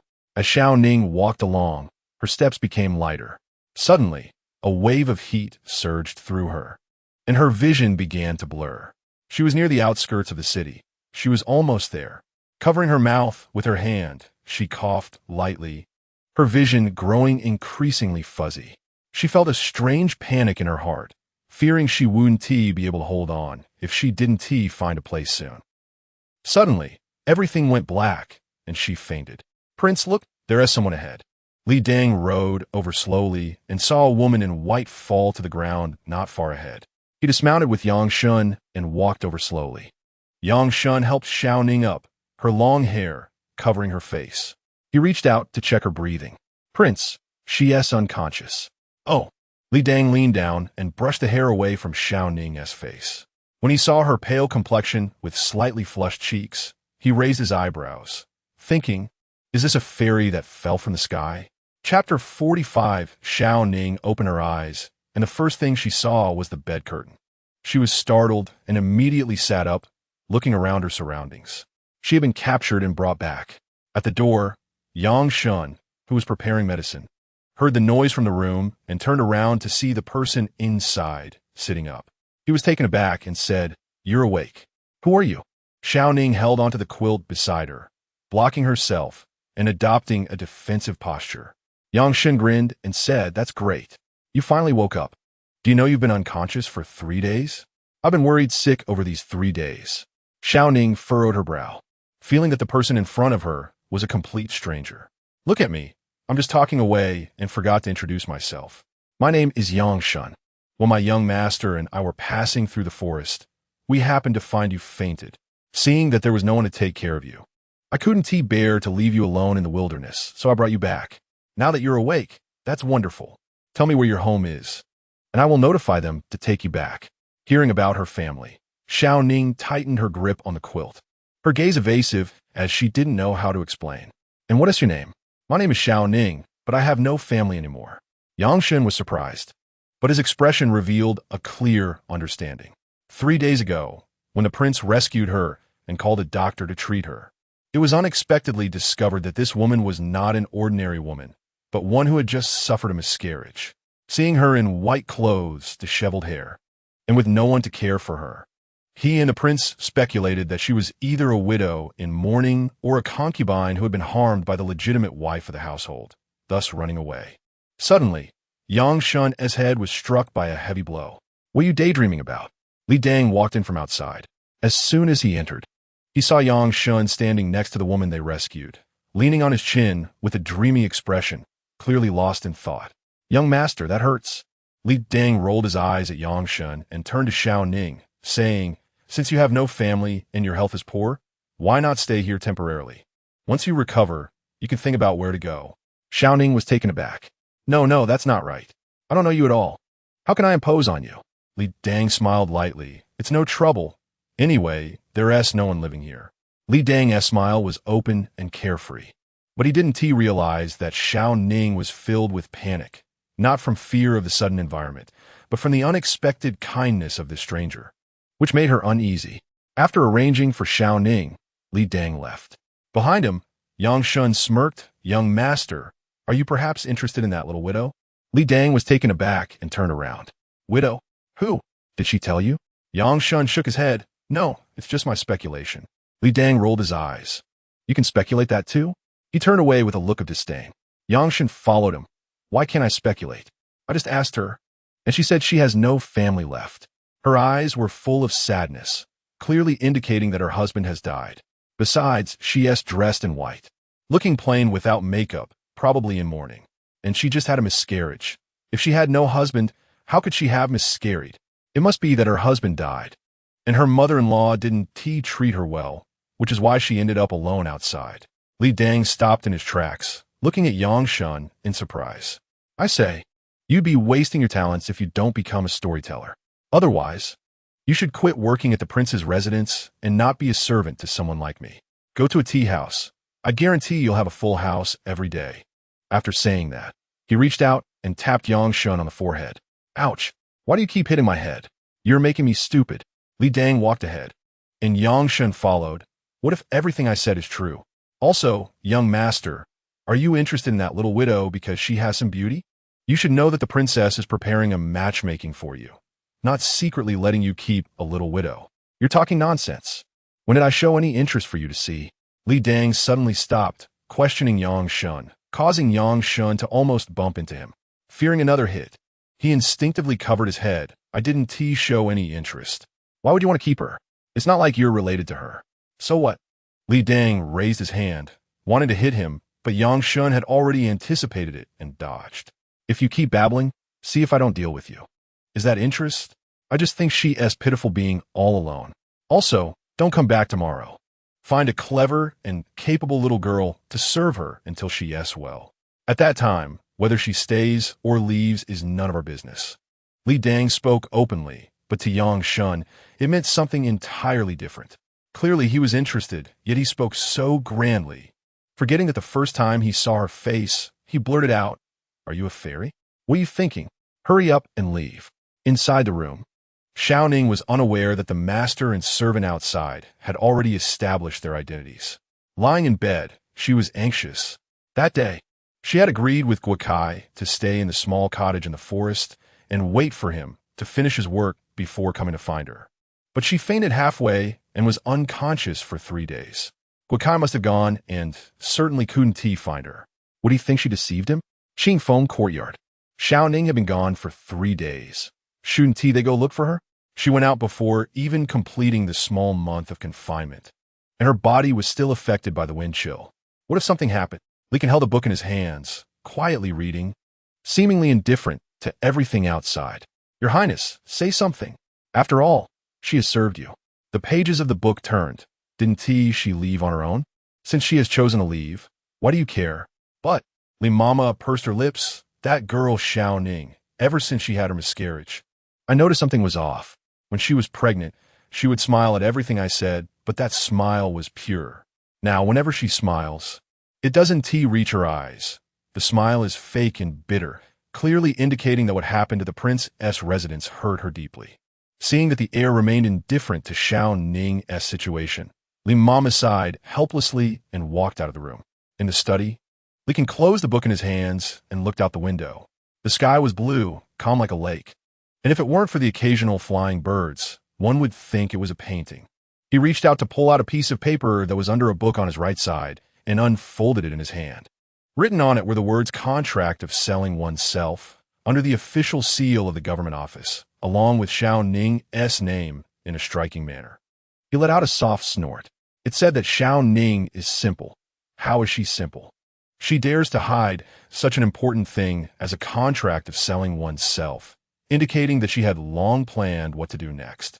If it weren't for Li Mama noticing something was off and rummaging through that box, he wouldn't have known that the little girl had such big thoughts. A knock sounded at the door.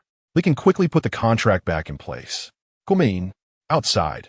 Zhao Wu and Li Xian pushed the door open and walked in. Young master. Li Xian stepped forward and placed the collected materials on Li Can's desk. Young master, here are the old accounts of the Chun family. Li Can reached out to take it and opened the first page of the account book. Jingwu. He casually flipped through the others, realizing that the records were not of past accounts. What is this? Returning to the heir, this is the account book of the Chun family, as well as the events that have occurred in recent years.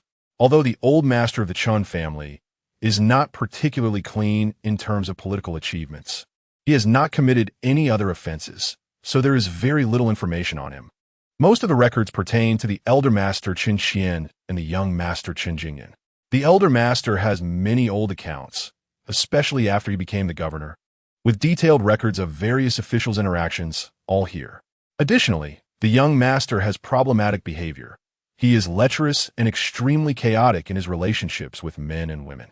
Even more shamelessly, he openly took a young lady back to the residence because he was enamored with her beauty, and local officials have been afraid to intervene due to the elder master's official position. Li Can casually flipped through the contents, which were not what he expected. There were no major issues, just a pile of minor ones, indicating that there was nothing of significance. Your Highness, during the investigation of the Chun family, my subordinate discovered something important. Li Can raised his eyes. His subordinate found that the elder master Qin Xian was privately raising over 200 soldiers, which exceeds legal regulations. According to the Great Li laws, officials are allowed to keep guards at home, but the number must not exceed the limits set by their official rank. As a governor, he is allowed to keep 50 guards, yet Qin Xian has privately raised 200, far exceeding his official capacity. The elder master Qin Qian is someone who particularly enjoys showing off. Wherever he goes, he is surrounded by followers. Li Ken straightened up and decided to spread the news about the young master forcibly taking a commoner's daughter. Li Xian and Zhao Wu exchanged glances, unsure of what the heir intended to do. The elder master has held the governor position for too long. It's time for someone else to take over. Additionally, they should investigate who the Chun family's rivals are. Li Xian was unclear about why the heir wanted to move against the Chun family. Even though he knew about the discord between the heir and the concubine, so much time had passed without any intervention in the Chun family's affairs. Suddenly initiating retaliation made him wonder if something had happened in the residence during the heir's absence that he was unaware of. Yes, Li Xian put the account book away. But as he bent down, something fell from his waist. Li Xian nervously picked it up, wiped it with his sleeve, nearly dropping it. Fortunately, it was okay. What is so tense? Li Ken casually asked. Li Xian chuckled. I went out and brought something back for Ning. I was in a hurry on the way back and didn't get a chance to give it to her. Li Ken's eyes narrowed. Indeed, he had forgotten the reason for sending Li Xian out in the first place. Seeing this, Zhao Wu immediately kicked Li Xian. Why did you kick me? Li Xin, told that? Zhao Wu coldly glared at him and leaned towards Li Ken. Your Highness, I will take my leave now. He pulled Li Xian away from the study. What are you doing? Are you crazy? Li Xian complained as they left. Zhao Wu shot him an annoyed look. I should have known you would be so talkative. I didn't expect you to be this way in front of the heir. Huh? Li Xian frowned. What are you talking about? What did I say? In the future, don't mention Shao Ning in front of the heir, Zhao Wu replied. Li Xian looked confused. Shao Ning? What's wrong with Shao Ning? Suddenly, Li Xian remembered that when he returned that day, he and T seen Shao Ning serving by the heiress side, and it was the same today. Chapter 46 Miss. You're awake. Shao Ning had been resting in this unfamiliar residence for 7 days. Thanks to the careful treatment and nurturing by the doctor, her health had improved significantly. She didn't know if it was because she had left Qingfeng Garden and her heart was no longer burdened by so many worries. But this time her recovery was particularly fast. What time is it now? A few days after her arrival, that young master had sent someone to attend to her. Although she felt somewhat guilty, she couldn't refuse his kindness. Fortunately, Qingfeng Fan had always been cared for by Mama Li and had already gotten used to being attended to by others. Had been serving her for 7 days, and the two got along quite well. Miss, it's the hour of Chun. When will your young master be back? Ever since their last meeting, she hadn't seen him for several days. The young master was called back to the estate by the master, so he probably wouldn't be able to return for a while. If you have any matters, the young master left a message for me to convey it to him. Shao Ning was stunned. No, it's not necessary. They were not related by blood, so how could she casually summon him for a personal matter?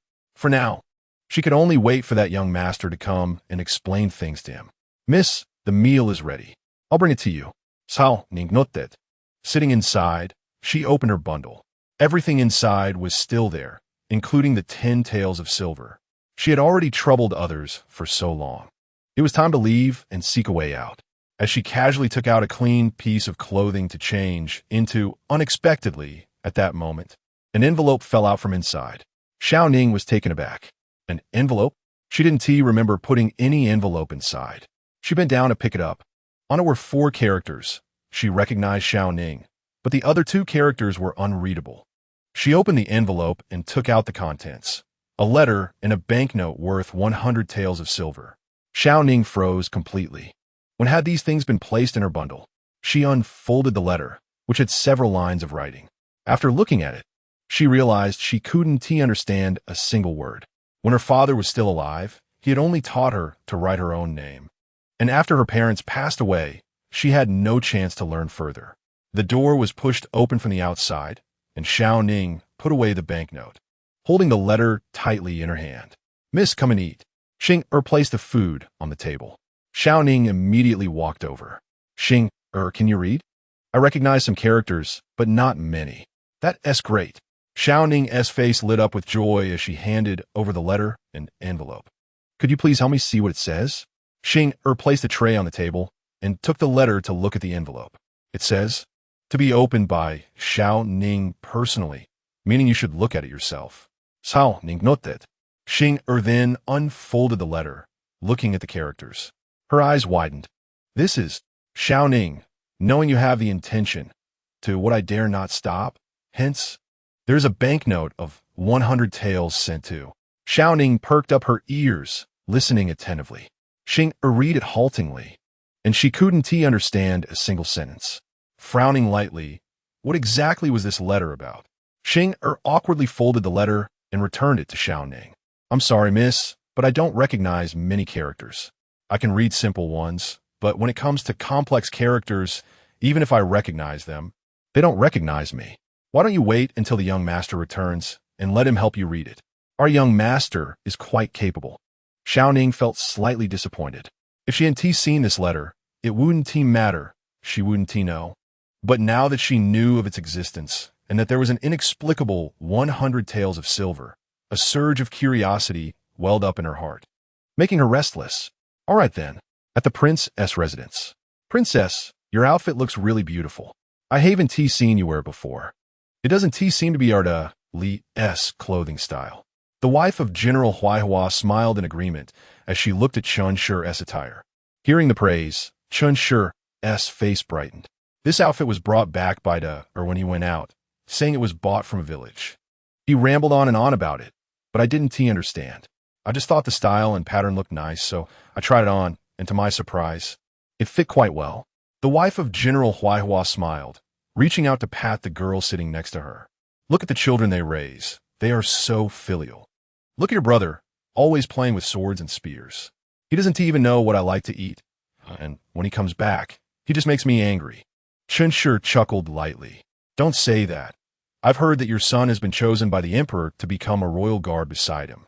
With a bright future ahead, unlike my who is always wandering around aimlessly. If it weren't for our prince forcing him to stay, I don't know where he would have run off to by now. The wife of General Huaihua smiled and said, I think daughters are better. Indeed. Chun Shi glanced at the girl sitting next to the wife of General Huaihua, smiling and nodding. The girl's small face turned red, and she shyly lowered her head. Outside, Mama Zhao hurriedly walked in, approaching Chun Shi with a smile. Princess, the prince has returned. Oh, is back. Chun Shi immediately stood up, and the wife of General Huaihua reached out to hold her daughter's hand. The two exchanged glances, and the meaning in their eyes was unspoken. At the doorway, dressed in soft armor with a large knife at his waist, walked in with strong strides. Having been outside for so long, his complexion was much darker than that of the pampered young masters at home, but it was precisely because of his slightly tanned skin that he appeared particularly spirited. As stepped into the room, the wife of General Huaihua nodded in satisfaction, casually patting her daughter's arm. The little girl, seeing someone coming, immediately lowered her head, her small face flushed with embarrassment. Mother, come here quickly. Let me introduce you. This is the wife of General Huaihua and the general's daughter. They are also the inner family of your current superior. Upon hearing this, immediately saluted the wife of General Huaihua. I have met you, general's wife. No need to be polite. I came to visit the princess today, and it's getting late, so we'll head back now. The wife of General Huaihua looked at Chun Shi. When you have time, let us gather again. Chun Shi smiled in reply. Sure, we'll gather again when we have time. After seeing off the wife of General Huaihua, Mama Zhao approached Chun Shi. Princess, it seems that the general's wife has her eyes on her prince. Chun Shi looked disdainful. It's not that she is interested. She is clearly after her. She doesn't even consider her own status, and her daughter is known for being rough and unrefined, always playing with swords and spears, yet she pretends to be shy. She doesn't understand any decorum at all. Even if they were to look at potential suitors, they should do it discreetly, not bring their daughter to someone else's residence. Mama Zhao nodded with a smile, but didn't respond. In the eyes of the princess, even if a celestial being descended from the heavens, they would still fear being unworthy of their own prince. Sat in the main hall of the room. As soon as Chun Shi entered, she immediately changed her expression. Is it tiring to be on duty at the military academy? Thanks to you. I practice every day and am exhausted. Said with dissatisfaction. He knew there would be no good news upon returning. and he was immediately sent out to work by the old man. Chen Shi chuckled lightly. There's no way around it. Who told you to be away from home all the time? If I don't find you something to do, who knows where you'd run off to again? Lida didn't want to listen to Chen Shi's nagging and stood up to leave, suddenly recalling the mother and daughter he had just seen. That woman just now was looking for a wife for me. Chen Shi was slightly taken aback. Who? Ah, you mean the wife of General Huaihua and her daughter? Of course not. They were just here to visit your mother. Your marriage will be arranged by your mother, and once I select some girls, I'll send their portraits to you. Li Dang squinted his eyes, feeling a surge of impatience, but he didn't want to argue with her, as he always ended up losing in the end. Take your time choosing. The military affairs office has been busy these days, so I won't be coming back to stay. Just let me know when you've made your choice, he said, yawning and looking tired. Chen took a step forward, all right? I'll let you know once Mother Queen has made her choice. As soon as Li Dang stepped out, he immediately regained his spirits. Ever since he was granted the title of prince, he had his own princely residence, but out of respect for his mother's persistent attachment, he hadn't completely moved out. However, he still occasionally returned to the residence for a while. He had been back for several days now and wondered how that little fairy living in his residence was doing and if her health had improved. Chapter 47. For several days, Shao Ning had been waited on by others.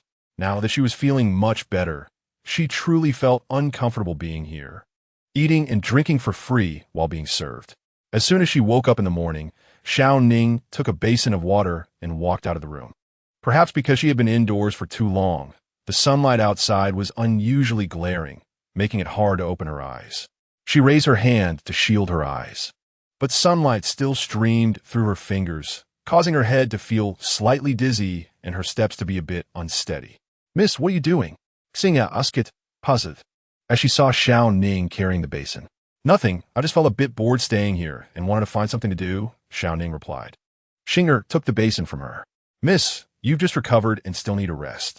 If you want to do something, just tell me. Shao Ning.It. I've been cooped up inside for a while, and I feel a bit stifled. I just want help with some chores to stretch my limbs. Help with chores? How can that be? You are a guest of the young master. How can I let you help? If the young master finds out, I'll be punished, Xingya said, realizing she had misunderstood. Shao Ning hurriedly explained, You misunderstood. I'm not your young master's guest. He saved me and gave me shelter, and I'm very grateful. Besides, I'm not really a young lady. I have been a servant myself. Being served by you and eating so well makes me feel uneasy. Xingya's eyes flickered as she suddenly remembered what Yang Shun had said when she was assigned to serve Shao Ning, that the young lady was likely a young widow and that she should not mention anything that might upset her. But now Shao Ning said she was a servant. Could it be that she was not a widow, but rather a concubine? She had heard many tales in the Wang residence about concubines being harmed after becoming pregnant. Was it possible that this young lady had escaped for that reason? She thought to herself that she should tell Yang Shun later to avoid causing any trouble for the prince. Xingya. Shao Ning waved her hand in front of Xingya. What's wrong with you? Xingya snapped back to reality. Nothing, nothing. Miss, please go back inside. Shao Ning wanted to see where she was now, knowing that the young master seemed quite wealthy, but wealth should come with status. She was genuinely curious about this unfamiliar benefactor who took care of her, yet remained a stranger. The carriage slowly drove outside the villa. Wei Qing stepped forward to lift the curtain, and Li Can emerged from the carriage. Young master. Wei Qing placed the footrest on the ground as Li Can stepped down. It was already dark, and he had stayed too long at the Duan residence, drinking a bit too much, making his steps feel unsteady. He rarely drank outside, but today, under Duan Feiyang's persuasion, he unknowingly drank a whole pot. The smell of alcohol wafted from him. Even he found it pungent. Prepare for me. I want to bathe. Wei Qing nodded. Yes. He helped Li Can into the Qing phone garden. Since Shao Ning left, Wei Qing had once again become a servant by the young master's side. After learning about Shao Ning's identity, he was more cautious in his actions, but being careful could not replace the attention to detail that a woman provided. Li Can settled into the bathtub, tilted his head back, and pretended to doze off, while Wei Qing stood outside the door holding clothes. When Li Momo heard that the young master had returned, she hurried over and saw Wei Qing walking past. Wei Qing. Wei Qing immediately bowed in greeting. Li Momo. Is the young master inside? The young master is bathing. Does Li Momo have something to say? I heard the young master drank too much. Is he in a bad mood? Wei Qing was taken aback. He had followed the young master all day and hadn't he noticed any displeasure from him. He had been chatting quite well with young Master Duan at the Duan residence. Li Momo looked towards the door. Today, with the young master absent, the Wang residence had sent 2 beauties. The young master was already over 20. Aside from Shao Ning, there had been no other women around him. Logically, he should have married by now, yet he had remained single. With the beauties sent by the Wang residence today, she began to have ideas, hoping the young master would take them into his courtyard. On the other hand, she feared the young master might refuse, and she hesitated all day, not knowing how to arrange it. After thinking it over, she silently made a decision. As long as the young master is fine. It's getting late. After serving the young master to rest, you should also get some rest. Wei Qing nodded. Yes. Watching Li Momo leave, Wei Qing felt perplexed. Inside the room, Li Can called out, "Change my clothes." Wei Qing immediately pushed the door open and entered. Li Can changed into clean, plain clothes and turned to the study. It had become a habit for him over the years to sit for a while in the study as the first thing upon returning home. Even now, after drinking too much and feeling a bit dizzy, he couldn't change this habit. Upon entering the study, the lamps were lit and Li Can sat behind the desk, rubbing his temples. There, Wei Qing understood and immediately brought over tea. Li Can opened his eyes, reached for the teacup, lifted the lid, and brought it to his lips. The warm tea made him frown. Shao Ning, the tea has gone cold. Give me a hot cup. He placed the teacup on the table and continued to rub his temples. Wei Qing was stunned. Did he just hear the young master call him Shao Ning? He slowly walked over, picked up the teacup, and quietly retreated. After getting a fresh cup of hot tea, Li Can took a sip, and his head felt a bit less painful. He casually pulled out a book and flipped through it symbolically. Seeing the time outside, Wei Qing noticed Li Can was focused on reading and feared he might not know when to rest. Leaning against the wall nearby, he unconsciously yawned. Li Can raised his eyes and saw Wei Qing looking very sleepy. Suddenly, another face appeared in his mind, and he was momentarily stunned. Frowning, he shook his head gently, and when he looked at Wei Qing again, his face returned to normal. He sighed slightly, closed the book in his hand, realizing he might have drunk too much. It's getting late. You should go rest. Wei Qing snapped back to reality as Li Can stood up from behind the desk. He had been restless all day, unsure of the reason, and although he was looking at a book, he hadn't absorbed a single word. Young master, where are you going? Don't follow me. I want to walk alone. Li Can plunged into the night, circling the long corridor in the Qingfeng garden. The cool night wind cleared his head a bit. When he returned to his courtyard, he passed by the place where Shao Ning had once lived. Frowning slightly, he walked over almost unconsciously and pushed open the door to find the room completely dark. Through the moonlight, he could still see the furnishings inside, just like its owner, simple and clean. Li Can stood at the door, quietly looking in. Everything that should be there was still there, just as it was when Shao Ning was present. It was clear that when she left, apart from those 2 pieces of clothing, she hadn't taken anything else, which indicated how hurriedly she must have left. A person who was usually greedy for wealth had planned to escape, but only took such little belongings. It showed how rushed her departure was. Young master, it's so late, you haven't rested yet. Hearing a sudden voice, Li Can tensed up and instinctively turned around. Li Momo had appeared behind him without him noticing. Yeah, I'm going back now. It's late. Why haven't you gone to bed yet? Not knowing if he was caught coming here or if he didn't want anyone to know, Li Can seemed nonchalant as he stepped out and closed the door behind him. It's getting late. You should rest early, Momo. Without waiting for Li Momo to respond, Li Can quickly left towards his own room. Behind him, Li Momo chuckled lightly. The young master had a habit he had kept since childhood. Whenever he did something he didn't want others to find out about, he liked to hide. Li Can returned to his room, closed the door, and leaned against it. He felt an inexplicable panic after being caught by Li Momo entering Shao Ning's room. It was probably just because he had drunk too much today and felt unwell. The lights in the room were not lit, and Li Can directly took off his clothes in the dark, casually draping them over the screen by the bed. He turned around, climbed into bed, rested one hand on his forehead, closed his eyes, and let out a light sigh. In the darkness, a faint scent of jasmine wafted into Li Can's nostrils. He gently sniffed. The fragrance was rich and somewhat pungent, reminiscent of a cheap lipstick. Before he could react, he felt a pair of soft, almost boneless hands reaching into his collar. Lekin suddenly opened his eyes wide, forcefully pushed the wandering hands away, rolled off the bed, and coldly reprimanded. Who? Chapter 48. Li Dang stood in front of everyone at the military training office, holding a bow and arrow. He knelt down and aimed at the red center of the target in front of him. With a gentle release, the arrow soared through the sky and hit the target's center perfectly. Good. After seeing the arrow hit the bullseye, Li Dang calmly retrieved his bow and arrow. The prince is indeed well-rounded in both literature and martial arts, praised General Huaihua as he clapped his hands. He glanced at the several deputy generals and soldiers on his right. Did you see that? This is what true talent looks like. No one is allowed to question the prince's strength in the future. If I hear anyone talking behind his back, don't blame me for not considering our past friendship. Military law will be enforced. The three deputy generals exchanged glances, impressed by the general's keen eye for talent in the prince. Well, that was just a fluke. All right. Everyone disperse.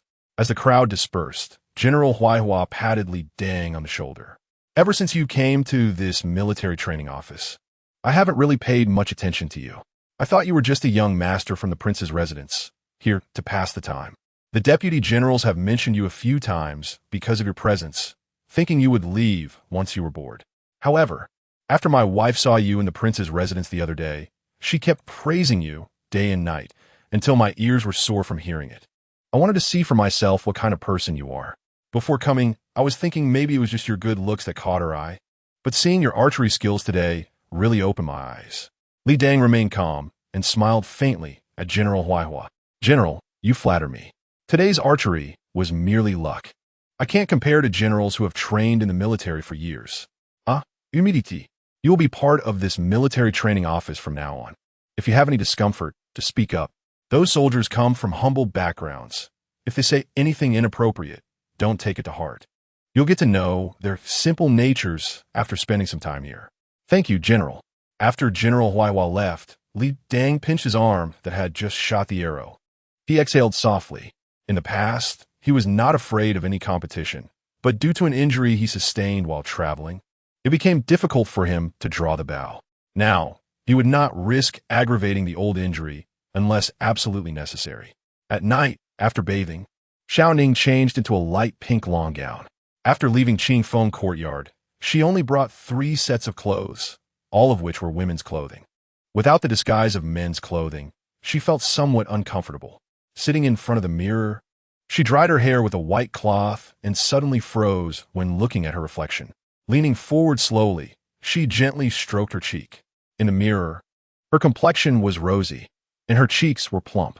Although she hadn't applied any makeup like a pomegranate flower, her lips were naturally red and full. Sitting up straight, she looked at her face from side to side, unsure if it was due to the excellent food. Her complexion was so vibrant that it no longer resembled the face she used to wear when pretending to be a servant. Sounds came from outside the door, and Shao Ning hesitated for a moment. She grabbed her outer clothing and walked out. Li Dang's carriage was parked outside the prince's residence. Lifting the curtain of the carriage, Yang Shun reached out to help. Prince, during this year, what exactly have you been doing? How did your arm get injured? You used to only feel soreness when shooting arrows, but it was never this serious. It's nothing, just an old injury. I'll find a doctor later to get some medicine for bruises and strains, and it will be fine. Since returning from the military training office, Li Dang had been rubbing his arm, knowing that pulling such a heavy bow would surely aggravate his old injury. Prince, why don't we go back to the residence? The physicians there are much better than the ones outside. As they entered the courtyard, Li Dang continued, returning to the residence. Aren't you afraid of making a big deal out of this? If news of my injury spreads, think about who will suffer first. Yang Shun's heart sank. If news of the prince's injury spread, he would be the first to be blamed for not taking care of his master properly and would face punishment. The two walked towards the inner courtyard when suddenly a figure appeared in front of them. Li Dang was taken aback. Shao Ning stood at the door, having heard the noise outside, and come out to check, only to find no one. Just as she was about to return, she heard voices and stood still for a moment before spotting Li Dang and his servant whom she hadn't seen for a few days. Her face lit up with joy as she hurried over. Young master, you're back. Li Dang stopped in his tracks as Shao Ning approached him. Yang Shun, standing nearby, jokingly remarked, "Master, don't you think she looks like a little wife waiting for her husband who's been away for a long time, looking pitiful?" Li Dang's cheeks flushed upon hearing this. Get lost. When Shao Ning reached him, she noticed something was off. He was wearing armor, and one hand was covering his other arm, causing her to feel alarmed. "Young master, are you injured?" She reached out to touch Li Dang's arm, but he flinched instinctively and pulled away. "No, I just twisted it accidentally while drawing the bow." "Yes, my master injured his arm because he wasn't careful while shooting," Yang Shun chimed in, poking his head forward. "Is it serious? Should we call a doctor?" Li Dang was not used to being cared for by a woman. "It's nothing, just a strain. A bit of rubbing will help." "Then let me help you. If you don't rub it now, you won't be able to lift your arm tomorrow." No, that's not necessary." Li Dang felt embarrassed. As a grown man, how could he let a young girl help him rub his arm? "Thank you, miss. My master has been practicing all day at the training ground and is covered in sweat. I'll go boil some water for him to bathe. And I'd appreciate it if you could help take care of him." Li Dang frowned and shot Yang Shun a glare. But Yang Shun seemed oblivious and turned to leave.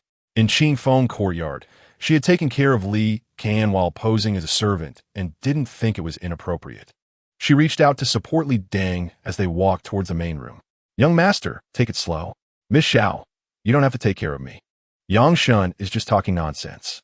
My arm isn't that serious. You don't have to worry. I used to do this kind of muscle relaxation often. It's no trouble." Li Dang allowed Shao Ning to support him. Under the moonlight, he gazed at the profile of the girl named Shao Ning, which was serene and gentle. Noticing her attire, it seemed she was about to rest. A breeze blew, carrying the scent of her post-bath aroma. Out of the corner of his eye, Li Dang caught sight of Shao Ning's long neck leading to the collarbone that peeked out. His face turned red. This was probably the first time he was so close to a girl. Chapter 49. When Yang Shun returned, Shao Ning had already left. He looked at Li Dang, who was sitting on the edge of the bed in her undergarments, and with a chuckle, walked over. "Your Highness, the bathing water is ready. Would you like to?" "Oh." A pillow was thrown at him, and Yang Shun easily dodged it. Li Dang's complexion was rosy, clearly having undergone some kind of torment recently. A woman, with delicate, boneless hands, pinching her own arm. After all, he was a man in his prime, and any man would have certain reactions. But thinking that she was the one he had saved, how could he take advantage of her? It was all Yang Shun's doing. Li Dang glanced at him, wanted to kick him. "What is wrong, Your Highness? Are you feeling unwell? If not, I can fetch a doctor for you. Get lost. Mind your own business, and remember her status. She is not your servant, so don't treat her like one." Li Dang was already very angry.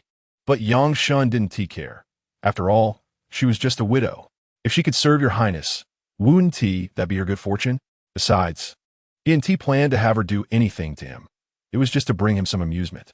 He knew that while the prince had lustful thoughts, he lacked the courage, so he gave him a little push from behind. "But don't worry. I will definitely keep this a secret and won't let the princess know a thing." The princess had always been picking out betrothed candidates for the prince. If she found out, it would be a disaster. "You still dare to speak?" Li Dang got up and kicked at him, but Yang Shun jumped high and dodged far away. The next morning, a light veil brushed against her face, fragrant and refreshing. Li Dang opened her eyes and smiled slightly, then saw Shao Ning with half-exposed shoulders and long hair cascading down her back. Shao Ning picked up a piece of light fabric and gently draped it over Li Dang's face. "Young master, it's getting late. You should get up." Li Dang Shukalat reached out to pinch Shao Ning's chin and said, "Come, let this prince kiss you." She then leaned in to plant a kiss on the small red lips. Suddenly feeling her body suspended in the air, Li Dang fell down abruptly, waking up in shock to find herself lying beside the bed. The bed curtains had opened up at some point, occasionally blown by the wind onto her face. Li Dang looked around in confusion. The bed was empty except for herself. Sitting up, she noticed something unusual about her body and saw a puddle of water beneath her. Realizing what it was, her face turned pale with fright. After bathing last night, she had fallen into a deep sleep, not knowing she had behaved like a beast in her dreams. A knock sounded at the door, and Li Dang instinctively pulled the quilt over herself. "Who is it?" "It's me, Shao Ning." Li Dang's heart raced. You What is it? I'm not up yet. Wait outside. Li Dang hurriedly removed her clothes, put on a clean outfit, and stuffed the soiled garments into the quilt. Taking a deep breath, she stepped out of the room as if nothing had happened. Miss Shao, is there something early in the morning? Shao Ning stood outside, in a light garment with long hair cascading behind her, lowering her eyes obediently, completely unaware that she looked as delicate as a blooming flower. Li Dang's gaza flickered, as if overlapping with the person from his dream. If he could have treated her calmly before, after having that ridiculous dream, he felt inexplicably guilty looking at Shao Ning. Young master, I have something to ask. After learning that Li Dang had returned last night, she had taken out a piece of letter paper, hoping to ask him to help her read it on the spot. But thinking that it was late and he was injured, she felt embarrassed to trouble him. So she waited all night and hurried over at dawn. Oh, what does Miss Shao wish to ask? Li Dang coughed lightly, maintaining a serious expression. Shao Ning took the letter out of her sleeve and respectfully handed it to Li Dang. Young master, I have a letter here. Please help me see what it says. I've never been educated since childhood, and I can't understand some of the words. Shao Ning felt a bit embarrassed, wishing she could read more. Is that all? Simple. Li Dang took the letter and read it calmly. To Miss Shao, knowing your decision is firm. The old lady knows she has no right to obstruct. After finishing the letter, Li Dang glanced at Shao Ning, who had already turned red-eyed. Miss Shao, are you all right? Shao Ning wiped her tears and shook her head gently, carefully folding the letter back into its envelope. She hadn't expected this letter was from Old Lady Li, along with 100 taels of silver notes. It was known that Old Lady Li was also a servant. Even though she had spent a long time in the prince's residence, she had lived her life alone, saving some silver for her old age, which was not easy. Yet, she had given 100 taels to someone who was neither kin nor friend. Thank you for reading the letter for me, young master. I'll take my leave now. Li Dang watched as Shao Ning walked away, feeling puzzled. Old lady, this term was not commonly heard among ordinary folks. It was mostly found in official households. Could it be that this Miss Shao's background was deeper than he had imagined? Knowing what was written in the letter, Shao Ning felt she had fulfilled a wish. Back in the courtyard, she began to pack her belongings. Xinger walked in and saw Shao Ning organizing her clothes. She was taken aback. Miss, what are you doing? Shao Ning raised her eyes, which were slightly red from crying. I've troubled you all for too long. My body is better now. It's time for me to leave. But my young master, I'll go say goodbye to him after I finish packing. Seeing that Shao Ning had her belongings ready, Xinger had no choice but to accompany her to see Li Dang. You're leaving. Li Dang hadn't expected that the person who had just asked him to read a letter for her was now about to depart. Shao Ning nodded. I've troubled the young master for too long. My body is better now. It's indeed time for me to leave. Shao Ning's words not only surprised Li Dang, but also left Yang Shun, who was standing nearby, stunned. He had been thinking of having this widow serve the prince for a while, and if he were to give her a legitimate identity, it seemed impossible. After all, she was a widow with a child, but a decent status was still possible. Does the young lady have somewhere to go? Shao Ning.It. I have relatives here and am planning to seek them out. She didn't dare to say she had no kin. Once she left this door, she didn't know where to go. However, she knew that the kindness of this family was enough. She could not trouble them any further. Since that's the case, I want to keep you. Yang Shun understood and prepared some traveling money to hand to Shao Ning. Miss Shao, it's inconvenient for a woman to travel alone. Keep this money with you for emergencies. Shao Ning was taken aback. No, I've troubled you long enough. How can I take your silver? Thank you for your kindness, young master. I brought some silver with me when I left home. It's enough for me to use. Miss Shao, you should take it. I know how much you have on you, but that needs to be exchanged. It's inconvenient for you as a woman, and having loose silver on you is reassuring. When you're out, be careful with your money. Li Dang had traveled outside and naturally knew the importance of loose silver. He remembered that on his first trip out, he had been careless and was robbed right after leaving home, a lesson he would never forget. Shao Ning bit her lip. In her shallow experiences throughout the years, the warmth she received always came from outsiders. Thank you. As Shao Ning left, Yang Shun ran over to Li Dang. Your Highness, are you really letting her leave just like that? Li Dang squinted his eyes. What else do you want? No, don't you have any interest in her? She's all alone. Why not keep her around as a companion? Li Dang clicked his tongue. What do you mean? Do you really think your prince is a lustful ghost? Young Sin.It. He wouldn't mention what he found while tidying up the house earlier to avoid embarrassing someone. You go send someone to follow her until she finds a place to stay and then come back. Remember not to let anyone find out. Yes. After Shao Ning left, she turned back to look at the place she stayed, where a plaque with dark golden characters hung high on the red vermilion door. Shao Ning was startled. She knew this person's identity was not simple. Raising her eyes to carefully examine the characters on the plaque, she saw Wang Fu. Could it be that the young man she just met was a young prince? That would be of a higher status than the heirly Kansas. After pausing for a moment at the entrance, Shao Ning adjusted her bundle and left directly, walking along the path to the main street. Looking around, Shao Ning found that the roads here were familiar to her, indicating that she hadn't gone far after leaving Qingfeng Garden. Along the way, Shao Ning found a ready-made clothing store, bought 2 sets of short male clothing, and also purchased a set of servants' clothes. She even got herself a pair of soft-soled cloth shoes. Using the empty space in the clothing store, she changed into her new clothes. Finally able to tie up her long hair. She had never known how to style her hair. It was all managed by Granny Li in Qingfeng Garden. Without her around, she had no choice but to let her hair fall freely. Now that she was back in male clothing, she could cover her hair and put on a men's cloth hat, transforming into a lively young man. While staying at that young man's residence, she noticed her face had become much rounder, and her complexion had improved. If someone with sharp eyes took a closer look at her, they would easily see whether she was male or female. Shao Ning bought a ready-made crossbody cloth bag at the clothing store to carry her clothes, so she didn't have to hold them in her hands. After leaving the clothing store, Shao Ning turned to a rouge shop. During her time wandering, she hadn't learned much, but she could still say some flattering words. Upon entering the rouge shop, she immediately called out sister repeatedly, looking around at the products on sale, and picked a box of rouge and an eyebrow pencil. She also chose a fake beauty spot, commonly known as a beauty mole, and a pair of mustaches. As she exited the shop, she saw a young man with a large mole on his chin walk out. "Boss, a bowl of noodles, please." Shao Ning sat down at the noodle stall, mimicking a man's demeanor, and ordered a bowl of noodles. The noodles were served quickly, and Shao Ning picked up chopsticks, took a bite, and reflected on her confusion since leaving Qingfeng Garden. Before seeking work, she had no need to look for a job. She could do any task as long as the pay was good, and she could save enough money to buy a house.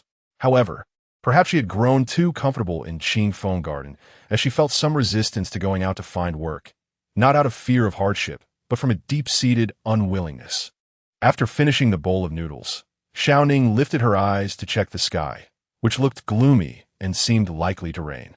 She decided it would be best to find a place to stay first. Shao Ning took out 2 coins and tossed them on the table. "Sir, your noodle money." "Ah, esteemed guest, please take care." Shao Ning turned to leave the noodle stall when suddenly 2 lewd figures appeared behind her. "Big brother, it's her. She's a woman.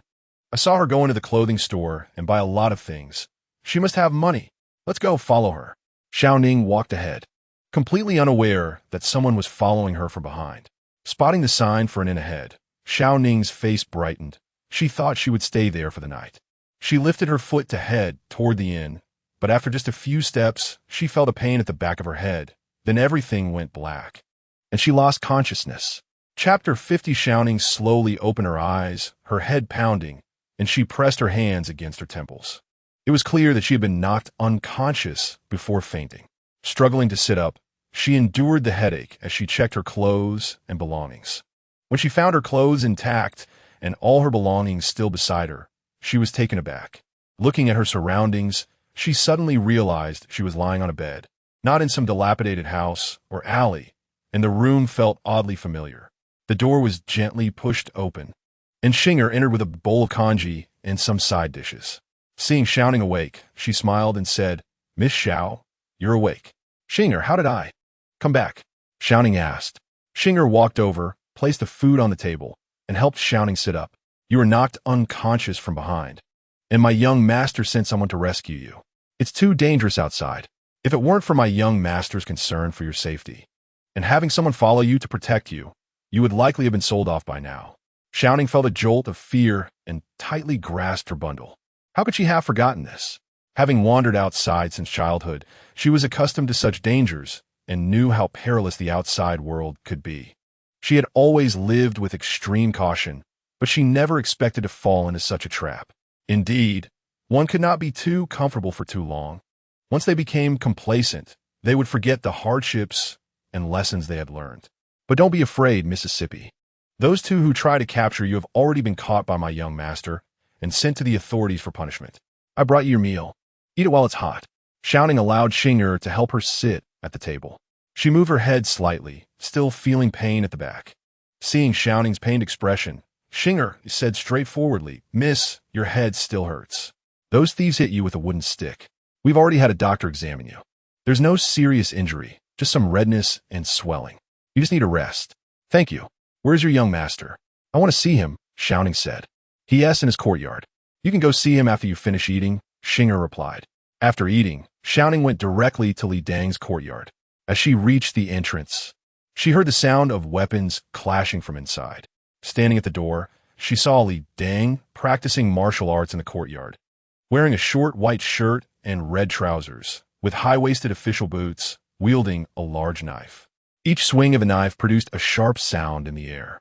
Shao Ning had never seen a man practice martial arts before, and now witnessing his agility left her momentarily stunned. Li Dang was completely unaware, immersed in his own movements, demonstrating a set of knife techniques. As he swung the knife down, he finally ended with a spinning kick, catching the knife as he turned. Having practiced for the whole morning, if it weren't for his injured arm, he could have continued. A thin sheen of sweat appeared on his forehead, and just as he was about to wipe it with his sleeve, a white cloth appeared beside him. Li Dang casually took it, wiped the sweat from his forehead, and thrust the knife into the ground before sitting down in a chair. Just as he felt parched, a cup of tea appeared in front of him. Li Dang was slightly taken aback and smiled. "I say, Yang Shun, after serving you for so long, this is the first time I've seen you so considerate." He took the tea and drank it in one go. Noticing the silence next to him, he looked up to see Shao Ning, dressed in men's clothing, reaching for the cup. "I have met the young master," Shao Ning replied. Dressed as a servant and performing a series of actions typical of one, Li Dang was momentarily surprised. "You're feeling better." Just after Shao Ning left, less than an hour later, the guards brought her back. At first, Li Dang was startled by Shao Ning's attire. But after hearing the guards explain, he realized that this girl had some cleverness, knowing that it was not easy to go outside and had dressed simply. However, the outside world was indeed not so easy to navigate, as she had already attracted attention. "Thank you for saving me twice, young master." Shao Ning suddenly knelt on the ground. "Surprising Li Dang. What are you doing, miss?" "Young master, I am 14 this year. After my birthday, I will be 15. I am actually an orphan without any relatives. The reason I said I had family to rely on was that I didn't want to trouble you. Now, knowing how dangerous the outside world is, I earnestly request that you take me in. I am willing to do anything you ask if you take me in." Li Dang was astonished. "You want to stay?" "Yes." Shao Ning nodded vigorously. She had thought about this before coming. If she could stay here and do some menial work, it would not only solve her housing problem, but also keep her hidden from others. This was the best solution for her at the moment. "You can stay, but I only know your name is Shao Ningbao. I know nothing else about you. How can I know if you're a good person or a bad person? Or if you have any criminal record?" Shao Ning was taken aback, nearly forgetting the protocol, and quickly took out her identification document. "Young master, this is my identification. You are an official and can go to the authorities to check. I am definitely not a bad person." Li Dang took the document, which did indeed state her name as Shao Ningbao, female, originally from Jiangzhou. "Is there anything else? What have you done before? Are you married? Do you have anyone you know here? Why did you end up on the streets?" Li Dang's expression was serious, as if he was truly suspicious of Shao Ning's background. Shao Ning hesitated for a moment, then sighed deeply. "My parents died when I was young. I have been alone and wanted to earn a living to buy a place of my own. Before this, I had been doing odd jobs outside. Later, I disguised myself as a boy to work as a servant in a mansion. The reason I ended up on the streets is because Shao Ning recounted her experiences at Qingfeng Courtyard, but did not disclose Li Can's specific identity, only mentioning that she had worked as a servant beside a wealthy family's young master. She later found herself pregnant by accident, and when his family discovered it, they punished her, leading to a miscarriage. Out of fear, she escaped. Upon hearing Shao Ning's explanation, Li Dang immediately cleared up his previous suspicions. They had speculated that Shao Ning was a recent widow, and her explanation seemed reasonable. Oh, you said you had relatives to rely on before, but now you say your parents are dead. I don't know whether to believe you or not. Young master, I absolutely did not lie. If I did, let me be struck by lightning. Seeing Shao Ning's serious expression, Li Dang suddenly laughed. Her tense demeanor dispelled his doubts. If he wanted to investigate Shao Ning's background, he could easily find out her ancestry in no time. Shao Ning was taken aback. You can get up now. I believe you. However, as you can see, this mansion is filled with people working. I really can't think of what I can have you do. If you have any ideas for work, you can tell me. Shao Ning stood up, thought for a moment, and said directly, Young master, I can be your personal servant. Outside, Yang Shun had just returned and overheard someone discussing his work inside. Having found a reason to stay, Shao Ning immediately went back to arrange her belongings and turned to change into servant clothing. Yang Shun noticed that Li Dang had agreed to Shao Ning's request and couldn't he help but show an unhappy expression. You believed her explanation about her identity just like that? What if she is lying? Li Dang smiled legally. She is just a 14-year-old girl. What could happen if she lies? Does she have some powerful background outside that our young lord can't handle? But you can't let her stay as your personal servant. She's still a woman. If she becomes a servant, what will I do?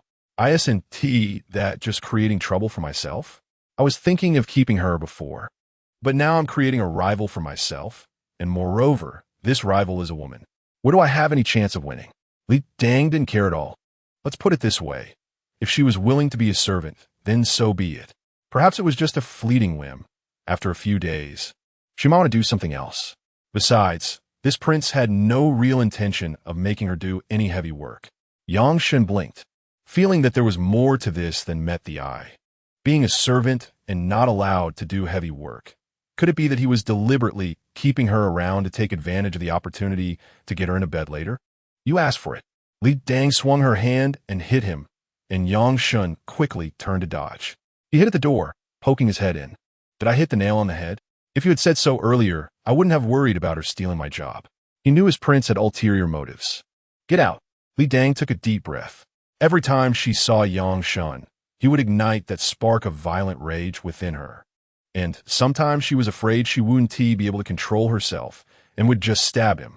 Shao Ning learned a little about Li Dang's living habits from Xinger. It turned out that Li Dang was a prince, and this was his prince's mansion, although this residence belonged to him.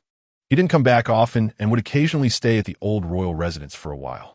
Following Li Dang's habit of practicing martial arts in the morning, Shao Ning got up early to wait on him.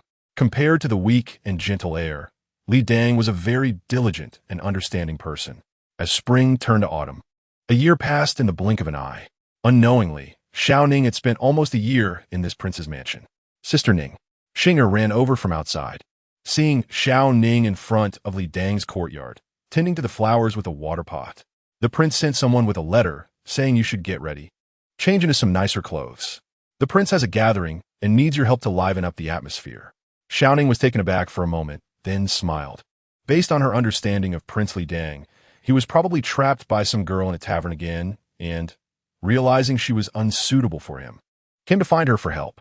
Having lived in this mansion for over a year, she counted on her fingers and realized she had done this many times. Got it. I'll go get ready. Because he often needed Shao Ning, Li Dang had specially ordered someone to make many beautiful clothes for her, each style being the latest this year. Shao Ning took off her servant's clothes, changed into formal attire, let her long hair down, and casually put on the jewelry, like the red hairpin and step shake that Li Dang had prepared for her. During her year in this mansion, she may not have learned much else, but she had certainly learned how to shape her eyebrows, apply makeup, and put on blush. And with her long black hair, she had come to realize, through serious study, that a woman could be adorned in many beautiful ways. After dressing up, Shao Ning walked out of her room, and Xing, seeing her, smiled and said, Sister Ning, every time I see you like this, it makes people misunderstand who you belong to. You look so stunning.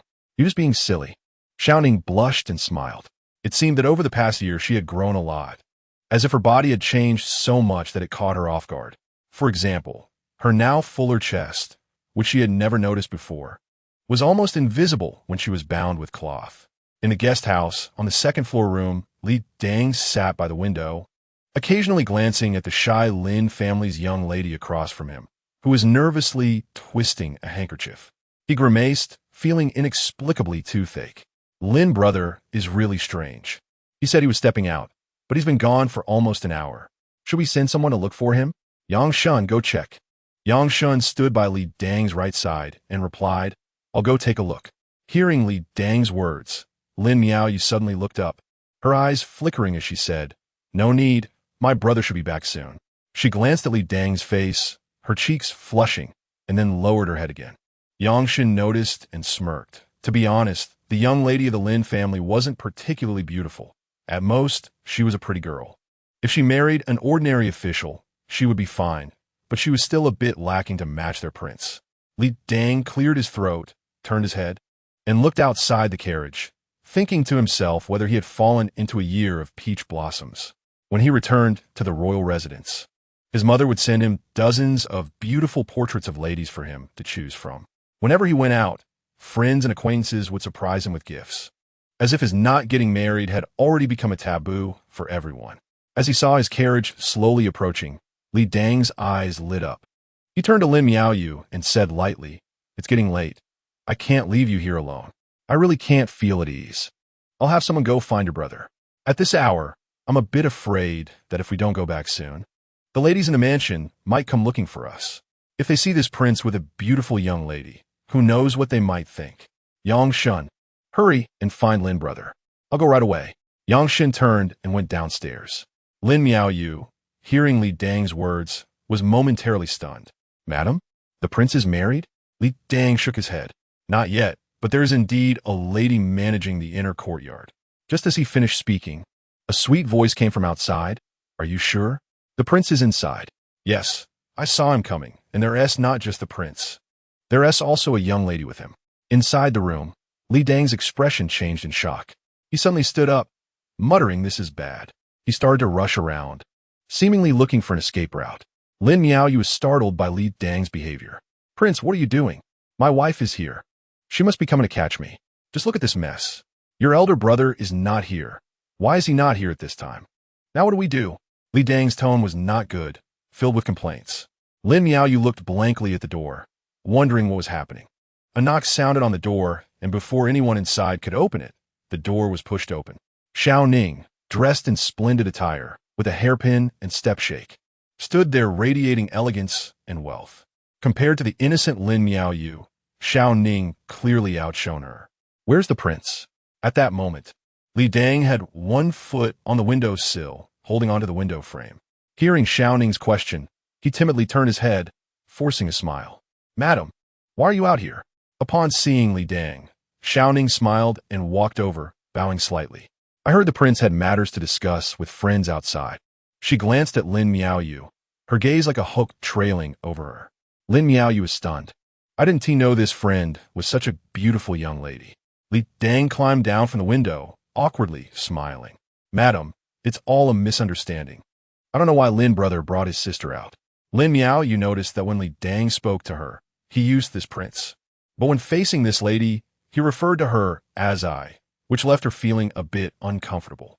Before she and her brother came out, her brother had specifically mentioned that this young and talented prince was unmarried, outstanding in character, and a rare candidate for a husband. It was because she heard such praise from her brother that she agreed to come out, but unexpectedly, he already had a wife. And this wife was so beautiful. Suddenly feeling wronged, tears welled up in her eyes.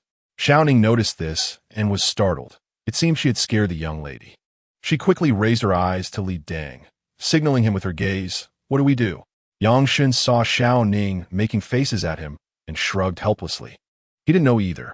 Yang Shun acted quickly, and soon Lin family's young master, Lin Chinka, came looking for them. When the young master entered the room and saw the situation, he was momentarily stunned. When his gaze landed on his sister, seeing her about to cry, he instinctively thought she had been wronged. He quickly went to Lin Miaoyu's side. What happened? Prince, who is this?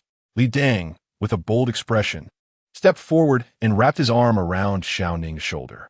"This is my wife." Lin Chinka frowned, wondering when the prince got married. Li Dang smiled faintly. "This prince hasn't married a formal wife yet, but this one is my lady. I was just thinking about how long Lin brother was in the restroom. Now that you're back, I can rest assured." Li Dang turned to Shao Ning. "My lady, it's getting late. We should head back." Shao Ning nodded. Before coming here, she was considering how to act a bit to show that she, as the prince's lady, was jealous, but unexpectedly, just 2 sentences made the girl cry. And she felt a bit guilty inside. Li Dang held Shao Ning's hand as they walked out of the inn, and once they got into the carriage, Li Dang took a deep breath. "Next time, if there's an invitation, I won't come out again." Shao Ning chuckled softly. "Your Highness, that girl just cried. Is that okay? What does it matter? The moment I saw that girl, I could tell she had a soft temperament. A gentle word could make her cry. If I were to marry a girl like that, then it would be a problem." Shao Ning didn't understand the matters of nobility. She only knew that she didn't want to do this again. Seeing the way that girl looked at her made her feel quite sad. "Thank you for today. Tomorrow is the first day of the month, and you need to pay respects to your parents. It's just right that I have time to accompany you." Shao Ning.It. "Thank you, Your Highness." Chapter 51. As soon as Shao Ning returned to the mansion, she changed out of the women's clothes she was wearing, washed off her makeup, and dressed up to look like a young servant again. During her year at the prince's mansion, Shao Ning had been an exceptionally competent servant, surpassing expectations. After tidying up, she went to the front yard. The meals in the front yard were already prepared. Earlier, when she was out and people introduced young ladies to her, she couldn't eat a single bite of the exquisite dishes. Li Dang bathed and changed in a simple attire, sitting at the dining table, while Shao Ning stood beside him, immediately serving him his meal. With her delicate hands, she picked up chopsticks and placed a piece of sweet lotus root in Li Dang's bowl. Li Dang raised his eyes and saw Shao Ning frowning slightly, wondering why she had put on this outfit again. Hadn't he mentioned before that the servant's clothes didn't suit her?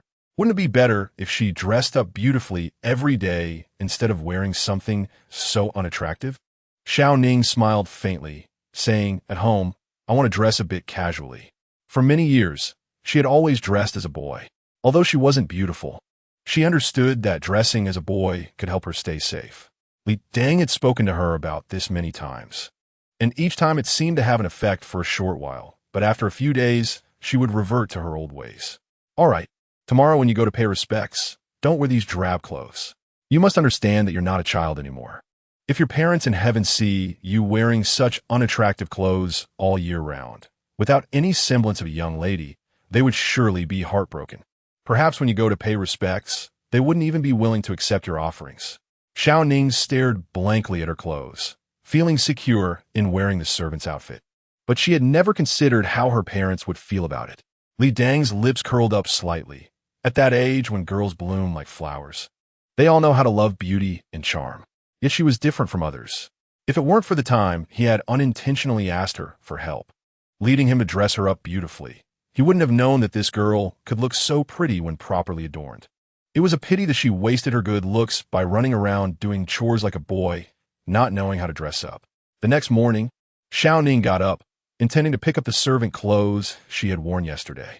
She paused for a moment, recalling Li Dang's words. In the past, she had never thought about her attire, but today, as she was going to pay respects to her parents, would wearing such clothes truly make them sad, as he said? She put the clothes back in their place and stood up to choose a simple, light pink dress from the wardrobe that didn't have too many embellishments. Sitting in front of the mirror, she neatly styled her long hair and inserted a hairpin. Shao Ning was still young, and this past year had been comfortable and pleasant, giving her a good complexion that was quite rosy. Plus, with Li Dang often taking her out, she gained a bit of superficial knowledge, which broadened her horizons. After applying a light touch of makeup, she looked like a young lady in her prime, just like a water lily emerging from the water. Li Dang waited outside early. Dressed in soft armor with a black cloak draped over his shoulders, pacing back and forth in front of the carriage, rubbing his hands together. Yang Shun held the offerings Shao Ning prepared and casually stuffed them into the carriage. Is it really necessary? She's just going to pay respects to her parents. Why are you so nervous? It's not like she's meeting her in-laws. Yang Shun shot a disdainful look at the prince. sometimes not understanding how the prince could have no feelings for Shao Ning.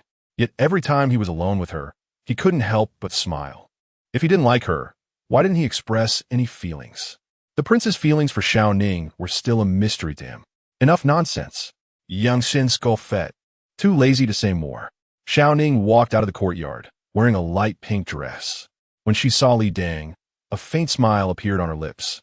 Your Highness. Li Dang looked up, momentarily taken aback by her beauty, realizing that what he had said yesterday had indeed been heard by Shao Ning. Young Xin, sitting on the right side of the carriage, noticed the prince's reaction and rolled his eyes, contemplating whether he should help the prince make a move and take her sooner. The carriage slowly rolled down the street. Inside, Shao Ning lifted one side of the curtain to look outside. The weather was nice today, and the street vendors had set up their stalls. Li Dang didn't respond to Shao Ning's words, but continued to gaze at her for a while. You look very nice like this. Huh? Shao Ning turned her head. Li Dang smiled slightly. After a year together, he had come to understand Shao Ning well. She was simple-minded and didn't have ulterior motives. She knew that he was a prince and wouldn't try to approach him using various excuses like other scheming girls. That day you mentioned wanting to study, was that true? Shao Ning was taken aback for a moment, then recalled that she had indeed said such a thing. Yes. I just want to learn more characters. This way, she wouldn't feel like a blind person, unable to understand anything. Studying is a good thing. Since you want to learn, I will teach you in the future. Shao Ning sat sideways in the carriage, her heart racing at Li Dang's words. A gentle breeze blew into the carriage, lifting the curtain and revealing half of Shao Ning's profile. Outside the carriage, another carriage slowly approached from behind. I don't know what's going on today. There's so many carriages on the road. Mu Qing complained casually, having encountered 3 already. 2 carriages were side by side. The once bright interior of Li Dang's carriage was now dimmed by the neighboring carriage blocking the light. Mu Qing hated enclosed and cramped spaces the most. Every time she found herself in such an environment, she felt a sense of breathlessness. Frowning slightly, she impatiently said, Wei Qing, hurry the carriage up and overtake this one. Outside the carriage, Wei Qing heard the order and immediately cracked the whip, urging the horses forward. Li Can, sitting in the middle, had his eyes closed. Hearing Mu Qing's words, he couldn't help but lift his head to look outside. As the 2 carriages passed closely, he inadvertently caught a glimpse of a girl in a pink dress with half of her profile visible from the neighboring carriage. Chapter 52. The carriage sped along, leaving the carriage behind far away. The sunlight shone directly into the carriage, making Mu Qing smile involuntarily. Now everything felt bright in her heart. She raised her eyes to Li Can. Brother Can, what's wrong? Li Can came back to his senses. What? Nothing. Mu Qing noticed Li Can looking outside, his expression showing confusion, and she wondered what he was thinking. The 1st and 15th of every month were the days when Brother Can offered incense for the late Princess Xinyu. Could it be that he was in a bad mood because of this? Mu Qing leaned back a bit and looked outside the carriage. She had been staying at Qingfeng Biyuan for almost half a month, and today she had shamelessly insisted on coming along with Li Kansas. She didn't want to provoke him with any actions that might make him unhappy. The carriage continued on its way, feeling a slight jolt as the sound of tightening reins and commands echoed from outside. Whoa. The Duke had arrived. At the foot of Qingyun Temple's hill, Li Dang got off the carriage first, casually lifted the curtain, and extended his hand. Shao Ning habitually reached out. Slow down. Shao Ning nodded and was helped down by Li Dang. The road ahead was somewhat rugged and steep, making it inconvenient for the carriage to pass. You wait here for a moment. I'll accompany you over. Yang Shun, who was still sitting in the carriage, glanced disdainfully and muttered, so attentive. No need, Your Highness. You rest in the carriage for a while. I can go offer incense for my parents myself. Shao Ning turned and took down the offerings from the carriage. Li Dang looked at the rugged road with some concern. That road is not easy to navigate. I'm a bit worried. Shao Ning smiled lightly. It's fine. I often walk this path. Please wait here for me. I'll be back soon. Shao Ning wanted to be alone with her parents, and, as an outsider, he couldn't stop her, so he let her walk along that winding path by herself. Seeing this, Yang Shun jumped down from the carriage and walked up to Li Dang. Looking at Shao Ning's retreating figure with a hint of emotion. Shao Ning is 15 this year. She's really becoming more mature and sensible. Just look at how charming she is after dressing up. Um. Li Dang nodded in agreement, but soon sensed something was off. What do you mean? Yang Shun crossed his arms. I was thinking, she has been with us for a year now, and you haven't shown any intention of taking her into your chambers. I think you must not like her like this, which means I could ask to marry her. Li Dang was taken aback. Marry Shao Ning? You have feelings for her? Yang Shun stroked his chin. It's hard to say if I have feelings. How should I put it? Her personality is quite nice. If I were to marry her and keep her at home, it wouldn't be bad. She's obedient and knows how to serve others. The only downside is that she once had a child, but I'm not the kind of person who would care about her losing her innocence. After all, I also come from a beggar's background. If it weren't for the Duke giving me food, I might still be begging on the streets or starving to death. So I really don't care about her past. I'm just afraid she can't forget the person who gave her that child. Li Dang looked at Yang Shun in shock, internally debating whether Yang Shun's words were true or not. Throughout this past year, Yang Shun had tested him several times, urging him to take Shao Ning into his chambers. But he had not shown any response. It wasn't that he disliked Shao Ning, nor had he not thought about taking her in. It was just that her simple nature and the way she looked at him, without any ulterior motives, made him unsure of how to express himself. But now Yang Shun suddenly brought this up. Was it to see if he truly liked Shao Ning? If he really didn't have that intention, then it would be easier for him to pursue her. Yang Shun was unaware of how Li Dang was internally scrutinizing him. He made this statement merely for amusement, ostensibly for himself, but in reality, he wanted Li Dang to clarify his own thoughts. Having known Li Dang for many years, he understood him to some extent. Every time he tidied up the room and found those indescribable traces, he genuinely worried for the Duke. A straightforward young man. Suppressing his desires for a long time might not be good for his health. He was genuinely considering Li Dang's well-being and had no other intentions. Li Dang leaned against the carriage, frowning slightly, his heart racing. Soon after, Shao Ning finished burning the offerings and slowly walked towards them with a basket. Your Highness. Shao Ning was dressed in light pink, creating a striking contrast against the lush green mountains as she raised her head, her small face carrying a gentle smile as she approached. Li Dang's gaze flickered. She called out to him from a distance, her eyes smiling at him without sparing a glance at Yang Shun, indicating that she harbored no special feelings for him. Have you finished offering your prayers? Shao Ning smiled and nodded. Li Dang lifted the carriage curtain and helped Shao Ning into the carriage. Let's go visit Qing Shan Temple. It's the first day of the month, so it should be lively there. Yang Shun, driving the carriage, heard this and didn't wait for Shao Ning to respond. He raised his voice. All right, Your Highness, let's go ask for some good fortune. I heard the marriage fortune slips here are very accurate. Li Dang squinted slightly, pursing his lips. Marriage fortune slips? He was thinking about getting one for himself. Shao Ning chuckled. All right, I haven't been to a temple in a year. Last year, when she offered incense, she was always afraid of running into acquaintances. Each time, she would just offer incense for her parents and then quietly leave. Now that she was dressed like this, even if she ran into someone she knew, they probably wouldn't recognize her. Upon entering the temple, Mu Qing was full of excitement. She had been cooped up at home for too long. Now that she was out, she could finally breathe. Brother Can, I want to add some money for the oil. Li Can nodded, don't want her off. Although there are guards secretly watching, they still need to see your figure. Mu Qing nodded, I understand. Although she said she understood, she didn't take the guards Li Can arranged seriously.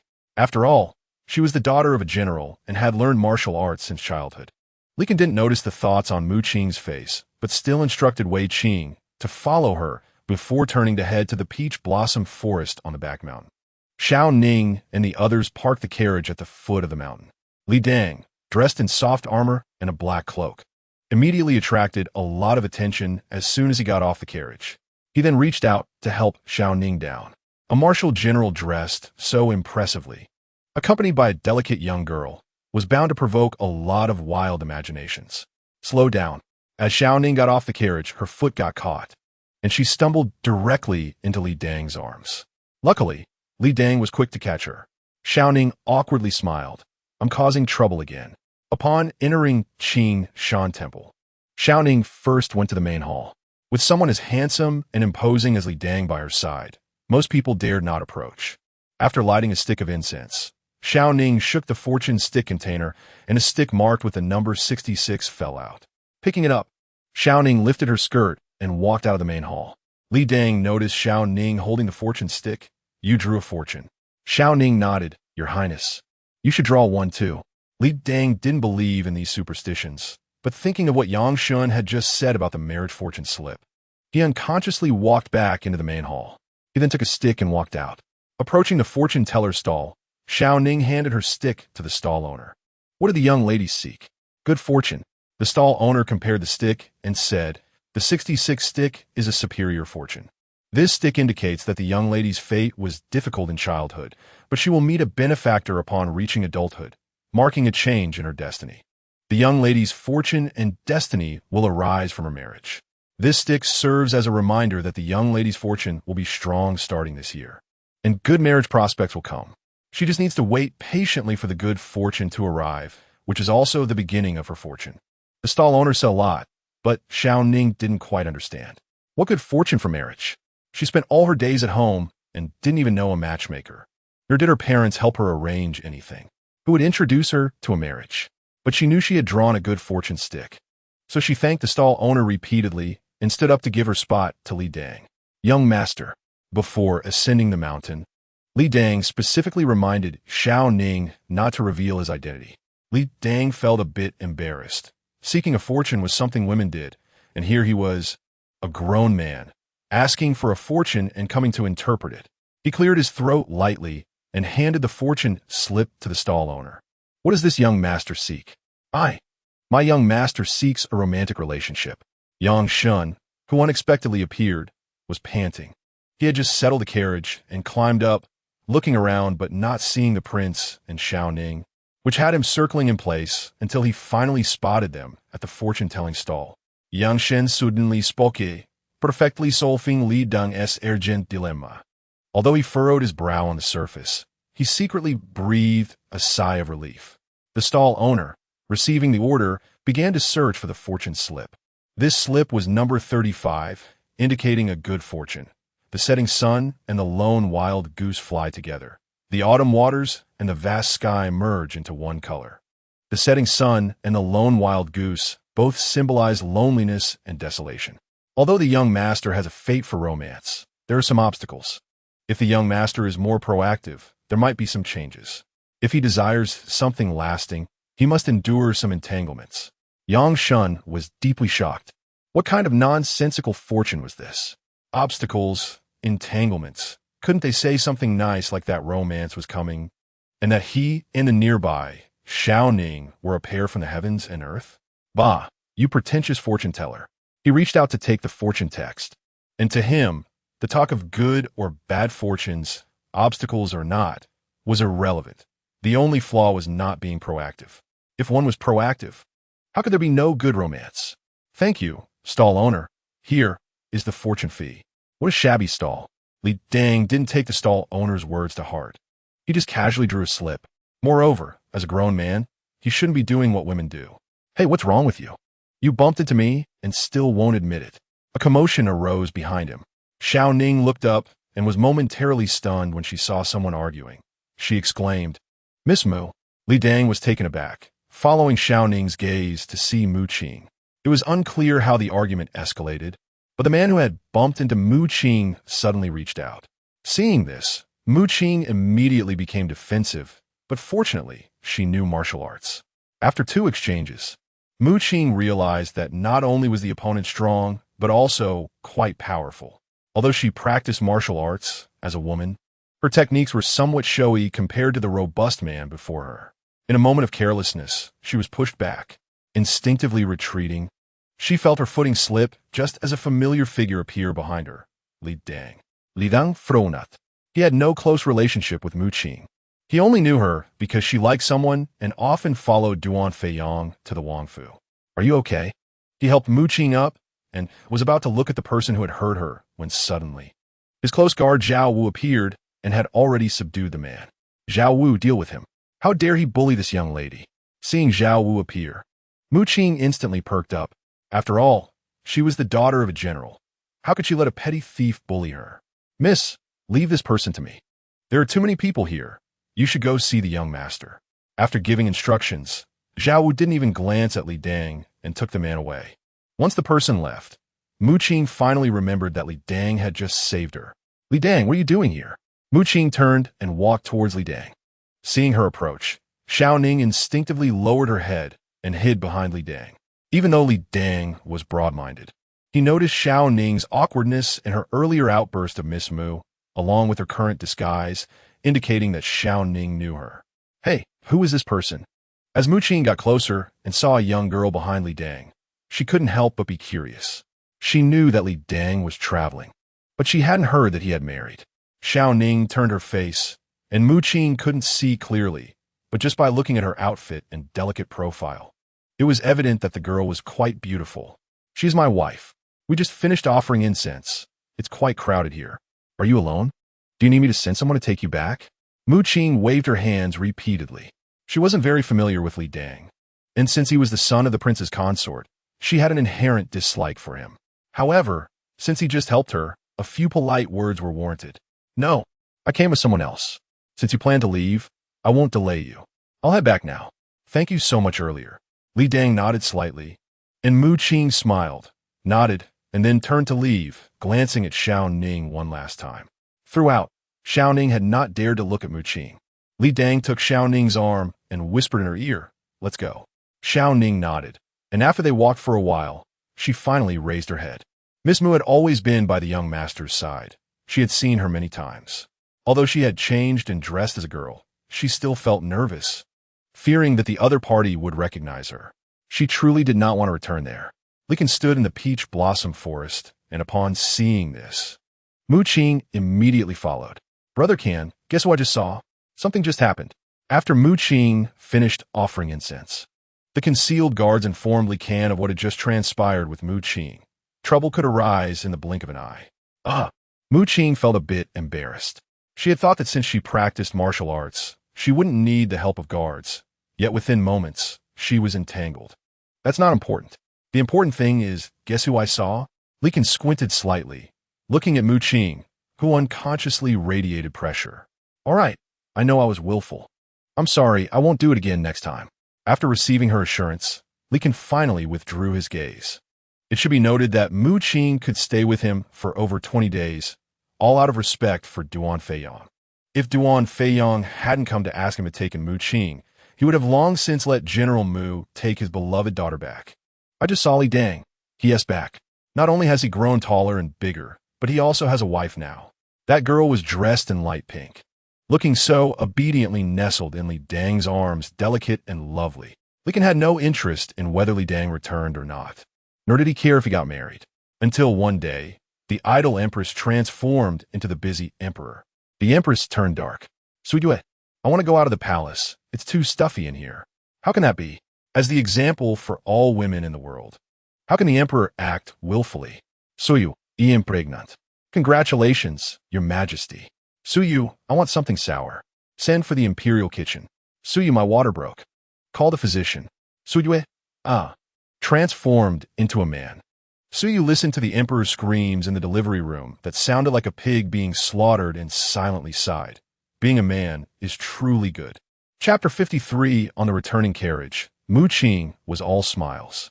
She had just forced Li Can to draw lots with her, holding a good fortune slip in her hand. Her lips curled into a satisfied smile. Brother Can, what is your slip? Mu Qing asked curiously, wanting to see the slip in Li Can's hand. When they were deciphering the slips, just now, Brother Can had taken his slip away directly, not allowing the stall owner to explain it. Li Can didn't respond, leaning back with his eyes closed. Seeing this, Mu Qing pouted and cautiously sat in the corner of the carriage. She had made a mistake today and didn't dare to frown at Li. Kansas, Shao Ning sat inside the carriage, leaning to one side, and Li Dang sat opposite her, feeling puzzled about Shao Ning's identity. She actually knew Mu Qing and hid away as soon as she saw her.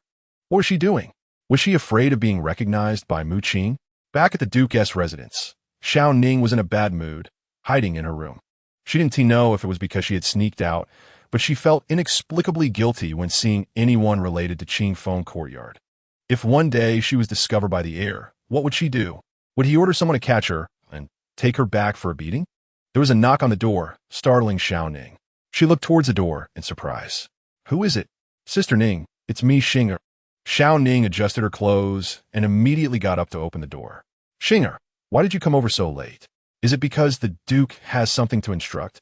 Xinger smiled slightly. "Sister Ning, the Duke asked me to bring this to you, saying you should take a look and circle the characters you know. He will teach you to recognize characters tomorrow morning." Shao Ning took it, her expression stunned. She thought the Duke was just casually saying it today when they were outside. But she didn't expect. "Sister Ning, you should rest. I'll head back." Shao Ning closed the door, returned to her room with the note Xinger handed her, and sat down at the table. Under the candlelight, she opened a page. There were many characters on it, but she couldn't recognize a few. A faint smile appeared on her lips. There were still many things she needed to do, and it was pointless to trouble herself with things that hadn't happened yet. Having something to do kept her from overthinking. Shao Ning went to find a pen and, as Li Dang had said, picked out the characters she recognized, circling 2 of them on the page. A long time passed. The evening breeze blew in through the window. The candle flickered a few times before extinguishing. Shao Ning leaned on the table, holding the pen, not knowing how long she had fallen asleep. The next morning, Shao Ning stood in front of Li Dang as usual, serving him. Li Dang finished getting ready and sat down at the dining table. "The clothes you chose today look good. You should wear them often." It was rare for Shao Ning to not change into the servant's clothes at home. If he had to teach a woman disguised as a servant all day, he might go crazy. Shao Ning.It. She had been so eager to see the Duke early that she forgot to change back into her usual clothes.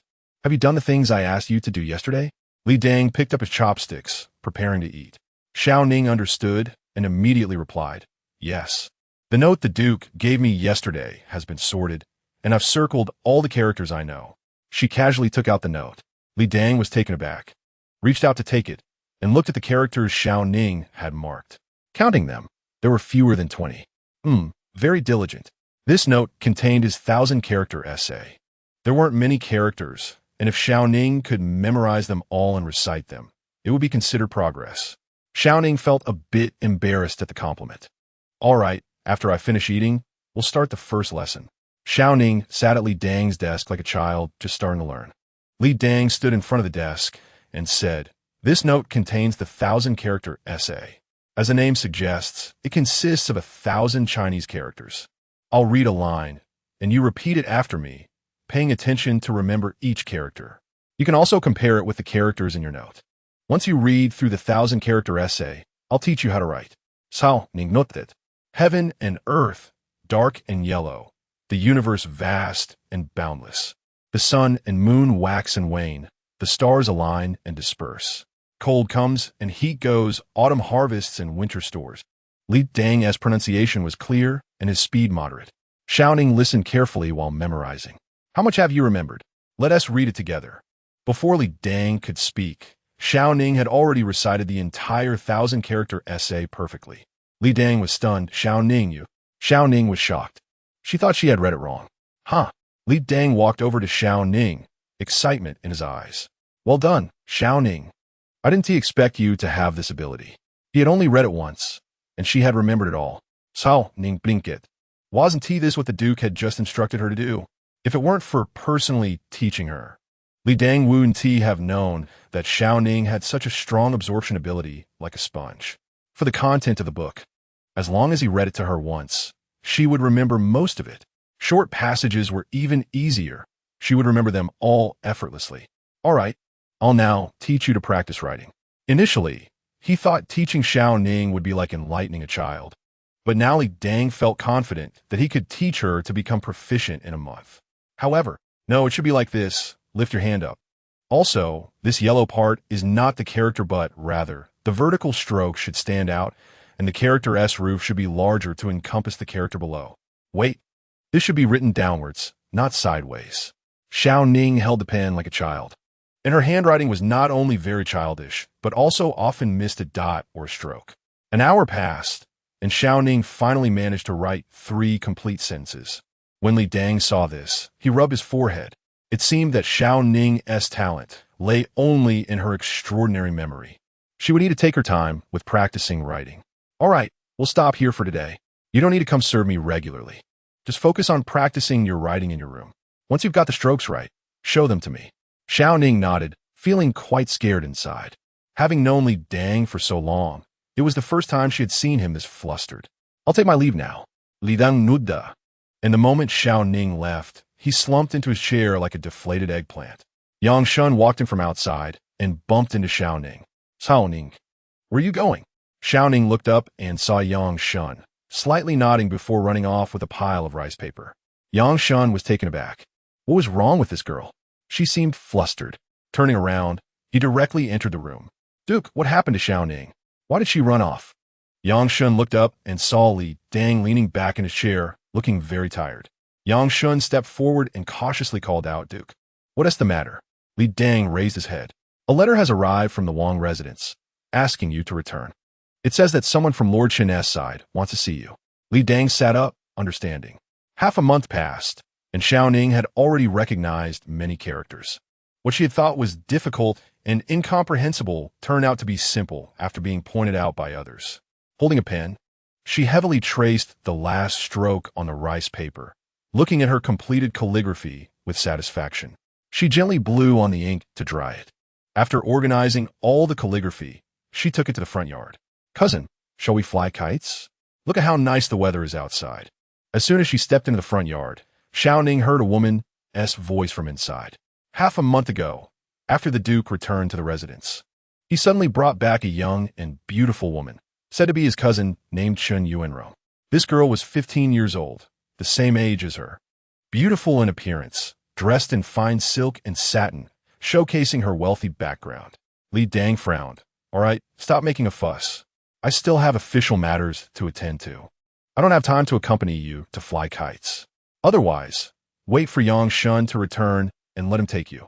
Half a month ago, my mother suddenly informed me that my uncle had encountered some trouble, which affected my cousin's marriage, causing her to be jilted. Seeing my cousin cry made me soft-hearted, so I brought her back to relax. Little did I know, she is still as willful as she was in childhood, causing a scene without caring about others. Chun Yuanrong grabbed Li Dang's arm and shook it vigorously. Cousin, Yang Shun is just a servant. How can he accompany me to fly kites? I don't have time. Otherwise, you can find Yao Hua. Isn't she at home? You girls can play together. Li Dang was busy with military training at the school and had no spare time. Don't mention Yao Hua to me. Chun Yuanrong turned around and sat opposite Li Dang. She knew very well that her aunt disliked that young master. Yet she still wanted to stay there. I told her before that the person was sick, and she got angry with me. I don't want to play with her. Li Dang paused for a moment, then returned to normal. I'm busy right now. If you really want to fly kites, wait until the afternoon. Once I'm done with this. Otherwise, you can stay at home quietly or go back to the prince's mansion. You always brush me off like this. If you really wanted to accompany me, you would have put down your work and gone out with me. Lidang Smirka. His sister was willful, but she was indeed clever. Chun Yuanrong left in a huff. When she walked out of the courtyard, she saw Shao Ning and curled her lip. What are you doing here again? Chun Yuanrong snatched the writing paper from Shao Ning's hands and looked at the crooked characters, laughing out loud. Did you write this? It's so ugly. My cousin is busy, so don't disturb him. Also, Chun Yuanrong looked around Shao Ning. I've seen many people like you coming to find my cousin from time to time. Just wanted to climb into his bed. You should consider your own status. Even as a bed warmer, I find you unworthy. Shao Ning lowered her gaze, allowing the other to mock her. If it were before, she wouldn't have understood what this meant, but now she did, all thanks to the teachings of this young lady. She had only heard that if a wife couldn't bear children, a concubine would be taken, but she didn't expect that in wealthy families, there were also bed-warming maids. Hurry up and take these away. Don't dirty my cousin's eyes. Shao Ning, come here. Li Dang called out to Shao Ning from inside the room. Shao Ning looked up, and Li Dang had come out at some point. Seeing this, she took back her writing paper and hurried over. Prince, the characters are finished. Shao Ning.It. Without saying a word, Li Dang took the writing paper and looked at it page by page. He never doubted Shao Ning's reading ability. And as for her writing, if she practiced every day, she would surely improve over time. For now, it was enough that she could recognize characters. After all, the original intent of studying was to recognize words. You wrote well. Continue practicing. You should have finished the book I gave you earlier. Shao Ning shook her head.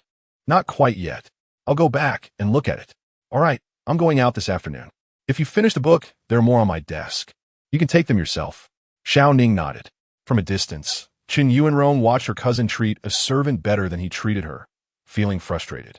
When she returned to the prince's mansion, she would tell her aunt that her cousin had been captivated by a charming little maid. Chapter 54, Qiqiao Festival. The day when cowherd and weaver girl meet is a grand festival in the capital. Many young men and women of marriageable age express their feelings to their beloved on this day, knowing that the streets and alleys are bustling today. Not only are there street performances, but there's also the custom of releasing sky lanterns, where couples write their wishes on the lanterns, believing that when the lanterns rise into the sky, their wishes will surely come true. How about it, cousin? Let's go out together today, Qin Yuanrong said eagerly. Buling Li Dang. Li Dang frowned. He had already said he was very busy lately. He had just finished flying kites the other day, and now they were going to release sky lanterns again. He couldn't understand what his cousin was thinking. Did everyone else have nothing to do like her? Let me think about it. Then I'll take that as your agreement.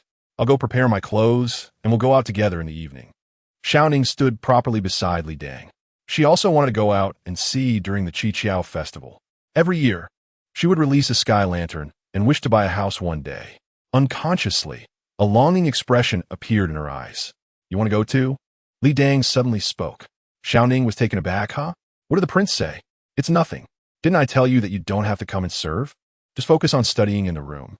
Shao Ning lowered her head, feeling a bit embarrassed. She had received her wages yesterday, which were more than what the usual servants received. She was already being treated well by the prince, and it felt wrong to take money without working. So she insisted on coming back. Let's prepare for the evening and go out to have a look. In Qingfeng Garden, distantly pulling the cowherd star, brightly shining, is the weaver girl, delicately lifting her fair hands, rhythmically manipulating the loom. Liaohua held a brush and wrote the lines on rice paper. Just as she was about to continue writing, someone suddenly lifted the paper. Let me see what you're writing. Mu Qing picked up the rice paper and looked at the verses, frowning slightly. Why are you writing such sorrowful poetry? Today is the Qiqiao festival. You should write something festive. Are you pining for someone far away? Liaohua frowned. Give it back to me. Not returning it. Mu Qing dodged to the side with the rice paper. Tell me, who do you like? Do I know him? Mu Qing was familiar with Liaohua, but wasn't favored by her. Liaohua often used her 2 years of seniority to forcefully call her sister. It's definitely not that little Marquis. Mu Qing frowned, thinking of the person she least wanted to mention, Duan Feiyang. I've heard that young Marquis Duan has come and is talking business with my brother. I wonder what they could discuss on such a festive day. Liaohua deliberately glanced at Mu Qing, seeing her expression unchanged, and a faint smile tugged at her lips. What can men possibly discuss? Besides, it has nothing to do with us. Today, they're releasing sky lanterns outside. I came specifically to find you. Do you want to go together? Mu Qing changed the subject, not wanting to spoil her mood because of someone. Sky lanterns? Liaohua's eyes brightened. She had always wanted to release sky lanterns. Great. In the study. How has she been lately? Has she mentioned me? What did she say? Duan Feiyang paced back and forth in front of Li Can's study, talking to himself, while Li Can sat holding a book, showing no inclination to respond. Say something. After a long time, Li Can finally raised his head and called out, Wei Qing. Wei Qing, outside the door, immediately walked in. Young master, do you have any orders? Go see what Miss Mu is doing. Replying to the young master. I just heard that Miss Mu and her cousin are planning to go out for fun and have already started preparing. You can leave. Duan Feiyang was puzzled. What are you doing? Li Can raised his eyes. Didn't you hear them say they're going out for fun? 2 girls aren't safe on their own. As a man, shouldn't you be there to protect them? When you see Mu Qing, you can ask her if she has thought of you during this month of separation. You. Duan Feiyang sat across from him. If I could ask, why would I come here? He was just afraid of hearing what he least wanted to hear from Mu Qing, which is why he hid here. Fine. Consider it a request. Has she said anything about me? Even a word or two will do. Li Can glanced at Duan Feiyang and then continued to look at the book in his hands. No. Duan Feiyang exclaimed. It's been a month. How could she not even mention me? Could it be that there's really a misunderstanding?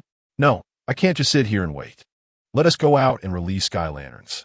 Liken looked at Duan Fei Yong as if he were crazy. He had no time to chat with a madman.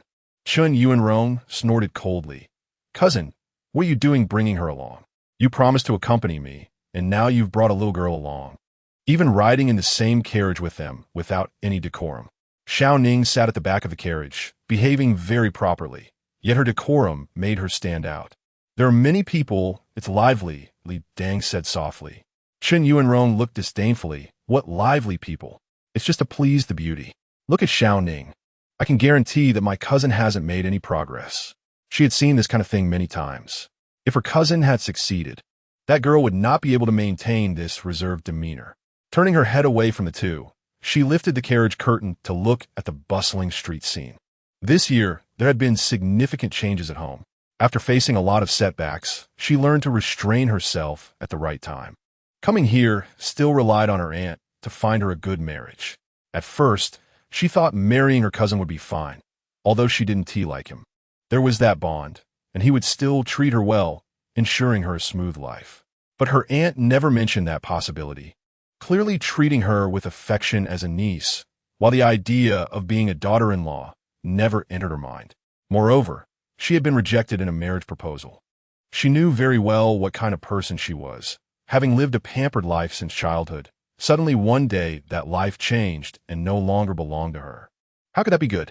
If she was not doing well, neither would anyone else. A wave of sourness spread in her heart. The carriage from the Wang residence stopped by the roadside. Mu Qing stepped down first, followed by Heir, who helped Li Yaohua down from the carriage. There's so many people today, Heir exclaimed as she saw the crowd coming and going. It's the Qi Qiao festival. How could there not be many? Some unmarried men and women are hoping to pray for a good marriage, and there are also many people just walking around to enjoy the festivities. The streets were crowded. Mu Qing looked at the people inside and felt a bit worried. What if they got lost? You must stay close to me.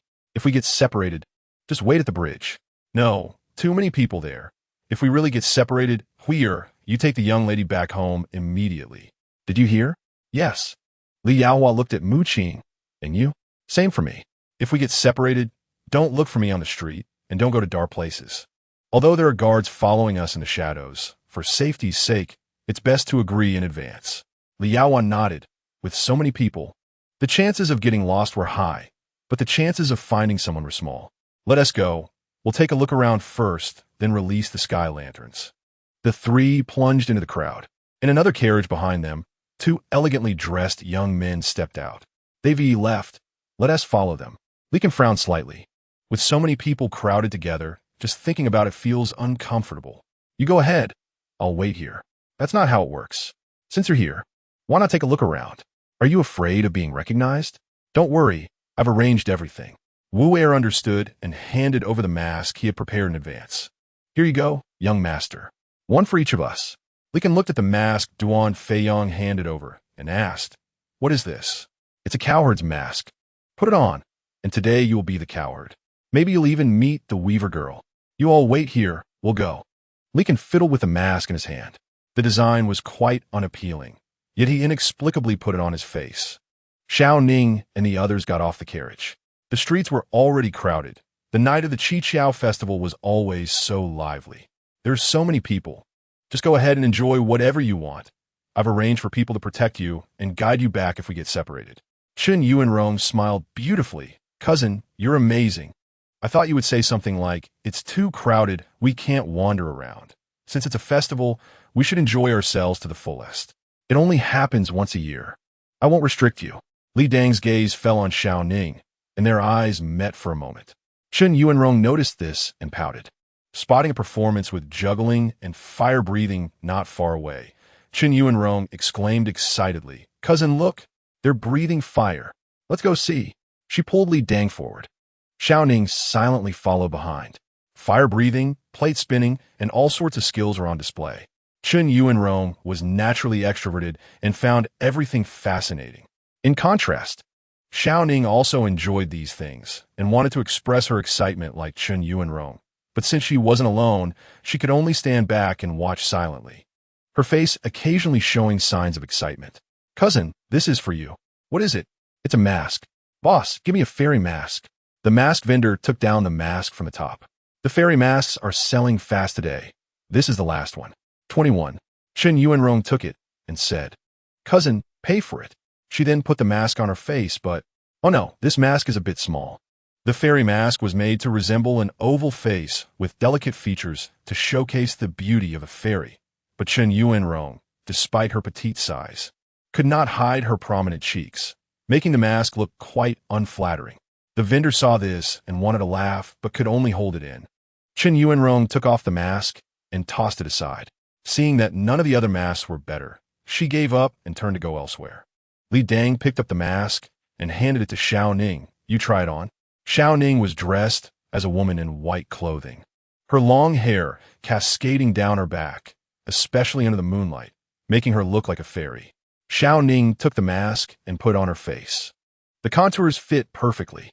"Beautiful," the vendor couldn't help but praise. Li Dang chuckled and then looked at the mask stall, thinking there should be a cowherd mask too. The idea of the 7 fairies coming down to meet the cowherd was just that. "I'm sorry, customer. Today, during the Qiqiao festival, these 2 masks are selling quickly, and this fairy mask is the last one. Would you like to look at something else?" Shao Ning took off the mask and said, "Young master, I won't wear it anymore." At 21 for a mask, and she was just a servant. Li Dang stopped her. "That's not how it works. The mask has already been bought. Wear it. Festivals should have the spirit of festivals." As a man, he didn't need a mask and pulled Shao Ning away from the stall. The 2 left the stall and saw that Chen Yuanrong had already walked to a stall selling sky lanterns. As they approached, Chen Yuanrong came over holding a sky lantern, and upon seeing the mask in Shao Ning's hand, her brows furrowed. It was something she had just discarded, now in someone else's hands. Her expression darkened as she walked up to Li Dang. "Cousin, this sky lantern can be written on to make wishes. There are many lanterns over there. Should we pick one?" Li Dang saw her at the stall and noticed Chen Yuanrong handing the sky lantern to Shao Ning. "Today is the Qiqiao festival. Since we're here, we should release a lantern. Here, take it to the riverside and release it. I have something to discuss with my cousin, so don't come over to disturb us." Shao Ning was taken aback, and, seeing Chen Yuanrong's resolute face, immediately understood her intention. She quietly accepted the sky lantern and turned to leave. Li Dang picked the sky lantern, turned around, and found that Shao Ning was no longer there. "Where's Shao Ning?" "Oh, she went to release the lantern. She'll probably be back soon." "Cousin, this is the one you picked. Let's write something on it." Li Dang looked around, but there was no sign of Shao Ning. "She'll come back after releasing the lantern," he thought, and casually followed Chen Yuanrong. Chapter 55. Shao Ning walked step by step towards the riverbank, wearing the so-called fairy mask and holding the sky lantern that Chen Yuanrong had handed her. Many people had gathered there, lighting their sky lanterns and gazing up at the sky, where lights were flying like countless stars, creating a beautiful scene in the dark night. Shao Ning found a spot by the bridge where there was no one around. It was a bit dark, but that was fine. At least she wouldn't be bumped into. She walked over, holding the lantern and a pen, thinking that she needed to write something on it to fulfill her wish. In previous years, she had made wishes but had never written anything down, only silently reciting them in her heart, which was why her wishes had never come true. This year was different. She could recognize characters now, and although her writing wasn't great, she could write a little. She thought to write, "I want to have my own home." Picking up the pen, she wrote "want," but the character was too large, taking up half the space. After examining the lantern, she realized it was that small, and with a few characters, there might not be enough room. So, she decided to shorten it to have a home, which should be enough. Turning the lantern around, she awkwardly wrote "have," and when it came to writing "home," she remembered the radical, but inexplicably forgot the bottom part of the character. Shao Ning was stunned, trying hard to recall how she practiced writing at home. But she couldn't remember what went below that character. Looking around, she saw that everyone else was writing and decorating their sky lanterns before lighting them and releasing them, while she was stuck here, biting her thin lips under the mask. She thought it would be nice if the prince were here. Just then, she recalled what Chen Yuanrong had said to her and let out a helpless sigh. Noticing a strange presence nearby, Shao Ning instinctively looked over and saw a man in a crescent white robe who had also come close, wearing a mask like hers. He must not like crowded places either, to be here in this dark corner. Shao Ning instinctively shifted to the side. lowering her gaze back to the lantern in her hands. Li Kan had unknowingly walked along the riverbank alone, thinking that in this vast Lidu city, this place might have fewer people. He looked up at the sky, where sky lanterns floated away, and the corners of his mouth involuntarily curled up. Watching the scenery, he felt that his trip hadn't been in vain. Meanwhile, Shao Ning was still pondering how to write the character for home. When she couldn't remember, she decided to just draw a house instead. Shao Ning picked up her pen again and quickly sketched a house on the blank sky lantern. She pursed her lips. Having a house wasn't bad either. Shao Ning put down the pen and picked up the fire stick, preparing to light it and release the lantern. It was said that the higher the sky lantern flew, the more likely the wish would come true. However, with a sudden splash, the fire stick fell into the water, and Shao Ning exclaimed in surprise. Li Kan, who was admiring the scenery, furrowed his brow upon hearing the scream. It seemed he shouldn't have gone out tonight, as he couldn't find a moment of peace anywhere. Shao Ning picked up the fire stick, which was clearly unusable after getting soaked. What bad luck! Without the fire stick, it seemed she couldn't make a wish anymore. Li Kan heard the sigh of a nearby person, realizing how regrettable it was that the fire stick was no longer usable. He wasn't the type to meddle in others' affairs. He wouldn't just go over to tell someone they had dropped a fire stick, especially since it was a girl. He had no interest in that. So he raised his gaze to the sky, where more and more sky lanterns filled the night, as if covering the sky. In frustration, Shao Ning threw the fire stick into the river and squatted down, hugging her knees with one hand while raising the lantern with the other, staring at the wish she had written on it. She felt extremely uncomfortable, as if nothing had ever gone right for her since she was born. Li Kan glanced sideways. The girl was acting childish, dressed in pure white, looking quite delicate as she squatted there. Judging by her expensive clothing, she was probably a young lady who had slipped away from her family servants under the cover of night. After silently watching the sky lanterns float for a while, he thought it was time to head back. Following Duan Feiyang out had brought him nothing but trouble. As he turned to leave, he suddenly heard a sobbing sound. Li Kan furrowed his brow slightly and turned his head, noticing that the girl was shaking and seemed to be crying. What was so special about that lantern that she had to release it? Was she already wishing to marry a suitable husband at such a young age? Here you go. Shao Ning heard someone speaking and looked up through her tears to see a new fire stick appearing in front of her. Following the fire stick, she saw the masked man who had just stood next to her. Seeing someone wearing a mask still able to cry, she thought he was indeed childish. How could he take out his fire stick to give to her? What a waste of effort. Wasn't she supposed to be releasing a lantern? Shao Ning came to her senses and quickly stood up, taking the fire stick that Li Kan had handed her, her voice muffled as she said, "Thank you." With a sniffle, she tried to light it. After the first lesson, Shao Ning held the fire stick tightly, but the cap was so tightly sealed. Li Kan already felt like he had done something unnecessary, especially since the person in front of him was so clumsy. As he reached out to take the fire stick, the sky lantern was presented to him first. "Excuse me, could you let me hold this?" Her manner was rough, lacking any semblance of a refined young lady. Asking a man to help hold something so bluntly was quite unembarrassed. Shao Ning didn't know what he was thinking. She assumed he was a good person for giving her a fire stick, but the cap was just too tight and needed a bit of strength. Li Kan turned his gaze away, hoping not to draw attention from others. He silently appreciated that Duan Feiyang had prepared a mask for him, preventing him from being recognized. His gaze fell on the sky lantern. He wasn't intentionally looking at what she was wishing for, but those two characters were quite eye-catching. The first character was want, and at his age, he had never realized that the radical below want was actually must. The lantern slightly turned, revealing two large characters, have. Although the writing was ugly, at least it was correct. Want to have what? A suitable husband? Then he saw the empty radical above the character.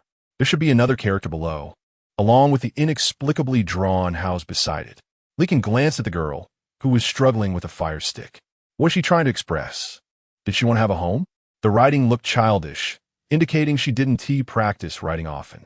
Noticing a pen beside her, he bent down to pick it up and filled in the complete character for home under the empty radical.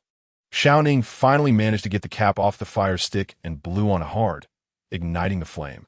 "Sir, it's done." Li Kan handed the lantern over, and Shao Ning quickly lit it. Soon, The lantern carrying her wish for a home floated up into the sky. Shao Ning's eyes sparkled with joy, and after returning the fire stick to Li Can, she clasped her hands together and earnestly prayed for her wish. Under the glow of the night, Li Can seemed to see the clear eyes behind the mask, and for some reason, he found it interesting that she was satisfied with such a small thing. A group of people rushing to release lanterns bumped into Shao Ning, causing her to stumble sideways. Li Can instinctively reached out to catch her. Shao Ning jolted and quickly stepped back from Li Can's embrace. "I'm sorry, it was unintentional," feeling as if she had done something wrong.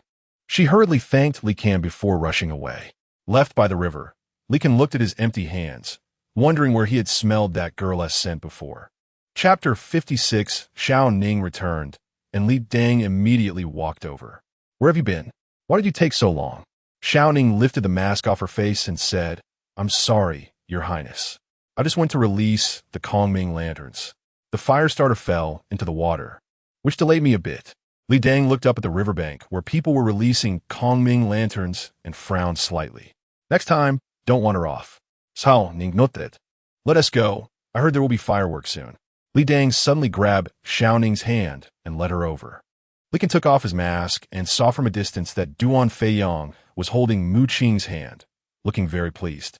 He didn't know what he had said to the girl, but it made her cheeks flush, and she occasionally reached out to push him away. However, it seemed like something was missing beside him. Where was Yao Huan? When Duan Feiyong approached, Li Can directly asked. The two girls went out together. "You followed them, right? It's impossible for you to only bring one back." Li Can's eyes darkened. Upon seeing Li Can approach, Mu Qing immediately pulled her hand away from Duan Feiyong. And when Li Yao Huan was mentioned, she was startled for a moment, then looked at Duan Feiyong. They had just been so focused on each other that they forgot about Li Yao Huan. Duan Feiyong realized that Li Yao Huan was missing. When he saw Mu Qing being bumped into, he rushed over. But as soon as that girl saw him, she ran away, and he chased after her. After much effort, he managed to coax her back. But he completely forgot about Li Yao Huan. "This is bad. We got separated." Li Can frowned slightly. Yao Huan only had one maid with her, and they were all girls with no martial skills. If something happened in this chaotic place at night, they wouldn't be able to rush over in time. Duan Feiyong scratched his head, knowing he was in the wrong. "I'll send someone out to look for her right now." Li Can shot Duan Feiyong a glare, and then called over his personal guard, Zhao Wu. "Young master, who is with the young lady?" "Li Xian is with her." "Signal him to take her back to the residence quickly." Zhao Wu nodded. "Yes," knowing that Li Yao Huan was lost. Mu Qing also felt guilty and secretly glared at Duan Feiyong. He looked awkward, realizing that drinking could cause trouble, and it seemed that the chances of women causing trouble were also not small. Li Dang pulled Shao Ning to look for Chen Yuanrong. He had just seen Shao Ning after a long time and had asked Chen Yuanrong to wait in front of the Kalijue. He didn't know if that girl would behave. As they approached the entrance of Kalijue, they saw that Chen Yuanrong was accompanied by another girl. Li Dang took a closer look and realized it was his sister, who he hadn't seen for many days. Seeing that she was only with Heir, he couldn't help but frown. Did this girl come out on her own? Pulling Shao Ning forward when they saw the newcomer, Shao Ning froze and immediately lowered her mask to cover her face. Her heart raced. That person seemed to be the young master's sister, Princess Yao Huan. Her body tensed, instinctively reluctant to move forward. Li Dang sensed something was wrong and glanced down at Shao Ning. Since she was wearing a mask, he couldn't see her expression clearly and thought she was just tired. He directly pulled her closer. Shao Ning instinctively trembled, feeling that she was in trouble. That princess had seen her before. "Yao Huan, what are you doing here?" Li Yao Huan raised her eyes. "Second brother." "Second brother?" Shao Ning.It. How could she call the young master's sister second brother? "Are you alone?" Li Dang's tone was unkind. Li Yao Huan, knowing the situation between her second brother and elder brother, didn't want her second brother to misunderstand her elder brother. She quickly explained, "No, I came with my elder brother, and also with young Lord Duan and sister Mu Qing. I just saw my cousin here, so I came to take a look." Chen Yuanrong scoffed. "You didn't come to see me. You were clearly pushed away by someone. I saw everything just now." A crowd had bumped into Li Yao Huan and the girl next to her. Shortly after, a well-dressed young man came and took that girl away. Although Li Yao Huan had a maid with her, she was just a little girl. and it was only when she went over that she managed to pull her back to this open area. Liao Huan frowned tightly, clearly hit by Chun Yuanrong's words. When she got up, she just happened to see young Lord Duan take Mu Qing away. Even if she was unwilling, young Lord Duan, that lecher, actually picked her up and carried her away in front of so many people, which shocked her. She truly didn't know shame. Li Dang noticed that his sister's expression was off, and seeing Yuanrong didn't say anything wrong. He felt a ripple in his heart at the thought of that person's friends being the ones who had pushed his sister away. In that case, don't go back later. I will send someone to inform you. It's getting late, you should come back with me. His royal mansion was very close to here, and he absolutely could not let his sister return alone. Liao Huan's expression was displeased, and she directly refused. I want tea. You. Enough, cousin. She doesn't care about you being her second brother at all. Her heart is filled with her elder brother. How could she care about us? I don't even know who is actually closer. Chun Yuanrong disliked Liao Huan's attitude the most, ignoring her own brother. She preferred to run in front of others to show off. Shao Ning had been pulled along by Li Dang, listening to their conversation, and it seemed she understood a bit. It turned out that the prince and the young master were family. No wonder their names were similar. Li Can, Li Dang, Liao Wan. If one day their family gathered together, wouldn't she have been exposed long ago? She had thought she was hiding far away, but all her dodging had only brought her back to their home. Her body felt heavy, and her steps faltered, nearly causing her to fall. Li Dang instinctively wrapped his arm around Shao Ning's waist. What's wrong? Are you feeling unwell? Shao Ning shook her head. I'm fine, just a bit dizzy. Scared dizzy. Having been out for so long, she must be tired. Li Dang, in front of Liao Huan, picked her up horizontally. Shao Ning's heart rejected Li Dang, not wanting him to carry her, but her body wouldn't budge, and she pushed at his shoulder with her small hands. Li Dang had practiced martial arts since childhood, so Shao Ning's pushing didn't hurt him at all. He thought it was just her discomfort. He glanced at Liao Huan. Since you don't want to come with me, just wait here for a bit. I'll send someone to take you home. Yuanrong, stay here with her. I'll send someone to pick you up later. At that moment, Chun Yuanrong didn't want to get tangled up with her cousin over this girl. Was he really that nervous about a little girl fainting? She nodded. Cousin, you go ahead. I'll wait here. Li Dang carried Shao Ning away, and Liao Huan watched their retreating figures, asking nonchalantly, who is that girl with the mask? Chun Yuanrong smirked. Who else could it be? The little lady raised by my cousin. You'd know, but I stayed with my cousin for a few days and saw him treasure that little lady. She looked at Liao Huan, wondering if she would tell their aunt after finding out. Just thinking about how their aunt would explode in anger over Shao Ning made her feel very good. Chapter 57. The Princess. The heir's message has arrived, instructing the subordinate to escort the princess back to the residence. Li Xin suddenly appeared, standing in front of Liao Hua. Chun Yuanrong, who was beside her, sized up the sudden arrival and curled her lips. She thought her cousin had carefully arranged for someone to be around them, but unexpectedly, that person was protecting Yao Hua. Liao Hua nodded, understanding. Cousin, I'll go back with my elder brother. Please let my second brother know when he arrives. Liao Hua turned and followed Li Xin away, while Chun Yuanrong snorted lightly. Li Dang, having arranged for Shao Ning to return, noticed only Chun Yuanrong left and frowned. Where's Yao Hua? She left, taken away by her own elder brother. Chun Yuanrong replied sarcastically. In her view, Liao Hua had betrayed her cousin Li Dang by siding with the enemy of her aunt, which was a betrayal. All right, let's go back, Li Dang said without further comment. Since Yao Hua was taken by Li Can, she probably wouldn't be in danger anymore. At the residence of Prince Yu, the prince's expression was grim. What did Danger do to make you angry? Princess Yu, dressed in simple, everyday clothing with her long hair cascading down her back, personally helped Prince Yu loosen his clothing. Danger has been behaving well, don't worry. Princess Yu casually draped Prince Yu's clothing over a screen and continued. But have you encountered something displeasing? Your expression has been getting worse day by day. I feel really uncomfortable seeing you like this, and I don't understand your affairs in court. So I can only be anxious. Prince Yu turned and grasped his wife's hand. Don't worry, there's nothing major in court. Danger hasn't caused me any trouble. It's just that the Emperor has summoned me these past few days and discussed Li Can's marriage a bit too much. Princess Yu raised an eyebrow. It's about Li Can again. I remember the last time during the selection of brides at the palace, after the emperor got angry about the disclosures. He never mentioned Li Can's marriage again. I think it's likely that the empress has whispered in the emperor's ear again, saying that Li Can's lack of marriage is related to you and me. The emperor believes it without a doubt and has called me in several times to either scold or pressure me, as if I would mistreat my own son. Sigh. Prince Yu sighed helplessly. He always felt as if he owed Li Can from a previous life. Whenever Li Can had the slightest trouble, it always fell back on him. How can this be blamed on you, my lord? Didn't T's sister Yu specifically instruct that Canner should choose a woman he likes as his wife? This matter is solely up to Canner. Just like last time during the wife selection, he never told us what kind of girl he liked, leaving us to make aimless efforts behind his back. If Canner had mentioned even a little about the kind of girl he liked, we could have helped arrange it. Chen's voice trailed off as she pulled out a handkerchief to dab at the corners of her eyes, pretending to be upset over Li Can not being able to marry. You think I haven't said anything? Do you know what the emperor said? He said Li Can has a girl he likes and that she is pregnant, but we are too picky and have forcibly separated them, even causing the child to be lost.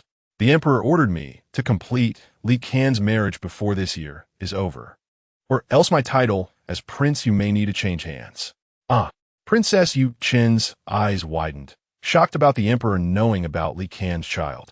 Her tone rose, and Prince Yu looked at her in surprise. Chen quickly realized her loss of composure and changed her tone.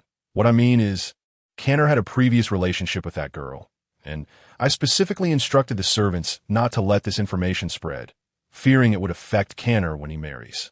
I have kept this matter tightly under wraps for a year, and there hasn't been a whisper of news from outside. How did the emperor find out? Prince Yu squinted. Perhaps Canner mentioned himself. The empress is very close to him. If he feels wronged, wouldn't he complain to her? Chen was skeptical. Although she didn't like Li Can, she understood his character. Based on Li Can's nature, he would never do such a thing. Was there an informant of the empress in their household, just to monitor her treatment of Li Can? Thinking this way, Chen felt a strong urge to storm into the palace and confront the empress, questioning why she had to meddle in her family affairs. Hearing the emperor scold her because of Li Can made her very angry. That boy acted without regard for his reputation, making outsiders think that the dignified heir of Prince Yu was raising a little servant, and he still had the face to complain. The thought of the rumors swirling around the Prince Yu residence made Prince Yu grind his teeth in frustration. Let us not talk about this for now. Since the emperor has mentioned it, call Li Can back and also Danger. We are a family of 5. Canner lives in Qingfeng Courtyard, and Danger has her own residence. Yao Hua always runs to Canner, which is rather chaotic. Tomorrow, send someone to inform them to come back for dinner, and by the way, ask those 2 boys what kind of girl they want to marry, and hurry up and settle it. I don't want to delay their marriage any longer. Yao Hua is already 15. Last time you mentioned marriage, she ran away and even slandered the child behind his back, making me lose face in front of him. Now she doesn't even want to come home. This year, make sure to arrange another marriage for her, so she can get married next year. He didn't know what wrongs he had committed in his previous life to have 3 debt collectors. Chen nodded. Yes, I understand. The next morning, letters from Prince Yu's residence were sent to Qingfeng Courtyard and the Duke's residence. Elder brother, father has called us to return to the palace together tomorrow. Li Yaohua looked at Li Can, assessing his expression. The previous incident had caused quite a stir. Originally, elder brother could have had a child, but due to father and mother-s reasons, that child was lost. Moreover, the servant who should have been in the residence. No, the girl named Shao Ning was also missing. This year, she felt that her elder brother had changed significantly. He used to joke with her, but this year he hardly spoke at all. She didn't know if it was because that person was gone, and she didn't want her elder brother to continue having misunderstandings with father and mother. Elder brother, let us go back together tomorrow. Second brother will be there as well. I saw him on the Qixi festival, along with his little wife.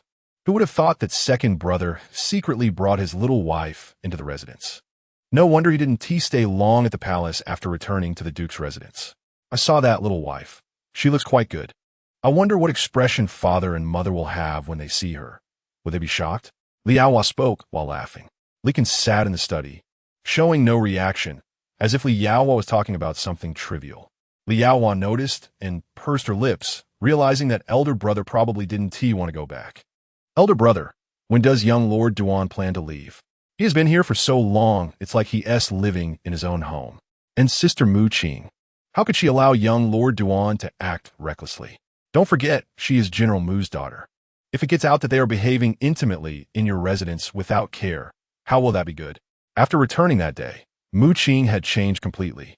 She used to be rough and tomboyish, but in these past few days, she transformed into a shy young lady. Yet young Lord Duan showed no shame, sticking to her even in broad daylight, as if afraid no one could see them in the residence. Li Ken continued to flip through the book in his hands. Li Yaohua frowned. Even after saying this, her elder brother still had no reaction. Feeling irritated, she suddenly stood up and walked over to Li Ken, snatching the book from him. "Elder brother, I'm talking to you. Are you listening?" Li Ken raised his eyes, his gaze cold. Li Yaohua shrank back. Realizing she had acted impulsively, she retracted her hand that had taken the book, lowered her head slightly, and apologized. "I'm sorry, elder brother, I just... She internally cursed herself for being reckless, for snatching her elder brother's book. After a long wait, Li Ken suddenly spoke, "Since we're going back, why not go prepare?" Li Yaohua was taken aback for a moment. Then her expression brightened. "Yes, I'll go tidy up right away." Chapter 58. Cousin doesn't T plan to take you and that little lady to the Wangfu? Chun Yuanrong sat in the carriage, propping up the curtain with one hand, looking towards Li Dang, who was mounting his horse. Upon hearing her words, Li Dang's expression changed slightly, and he lightly reprimanded her. "What nonsense are you talking about? What little lady?" Chun Yuanrong curled her lips in a smirk. "Don't lie to me. I've heard about it. You introduce Shao Ningbao like that to others outside." Previously, she thought her cousin was just teasing Shao Ning and would eventually take her into the house like an ordinary person over time. However, after overhearing the servants chatting outside and learning that her cousin referred to Shao Ningbao in such a way, she suddenly realized that her cousin's pure demeanor might be hiding some inappropriate feelings. "Stop talking nonsense. Quickly sit properly, or the carriage will shake and hurt you." As if sensing her thoughts, Li Dang tightened the reins and increased the horse's speed, riding ahead. Chun Yuanrong glanced at Li Dang's back and sneered. Once she arrived at the Yu Wangfu, she would tell her aunt that her cousin had taken a liking to a little girl. She wanted to see how long he could keep pretending. A girl who serves others. What right does she have to catch the eye of a dignified prince? Thinking of those who were of lower birth than her, yet lived better, she casually dropped the carriage curtain and sat back inside. Inside the Yu Wangfu, pack everything up. No need to prepare anything special. Just treat it like a regular family meal. The menu doesn't need to be elaborate. Just pick 2 dishes that the 3 children like from the ones no one eats. Remember, you must not let anyone see favoritism. Mama Zhao was surprised. Keep it simple. But the prince is coming back too. Chun sure threw down what she was holding. "What are you talking about? This palace is just afraid that some expenses will give people a handle to criticize, as if I were being harsh to that person. Danger doesn't need to worry about him. He is completely focused outside. And where is there still room in his heart for me, his mother? Just follow what I said. Pick 2 dishes each based on what everyone likes. And as for me and the prince, just 1 dish each will do. And that girl Yuanrong, once Danger returns, she will definitely come along. Just make 2 random dishes for her." Mama Zhao lowered her eyes, realizing that the princess had truly learned her lesson, unlike in the past when she showed her dislike for the heir. "Yes, old servant will go and instruct now." After Mama Zhao left, Chun Shi's lips drooped and her expression darkened significantly. She didn't believe the emperor would let Li Ken go to the empress to complain about the matter with that little girl. So the news must have leaked from someone in the household. For 20 years, she still found herself displeasing, even if Yurong died. She still had to meddle and add to her own troubles. Li Yaohuan arrived at the Yu Wangfu with Li Kansas. Just as Li Yaohuan stepped down from the carriage, she heard the sound of wheels turning from the opposite side and saw her second brother Li Dang riding back as well. Tightening the reins to stop her horse, Li Dang saw the person standing opposite, his eyes darkening. He dismounted and walked over. "Greetings, brother." Li Ken nodded slightly in acknowledgement. They then fell silent, and Li Yaohuan felt a bit awkward, glancing at the 2 of them before smiling. "Second brother, why are you alone? Cousin didn't come back with you?" Li Yaohuan noticed the carriage behind Li Dang and Nuchen Yuanrong was inside, but she still had to say something to ease the atmosphere. It wouldn't do to let the 2 of them go in without saying a word and with cold faces. The carriage curtain was lifted, and Chen Yuanrong got down alone, walking up to Li Dang to complain, "Cousin, you are too much," knowing I was in the carriage. You didn't even wait to help me down. It had become a habit for Chen Yuanrong to go out without a maid, thinking Li Dang would take care of her. But what was the result? "Cousin." Li Yaohuan smiled as she stepped forward to link arms with Chen Yuanrong. Chen Yuanrong was taken aback and reached out to pat Li Yaohuan's forehead. "Not sick, huh? Why are you so enthusiastic?" Li Yaohuan frowned slightly and grabbed Chen Yuanrong's mischievous hand, really lacking in perceptiveness. "Big brother, second brother, let us go inside." "Nik-on-Nut-It." Li Dang remained expressionless as the four of them entered the courtyard of the Yuwangfu. The atmosphere inside the Yuwangfu was tense. In the front hall, Li Kan and Li Yaohuan sat on the right side, while Li Dang and Chen Yuanrong sat on the left. No one spoke, making it seem as if two factions were at odds. The servants, rarely seeing the two young masters return together, hid in their spots, not daring to approach. Li Yaohuan felt nervous. When she understood things, her big brother and second brother had always had a poor relationship. She didn't understand why, as they were all family. They would be so estranged just because they were born of different mothers. On the opposite side, Chen Yuanrong looked at Li Kan and openly assessed him. She never expected that the Yu Wang heir, whom her aunt described as a small person, would look like this. His complexion was fair, and he wore plain clothes, making him seem otherworldly, like a celestial being from a painting. Unlike her cousin who had trained in martial arts since childhood, he seemed soft and fragile, as if a gust of wind could blow him down. Chen Yuanrong suddenly felt curious about Li Kan. What kind of person was he to provoke such hatred from her aunt? Chen sure heard that both Li Kan and Li Dang had returned and tidied up a bit before coming out to greet them. Seeing the four in the hall, she smiled gently. "Kan or Danger, you're back. Your father has been talking about you. He specifically asked me to notify you to return yesterday." "Mother." "Aunt." Li Dang and Li Yaohuan called out to their mother, and Chen Yuanrong called out to her aunt, while only Li Kan stood up and offered a simple bow. Chen sure smiled slightly, seemingly unconcerned, but Li Dang frowned slightly upon seeing this. "We've been apart for too long. It's been a while since we gathered together. Now that you're back, let us have a reunion dinner when your father returns." Upon hearing this, Chen Yuanrong pouted and immediately walked up to Chen Shi. "Is what you said true, aunt? If I had known your family planned to have a reunion dinner, I wouldn't have come back as an outsider. I might as well stay quietly in my cousin's residence and eat alone." Chen Shi noticed Chen Yuanrong's childish behavior and chuckled. "Look at the mouth of my aunt. It's all because she doesn't know how to speak. Today, because Yuanrong is here, I called your cousin and sister back to welcome you, my young lady." Chen Yuanrong's expression became playful. "That's more like it. Since it's a welcome feast specially for me, I'll have to eat a lot." "All right. When your uncle returns, we'll have a meal." Chen Yuanrong's antics relaxed the previously tense atmosphere, and for the first time, Li Yaohuan felt that her flamboyant cousin was quite useful. Before long, the Yu Wang returned, and for the first time, the family gathered around the dining table. Except for the sounds of bowls and chopsticks clinking, no one spoke. After Li Kan had shown his temper and left the Yuwangfu, it had taken a year for him to return. Knowing that he had hurt his firstborn and felt guilty, the Yuwang rarely scolded him. On this side, Chen Shi looked for the right moment and smiled brightly. "It's rare for our family to gather together for a meal. Don't be restrained. Yuanrong, you've been here for days, and your aunt hasn't taken care of you. You even returned to your cousin's place. How have you been during your stay there? Did Danger bully you? Tell your aunt, and I'll teach him a lesson for you." Chen Yuanrong knew her aunt was using her to break the ice. She had no choice since she was just an outsider. "No, my cousin is very good to me. He took me out to fly kites and even accompanied me during the Qiqiao festival." "Oh, Danger is so considerate. What about Yaohuan? Did you cause any trouble for your big brother?" Li Yaohuan raised her eyes and pouted. "Mother, you always think too much. How could I cause trouble for my big brother? If you don't believe me, you can ask him." The Qin family must have gone crazy to ask him. "It's good that there isn't anything. I just worry that you might cause trouble for your elder brother and second brother. If there's nothing wrong, you should come back to the residence to live. Your elder brother and second brother are not young anymore. I'm preparing to choose brides for them.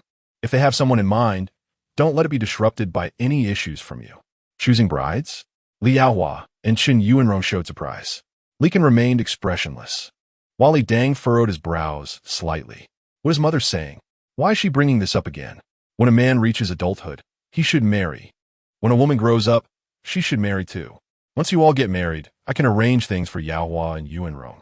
It wouldn't make sense for the two elder brothers to be unmarried while the younger sisters marry first. Turning to Prince Yu, Your Highness, what I said makes sense. Doesn't it? Yes, this matter has crossed my mind as well. You're not young anymore. You can't be indulged like this. One of you must get married this year.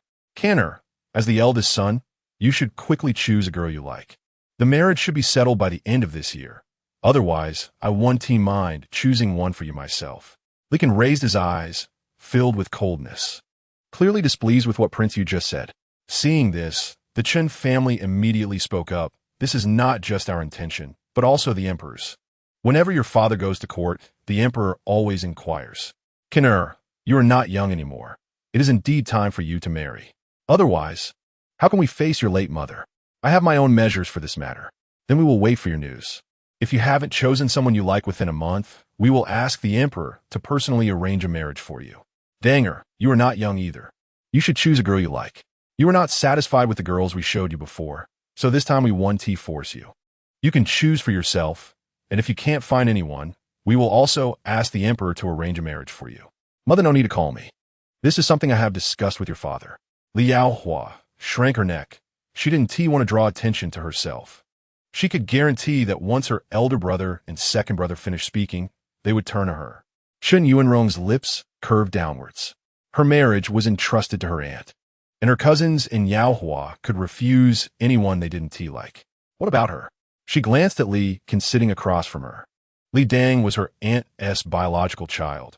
Her aunt would definitely not agree if she wanted to marry him. But what if she wanted to marry Li Can? Would her aunt agree immediately? The meal was tasteless. After the meal, Li Can and Li Dang left, and Li Yaohua returned to her own room. Chen Yuanrong stayed alone in the main hall of the residence, feeling lost. Looking at the large courtyard, a wave of bitterness surged in her heart. Such a big place had no room for her. She forced a bitter smile. If her father hadn't made a mistake, she would still be the cherished daughter of the Chun family, but now. Suddenly recalling something, Chen Yuanrong stood up and went to the backyard. I thought like a wouldn't come back. Mama Zhao helped Chen Yuanrong sit down. She knew the princess didn't like the heir, so no matter what the other party said, she wouldn't engage. That girl Yaohua was also troublesome, running to Li Can every day. If one didn't know better, they would think he was her real brother. That dead girl was really raised for nothing. When the prince comes back, I'll discuss this with him. If Li Can doesn't find a suitable partner within a month, I'll go to the palace and have the empress choose. As for Li Can's marriage, she would love to preside over it herself. Mama Zhao nodded. This was indeed a good way to handle it. The princess's status was sensitive, and with the emperor and empress backing the heir, if there were any issues, the princess would be the first to bear the blame. A knock came at the door, and both Chun and Mama Zhao were startled. Who is it? Aunt, it's me, Yuanrong. Chun signaled to Mama Zhao with her eyes, and Mama Zhao understood and went to open the door. Cousin, what brings you here? Chun Yuanrong smiled faintly. I have something to discuss with Aunt. Mama Zhao stepped aside, and Chen Yuanrong walked in directly. Seeing Chun smile, she ran over excitedly. Aunt. Chen smiled knowingly. Look at you. You're already grown up, but still act like a child. Can't you be a bit more composed? She had already been very restrained. Heaven knows how long Yuanrong had endured. If she pretended to be a refined young lady in front of her aunt, it would be better for Yuanrong to just go. You little brat, stop talking nonsense, Chen said playfully. Aunt, are you really planning to choose a bride for cousin this time? Chen furrowed her brows slightly. What is wrong? Is there something inappropriate? Previously, her sister-in-law had hinted that Yuanrong should marry her son, but she didn't like Yuanrong's carefree and arbitrary nature. So she had never agreed. Did this girl have other intentions for Deng? There's nothing inappropriate, but Yuanrong has noticed something during these days staying at cousin S place. What is it? Did Danger get into trouble outside? No, it's just that cousin. Chen Yuanrong's gaze flickered, as if there was a secret she couldn't reveal. Seeing this, Chun felt a chill in her heart, instantly getting a bad impression. Just tell me what it is directly. Yes, Aunt, then Yuanrong will speak directly. You mustn't tell cousin that I said this. If Chen Yuanrong hadn't said this, it would have been better. As soon as she did, It piqued Chen's interest. Since the day she went to cousin's place, Yuan discovered that cousin had raised a little maid. Although the maid wasn't exceptionally beautiful, she was still a pretty girl. From Yuan's observations, cousin seemed to really like her, often referring to her as my lady in public. What did you say? Chen suddenly slammed the table, her expression one of disbelief. Aunt, don't be angry. What Yuan said is true. If you don't believe me, you can secretly send someone to investigate, and you'll know the truth. What is that girl's name? When did she come into the residence? Do you know any of this? Chun hated when the maids climbed into the master's bed, especially when it was her son. I heard others call that girl Shao Ning or something. As for when she came into the residence, Yuan doesn't know. Chun was stunned. What did you just say her name was? Shao Ning. Why does that name sound so familiar? Yes, it's Shao Ning. Chapter 59, Chun Yuan left the Chun family with a proud expression. Stepping outside, she looked at the calm sky and exhaled a breath of turbid air, feeling much more relaxed. The thought that the calm lake's surface was about to stir up a wave brightened her previously gloomy mood caused by the troubles at home, and her steps became noticeably lighter. The Chun family looked at Mama Zhao with a mix of belief and disbelief, wondering if Yuan's words could really be true, that their son, had indeed developed feelings for a girl. Mama Zhao shook her head, saying that as an old servant, she couldn't be sure.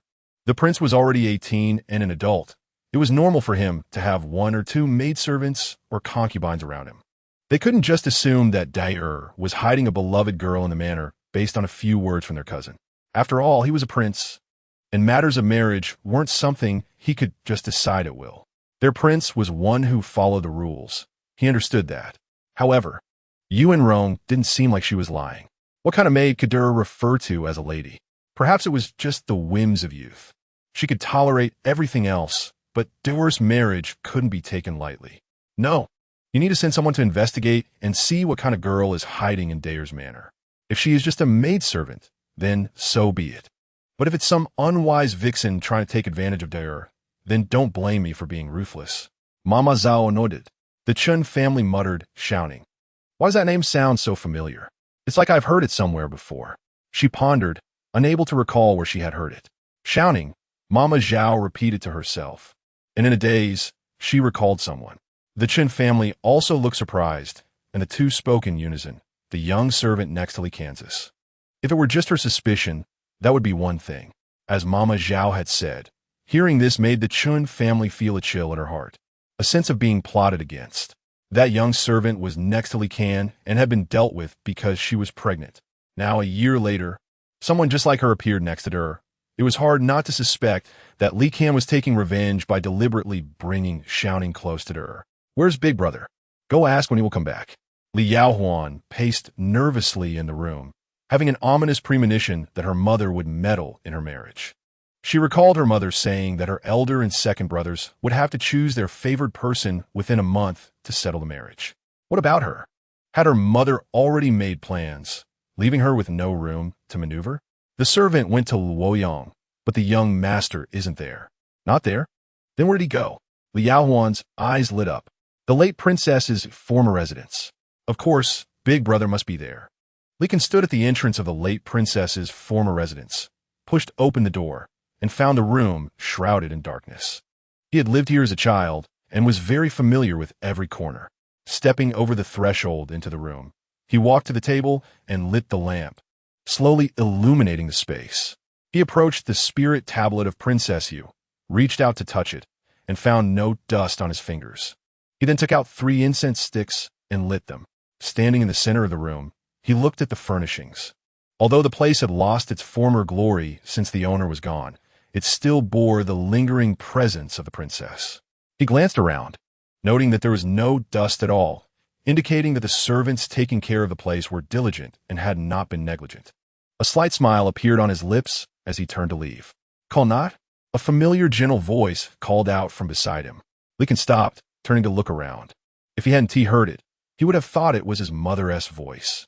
He walked through the main hall and entered the inner room, which was empty without a single person in sight. He sat on the edge of the bed, a hint of disappointment on his face, and bitterly smiled, thinking that he was already over 20, yet still missed his mother like a child. How could he have regressed like this? Standing up, he prepared to leave, thinking it was best not to return here often. Surely, his mother in the heavens wouldn't blame him. As he was about to leave, he glanced around the room, and when his gaze fell on the bed, his brows furrowed, and his expression turned cold. Scenes from the past rushed back into his mind, and the feeling of fleeing in panic enveloped him. Lekin turned around and hurriedly left, taking a deep breath of turbid air. That night was like today.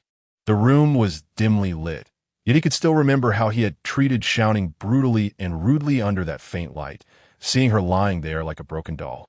Her face pale, which made him unable to bear even looking at her, avoiding her for days before he dared to face her again.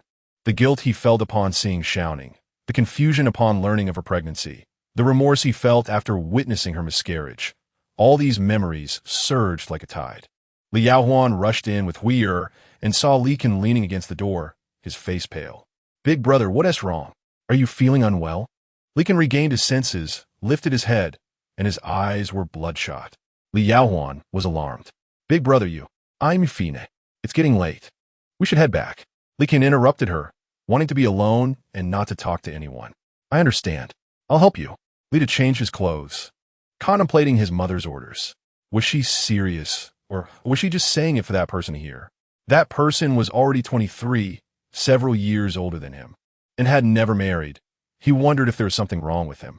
He draped a black cloak over himself, but in a moment of carelessness, the belt got tied into a dead knot. He cursed under his breath, thinking why he didn't hurry to treat his condition, dragging others down with him. Within a month, I must marry. Where can I find someone in such a short time? Outside, Qin Yuanrong walked in as if nothing had happened, holding a bunch of grapes. "Cousin, they have all gone back. We should leave too. It's already so late, and I'm tired." Lita frowned. "He left, right? He left with Yaohuan. I really didn't expect this young master to be so good-looking." Qin Yuanrong leisurely sat down on a chair next to Lida. "I always heard my aunt speak ill of him. I thought he was born with a black face, full of malice. I didn't expect him to look like a celestial being." She plucked a grape and popped it in her mouth. "So sweet." Lida frowned slightly. "What celestial being?" "More like sickly." After tying his belt, he said unhappily, "Let's go. You're always a step slower than others. If this continues, how can you compete with them?" Lida spoke with displeasure. Qin Yuanrong rolled her eyes.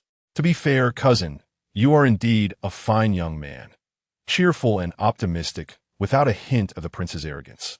If one were with you, it would surely be a happy life. But after seeing someone like young Master Lekin, just looking at him every day feels like enough happiness.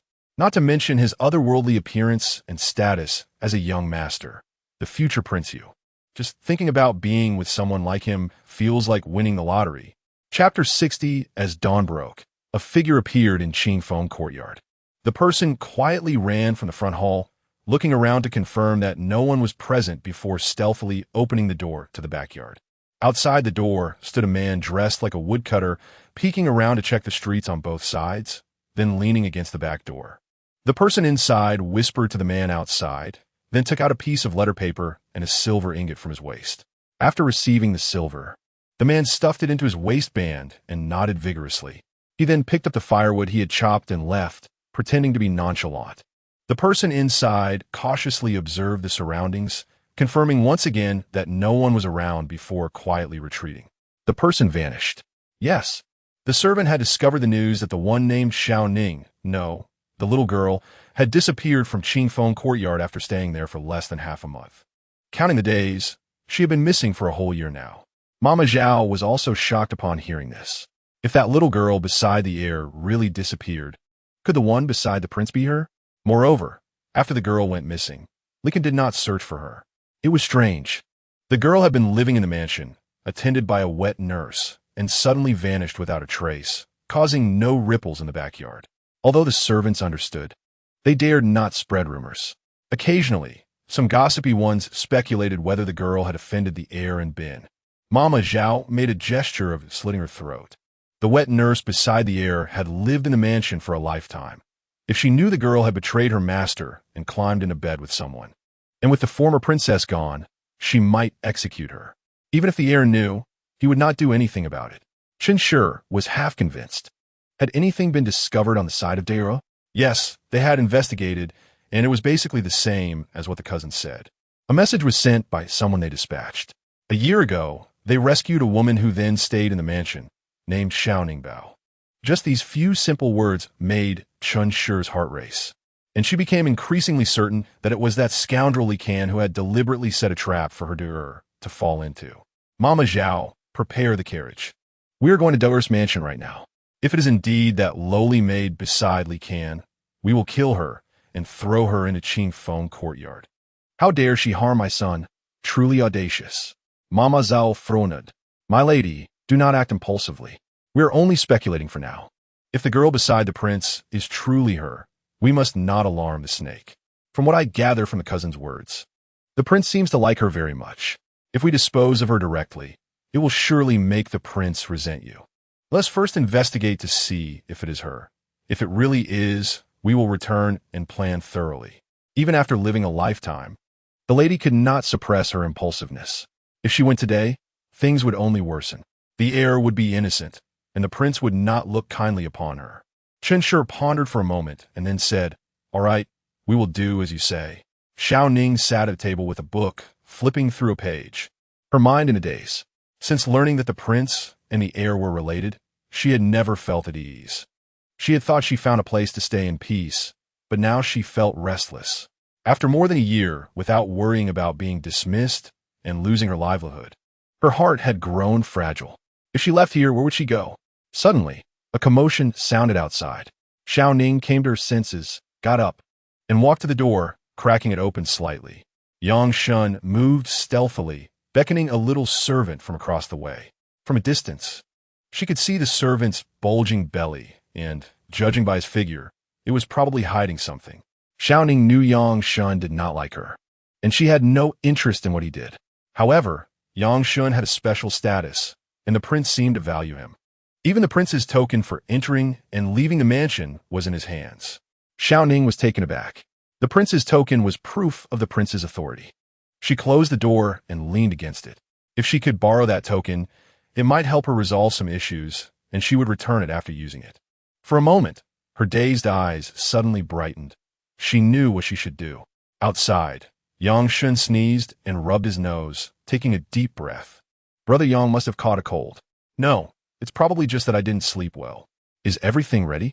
The little servant quickly took out the book he had hidden in his arms and handed it to Yang Shun. Brother, next time there is something like this, don't ask me again. It's too embarrassing. He was still young, and going to buy such things had led to the shopkeeper's laughter, making him blush and unable to explain. Yang Shun slapped the little servant's shoulder. Stop with the nonsense. Just take the book and put it away. He then took out a couple of silver coins and handed them to him. Here for you. Seeing the reward, the little servant grinned. Thank you, brother. And don't let a word of this leak out, understand? I know, brother. You can rest assured, I'm very tight-lipped. Let us go.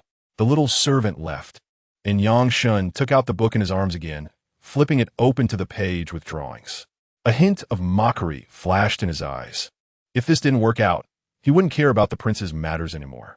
He stuffed the book back into his arms and headed straight for the prince's study. Li Dang sat in the study, tapping a hand against the beautiful paintings sent by the royal palace. It seemed his mother was serious about making him choose one from among them. He opened each painting to take a look, and the more he looked, the more his head ached. A knock came from outside the door, and Yang Shun pushed the door open. Prince, are you there? Is there something? Li Dang rubbed his head. He didn't want to talk right now. Yang Shun laughed. Prince, didn't you say before that you wanted Shao Ning to read more books? I brought some miscellaneous notes for her. Just put them on the shelf. Yang Shun understood and took the books over, walking to the bookshelf to place them down.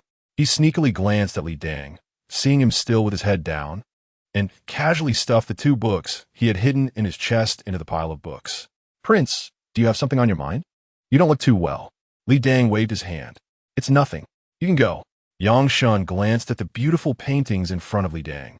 Feeling enlightened, the lady had ordered the prince to pick a favored candidate within a month. It was no wonder he was anxious.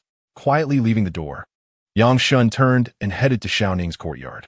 Shao Ning took out all her silver coins and counted them, totaling over 180 taels. After carefully putting the silver away, she made up her mind to borrow the prince's token from Yang Shun. If that didn't work, she would try it with the prince himself. Knock, knock. A knock came from outside the door. Shao Ningbao said. Who is it? It's me, Yang Shun. Shao Ning put away her silver and tidied her bed before turning to open the door. Brother Yang, do you have something? Outside, Yang Shun said seriously, yes. I just came from the prince. He said he had something to call you over for. I noticed the prince didn't look too happy. So just stand there quietly and listen to his instructions and don't say too much. Shao Ning was taken aback. Yang Shun was worried she might slip up. He quickly added, the prince specifically asked for some miscellaneous notes for you. When you get there, just say you've finished reading the books. If the prince orders you to do something, just do it. Shao Ning.It. Thank you, Brother Yang. Yes, you should go now. Shao Ning, without any suspicion, turned and closed the door, heading toward the front hall. Yang Shun smirked. The dull girl really was clueless. If she had any sense, she should have jumped at the chance to borrow the token from him. Shao Ning stepped out, hitting her own head in frustration. How come she didn't take the opportunity to ask Yang Shun for the token? She was so foolish. Li Dang leaned back in his chair, his head slightly tilted back. Another knock came from outside the door, and he instinctively thought it was that clueless guy Yang Shun.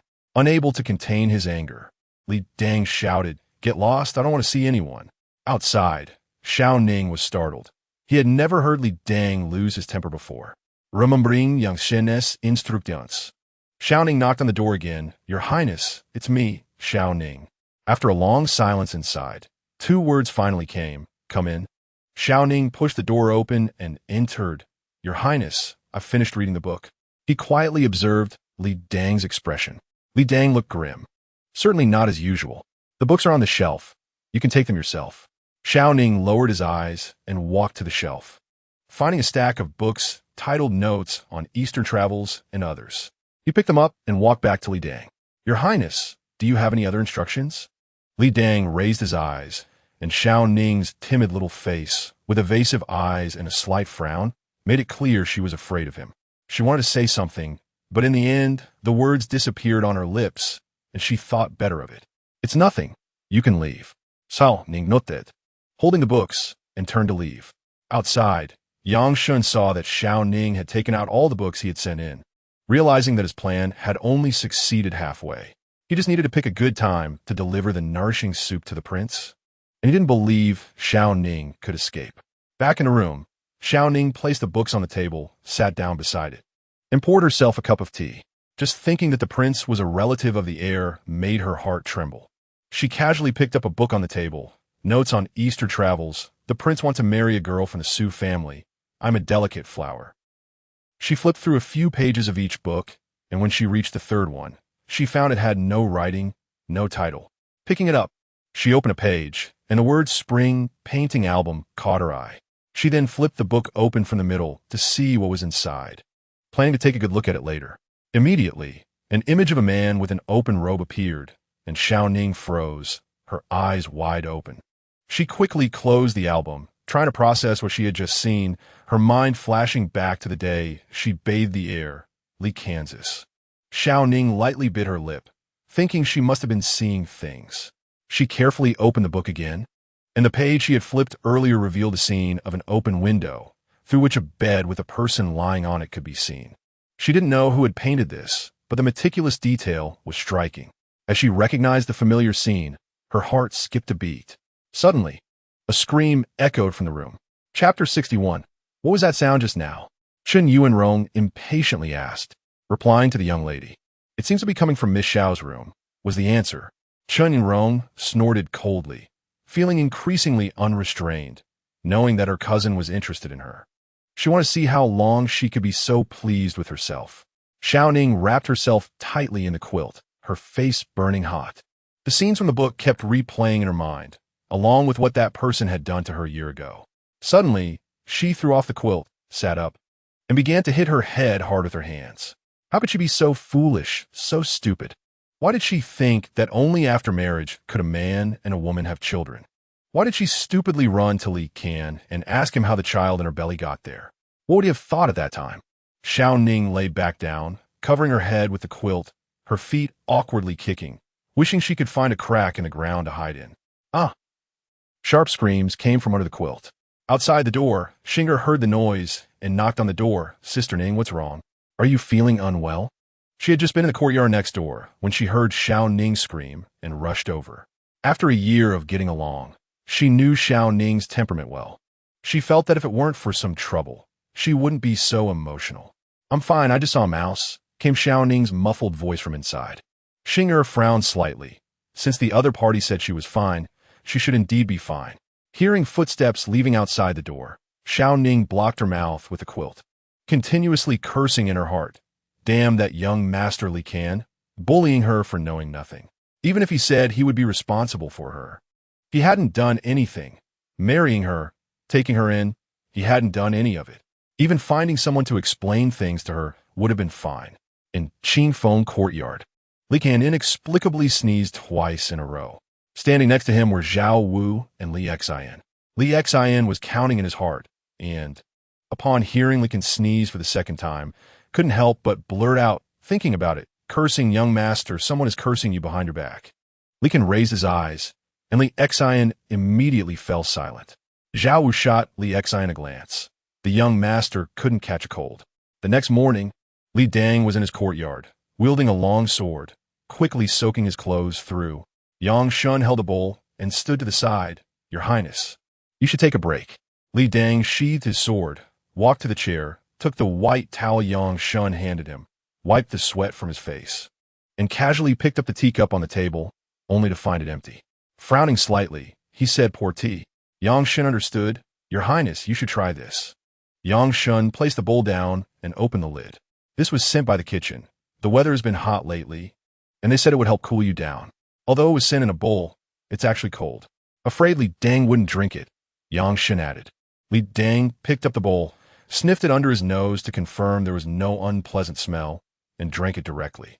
Seeing the bottom of the bowl, Yang Shun smiled knowingly. Your Highness, I've already prepared water for you. After you finish practicing your sword, you can go straight to the bath. Li Dang continued to wipe his face with the towel, softly replying with an mm. He tossed the towel aside, put the sword down, stood up to stretch, and noticed the sun had risen, no longer cool as it had been early in the morning.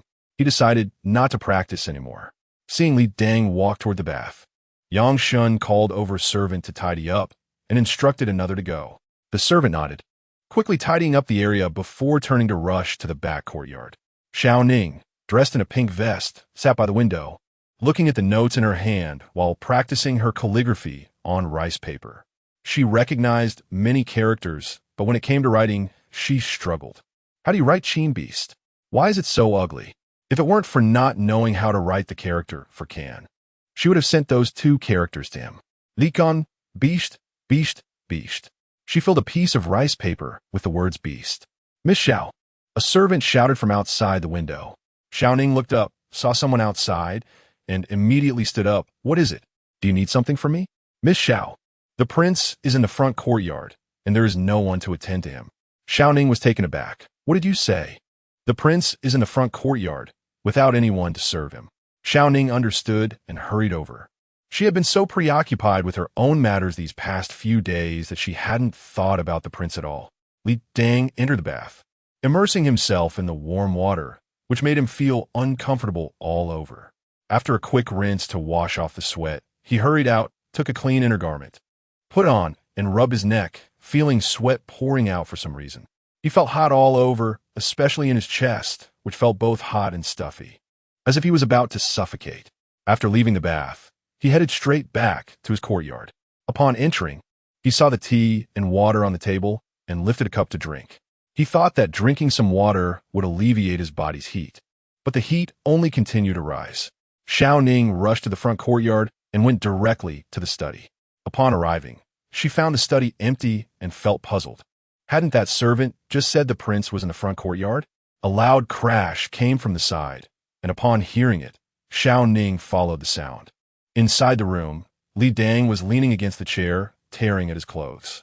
His body was suddenly feeling hot, and despite having bathed and drunk water, he still felt no relief. Although he had never experienced such matters, he had wandered in the world and was sure someone had tampered with him. As for who it was, he didn't know for the time being. Flames surged deep within him, seemingly uncontrollable. Watching the changes in his body, Li Dang couldn't help but smile bitterly. It seemed he had been too good-tempered, allowing others to forget he was a prince, and one who held some power over life and death. Shao Ning followed the sound to find the door ajar. It was likely the prince was inside. Standing at the door, she gently knocked. "Your Highness, are you in there?" Shao Ning's voice called out. Li Dang's body jolted. In his current state, he couldn't guarantee he wouldn't do something beastly, so he couldn't let Shao Ning in. "Do you need something? If not, go out. I need a rest." Li Dang's voice was hoarse, sounding as if he was in great discomfort. Shao Ning furrowed her brows, sensing something was off with Li Dang. She thought about leaving, as the prince had already instructed her to. But what if something really went wrong inside? Hesitating at the door, she ultimately decided to leave. Recalling that time at the Yuan Fu, someone had also told her to leave, and look what happened afterward. She turned to leave, but Yang Shun suddenly appeared out of nowhere. "Shao Ning." Shao Ning was startled, clearly taken aback. "Yang, Brother Yang, what are you doing here? Why aren't you going in? Sneaking around like this?" "Oh, the prince told me to leave." Yang Shun peeked in. "The prince is inside. Hurry and go serve him. You've been getting lazier lately. I often can't see you. I'm going to study to get something. And if I come back and find you still slacking off, humph, don't blame me then." Shao Ning looked down, realizing she hadn't been coming around often lately. But she wasn't slacking off. "Okay, I understand." Inside the room, despite feeling hot, Li Dang's consciousness was still relatively clear. The conversation between Yang Shun and Shao Ning made him realize how he was being treated in his current state. That rascal Yang Shun. Was it because he'd been too good to him that he felt he could casually scheme against him? Soon, Shao Ning pushed the door open and entered. Upon entering, she saw Li Dang slumped against the chair. "Your Highness, what's wrong?" Shao Ning walked over, carrying a fragrant scent. "Li Dang bitterly smilat." The feelings within him intensified as he looked at Shao Ning's unadorned, fair face, and he unconsciously reached out to touch her. Seeing this, Shao Ning instinctively stepped back. Her brows furrowed. Li Dang's lips curled up. She probably didn't like him. "Your Highness, are you okay? Bauer, do you like me?" "Bauer?" Shao Ning looked dazed. Bauer was calling her, right? Li Dang sat up, reached out, and grabbed Shao Ning's wrist. "Do you like me?" Shao Ning blinked. How should she answer? The prince treated her very well. One could say extremely well. Not only did he take her in, but he also paid her. Of course, she liked him. She nodded. "I like you." Li Dang let out a chuckle. Since she said she liked him, that was enough. He raised his hand and pressed it against Shao Ning's neck, kissing her. Shao Ning was taken aback, her heart suddenly racing. Someone had done this to her before, and the pain that followed made her think she had done something wrong, that the other person was punishing her. But after looking at that album, she realized it was all a lie. She pushed Li Dang away with force, raised her hand, and slapped him hard before turning and running out the door. Li Dang's face was knocked askew from the slap, and in an instant he seemed to wake up a lot. He reached out to wipe the corner of his mouth, revealing a bitter smile. She truly didn't like him. Chapter 62. The Duke, I realized my mistake. Yang Shun knelt on the ground, his face pale. Li Dang had no expression, ordering someone to give Yang Shun 10 lashes. This could be forgiven on ordinary days, but if it happened in the military camp, it would be a grave offense to drug the commander, and anyone found guilty would be executed regardless of the reason. After such an incident, I can no longer keep you. I don't need someone who acts on their own will serve me. You may leave. Yang Shun's face turned white, disregarding his wounds. He crawled to Li Dang's side. "Duke, I truly know my mistake. Please forgive me this once." Since he was brought back by the Duke, this Duke's residence had become his home. He had nowhere else to go. "Duke, I was confused and only thought about how you like Shao Ning, mistakenly believing you couldn't express it due to your temperament, which led me to take such extreme measures. Duke, please forgive me this once. I promise I will never interfere in your personal matters again." Li Dang closed his eyes. He didn't want to hear Yang Shun's voice at all. Rather than blaming him, he blamed himself.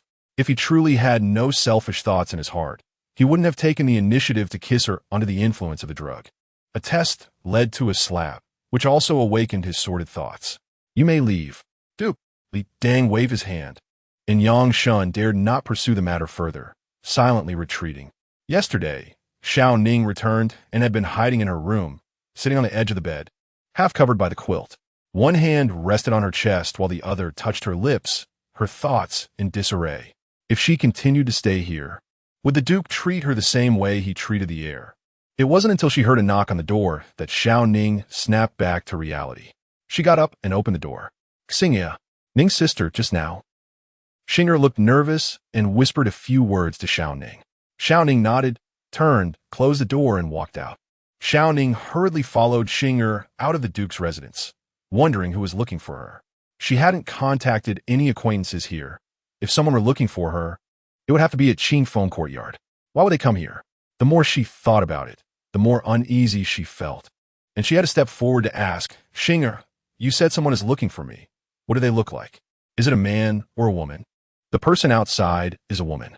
She said she's a relative of yours, and that something seems to have happened at home.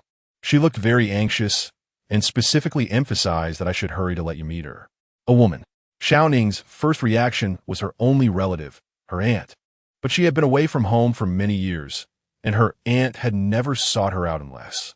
Shao Ning felt a chill in her heart and instinctively took a step back. Ning's sister, what's wrong? Xing'er noticed her change in expression and asked in surprise. Nothing. It's nothing. Shao Ning touched her face, only feeling a chill, but she couldn't see how pale her face was at that moment. Let's go out and take a look.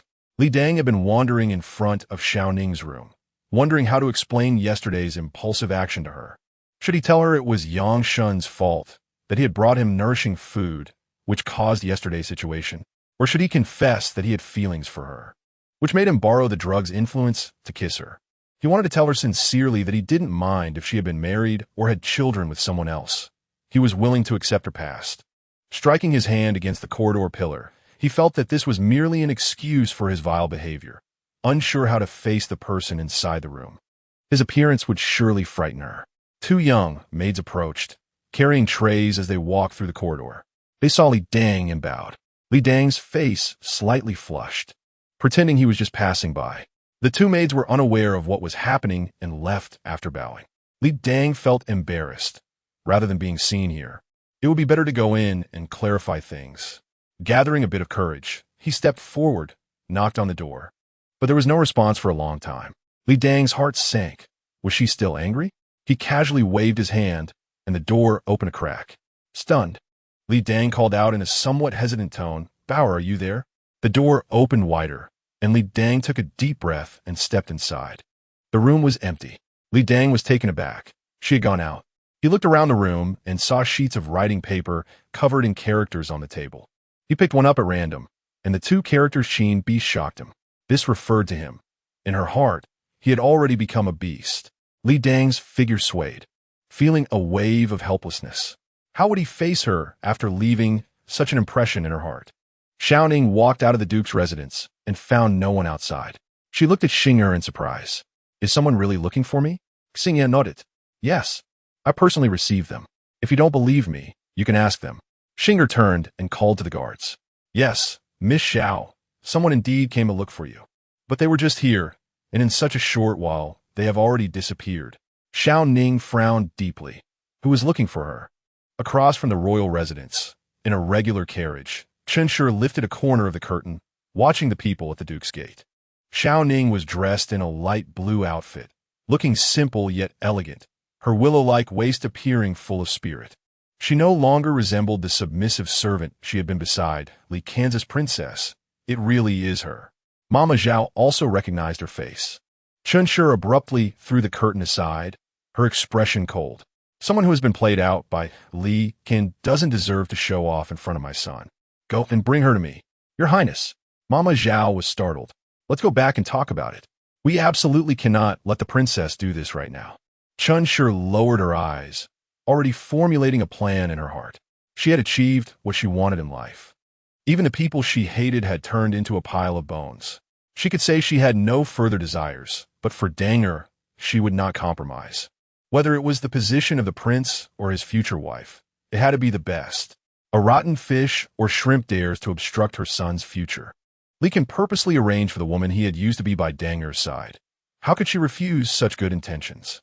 She wanted to expose Li Kan's sordid thoughts to the public and let everyone see his true colors. Ning's sister, it's all my fault. Had I known it would turn out like this, I wouldn't have called you, causing you to make this trip for nothing. Xing'er followed Shao Ning back, looking uneasy. The person outside was truly annoying, leaving without even leaving a name. Shao Ning.It. How could I blame you? You were doing it for my sake. Then I'll head back. Call me if you need anything. Shao Ning.It. After Xing'er left, Shao Ning felt a bit uneasy. Xing'er wouldn't lie. And the guards had no reason to lie either. Someone was looking for her. Who could it be?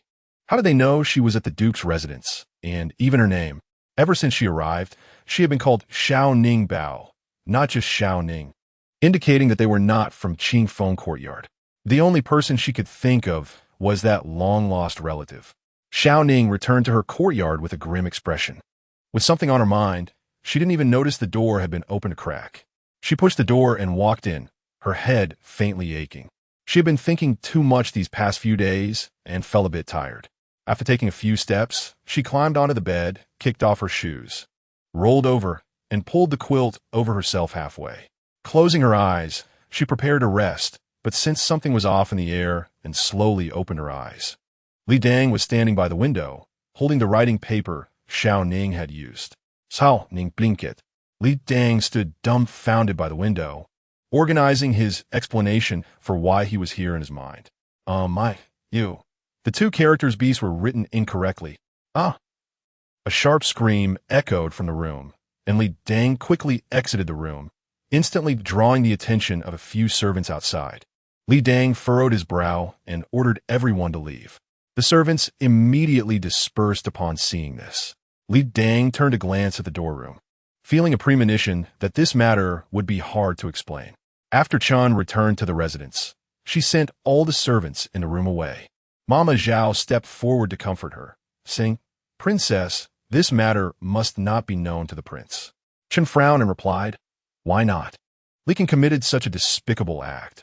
How can we not let the prince know? If the prince finds out about this, Li Can's position as heir will be over." She had already decided to clarify things with the prince today, to let him know what his eldest son had been doing behind his back. Mama Zhao shook her head slightly, saying, "That's precisely why we can't let the prince know right now." "What do you mean?" Chen asked. "Princess, you should know that the heir has the support of both the emperor and the empress. Even if they find out what the heir has done in secret, they won't reprimand him too harshly. But the prince is different. He would harbor resentment towards the heir, yet that wouldn't shake the heir's position. What should we do then? That shameless empress thinks she is being loyal to you, Rome, by taking her son under her wing, not realizing whether you, Rome, will remember this favor." Mama Zhao stood beside Chun, suggesting, "In my opinion, we should inform the prince about that girl, so he knows what kind of person the heir is. Our prince has always favored the county king. If the prince sees his beloved son injured, the outcome will definitely be more effective." Chen's eyes lit up. "All right, let's do as you say, but first get that girl away from Danger. I don't want him to be involved with that kind of woman." "Understood." Mama Zhao's eyes flickered. There were some things that the princess shouldn't decide on her own.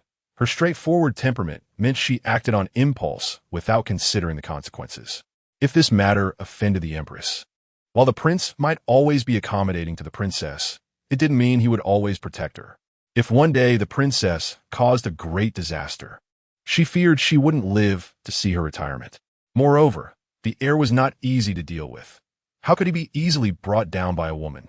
Shao Ning got up early, changed into a servant's outfit, and waited at Li Dang's door to serve him. Yang Shun, who had been whipped yesterday, also arrived early, but he was limping awkwardly. "You." Upon seeing Shao Ning, Yang Shun hesitated to speak. Shao Ning blinked and asked, "What's wrong? Are you not feeling well?" Yang Shun had been punished, and Shao Ning was unaware of it. "I'm fine. What about you? Why are you here so early?" Yang Shun couldn't bear to meet Shao Ning's eyes, fearing that he might say something to blame him. "I'm here to serve the county king." Yang Shun glanced at Shao Ning and said, "The day before yesterday." "Huh? What about the day before yesterday?" "Nothing." The way she looked, it seemed the county king hadn't laid a hand on Shao Ning at all. "Someone." Li Dang's voice called from inside the room. Shao Ning's first reaction was to push the door open and enter, and Yang Shun immediately followed him inside. Li Dang got up, his clothes damp as usual, frowning and cursing himself for being useless. He changed out of his clothes and tossed them by the bed, instructing irritably, "Take those clothes and burn them." Upon seeing this, Shao Ning immediately stepped forward. Yes. Hearing the familiar voice, Li Dang was stunned and looked up to see Shao Ning preparing to grab his old clothes from the bed. Wait, why are you here? Shao Ning came back to her senses and said, I'm here to serve you. Li Dang quickly moved to the bedside, blocking the bed with his body. No need, you can go back. Yang Shun limped over from behind and, noticing Li Dang's nervous expression, immediately understood the implication. He hurriedly approached Li Dang, saying, County King, let me handle it. Seeing the newcomer, Li Dang breathed a sigh of relief and crumpled the clothes behind him, handing them to Yang Shun. Shao Ning watched with empty hands. Stepping back to stand aside, Yang Shun left with the dirty clothes, and only then did Li Dang relax. Noticing Shao Ning's awkward expression, he asked, you. Shao Ning lowered her eyes and said, County King, I dare to borrow the County King's token. Li Dang was surprised. What do you need the token for? That token is a symbol of the County King's residence and shouldn't be lent out easily. Besides, you're just a little girl who doesn't understand anything. Shao Ning clasped her hands tightly. Clearly nervous, I want to buy some things, but I'm afraid of being cheated. So I thought of using the residence's name to intimidate the seller a bit, to avoid being deceived. I promise, after buying the items, I will return the token immediately. Hearing Shao Ning's reasoning, Li Dang laughed. What do you want to buy that requires such a serious token? I can accompany you myself. With me there? Who would care about a token? No, it's not convenient for the County King to buy women's things. Shao Ning repeatedly waved her hands, not wanting the other party to know about her plan to buy a house. All right, go find Yang Shun. The token is with him. Shao Ning didn't expect Li Dang to agree so readily. Thank you, County King. Remember, my token must not be used for bad deeds. Shao Ning nodded, with the token in hand. Shao Ning had a plan and took all her money before heading out. In Li Dang's study, while listening to the servant's report, he felt curious about what Shao Ning was planning that required the use of the residence's token. He then ordered someone to follow her. Shao Ning arrived at a house she had her eye on, but because she had been a step too slow, she missed the opportunity to buy it. It was a pity, as the location was good and the house met her requirements. Standing across the courtyard, she gazed at the house that didn't belong to her for a long time before reluctantly leaving. The door to the neighboring courtyard opened, and Li Xian came out, having rested at home for 2 days due to feeling cold. He stood at the door, stretching and moving his waist a couple of times, when he suddenly saw a familiar figure walking by across the street. Li Xian was stunned, wondering who that person was and why they looked so familiar. What did you say? Shao Ning bought a house using my name? Li Dang was surprised. This was what Shao Ning referred to as women's things, which he found inconvenient to be involved in. Where is it located? By the river at the west entrance. It's an ordinary residence. What on earth does she want to buy a house for? Understood. You may leave. Li Dang stood by the window, looking at the sky outside. A gentle breeze blew into the room. Shao Ning had mentioned before that she had no one to rely on, practically saying she would have nowhere to stay if she left here. Today, she suddenly bought a house. Could it be because of him, preparing to leave the residence? How foolish. A woman alone without a man as support. How can she live independently outside? Isn't she afraid of being robbed? Shao Ning returned to the residence and returned the token. Li Dang looked at the token, maintaining a calm demeanor. Have you bought everything you wanted? Shao Ning smiled. No, I didn't buy anything. The shopkeeper said he would notify me when new goods arrive. Li Dang nodded, putting away the token. I see. Next time you need it. There's no need to report to me. Just ask Yangshin directly. Thank you, County King. Shao Ning exited the room, and Li Dang's expression immediately darkened. She had already bought a house, but claimed she hadn't bought anything. Over the past year in the residence, he had never noticed that someone who seemed so innocent had such deep thoughts. Back in her own room, Shao Ning quietly began to organize her belongings. When she first came to the County King's residence, she only had a small bundle. But now she had so many things that 2 large wooden boxes couldn't contain them all, most of which were provided by the County King. Taking out all her items, Shao Ning simply selected a few that she frequently used, leaving the rest, which seemed valuable, in their original places without moving them. The house had already been bought, for a very cheap price. It only took 40 taels to secure a place to live, although it wasn't as good as the houses in the street. It had its own courtyard, and the location was busy with people, making it relatively safe. However, the house had been empty for a while and was quite dirty. needing to be cleaned up. After adding some furniture and bedding, she could live there long term. In the past 2 days, she sought an opportunity to tell the prince that her relatives were looking for her and hoped she could return home. She also had to thank whoever it was that came to find her that day, as it gave her this chance. Shao Ning set aside the neatly arranged clothes, ready to explain to the prince and then leave directly. Prince. Shao Ning noticed Li Dang was watching her intently, as if there was something unusual about her. Li Dang stared at Shao Ning, having already understood her intentions, but hearing her earnestly concoct lies to deceive him made him extremely uncomfortable. If he hadn't sent someone to follow Shao Ning, he would never have guessed that this seemingly simple exterior concealed such intricate thoughts. Since your relatives have come to look for you in person, I cannot keep you here against your will. You have taken care of me for a year. Take this money. Li Dang stood up and walked in front of Shao Ning, looking down at her. Shao Ning was taken aback and instinctively took a step back, following closely behind him. As the two drew nearer, Shao Ning instinctively raised her hand to block Li Dang's chest. Prince, what are you doing? Shao Ning, if I promised to marry you, would you be willing to marry me? Shao Ning raised her eyes, her bright gaze meeting Li Dang's. After a moment of silence, she shook her head. Li Dang fronat. Why not? Is it that I am not good enough? Or do you have someone else in your heart? I don't care what you had in the past. You still don't want to follow me. How could she explain that she had once been with the heir and even had a child? If she had been completely ignorant and remained in a state of confusion, it would have been one thing, but she knew that the prince and the heir were family. If the heir found out she had run from Qingfeng courtyard to the prince, would he send someone to kill her? I should go now. Thank you, prince, for your care over the past year. Shao Ning turned and hurriedly left. Li Dang watched her retreating figure, feeling a chill in his heart. When Yang Shun saw Shao Ning leave, he turned and entered the room. Prince, this is the official document sent by the military office in the past few days. Just put down. You go send someone to follow Shao Ning and protect her in secret. Yang Shun was momentarily taken aback. Follow Shao Ning? Where is she going? Shao Ning, carrying her few belongings, arrived at her new home. Although it was shabby and not as luxurious and grand as the prince's mansion, it was indeed a place that belonged entirely to her. She unlocked the door, brought her belongings inside, and eagerly rolled up her sleeves, picking up a feather duster to start dusting the house. The sun hung in the sky until it set in the west. Shao Ning darted around inside and outside the house like a top, working from morning until night, locking the door several times. The house was cleaned up, and it was starting to take shape as a home. Filled with joy, Shao Ning locked the front door, turned around to close the windows and doors, and sat alone in the room, eating the dry food she had bought along with water, enjoying it very much. After tidying up, she would lay down the bedding on the Kong, and with a new quilt spread out, she could sleep soundly in her own home. Waking up the next day to tidy the courtyard. After dinner, tired from the day's work, Shao Ning relaxed, turned off the lights in the room, took off her shoes, climbed onto the Kong, and nestled herself in the quilt, finding a comfortable position to rest. Outside, as the night deepened and silence enveloped the surroundings, several figures suddenly sprang out and directly flipped over into the courtyard.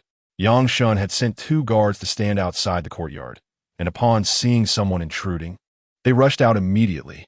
Who are you? We are guards from the prince's mansion, they said, dressed in military attire and showing no signs of concealment. The 4 people in front of them were all wearing black masks, afraid of being recognized. We're taking the person inside. If you don't want to die, stay away. You speak so brazenly. The guard from the prince's mansion sneered, drawing their swords and blocking the way of the 4 intruders. In an instant, swords flashed, and the 6 of them became entangled in a fight. Inside the house, Shao Ning was sound asleep. Occasionally, she seemed to hear sound from outside, but thought little of it, pulling the quilt over her head. After a while, the door was opened from the outside, and the black-clad figures stood before Shao Ning, their cold gazes fixated on her. Shao Ning, increasingly restless in her dreams, groggily opened her eyes, and upon meeting those cold eyes, all sleepiness vanished. Just as she was about to scream, she felt a sharp pain in her neck and fainted immediately. The black-clad figures then carried her out of the room. One of them placed a finger to his lips and let out a whistle. The other 3 immediately scattered. The guards from the prince's mansion realized something was wrong and turned to chase after the abducted Shao Ning. Within the prince's mansion, Yang Shun knocked forcefully on Li Dang's door. "Prince, something has happened. Shao Ning has been taken away." Chapter 63, Qing Foam Courtyard. In the courtyard, a burlap sack fell from the sky. Zhao Wu, who was secretly guarding, suddenly appeared and, seeing someone still coming down, immediately chased after them.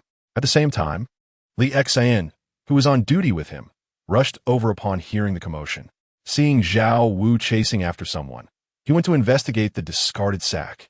After a moment, Zhao Wu returned without having caught the person. While Li Xian was untying the sack, he asked, "Who is it? So formidable that you couldn't catch up?" Zhao Wu shook his head, explaining that just as he caught up, the person dropped the sack, and by the time he realized it, the person had already vanished. As the rope came undone, Li Xian opened the sack, revealing a dark, human head, causing him to jump back in shock and shout, startling Zhao Wu as well. "What is this?" Zhao Wu, holding a knife, pulled the sack down, and then a clean little face emerged from inside the sack. The two exchanged glances and simultaneously exclaimed, "Shao Ning." The next morning, Li Xian and Zhao Wu gathered in Li Can's study. "Your Highness, this person's martial arts are unknown, but their character is extremely corrupt." After throwing Shao Ning down, they ran off without giving us a chance to ask questions. Li Can sat in the study, silent. Li Xin Thao Wen, noting that the prince was becoming increasingly reticent. However, it was strange that Shao Ning had been missing for a year with no trace, and now she was suddenly thrown back in a sack. "Where is she?" After a long wait, Li Can finally asked, "In response to your Highness. She has been arranged in her original room. Granny Li has already gone over." Li Can looked around the house that Shao Ning had bought. There wasn't even a tile on the roof, hardly qualifying as a residence, clearly a thatched hut. Entering the courtyard, the dilapidated surroundings were evident, and there was a musty smell. How could Shao Ning have lived here? Stepping inside, the room was relatively clean, according to the guards. Shao Ning had spent all day yesterday tidying up the place. Just looking at the mat on the Kong and the clean bedding, it was clear that the girl was determined to leave the Wangfu and live here. "Your Highness, last night those 4 people suddenly descended, and my subordinates rushed out to inquire. Their intentions were clear. They only wanted to take Miss Shao away. Can we find out their identities?" The 2 guards exchanged glances. "In response to your Highness, although we do not know their identities, they seem to be ordinary martial artists without any killing intent.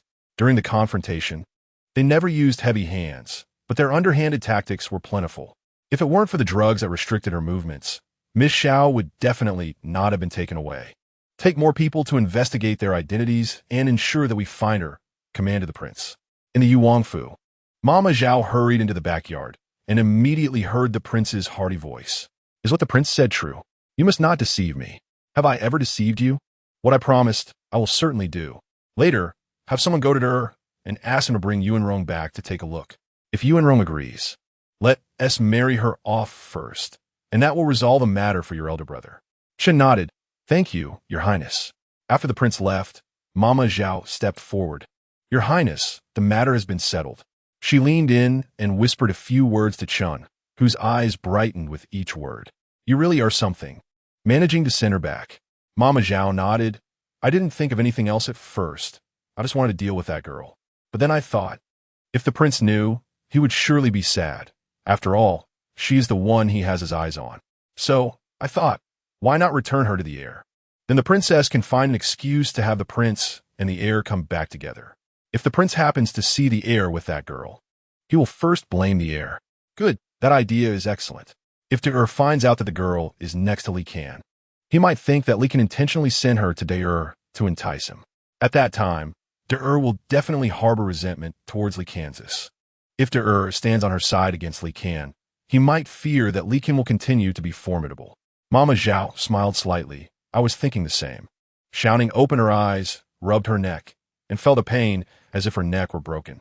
She had been sleeping soundly at home and could still dream of that terrifying scene. Who on earth looked at her with such cold, fierce eyes? "Girl, you're awake." Granny Li suddenly spoke, and Shao Ning was stunned for a moment. Turning her head, she saw who was speaking and, disregarding her neck pain, sat up with surprise. "Granny Li, why are you at my home?" "I." Shao Ning looked around in confusion. This was not her home. as she surveyed the familiar surroundings. It dawned on her that this was Qing Feng Courtyard, the place she had once lived. Granny Li wrung out a damp white cloth and, smiling, walked over to hand it to Shao Ning. "Wipe your face first." Shao Ning's face showed fear. She couldn't comprehend what was happening. She had clearly been sleeping at home.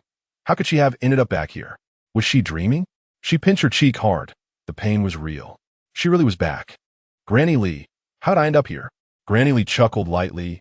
"It's been over a year since I last saw you. I was surprised to see you again in this way, but looking at your complexion and how you're sitting up, I can tell you haven't suffered this past year, which is quite comforting. Yesterday, I don't know what happened. You were thrown into a sack and left at the courtyard gate. Fortunately, Zhao Wu and Li Xian found you and brought you back. Otherwise, who knows what would have happened to you stuck in that sack." A sack? She had clearly been lying at home. How did she end up in a sack? A flash of memory struck her, a pair of fierce, cold eyes. Shao Ning instinctively shivered. She had been kidnapped. There was a knock at the door outside. Granny Li turned to look. "You sit for a moment." She turned to open the door. "Outside?" Zhao Wu whispered, and Granny Li nodded. "Understood. Tell the prince that Shao Ning will be right over." Upon hearing that the prince wanted to see her, Shao Ning's heart raced. Was the prince really going to see her? Chapter 64. Old Madam Li dressed Shao Ning in plain clothes and tidied her up a bit before taking her to the front hall study. Standing at the door, Shao Ning hesitated, having secretly left this place for a year. Would the young master be very angry when he saw her? Old Madam Li stepped forward and knocked on the door, and a voice quickly came from inside, telling them to enter. Shao Ning nodded. If she could. She really wanted to turn around and leave. The two entered the study, where Zhao Wu and Li Xian stood to one side, and Steward Lu stood next to the young master. Li Kansas seeing this, Shao Ning lowered her head and followed closely behind Old Madam Li. "Young master." "Shao Ning has arrived," Old Madam Li announced. Li Kan raised his head, and behind Old Madam Li, Shao Ning, dressed in plain women's attire with her hair cascading down her back, looked much fuller than she had a year ago. "Shao Ning, how dare you not kneel when you see the young master?" Steward Lu suddenly shouted. Shao Ning was startled and froze, raising her eyes to see Steward Lu's cold expression. She was so frightened that she immediately knelt down. Old Madam Li frowned slightly at this. Li Xian glanced at Steward Lu and secretly rolled his eyes. This old man was becoming increasingly unreasonable, lacking any sense of propriety. "I pay my respects to the young master," Shao Ning said. "You, as a servant beside the young master, actually defied your master's wishes and fled on your own. According to the laws of the Great Li, a runaway slave should be sent to the authorities for punishment," Steward Lu said sharply. Shao Ning instinctively shrank back, her body trembling slightly, making anyone who saw her think she was shaking out of fear. Old Madam Li narrowed her eyes, cursing the old man inwardly for putting on such an act. The young master hadn't even spoken yet, and he was already showing off his authority. Shao Ning cautiously looked at Li Kan, her eyes seemingly pleading for help. The young master wouldn't really send her to the authorities, would he? "Shao Ning, what happened yesterday? Why were you suddenly thrown into a sack and brought back to the manor?" Li Xian couldn't bear to watch Steward Lu's lethal attitude any longer. Shao Ning shivered at the memory of last night. "I don't know. I was sleeping at home, and suddenly felt something was wrong. When I opened my eyes, I saw a stranger standing right in front of me, and then I felt a pain in the back of my neck. By the time I woke up, I was already here." "A stranger?" Zhao Wu and Li Xian exchanged glances, noting that Shao Ning's expression did not suggest she was lying. But the situation was too strange. Shao Ning had disappeared for a year, and as a servant of the young master, no one should know who she was. Who would do such a thing? And why would they want to kidnap her and bring her to Qing Feng Courtyard? Think carefully. Did you ever see that person's face before? "I really don't remember," Shao Ning said, lowering her eyes. "Young master, Shao Ning isn't well and still has a bit of fever. Why not let her rest for a while and then come back to question her?" Old Madam Li suddenly suggested. Li Kan glanced at Shao Ning and said, dismissed, "Yes." Old Madam Li reached out to pull Shao Ning up and turned to leave. Once outside, Old Madam Li let out a cold snort. She had thought the young master would have a different reaction upon Shao Ning's return, but instead, the old man Lu had shown off his authority and scared Shao Ning. while Zhao Wu and Li Xian had also been useless. You were frightened just now, right? Let's head back, and I'll make you a bowl of ginseng soup to calm you down. With her hand being held by old Madam Li, Shao Ning thought of how old Madam Li had secretly given her 100 taels of silver notes the last time she left, and her heart felt inexplicably warm as she nodded slightly behind old Madam Li. In the study, Li Xian said, "Young master, I believe Shao Ning knows very little about this matter." He had some reservations about Shao Ning's disappearance for a year, but having seen the clarity in her eyes, it seemed she wasn't hiding anything. Steward Lu sneered at this, wondering how Li Huwei could see that. Was it because she had changed gender and was no longer in a boy's body, or was it just because of her pitiful appearance? It was hard to believe that Li Huwei was actually a person who cherished delicate flowers. Li Xian smiled faintly, saying, "Everyone has a love for beauty, especially since Shao Ning is pure and cute. When she was disguised as a servant, I often heard Steward Lu praising her for being clever and quick-witted in front of everyone. Why, after a year, does Steward Lu look at her as if she were an enemy? Did she do something heinous to you?" Steward Lu narrowed his eyes. When he had learned that Shao Ning was a girl, he had not done anything. He had simply thought he was fooled by the little girl. But now, she had deceived him repeatedly, even using the kitchen cart to escape without him noticing. As the steward of Qing Feng Courtyard, allowing the little girl to slip away right under his nose left him with no face to show. How would the young master view him? "Young master, Shao Ning's identity is suspicious. I believe she cannot be kept in a manner," Steward Lu implored, hoping the young master would take this matter seriously. "You're young master's woman, and you say she can't be kept? Do you think the young master is just anyone?" Li Xian's words made the three in the room turn to look at him. Li Xian raised an eyebrow. He hadn't said anything wrong. Everyone in the manor knew about Shao Ning and the young master's relationship. "You," Steward Lu frowned, suddenly remembering Shao Ning's previous matters, and he fell silent. Glancing at Li Kansas Li Kan looked at Li Xian, and seeing this, Li Xian immediately forced a dry smile. Old Madam Li has gone to the kitchen to prepare food for Shao Ning. Back in her room, Shao Ning stood at the door, looking around at the furnishings, which were the same as a year ago. She hadn't felt much when she left, but returning here gave her an inexplicable sense of peace. A knock sounded from behind her, and Shao Ning was startled for a moment before turning to open the door. Outside stood Shi Lu and Donghua together. "Brother Ning, it really is you. You guys." Shao Ning hesitated, her gaze falling on Shi Lu, remembering how Shi Lu had slapped her in anger when she found out she was a girl. She wondered if she was still angry. Shi Lu looked at Shao Ning expressionlessly, assessing her from head to toe before saying sourly, "You look much prettier than before, and your clothes are nice. The young master must have prepared them for you." "Shi Lu." Donghua nudged Shi Lu with her elbow. Shi Lu snorted coldly. "Now that you've become the young master's woman, you don't see us anymore. It's a pity you still keep thinking about him." "Stop talking nonsense," Donghua said with a dry laugh. "Brother Ning, don't be angry. Shi Lu is just being contradictory. She was the one who suggested I come see you. You don't know, but in this past year, Shi Lu has missed you the most. She doesn't even know how you've been outside." Shi Lu, looking furious, retorted, "What nonsense are you talking? Who has missed her?" She angrily turned to leave, but Donghua pulled her back. "Did you not say you had something to tell Brother Ning?" A year had passed, and Donghua, who had once been plump, had also slimmed down a bit. Shao Ning smiled slightly and said, "Come in and sit for a while." "No need. I came to find you for something," Shi Lu said, taking out a bag of silver and handing it to Shao Ning. "This is the 120 taels you lent me back then.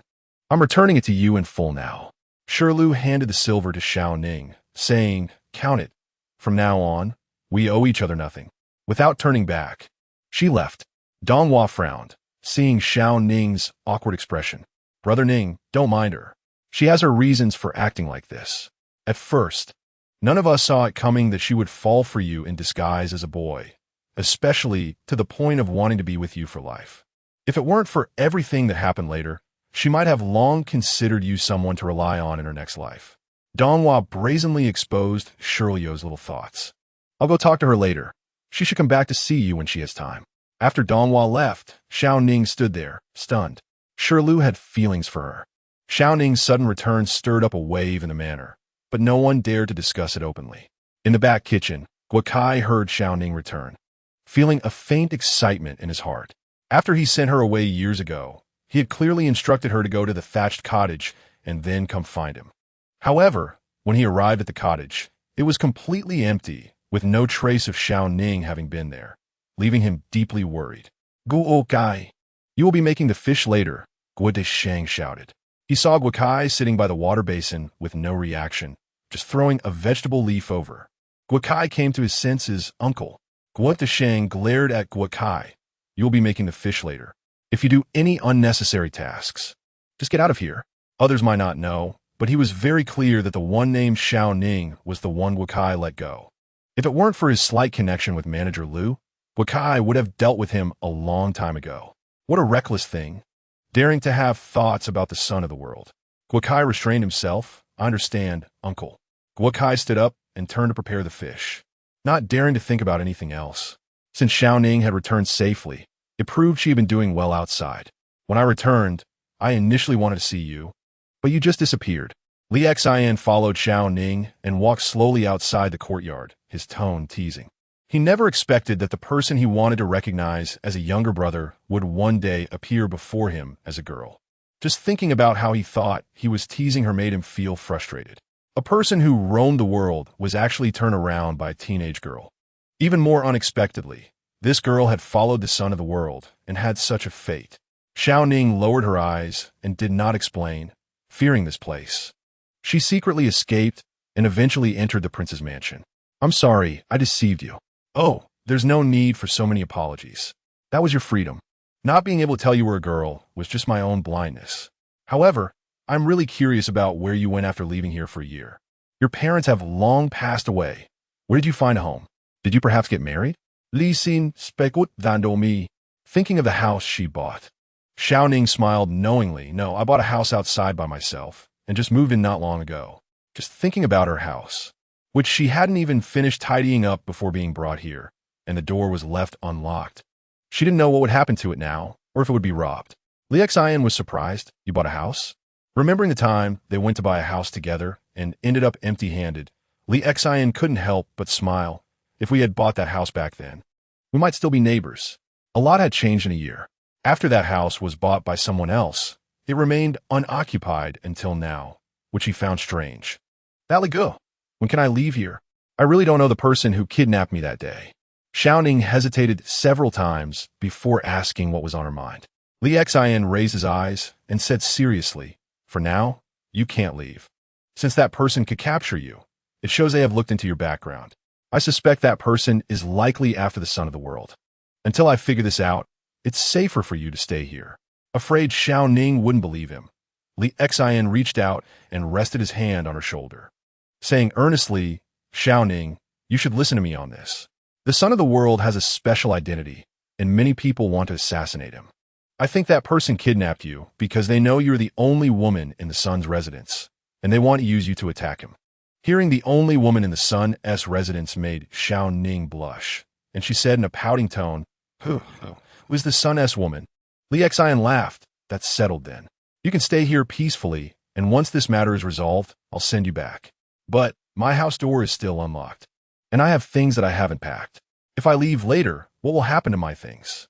Where's your home? I'll help you pack.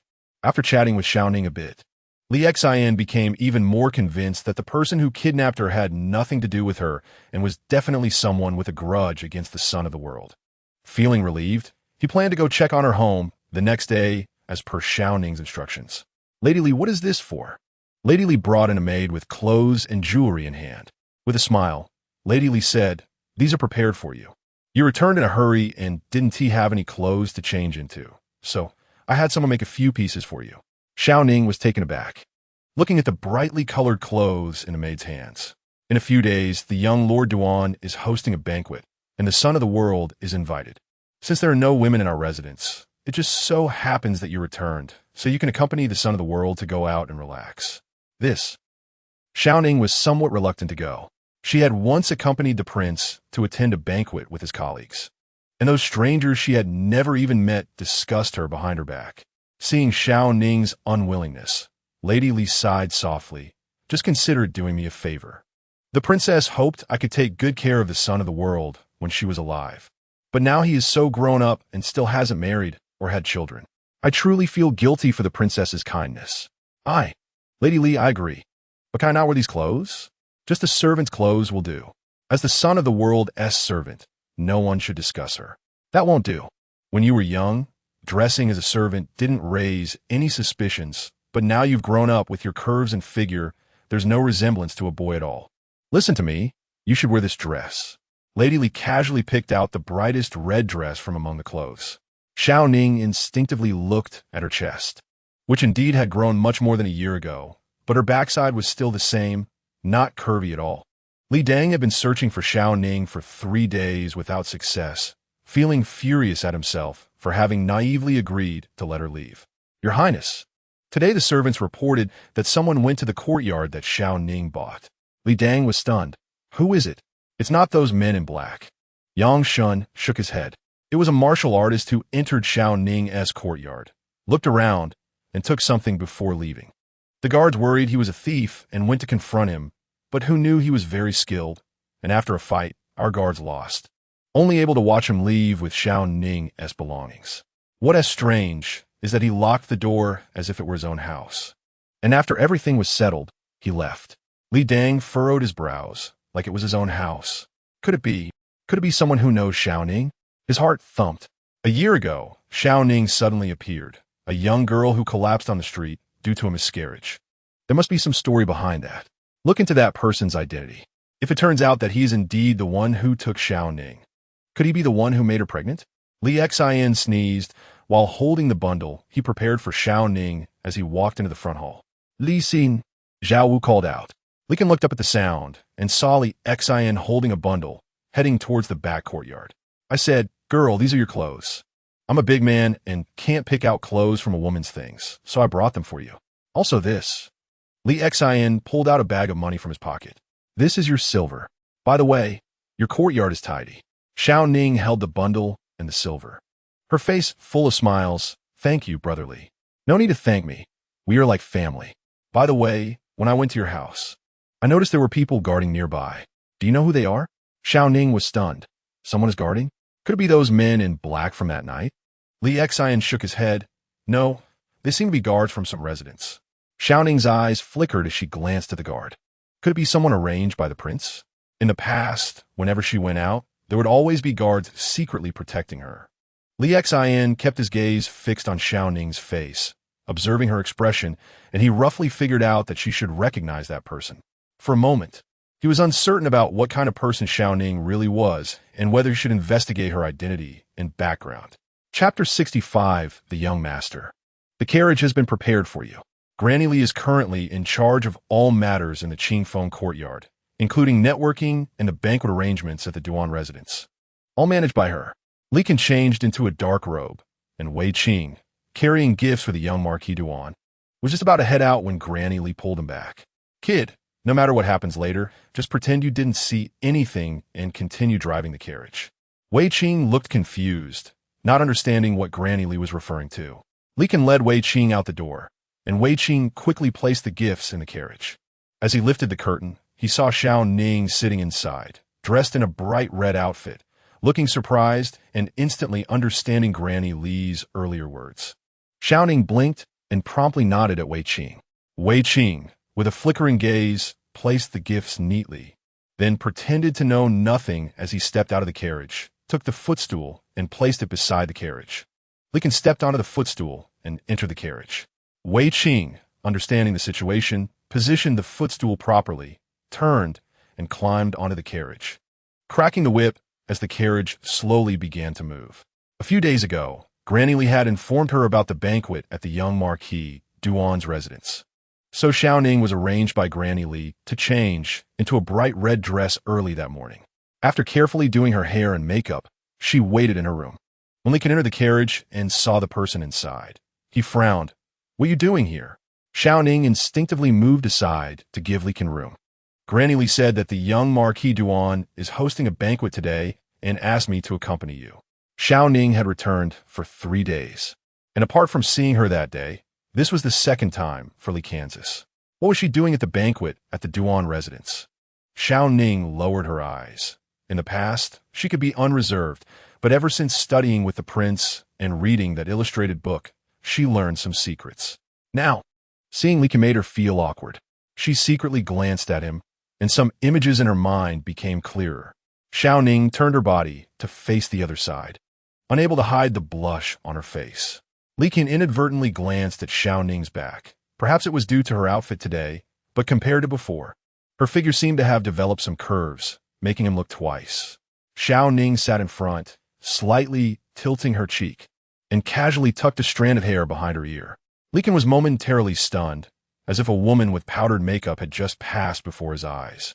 Li Qian coughed lightly, and upon hearing this, Shao Ning immediately turned around, taking out a food box as usual and pouring a cup of tea for Li Qian. Young master. Li Qian glanced at Shao Ning, took the teacup, and even though he didn't want to drink tea at the moment, he couldn't help but take a sip.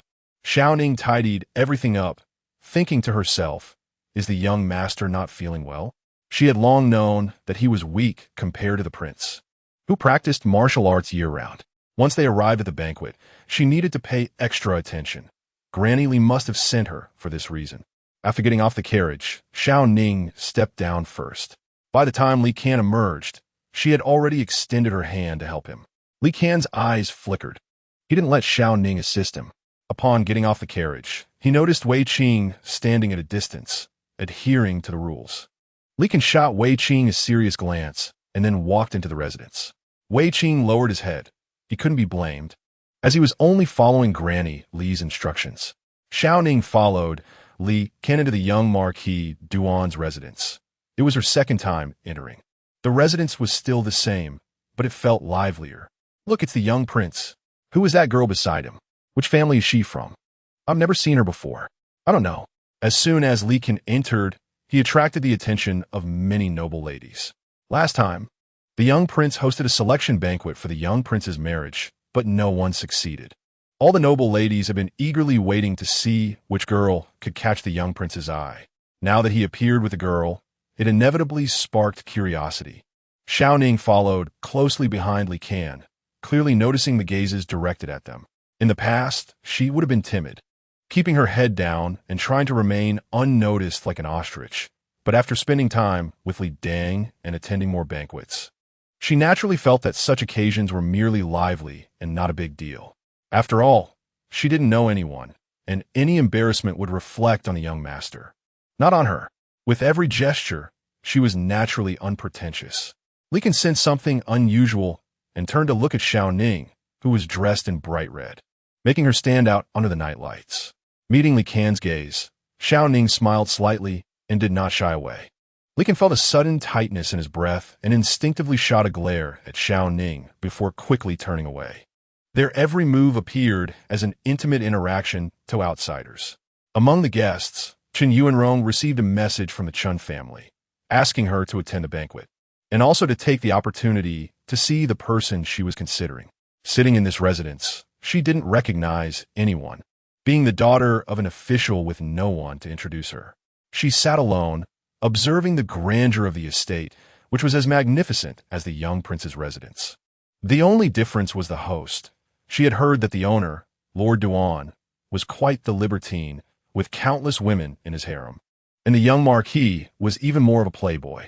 However, she heard that young Marquis Duan Feiyang had changed his ways after taking a liking to a general's daughter. Chen Yuanrong couldn't help but smile. They say a wayward son returning is worth more than gold.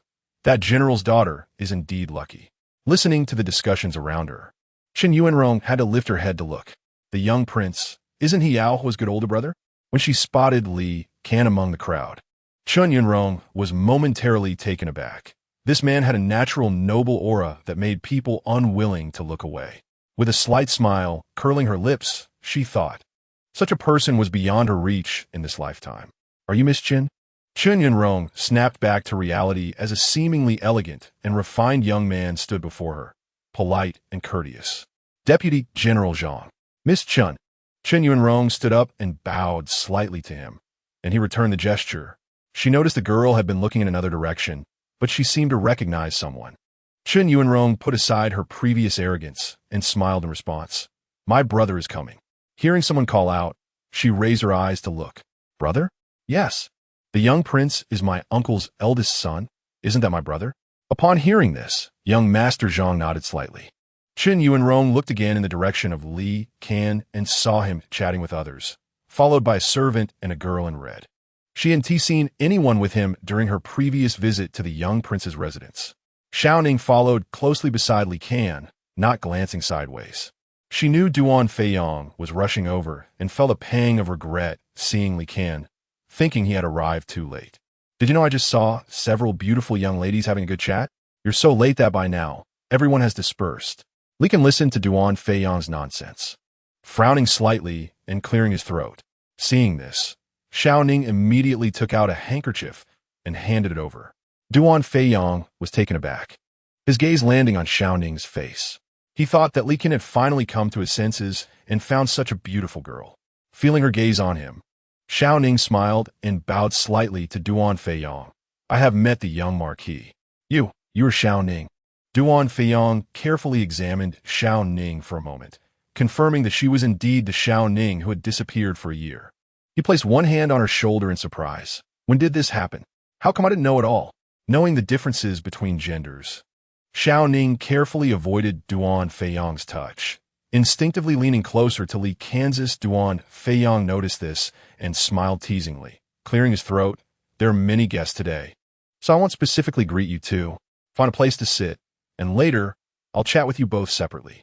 Li Can entered the room, while Shao Ning stood aside, looking at the empty seat next to Li Can, unsure whether to sit down. Previously, she had assisted Li Dang in coordinating with him as a lady, but now... Seat. Li Can suddenly spoke, catching Shao Ning off guard. There was no one around them. He was calling her. Shao Ning moved her feet and cautiously sat down beside Li Can's. The young maidservants of the Ho residence began to serve drinks, and Shao Ning continued to serve Li Can, as usual. Wei Qing, noticing this, wisely stood aside, only moving if needed. Miss Chun, pardon my boldness, but after the banquet, may I have the honor of personally escorting you back to your residence? Young Master Zhang said. Chun Yuanrong smiled faintly, thanking young Master Zhang for his kind offer. I'll be going back with my brother shortly. After chatting with this young Master Zhang, Chun Yuanrong had a good impression of him. Although he was from a military background, he was quite handsome. Sometimes, knowing when to stop could spark more curiosity in others. After all, she was the daughter of a noble family and shouldn't casually allow a man she was meeting for the first time to escort her home. Otherwise, others might think she lacked decorum and manners. My apologies for being presumptuous, young Master Zhang said. Chun Yunrong entered the banquet, lowering her gaze and avoiding looking around, feeling quite satisfied with the man. She had initially thought that living under someone else's roof would mean her aunt wouldn't treat her well, and she would just be casually dismissed. Unexpectedly, although he was a deputy general, he was still someone with a promising future in the military. And if he achieved military merit, his prospects would be bright. The corners of her mouth lifted slightly as she picked up the tea in front of her. Unintentionally, she raised her eyes and caught sight of a familiar figure in the guest area, Shao Ning. How could she be with Li Can? Many people at the banquet had been observing Shao Ning, but she remained composed sitting next to Li Can's. Li Can noticed something was off with Shao Ning and occasionally let his gaze fall on her. Shao Ning sensed their eyes meeting and smiled faintly. Chen Yuanrong confirmed again that it was indeed Shao Ning sitting next to Li Can's. Her heart was in turmoil since Shao Ning had disappeared. The residence had been thrown into chaos, and her cousin had sent everyone looking for her. How could someone who had clearly vanished suddenly appear here? Feeling unsettled, Chen Yuanrong stood up and turned to leave. Chapter 66, Shao Ning sat beside Li Can, attracting a lot of attention from those around them, all curious about her identity, hoping to take the opportunity to sneak over and ask a few questions. Shao Ning behaved properly, never straying from the side of the crown prince of the Yu Kingdom. And even if she wanted to approach, she couldn't strike up a conversation with anyone. The young Lord Duan, who was greeting guests from afar, occasionally glanced at Li Can and Shao Ning, finding it increasingly interesting. He remembered that he hadn't seen Shao Ning in a year, and Li Can had never mentioned her whereabouts. Now, she had appeared publicly with him, seemingly unafraid of gossip. Young Lord, who is that young lady beside the crown prince of the Yu Kingdom? I haven't seen her in the capital before. Duan Feiyong smiled slightly at the question. She's my youngest sister. Others were taken aback, frowning slightly. As it concerned the Duan family, they had only heard of Duan Feiyong as the sole heir. What did he gain such a beautiful sister? Though my sister is beautiful, she's not someone an ordinary person can covet. So, don't go prying into her affairs. Or don't blame me. Duan Feiyong seemed carefree, yet his ordinary words carried an inexplicable intimidation. His eyes flickered, and a hint of bloodthirsty coldness crossed them. Those nearby couldn't help but shrink back. Young lord is joking. Your sister is a lady of the noble house. How could others dare to covet her? Just seeing her beside the crown prince of the Yu kingdom, she must already be taken, right? Duan Feiyong smiled silently, realizing that even if Li Qian paraded Shao Ning through the streets, others would think she was a lady from his household and wouldn't casually speculate about her. For a rare, blooming iron tree, as a brother, he could only help to this extent. The crown prince is having tea. After pouring a cup of tea for Li Qian, Shao Ning sneezed. She unconsciously reached to touch her arm. The wind was strong at night, and it was just the right time for it to pick up. No need, Li Qian frowned. I'll talk to the head of the family for a moment. You wait here. I'll come to get you shortly. Li Qian stood up and walked over to Wei Qing, waiting there.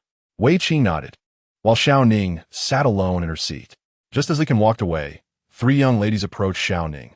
Hey, isn't that the young lady from the Duke's residence? Shao Ning was taken aback, raising her eyes to see the girl who had once disguised herself as Li Dang's wife to help him out. Lin Miaoyu, seeing Shao Ning, became even more certain that this woman was indeed the one from the Duke's residence. Miaoyu, look more closely and don't speak carelessly. This young lady is brought by the crown prince of the Yu kingdom. How could she be the Duke's young lady? Lin Miaoyu lightly bit her lip. Originally, her brother had introduced her to the Duke, and she had been secretly delighted upon seeing him, but she hadn't expected that he already had a concubine, and such a domineering one at that. Just look at her dressed in bright red. The main wife hasn't even entered yet, and the concubine is already flaunting it. Isn't she afraid of gossip? She has no sense of propriety at all. Shao Ning knew that the other party hadn't mistaken her identity, but she couldn't admit it. At least for now, there was nothing she could do but sit awkwardly in her seat, silent. Behind her, Wei Qing looked puzzled. The Duke's young lady? Shao Ning, are you married outside? If so, why are you back? Shortly after, Li Qian returned and walked up to Shao Ning. It's getting late. Shall we go back? Shao Ning raised her eyes and immediately stood up, following Li Qian's Lin Miaoyu. Seeing this, couldn't help but be shocked. This person was indeed not the Duke. So she really had mistaken her identity.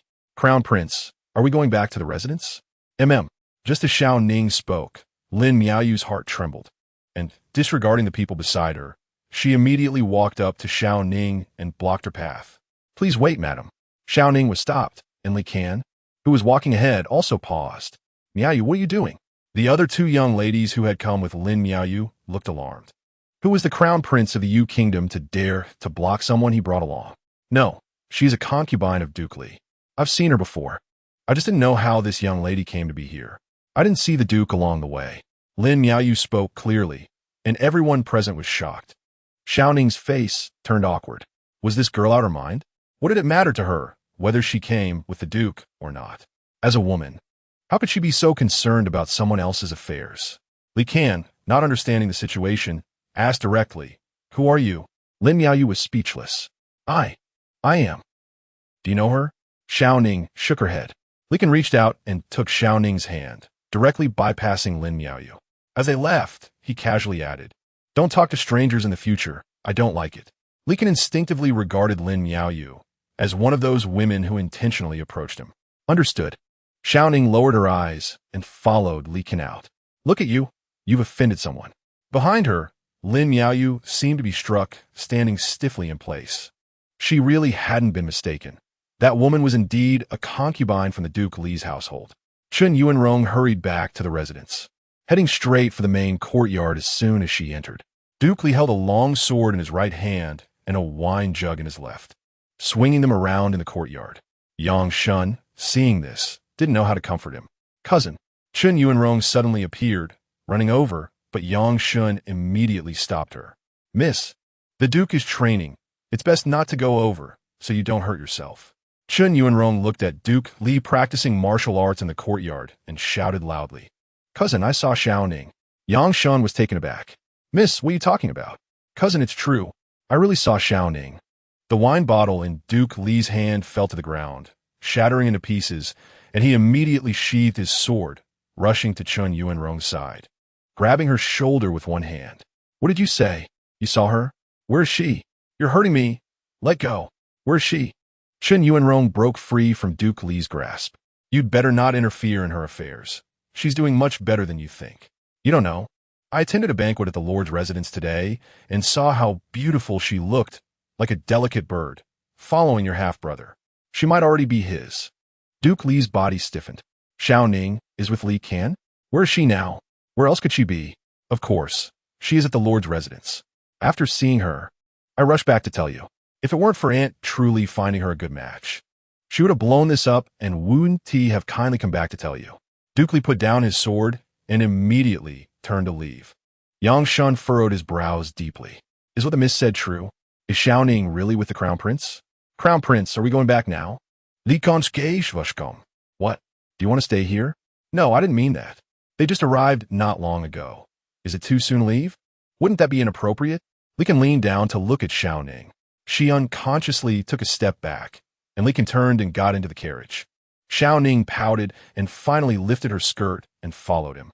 Wei Qing raised his whip, tightened the reins, and prepared to leave. Meanwhile, Duke Li drove his carriage alone toward the Duan Lord's residence. After dismounting, he took out his token, and the guards immediately let him in. A moment later, Duke Li hurriedly walked out, mounted his horse, and left directly. Duke Li. Duan Feiyong followed him out, only seeing his departing figure. "Young lord, Vuya, take some guards and follow him to see what happened." Duke Li rarely interacted with him, and this time he had come without an invitation. But as soon as he entered, he sought out Li Can, which was quite strange. Yes, inside the carriage, Shao Ning sat on the right side, while Li Can sat in the middle, closing his eyes to rest. Without noticing the time it took to burn half a stick of incense, the carriage suddenly shook violently, causing the two people inside to collide directly.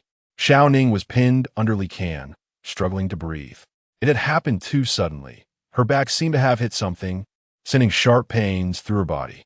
Li Can came to his senses, feeling something soft beneath him, and aside from the awkward fall, there was nothing else. "Young master, it hurts," Shao Ning said. Hearing this, Li Can trembled slightly and hurriedly stood up, looking at the person beneath him in panic. Shao Ning turned over and sat up. Rubbing her back, it felt like her waist had snapped. Li Can sat back down, feeling slightly uncomfortable apart from the embarrassment. Furrowing his brows, he asked in a low voice, "What happened?" Wei Qing quickly explained, "Young master, the axle broke. This carriage can't handle the weight. It's too dangerous." Shao Ning.It says, rubbing her arms, thinking how unlucky she was. Why did it always seem that every time she traveled with the young master, there was some incident? Either the carriage broke down or they encountered an assassination attempt. Li Can got out of the carriage and glanced at the axle. Indeed, there was a crack. "Young master, you should rest here for a bit. I'll go back to find another carriage," Wei Qing said, turning to leave. Li Can immediately stopped him. "How long will it take you to walk like this? We need to hurry with the carriage, but the wind is strong at night." Wei Qing started, but was ignored. Shao Ning followed, Li Can down from the carriage. Wei Qing drove the carriage away, leaving only Li Can and Shao Ning in the bustling street. Chapter 67. Shao Ning, dressed lightly in a delicate red outfit, cautiously followed behind Li Can, sneezing occasionally to alert him that she was cold. Li Can suddenly stopped, and the person behind him seemed unaware, accidentally bumping into him. With a slight sting in her nose, Shao Ning let out a small Li Can turned around, and Shao Ning, rubbing her nose, had tears in her eyes, looking up at him with a gaze as gentle as water, appearing pitiful. Li Can frowned slightly. So clumsy. Shao Ning was stunned, and Li Can suddenly reached out his hand. A hand. Realizing that Li Can was speaking to her, Shao Ning obediently placed her hand in his warm palm. A flow of warmth spreading from her hand to her heart. Shao Ning's cold fingertips rested in his palm. Li Can frowned slightly, his large hand gripping hers tightly, soft, small and cool. Li Kan turned around and continued walking forward. Having just gotten off the carriage, he had forgotten to put on his cloak, so he had to endure the wind. Li Dang was holding the horse not far from the two, quietly watching this scene, gripping the reins tightly, his face pale. He knew Shao Ning was not bad-looking, but had never seen her dressed like this. The girl seemed shy, unlike the way she appeared in her residence. From a distance, the man was handsome and had an ethereal aura, while the girl was petite and exquisite. They looked so harmonious and well-matched together. What identity did Shao Ning have? And why did she know Li Kan? But, judging by their relationship, they must have known each other for a long time. Li Dang loosened the reins, preparing to approach and inquire further, but suddenly 2 figures appeared in front of him. "I've met the prince." Zhao Wu and Li Xian appeared simultaneously. Li Dang was taken aback. "You two?" "The prince has business with the heir." The two were secretly protecting him and noticed Li Dang's appearance as he kept staring at the heir. Li Dang was different from others. He was the son of the concubine, and although he had not interacted much with the heir, he was still from that side. Li Dang's gaze was deep as he stared at Zhao Wu and Li Xian. These two were Li Kan's personal guards, having followed him for many years, believing they had a strong rapport. If one was not present, the other would definitely be by Li Kan's side for protection. Just now, he had seen his elder brother and wanted to greet him, but unexpectedly saw him with a girl. Not knowing who she was, that made his elder brother personally hold her hand. Li Dang, being the son of the concubine, had little interaction with them, and there was no need for him to explain matters regarding the heir. "If you don't want to tell me, that's fine. I can chase after and ask myself. I'm sure my elder brother wouldn't mind telling me." At this moment, Li Dang urgently needed to prove whether the woman beside Li Kan was indeed Shao Ningbao. Li Dang bypassed the two and went straight over. Zhao Wu and Li Xian exchanged glances. "Prince, that is the girl the heir is fond of. The prince shouldn't disturb them." Li Dang was stunned, a vague suspicion forming in his heart, but he still didn't want to believe it was true. However, once confirmed by the other party, he felt inexplicably sour inside. "Oh, my elder brother has a girl he likes. I should go take a look. I'm really curious about what kind of background she has to capture the heart of my aloof elder brother." Li Dang threw down the reins in his hand and charged over. Shao Ning lowered her head, looking at her hand held by Li Kan, gradually raising her gaze to look at his tall figure. He was the heir, a significant person, while she was just an orphan without parents. If she hadn't disguised herself as a servant and entered the residence, she probably would never have been able to approach such a person, let alone stay by his side. Shao Ning bit her lip, lowering her head. In her understanding, a woman's chastity could only be given to the man she married. Although she had not married the heir, they had that kind of relationship. She placed her hand on her belly, where there had once been a child. If it weren't for that incident, the child in her womb would have been born long ago. Shao Ning looked at the man holding her hand. He had once said he would be responsible for her. She hadn't understood what he meant. Would he marry her? Just as Shao Ning was lost in thought about what Li Kan had said to her, her wrist was suddenly grabbed forcefully. "Bao Ia." Shao Ning paused and slowly turned her head. Li Dang stood behind her, his gaze fixed tightly on her familiar face. Seeing her reaction, Li Dang's heart skipped a beat. It was indeed true. She was the Shao Ningbao who had lived in his residence for a year. "Prince." As his hand went empty, Li Kan stopped and slowly turned around.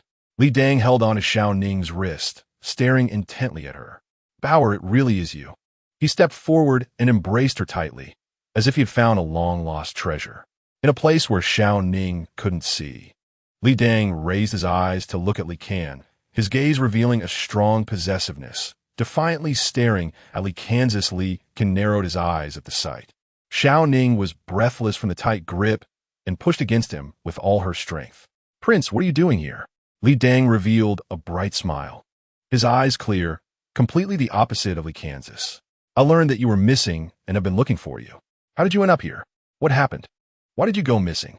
Li Xian had previously told Shao Ning that someone was protecting her where she lived, and judging by Li Dang's words, it was likely someone he had sent. Shao Ning briefly recounted her abduction. Hearing this, Li Dang's face showed anger. "What audacity! Leave this matter to me. I will definitely catch the ones who kidnapped you." Li Dang seemed not to notice Li Kan, focusing only on talking to Shao Ning. until Zhao Wu and Li Xian approached, standing behind Li Kan's elder brother. Li Dang raised his eyes to meet Li Kan's gaze, instinctively pulling Shao Ning behind him. "It's so late. Why are you here?" Li Kan silently observed, seeing Li Dang pulling Shao Ning behind him. That protective action caught his attention. She actually showed no signs of resistance. Did they know each other? Their relationship was quite close. "I just attended the Marquis' banquet and was about to return. What about you?" He had little interaction with Li Dang, only occasionally exchanging pleasantries. Li Dang smiled faintly. "I came to find Bao. Bao? Li Xian raised an eyebrow, and Zhao Wu looked surprised. "What's going on? How does the prince know Shao Ning, and why does he call her Bao?" Shao Ning stood behind Li Dang, pushing him gently. "Prince, I'm fine now. I've been staying beside the heir these past few days. It's very safe." Li Dang frowned. "Beside the heir? What are you doing there?" "No, now that I've found you, I can't let you leave my sight. Come back to my residence. It's too dangerous for you to be out here alone." Shao Ning was unwilling to return to the prince's residence. Looking cautiously at Li Kan's gaze was calm as he met Shao Ning's eyes. Li Xin Wen, wondering what was going on with Shao Ning and how she got involved with Prince Li Dang. "Prince, I'm not going back. I didn't mention it before, but I have been living with the heir. Bao." Shao Ning pushed away Li Dang's hand and slowly walked to Li Kan's side. Li Dang looked at his empty hand, his heart trembling, as if the questions he had suppressed for so long finally burst forth at this moment. "Bao, tell me, why did you faint on the street back then? Was it him who caused your miscarriage that day?" Li Dang turned around and grabbed Shao Ning again, disregarding whether Li Kan was present, speaking directly. Shao Ning was taken aback. Li Kan's expression changed slightly, his gaze darkening. "Li Xin Shao, they said." He only had one thought. Oh no, could the prince also have feelings for Shao Ning and intend to compete with the heir? Shao Ning's face flushed slightly. She didn't know how the prince knew about these things, but how could she say anything about it? Seeing Shao Ning's expression, Li Dang roughly guessed that the man was Li Kan's. He had thought Shao Ning was involved with some guard and never imagined it would be him. Looking up at Li Kan, he said forcefully, "Bao, I'm taking you away." Li Xian curled his lips in disdain, wondering if the prince had gone mad today. Couldn't he see that Shao Ning was the heir? When the prince wasn't around just now, the two of them were so good together, walking hand in hand on the street. Li Kan glanced back, a smirk on his lips, asking whether she would prefer to go with him or return to the residence with the heir. He extended his hand again. Shao Ning was taken aback, staring blankly at Li Kan's warm hand.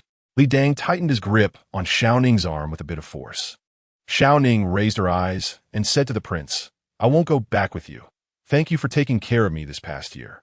She turned and placed her hand in Li Kan's palm. Standing nearby, Li Xian smiled slightly. This girl had good judgment. Because of Li Dang's presence, the heir had often been compared to Prince Yu.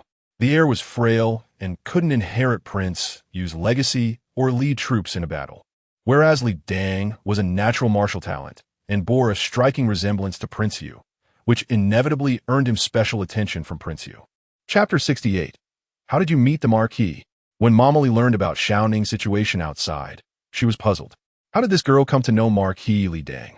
Shao Ning did not hide anything and recounted everything that had happened since she left. Mama Li frowned slightly, and from the Marquis's tone, it seemed he had feelings for her.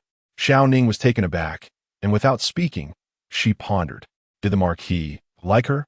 Yes, he had said that to her before. Mama Li observed Shao Ning's expression and understood she was right. The initial reason for sending Shao Ning away was to help her. But who would have thought that after a year, she was back again? A year had passed, and the heir had never allowed anyone to get close. Yet only Shao Ning was treated differently, even holding hands with her. This reticent young master didn't speak or express himself. They could only guess. But it was impossible to figure out what he was thinking. "Mama, what is wrong?" Shao Ning changed her clothes and noticed Mama Li staring at her intently. Mama Li laughed dryly. "It's nothing, just really thankful to the Marquis. If it weren't for him, how would he know how you survived all those events after you left?" Seeing this, Shao Ning immediately took Mama Li's arm and said, "If we're talking about thanks, I should thank you too. That 100 taels of silver allowed me to have a home. If you don't mind in the future, I would like to serve you." Mama Li was stunned. She hadn't expected Shao Ning to say such things. She nodded slightly with a smile. Shao Ning, you've been back for a few days and have nothing to do. Why not continue serving the heir? That Wei Qing around him is so clumsy. I really don't think much of him. It was much better when you were there serving him. Shao Ning.It already. The heir has found out who kidnapped Shao Ning and threw her into the mansion that day. It was the consort subordinate. Li Can raised his eyes. The reason? The general idea was that the consort had learned that the Marquis was interested in Shao Ning and intervened. As for why she sent Shao Ning back, it didn't know. Upon hearing this, Li Can's lips curled up. Why? With Chun's mindset, she likely thought he deliberately sent Shao Ning to Li Dang's side, which is why she acted that way. The subordinate also investigated what happened during Shao Ning's year away. Although the details could not be clarified, the main events were all here. The Marquis happened to encounter a fainted Shao Ning and took her back to the mansion. During that period, Shao Ning left once, but unfortunately encountered human traffickers again. Fortunately, the Marquis secretly sent people to escort her, which led to her being unharmed. After that, Shao Ning remained in the mansion as a servant. After the investigation, it was confirmed that the Marquis indeed had feelings for Shao Ning. But Shao Ning was simple-minded and probably didn't realize the Marquis's intentions. She was still naively cooperating with the Marquis, calling herself a little lady to help him fend off the advances of those suitors. This girl was really oblivious, being used without knowing it. I should tell her to be more alert. She is already the heir's woman and needs to maintain a distance from other men. Li Xian muttered to himself, and Li Can raised his eyes. Li Xian's gaze flickered. The weather is nice today. Li Can lowered his eyes, suddenly recalling that day when he heard a girl from an official's family point at Shao Ning and say she had seen her, calling Shao Ning the Marquis's little lady. That girl was probably one of those Shao Ning had fended off. The little lady of the Marquis's mansion. Li Dang returned to the mansion, and Yang Shun reported, Marquis, I found out the identity of that guard. He is Li Xian from the heiress side. Li Dang nodded, acknowledging this. Marquis Yang Shun noticed Li Dang's unusual expression and couldn't help but worry. You should secretly investigate Li Can and see what he is doing. And when Shao Ning went to his mansion, today's response from Shao Ning made him uneasy, and he regretted letting her leave back then. If only he had acted faster and expressed his feelings earlier, perhaps the one holding her hand now would be him. Yes, early in the morning, Li Can rose as usual from the study. Over the past year, he hadn't been to any place in the mansion except for the study. He picked up the clothes from a screen and put them on one by one. The door was pushed open, and Shao Ning entered wearing a light-colored dress. Holding a water basin, Li Can arranged his sleeves and turned to see Shao Ning, frowning slightly. What are you doing here? Shao Ning lowered her eyes. I brought water. Li Can washed his face with clean water, and Shao Ning quickly handed him a white towel. Washing up, pouring tea, and having meals were all ordinary routines. But the difference was significant when it was with someone else. Li Can habitually sat behind the desk, picked up a book he often held, and flipped through it gently. Shao Ning smiled when she saw it. This book on military strategy, I've seen the heir read it before. Is its content difficult? Li Can raised his eyes and looked directly at Shao Ning. Shao Ning pursed her lips, realizing she had spoken too much. It's been a year, and you can recognize characters now? Li Can said leisurely. Shao Ning lowered her eyes and replied, in the Marquis's mansion, the Marquis taught me some. Li Can closed the book in his hand and tossed it aside, casually flipping through another one. Shao Ning noticed it was a collection of miscellaneous notes she had read in the Marquis's mansion. Unfortunately, she had only read part of it before leaving the Marquis's mansion and hadn't seen the ending. Li Can noticed Shao Ning leaning forward and glanced at the book in his hand. This kind of book was childish. It was unclear who compiled these stories about young men, young ladies, and romantic affairs. The author seemed to only understand the matters of love. If one read such books for a long time, their mind would become dull. Such books might suit the ignorant women in the back courtyard, but not for someone like Wei Qing, who couldn't even choose a good book. After flipping through 2 pages, he tossed it aside. Shao Ning saw Li Can not reading it and said directly, Heir, aren't you going to read this book? Do you want to read it? Shao Ning nodded vigorously, and the book was pushed toward her. Shao Ning took the book and hugged it, curious about what happened next. Did the young lady marry her young master in the end? If she married that wealthy landlord, her heart would break. After leaving the study, Li Can put down the book in his hand, thinking how promising Shao Ning was. She could recognize characters after a year. Shao Ning returned and had just opened the book, preparing to see what happened next, when Mama Li walked in and smiled at her. "You just came back from the heiress?" Shao Ning nodded and chuckled. "Mama, why is the heir staying in the study? Doesn't he have his own bedroom?" Mama Li was taken aback, clearing her throat awkwardly. How could she explain? A year ago, she had taken the liberty of arranging the girl sent from the Prince's mansion to the heir's bed. As a result, the heir was furious and moved to the study in anger. His daily life allowed only Wei Qing to serve him tea and water. No one else was permitted to approach. "Let's not talk about that. We can't manage the heiress matters. I just met the heir, and he said since you like reading, you can go over and pick some books you like to read. But there's a requirement. After reading each book, it's best to write a reflection to hand in to him later." Shao Ning was stunned, right? "Of course, I'm also curious. What did you learn to write?" Shao Ning had never told the heir that she could write. She only knew a little. As for writing, Shao Ning wrote down her simple thoughts on the miscellaneous notes she had read on a piece of paper. Looking at her crooked handwriting, she decided that she wouldn't go to the heiress study to borrow books anymore, no matter how curious she was. Duan Feiyong sat leisurely in the room and asked, "What is going on?" Li Can raised his eyes. "What is going on?" "About you and Shao Ning. When did she come back? How is she? Has she grown up? The other day, I noticed she has changed a lot. She is not as thin and frail as before. It seems like she has been doing well this past year. Have you asked her where she went?" Li Can remained silent. He couldn't stand Duan Feiyong's gossip. "By the way, after you left that day, Li Dang suddenly arrived, saying he was looking for you, and he was calling out something about Bauer. What did he want with you? You two haven't had much contact. Just a small matter." "Small matter?" There was a knock at the door, and Shao Ning pushed it open. She was momentarily surprised to see Duan Feiyong inside, and immediately greeted him. "Your Grace, Lord." Seeing Shao Ning, Duan Feiyong became interested. "Oh, Shao Ning, you've really changed a lot. Every day is different. That day you wore red, radiating brilliance. And today you're in plain white, with a whole new charm."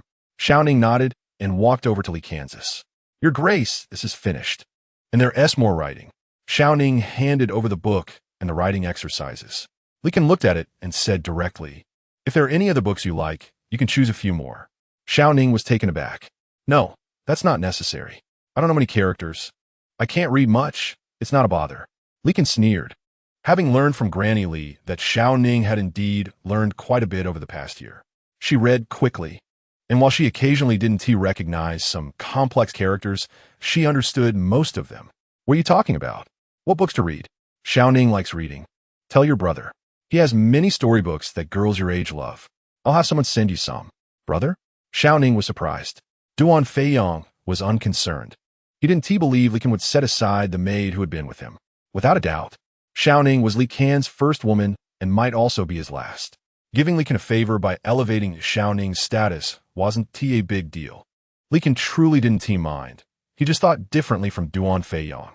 He glanced at Shao Ning's writing, and his expression froze for a moment. This handwriting was really ugly. For someone who could read, this writing was far from what a normal person would produce. It wasn't the work of a 3-year-old child. "Your Grace, if there's nothing else, I'll take my leave." Li Kan snorted lightly, and Shao Ning quietly stepped out. Duan Feiyong observed Shao Ning and felt that this little girl had grown up. Li Kan was cunning. Did he take her in back then because he saw her potential? Was that why he kept her by his side as a servant, pretending not to know? "What are you writing that you're so focused?" Li Kan looked at the characters on the page, feeling a vague familiarity. As soon as the Bao radical appeared, the handwriting from his memory overlapped, and Li Kan suddenly froze. Chapter 69, Li Kan suddenly smiled, and Duan Feiyong's expression changed in surprise. "Oh my, what did you just see? Ken, you have a fever." Li Kan raised his eyes and said, "While dining, I'll have someone call Mu Qing over join us." "Mu Qing?" Duan Feiyong's eyes flickered. "No, I should go back." Li Kan was unaware of the tension between Duan Feiyong and Mu Qing. Thinking that Duan Feiyong had simply suffered too much grievance at the Mu family and was unwilling to see Mu Qing for the time being, so he did not insist. After Duan Feiyong left, Li Kan looked at the reading reflections written by Shao Ning. The corners of his mouth curled up into a faint smile. It wasn't about recognizing characters. After all, what had she learned? It was surprising that she still dared to write wishes on the Kongming lanterns, not fearing that the so-called deities would reject her request due to her handwriting. Shao Ning saw the table full of books and was momentarily stunned, looking at Wei Qing with suspicion. These were sent by the young master. Yes, the young master said that after Miss Shao finishes each book, she should write a reading reflection, and the handwriting should be neat. Shao Ning grinned. She knew that once her handwriting was out there, the young master would definitely be angry. Wei Qing left, and Donghua smiled. Why would the young master send so many books? Brother Ning, it turns out you can read. Shao Ning felt embarrassed. She could explain that she recognized characters, but couldn't write well. Shao Ning had been back at the residence for over a month, as if returning to the past, completely forgetting that she had another property outside. Every day was spent reading and writing, and her days were fulfilling and busy. Ning.It, come quickly, someone is looking for you outside. Donghua rushed into Shao Ning's room in a panic. Shao Ning was stunned. Looking for me? Yes, many people. It seems like a whole family. Outside, Qingfeng courtyard. Mother, is my cousin really here? Did you find out clearly? I found out clearly. The Qin family was Shao Ning's maternal aunt's family. After her parents passed away, Shao Ning had been living with her aunt until she left home to make a living at the age of 9. I never expected my cousin to be so impressive, able to enter the residence where the young master lives. If that person hadn't told us, we wouldn't have known that my cousin has been living in luxury all this time. That girl is wild by nature. She never stays at home since she was little, so it's impressive that she made a name for herself outside. That ungrateful girl, when she comes out later, you, as her aunt, should scold her well. Uncle Lin Hongye chimed in. Qinsher was full of confidence. Don't worry. That dead girl will definitely greet us with a smile when she sees us. Once we're inside, we can talk more. Shao Ning walked out of Qingfeng courtyard with Donghua. As soon as they reached the door, Qinsher saw them and rushed over. Bao Bao, it's really you. And he finally found you. Qinsher suddenly appeared, grabbing Shao Ning's arm, looking as if she were crying out in desperation, which was quite surprising. Shao Ning felt a shiver run through her body, memories from childhood flooding back. Her body trembled slightly, and Donghua, seeing this, furrowed her brows and pushed Qinsher away. Madam, what are you doing? Let go. Then she pulled Shao Ning back a step. Ning.It, are you okay? Shao Ning's mind went blank, trembling all over, making incoherent sounds and unable to say a word. Ning.It, are you okay? Shao Ning turned around, only feeling a buzzing in her ears with no coherent words forming. Then everything went black, and she fainted. Why did she faint? They say some of Shao Ning's relatives came, and as soon as she saw them, she started trembling and then fainted. Wei Qing recounted everything he knew. Li confront relatives. Isn't Shao Ning an orphan? How could she have relatives? Where are those people? Donghua, seeing Shao Ning faint, had them driven away. Go check if she has woken up. Shao Ning opened her eyes, looking at her bed curtains. Her mind was filled with images of Qinsher crying and shouting at her. After her parents passed away, she lived with her aunt, and her uncle, Lin Hongye, was a gambler, so there was no money in the house, and life was very difficult. Her aunt was calculating, her cousin greedy, and loved to climb the social ladder. And her only cousin was willful and had bullied her since childhood. She still remembered that year when she was 9, during a harsh winter. Her cousin deliberately caught a mouse and put it on her bed, even tearing her only piece of clothing. In a moment of anger, she slapped him, which earned her a beating from her aunt, and she was thrown out into the snow at night. If the neighbor hadn't given her a bowl of hot soup and taken her in, she might have frozen to death on the street. Tears unknowingly flowed from the corners of Shao Ning's eyes. She didn't want to recall those past events. She lived in her aunt's house for 3 years, during which she did countless chores, hiding half a bun to sneak out when she was hungry. There was a knocking sound outside the door, and Shao Ning wiped her tears and got up to open the door. The sunlight streamed in, making it hard to see, and she could only stare blankly at the person standing outside. Lincoln stood outside, seeing her in disarray, hair messy, eyes red, clearly having just cried. He frowned slightly. You cried. Hearing his voice, Shao Ning recognized it was Li Can and immediately turned her head, wiping her tears. I have met the young master. Li Can walked in and found a place to sit. Seeing this, Shao Ning immediately poured tea for him. Someone was looking for you outside. They said they were your relatives. I've already arranged for them to come in. You can meet them any time." With a crash, the teacup fell, and the water spilled out. What happened? Shao Ning came to her senses. Nothing. I wasn't paying attention.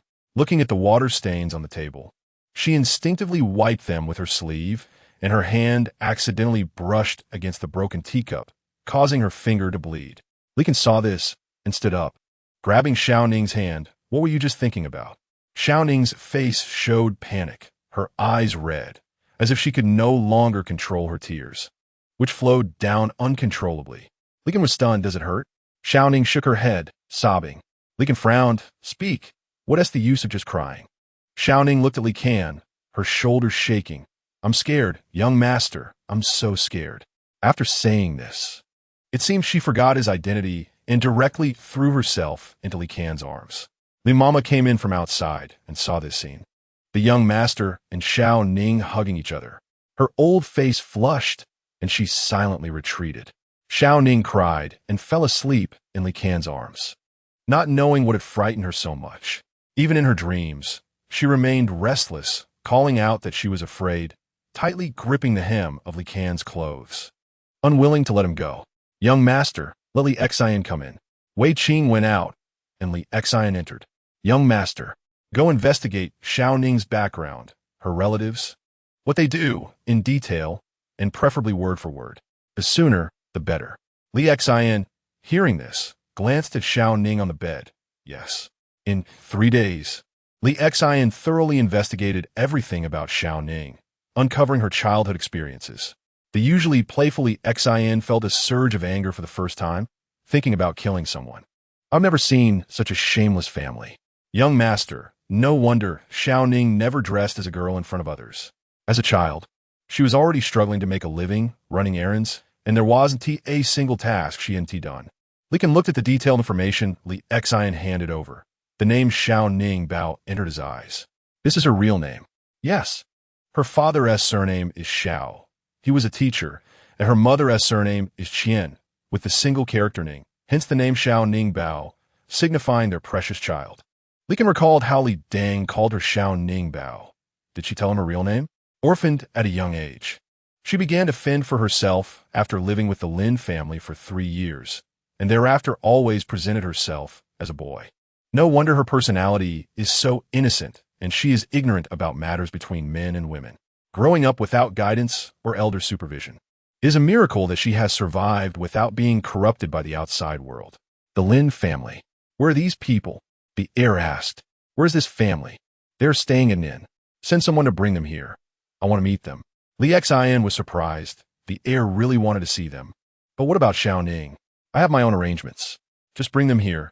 I suspect they found this place because someone is guiding them from behind." Li Xian was stunned, instantly understanding Li Ken's words. Shao Ning left home at 9 and had not been thought of by the Lin family for so many years. How could they find their way here for no reason? The subordinate immediately went to handle it.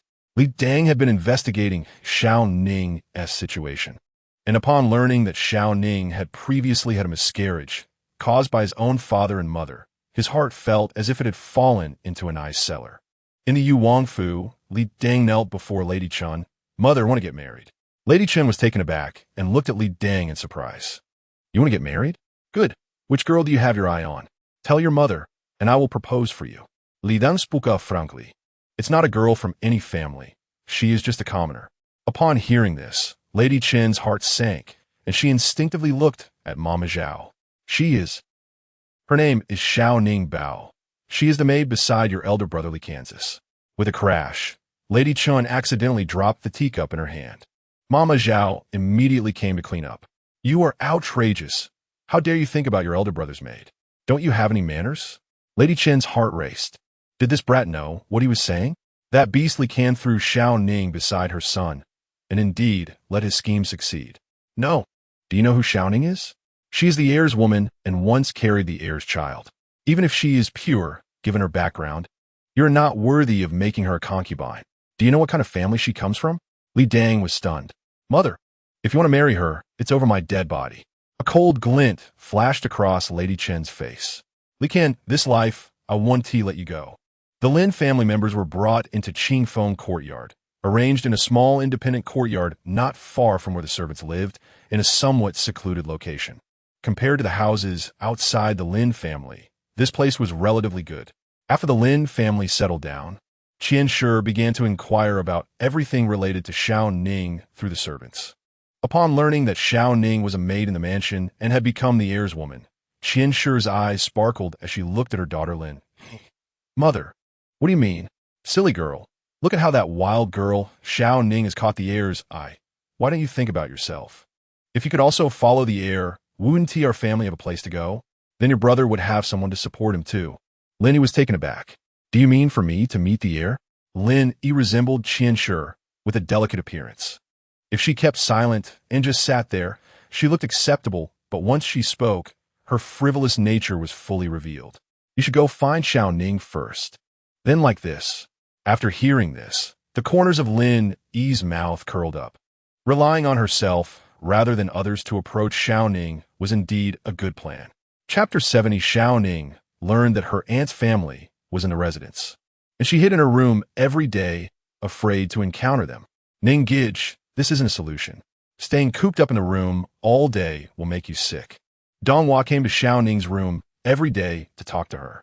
After hearing the news, Pomegranate occasionally came along with Donghua. What a useless person. I don't know what you're afraid of. They're just common folk. Don't you know you have the heir behind you? If anyone dares to trouble you, the heir can easily crush them like an ant. Shao Ning lowered her eyes and remained silent. The memories of being beaten and scolded in her childhood still lingered vividly. Just thinking of her aunt's face made her tremble involuntarily.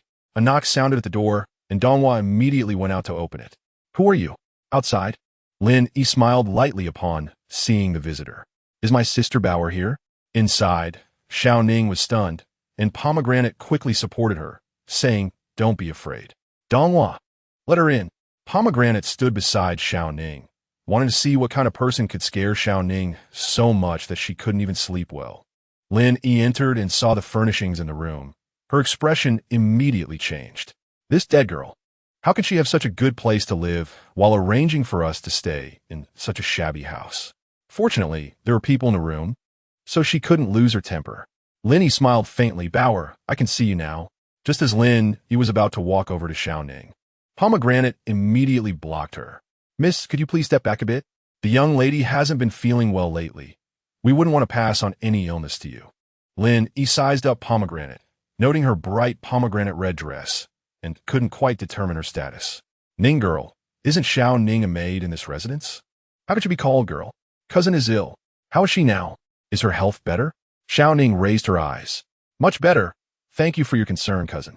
Lin laughed lightly. Look at what you're saying. We're sisters. No need to be so polite. Lin observed Shao Ning, not hiding her envy. When she left years ago, she was only 9, skinny and frail. Now, Shao Ning had blossomed, with red lips and white teeth. Just look at the clothes she was wearing. She couldn't understand how Shao Ning had such luck to enter the heir's residence. If she could also enter this residence, wouldn't she be the one living in such a house and wearing beautiful clothes? Pomegranate glanced at Lin and immediately discerned her character. It was surprising that Shao Ning had been in the residence for so long and couldn't handle such a minor matter. Miss Lin and our young lady are sisters. I really couldn't tell. Miss Lin is much prettier than our young lady. Just the demeanor alone can't compare. Upon hearing this, Lin felt a wave of pleasure rise from her heart. This young lady really knows how to speak. How could I have a sister who is so pretty? It's been many years since we last met. My sister has changed so much. Look at this dress. It's beautiful. Lin stepped forward and pinched the edge of Shao Ning's dress. Pomegranate squinted, watching Lin's dark and rough fingers rub against Shao Ning's clothes, her gaze revealing a greedy look. It was easy to guess what kind of life Shao Ning had lived in her home. Lin was taking in all the furnishings in Shao Ning's room, deeply engraving them into her mind, thinking how wonderful it would be if those precious items were hers. Mama Li entered from outside, carrying fresh fruits, which were tributes from the royal family, specially given to the heir by the queen. The heir didn't like these things, so he had them sent here. Upon seeing a strange girl in the room, Mama Li quickly understood that this rustic-looking person must be a relative visiting Shao Ning. Is that a cantaloupe? Donghua exclaimed upon seeing the fruit platter in Mama Li's hands. This is a rare item. We ordinary poor people usually can't get to eat these. Yes, it's specially sent to Shao Ning by the heir. Mama Li placed the cantaloupe on the table, and a fragrant aroma wafted from it. Linny smelled it and instinctively drooled. She licked her lips, her eyes fixed on the cantaloupe. This melon smells so good. Mama Li was taken aback and instinctively looked at Pomegranate and Donghua. Pomegranate shrugged, indicating, "This is a royal gift. Ordinary people can't enjoy it. The heir is thinking of you. It was just taken from the eye cellar. Let it sit for a while before eating to avoid stomach issues." Pomegranate placed it aside to cool down a bit.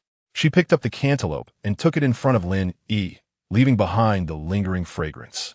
Lin-Yi looked at it enviously, her jealousy towards Shao Ning's situation growing stronger. "It's almost time for meals. Why haven't you sent the young lady back yet? You would want her to go hungry." Mama Li spoke it blindly. Lin-Yi seemed not to understand, her eyes darting, and she immediately walked up to Shao Ning. "Bauer, can I have a meal with you today? It's been years since we last met. I've always been thinking of you. Can I stay here for a night?"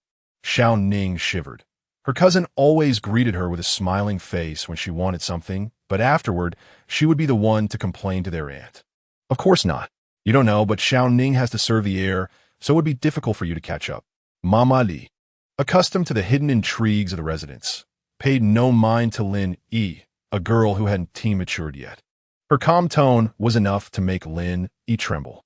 Lin-Yi's eyes flickered, and she instinctively hid behind Shao Ning. "Oh well, since Bauer doesn't have time, I'll come back tomorrow." With that, she squeezed past Mama Li and left the room. Really, what kind of person is she? Look at her eyes. It's like she wants to stick to Ning-It. Why care so much? She's just a shallow person, not worth fearing. Sometimes, such people are like bugs on your shoe, just disgusting. Pomegranate's arm was tugged, and she looked up to see Mama Li watching them. Shao Ning had been lowering her eyes in silence. She deeply resented her aunt's family. "All right, you all go back. The residence is relatively quiet without too many people. Be careful in your work these days. Pay more attention." Pomegranate and Donghua exchanged glances with Shao Ning and then exited. "You dead girl, where have you been? Don't you know it's meal time?" Lin-Yi entered, washed her hands, and sat at the table, looking at the paltry 4 dishes and soup. Her eyes scanning the room. Remembering where Shao Ning lived, she felt a bit gloomy. "What's wrong? The food is cold. Are you waiting for someone to heat it up for you?" Lin-Yi picked up her bowl and chopsticks, and just as she was about to take a bite, she found it tasteless. With a crash, the bowl and chopsticks fell. "Mother, look at what we're eating. What's wrong? Isn't this fine? 4 dishes and a soup. Usually we can't afford this." Lin-Yi's face was filled with resentment. "Yes, we usually eat much better, but do you know what Shao Ning eats? That freshly delivered cantaloupe. We can only hear about it and never even see it. Shao Ning eats it like it's nothing, one plate after another. Not to mention the meals. She eats with the heir every day. The heir, aside from delicacies, what else can he eat? Just look at us. 4 dishes and a soup sounds nice, but it's just vegetables and radishes with a few variations in preparation." Qianshi was stunned. "You mean Shao Ning eats better than this?" "Of course. I saw it with my own eyes. She has 2 maids and a mama serving her. Her life is so comfortable. Just now, I was scolded by that mama, and she acted as if she didn't see it. It was so infuriating." Qianshi's eyes darkened. After all, she had taken in that orphan girl without parents, raising her with great difficulty. Yet she had secretly gone off to enjoy life without them. What a thankless wolf. "Mother, I think you were right. If I also follow the heir, wouldn't half of the residents belong to our family?" Lin Hongye raised his head in surprise. Lin, who was young and didn't care about what his family said. He only cared about whether he could gain some face among his friends. Qianshi was stunned. If the heir were her son-in-law, everything in this residence would certainly belong to her family. "Mother, I have made up my mind.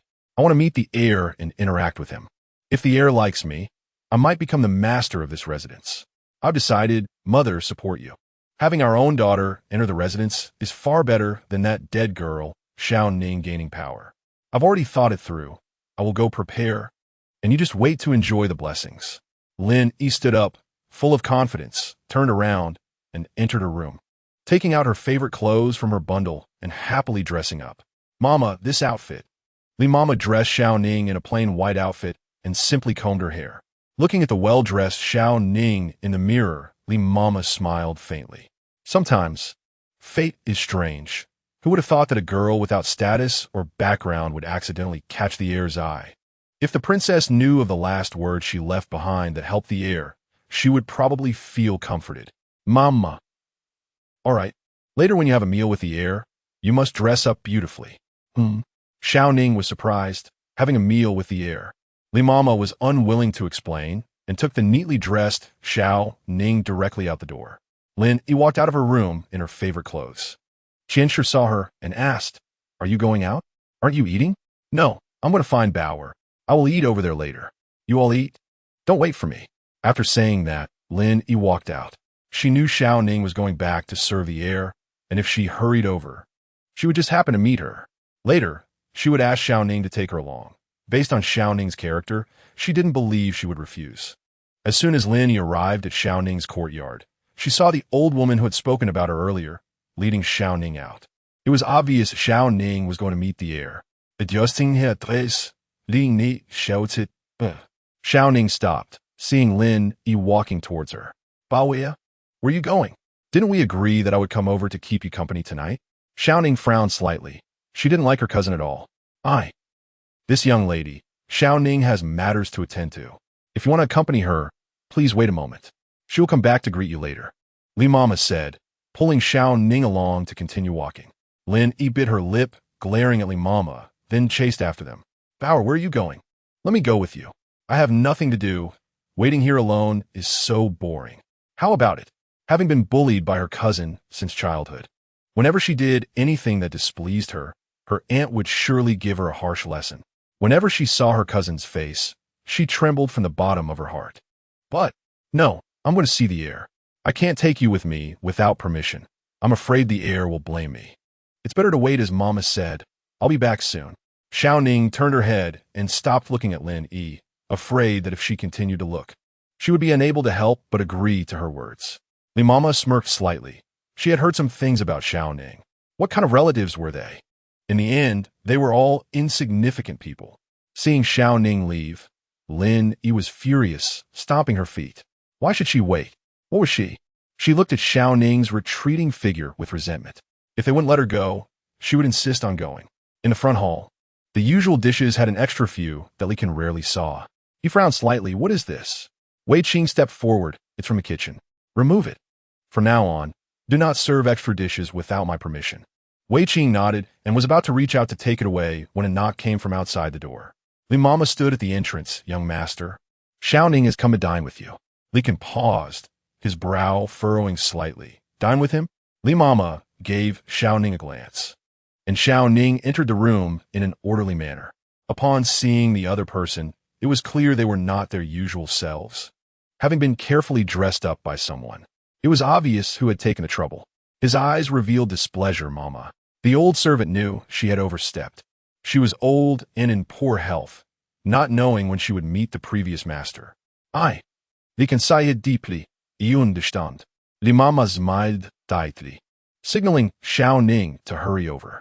Her old face had little time left, but any little gain was worth it. Shao Ning didn't understand her meaning. Did Li Mama want her to dine with the heir, to sit there and eat together, or to serve him? So she stood in front of Li Can, ready to serve him dishes.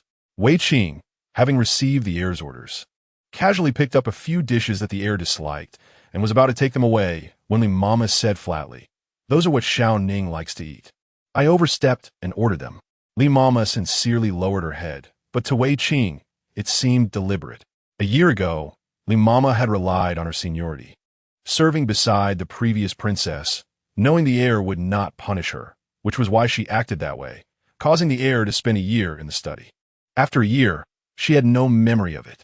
Was it possible that Li Mama truly thought the heir liked Shao Ning, and that she was the only one? Sure enough, Li Can did not speak, and Wei Qing, seeing this, was unsure whether to withdraw. Li Mama then said, "Young master, I will take my leave." Turning back, she grabbed Wei Qing, indicating for him to leave with her. Inside the room, Shao Ning poured a cup of wine for Li Can, casually serving dishes. Thinking about what Li Mama had said, those dishes were her favorites. What did Li Mama mean? Did she really intend to let her dine with the heir? No matter what Shao Ning picked, Li Can ate without hesitation. Seeing him finish 1.5 bowls of rice, Shao Ning was surprised. She remembered that the heir used to eat at most half a bowl. How had his appetite grown so much in just a year? If he didn't stop, she didn't know how much he could eat. Young master, do you want more rice? Li Can paused his chopsticks, looked at Shao Ning, and, after a long time, said lightly, this young master does not want rice. Shao Ning was stunned, and only after a while did she realize what she had just said. What do want rice mean? He wasn't a beggar. Li Can wiped his mouth with a handkerchief. Aren't you eating? Shao Ning felt a bit awkward. I'm not hungry. Gurgle. Her stomach made a gurgling sound. Li Can didn't even glance at her, and simply said, sit. Casually picking up a wine cup and taking a sip. Shao Ning sat beside Li Can, picking up chopsticks, but not knowing what to pick. She glanced at Li Can, who was staring at her intently. Shao Ning felt her heart racing. In the past, she had not found him difficult to serve, but now that she understood too much, she realized for the first time that she didn't know how to interact generously with this person in front of her. As soon as she saw his face, she recalled the things they had done together. Without realizing it, her cheeks flushed. Li Can held the wine cup, quietly staring at Shao Ning's face. Her normally composed face suddenly turned red. What was going on? Was she truly embarrassed to dine with him? It seemed that after a year outside, she had grown a bit, understanding the nuances between men and women. Setting the empty wine cup on the table, ready to pour another glass, he suddenly recalled what Shao Ning had said earlier, that she had been living in the Li Tang residence. Could it be that she had been influenced by Li Tang? Li Can's gaze deepened as he focused on Shao Ning's expression. Do you like Li Tang? Huh? Shao Ning was taken aback, caught off guard by Li Can's sudden question. She didn't know whether to swallow or spit out the food she had just put in her mouth. The prince is very nice to me. Since you are good to me, why do you still want to move out? Shao Ning bought a house outside, and he knows it. Shao Ning lowered her gaze. She could tell the prince that the county king wanted to do to her what you once did, and she had fled out of fear. Shao Ning's eyes darted around, and to Li Can, it seemed like she was guilty. Could it be that something had already happened between the two? Let's go back after eating. Shao Ning put down her chopsticks. In fact, she wasn't full, but she didn't dare to stay longer. However, if she left, she would have to face her cousin, caught in a dilemma. She glanced at Li Can and suddenly remembered that she could go to Donghua and ensure Lu's place to squeeze in with him for the night. Wait, I'll walk you back, Li Can said. Shao Ning was taken aback. No, it's fine, I know the way back. Li Can ignored her and got up to follow Shao Ning out of the door. He had been standing outside, watching as Shao Ning entered the place where the prince was staying. She remained there until the detestable old woman and a little servant came out, feeling frustrated. With a solitary man and woman inside, who knows what they were doing? The door creaked open, and Linny froze, turning to see Shao Ning coming out with a handsome man. He was momentarily stunned. That person was the prince, and her eyes widened in disbelief at the man standing behind Shao Ning, who looked so handsome, as if he had walked out of a painting. Her feet moved slightly, and she unconsciously walked toward Shao Ning. Bower. Linny approached, suppressing her inner excitement and secretly glancing at Li Can. Bower, who is this? Shao Ning.It, genuinely disliking the way her cousin looked at the prince. Suddenly feeling a weight on her shoulder, Shao Ning noticed an extra pair of hands. Li Can had his arm around her shoulder, acting intimately. Is Bower uncomfortable? Shao Ning's face showed fear, but Li Can seemed oblivious, his gaze soft enough to melt. This young lady must be Bower's cousin. I wonder if she is comfortable living in the manor. Lin's heart raced a little faster at the sight of the person speaking to her. He had seen the prince before. Li Can chuckled lightly. You recognize this prince? Did Bower mention me in front of you? Li Can reached out to pinch Shao Ning's chin. Shao Ning shuddered all over, a thought popping into her mind. The prince has gone mad. Linny noticed their intimate behavior and frowned slightly. Yes, Bower has mentioned the prince, saying that he treats her very well. Li Can's lips curled into a smile. Oh, Bower actually praised me so much. Shao Ning felt goosebumps rise on her skin. Terrified inside, when Li Can suddenly leaned closer to her shoulder and said in an ambiguous tone, Come to my room later. You aren't allowed to leave. Since you are Bower's cousin, you should stay comfortably in the manor. If there is anything inappropriate, feel free to mention it to Bower no need to be polite. The sky is getting late. Cousin should go back first. I have something to discuss with Bauer privately. Li Can turned to take Shao Ning away, while Lenny behind them was so angry she was stamping her feet. What does it mean to discuss something privately? Just look at how the prince looks at Shao Ning. He clearly wants to devour her and finds her an eyesore here. Chapter 71. Shao Ning's heart raced continuously. What was the crown prince trying to do? With her hand being pulled, she realized they were not heading towards the crown prince's courtyard. Your Highness, where are you going? Li Can stopped. Of course I'm taking you back. Where did you think I was going? Hearing this, Shao Ning couldn't help but grin. She had thought the crown prince was serious about taking her to his room. Why else would he have said such things? Li Can walked alongside Shao Ning, lowering his gaze to notice her changing expressions. With a smirk, he teased, "Did you think this crown prince wanted to do something to you? Pulling you back to my room." Suddenly, Li Can stopped, gripping Shao Ning's hand and leaning her against a pillar in the corridor, his breath brushing against her cheek. Sleeping on the same bed, Shao Ning's eyes widened, and for a moment she was speechless, her mouth opening and closing silently, her face reflecting panic. Askof escapad Li Can's nostrils. You dare to think that? A single phrase kept swirling in Shao Ning's mind. What was wrong with her? The crown prince's actions kept replaying in her thoughts, leaving her at a loss on what to do, tossing and turning in bed. Lin had been dressing up early for several days, rushing to Shao Ning's place for meals, sitting in front of the mirror, putting on the jade hairpin she had borrowed from Shao Ning. She heard it was a gift from the crown prince to Shao Ning, and she couldn't believe the girl had refused to wear such a fine item. Qianshi walked in. Daughter, we've been here for so many days. Just staying here every day isn't a solution. Don't you think it's time to meet the crown prince? Tell him to find a private school for your brother to study in. And your father, he does nothing all day. Look at him. He just goes out to chat with those young girls. Lin-Yi glanced at her reflection in the mirror. I understand. I'll go to Shao Ning and tell her about it. Since the crown prince said to let her know if there's anything, she won't dare to ignore it. Just remember, don't take it lightly. Lin-Yi stood up, preparing to see Shao Ning. After several days of visiting, she had yet to see the crown prince, realizing that in the crown prince's eyes, Shao Ning might not be that important. Hey, where are you going? I'm going out to see heir. What about me? I've been stuck in this courtyard all day. I'm bored to death. No way. Lin Hu had always been reckless, would definitely ruin her plans if he went to Shao Ning's place and ran into the crown prince. Just stay here. Lin-Yi left alone, while Lin Hu pouted. Why could she go out and he couldn't? The more she forbade him, the more he wanted to go, so he followed her out. Shao Ning sat in her room, having learned to sew pouches from Grandma, leave for a few days. She had just stitched 2 threads when she looked up at the time, realizing Lin-Yi was probably coming again. She hadn't missed a day. Putting her needle and thread back in the box, she stood up to tidy her clothes, deciding to see what the pomegranate winterflower was up to. Heir, where are you going? Shao Ning walked through the garden and bumped into Lin-Yi cousin. Lin-Yi laughed, stepping forward to link her arm with Shao Ning's. I was just about to find you. Shao Ning pursed her lips, somewhat resistant to pulling her hand away. Does cousin have something to discuss? To be honest, since we're family, I want to ask the crown prince for a favor. You see, Tiger is still young, and I want the crown prince to help find a private school for him to continue his studies. And your uncle, it would be best if he could find a job. As Lin-Yi spoke, Shao Ning felt increasingly incredulous. What was her status to ask the crown prince for help with family matters? Lin-Yi shot a glance at Shao Ning, her tone deepening. Are you unwilling?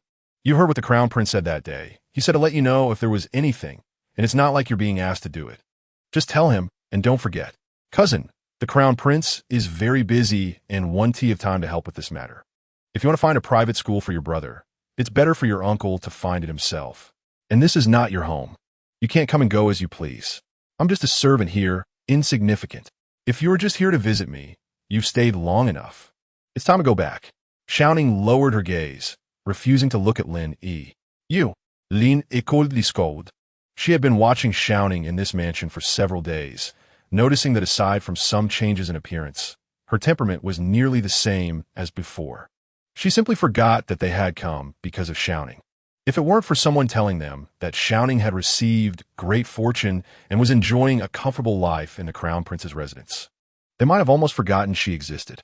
Lin-Yi narrowed her eyes, thinking that this girl dared to speak to her like this only because she relied on the crown prince.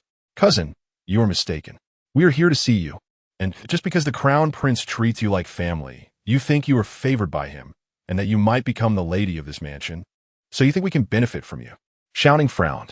Cousin, what nonsense are you talking about? Well, have I ever been favored by the crown prince? It's better not to say such things in the future. Lin had not yet seen the crown prince and did not want to tear her face with Shao Ning so quickly. But this girl was becoming increasingly ungrateful. She had seen how the crown prince treated her, yet here she was pretending. If you have nothing else, I will be leaving. Just as she was about to turn away, she suddenly let out a scream. Ah! Shao Ning covered her arm, frowning in pain. Lin froze for a moment as Lin Hu suddenly appeared, holding a slingshot, laughing while aiming at Shao Ning. Got you. Got you. Ha! Tiger. Shao Ning looked at Lin Hu. He had always been mischievous, and when they were young, he would often bully her with his mother and cousin. Every time she couldn't hold back and hit back, he would run to his mother to complain, and she would get scolded in return. Thinking of Lin Hu's face when he made mistakes without realizing it, Shao Ning bit her lip and approached him, slapping him twice on the face. Ah, you hit me. You wild child who wasn't raised by anyone dared to hit me. Lin rushed forward to cover Lin Hu's mouth, fearing he would say something unpleasant. They could bully Shao Ning at home, but this time it was different. They had come to this mansion under Shao Ning's name, and her purpose had not yet been achieved. Unfortunately, she was a step too late, and Lin Hu's words slipped out. Heir, how can you hit Tiger? He's still just a child. Shao Ning sneered. A child? Lin Hu is only 4 years younger than me. He often calls me a wild child when we were younger, and now that he is this old, he still insults me. Is this how a child should speak? Pomegranate was right. She was no longer the young Shao Ning who relied on her parents and could only suffer their bullying. She would eventually grow up, and behind her stood the crown prince as her support. Moreover, she had had enough of her aunt's family. She could tolerate their beatings and scoldings, but they even dared to do something as disrespectful as not allowing her to pay respects to her parents. What he said is true. I am a wild child who wasn't raised by anyone, and I have no relatives. Since you came to me for support, I'm sorry. But to someone without family ties, you are nothing. Please pack your things and leave immediately. Shao Ning shouted with all her might. Heir. Shao Ning turned to leave, while Lin pulled Lin Hu. This is all your fault. Why did you have to come out? Lin Hu covered his face, feeling wronged. I got hit. Didn't sister see? Shao Ning returned to her room, her face pale as she laid on the table. The argument in the garden quickly spread to the study. Did she really say that? Yes. Shao Ning was very angry and even hit that boy. Impressive. Crown Prince, the Duke is here to see you. Li Dang. What is he here for? Let him in. Li Dang, wearing a suit of soft armor, majestically dismounted his horse and entered Qing Feng Garden alone. Since childhood, he had heard of Li Can's name and had always liked to follow behind this elder brother. However, over time, he received subtle hints from his mother that Li Can was his enemy, someone who would compete for everything that belonged to him. Gradually, he became unwilling to associate with him. And as he grew older, he understood more things, realizing that some matters could not be balanced. He chose to escape and travel. He thought he would never confront this elder brother again, but unexpectedly, one day he found himself entangled with him. Your Highness, this way, please. Li Can was sitting in his study when Wei Qing called from outside. Your Highness, please come in. Li Dang entered, and Li Can sat at the desk, holding a book without looking at him, appearing quite casual. Having seen his elder brother, Li Can nodded and said lightly, What is it? He didn't feel the need to exchange any formalities with Li Dang. Li Dang was direct, saying, I came to see Bao. Li Can raised his eyes, casually flipping through the pages of the book. Li Dang, dressed in soft armor, had a slightly darker complexion, having trained in the military since childhood, and was physically more robust than others. Li Can couldn't help but admire him upon seeing him, especially when it came to a young woman. Did Shao Ning come to me? I know about your past with Bao and why she had a miscarriage, so you want to tell me that you don't care and even want to marry her? Li Dang pursed his lips. He indeed thought so. Initially, he only wanted her, but after hearing about her situation, he wanted to marry her to compensate for her suffering. Li Can straightened up, putting down the book. Do you know why she was with me back then, a nameless girl and a prominent heir? Li Dang frowned slightly, and Li Can's lips curled up, saying, I should thank your mother. If it weren't for her meddling, Shao Ning would still be a simple girl today. Li Kan lightly recounted the incident where he was set up by the Chun family. Li Dang looked surprised. Considering your youth and inexperience, I can pretend not to know about this, but I hope you remember that Shao Ning once carried my child. Even without a title, she is still my woman. As for the moral and ethical standards regarding relationships, you should understand. Likan dizlika lidans affectionata damiano tuarts Shao Ning. As if he were the only one in the world who was a romantic. Shao Ning had been without parents since childhood, and the people who taught her were few. Having disguised herself as a boy to survive, she was quite naive regarding human affairs. If she did something that led you to misunderstand, this heir will apologize on her behalf. Regardless, you sheltered her for a year and gave her a place to live, and I owe you this favor. As for the child she lost, this matter has nothing to do with you, and you'd better not interfere. Regardless, I still want to see Bao. And then what? Li Dang pursed his lips. What if she had your child? If she liked you? She wouldn't have wandered the streets a year ago despite having a miscarriage. Moreover, do you know she bought property outside? Although we've been together for a year, I understand her. If she dislikes a place, she'll leave without hesitation, just like your princely residence. Li Kan was taken aback, then laughed, so confident. Since you're so confident, why did she come with me last time? Wasn't it because you did something she didn't want? Li Dang stiffened, his face slightly pale. Li Kan saw the smile on his lips fade, realizing he had guessed correctly. Shao Ning had the same reaction last time, indicating there was something between the two. After a year apart, he couldn't quite fathom how the girl would think. A year's separation could indeed change a person's perspective, especially since she secretly left Qingfeng Garden, indicating that she could no longer stay here. Since you want to see her so much, let her choose for herself, whether to go with you or to stay. Really? Li Dang's face lit up with joy as he turned to follow Wei Qing outside. Li Kan picked up the book on the table, flipped a page, feeling restless, suddenly concerned about how Shao Ning would choose. If she chose Li Dang and became the princess, it was impossible. The Chun family would never agree. Based on Li Dang's character, would he take Shao Ning far away, making her very happy? Li Kan slowly stood up. After spending a year together, did Shao Ning also have feelings for Li Dang? A valiant and dashing general, the object of admiration for all young women. Your Highness, Shao Ning is in this courtyard. Understood. Li Dang prepared to enter, and just then, the Lin mother and daughter arrived. Mother, look, who is that? How did he enter Shao Ning's courtyard? Look at the soft armor he's wearing. He must be an important figure. Let us go see. Shao Ning sat in her room, resting her chin on her hands. Her gaze vacant. A knock on the door forced her to snap back to reality. Wei Qing, are you looking for me? Is it something concerning the heir? Wei Qing stood outside. Miss Shao, someone wishes to see you. Wei Qing turned, and Li Dang appeared. Shao Ning was momentarily stunned. Your Highness, what are you? Bao. Wei Qing stepped back. Li Dang entered the room, looking around at the courtyard where Shao Ning lived. He pursed his lips, although the room wasn't exquisite. The furnishings were all valuable items, a bit more impressive than the house he had prepared for Shao Ning. Bao, I came to take you away. Shao Ning was taken aback. Take me away? Yes, I came to propose to you. Outside, the Lin mother and daughter widened their eyes in surprise. What did we just hear? Propose? Li Dang moved closer to Shao Ning, but she instinctively stepped back. Marry me? Your Highness must be misunderstanding something. How could I marry you? I know about your relationship with my elder brother. I don't care whether you were with him or if you had his child. I just want to know if you have feelings for me and if you're willing to marry me. Li Dang reached out to grab Shao Ning's hand, pressing her. Bao, my father and mother have hurt you, I know. I can guarantee that once we are married, I will protect you and will never let them harm you again. If you don't want to stay in this city, I can ask the emperor to station the troops at the border and never return. Outside, the Lin mother and daughter looked at each other in shock. Father and mother? Who is this person? How does Shao Ning know someone like this?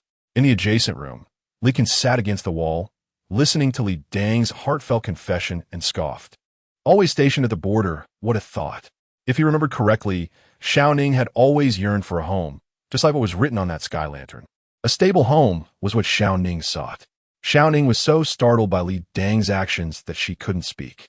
She had never thought that one day a prince would treat her this way, talking about proposing and offering her a home.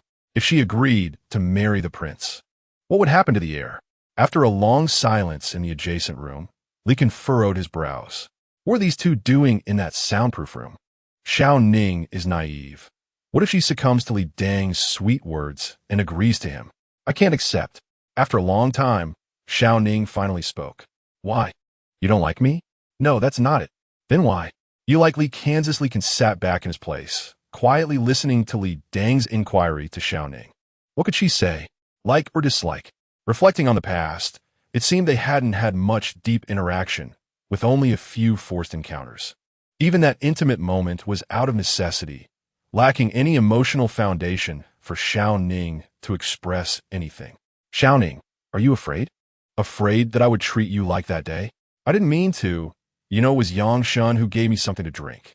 I acted on impulse and kissed you. I swear I won't touch you without your permission in the future.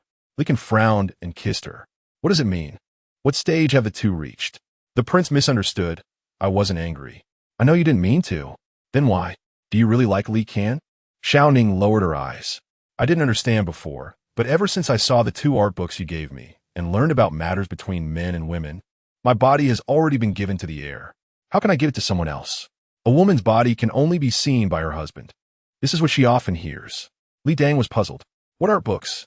Shao Ning's cheeks flushed. How could she talk about the contents of those art books? It's the art book from the stack of books you gave me.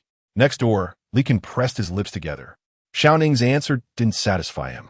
A woman's purity is indeed very important, but since he didn't take her that day, did she just leave with Li Dang? This thought made Li Kan extremely uncomfortable. Knowing Shao Ning's thoughts, Li Kan felt it unnecessary to stay there and turned to leave the room. The Lin mother and daughter, hearing the conversation inside, retreated. They knew that Shao Ning was already with that heir and still claimed to be pure, not knowing to be cautious. If she were truly so pure, how could a man come after her? Chapter 72. Mother, you said that if we were to tell the young master about Shao Ning, would he become disgusted with her? Well, generally, men don't like their women attracting attention from others. Although Shao Ning doesn't hold any formal title, she is still with the young master. That's good. If Shao Ning has a stain on her reputation, the young master might harbor some resentment toward her. In the evening, just like before, Shao Ning prepared to dine with the young master. Ever since that incident, Mama Li no longer prepared dinner for her alone. Shao Ning arrived at the front hall, stood at the door, and knocked. The door was opened, and she saw Wei Qing, so she walked in. The young master invites you to drink. Shao Ning raised her eyes and saw her cousin Lin.It, who unexpectedly appeared and was sitting with the young master. Lin.It held a wine jug and poured a full cup for Li Kan, smiling brightly. Seeing Shao Ning, she smiled slightly. Bauer, you're here. Shao Ning stood at the door, momentarily forgetting her actions, wondering why her cousin was here. The young master has a cleanliness obsession. How could he easily let someone else pour wine for him and sit together? I already know about what you mentioned. I will have some make arrangements soon. Li Kan said. Lin.It, hearing this, smiled and said, thank you, young master. She then looked at Shao Ning. Bauer, you previously said the young master wouldn't care about our family matters, speaking so confidently that one might think he is heartless. But in reality, the young master isn't as uncaring as you said. Oh, Bauer actually described the young master like this. Li Kan lifted his wine cup and took a sip, narrowing his eyes as he looked at Shao Ning. Shao Ning pursed her lips, feeling somewhat awkward standing in front of Li Kansas. You can go back now. I plan to chat with Miss Lin. You don't need to serve here. Lin.It was surprised, and her lips immediately curved into a faint smile. The young master doesn't mind my noisy presence. I'm more than happy to stay. Shao Ning lowered her eyes, saluted, and turned to silently leave. Once outside, Shao Ning clutched her chest, feeling wronged. She watched her cousin sitting there dining with the young master, feeling inexplicably angry. Finally, she glared fiercely at Li Kan, who was drinking and smiling inside. In the room, Li Kan caught a glimpse of the departing figure, and the corners of his mouth curled slightly. When Shao Ning returned to her room, she was startled to see her long-lost aunt. Bao, you're back.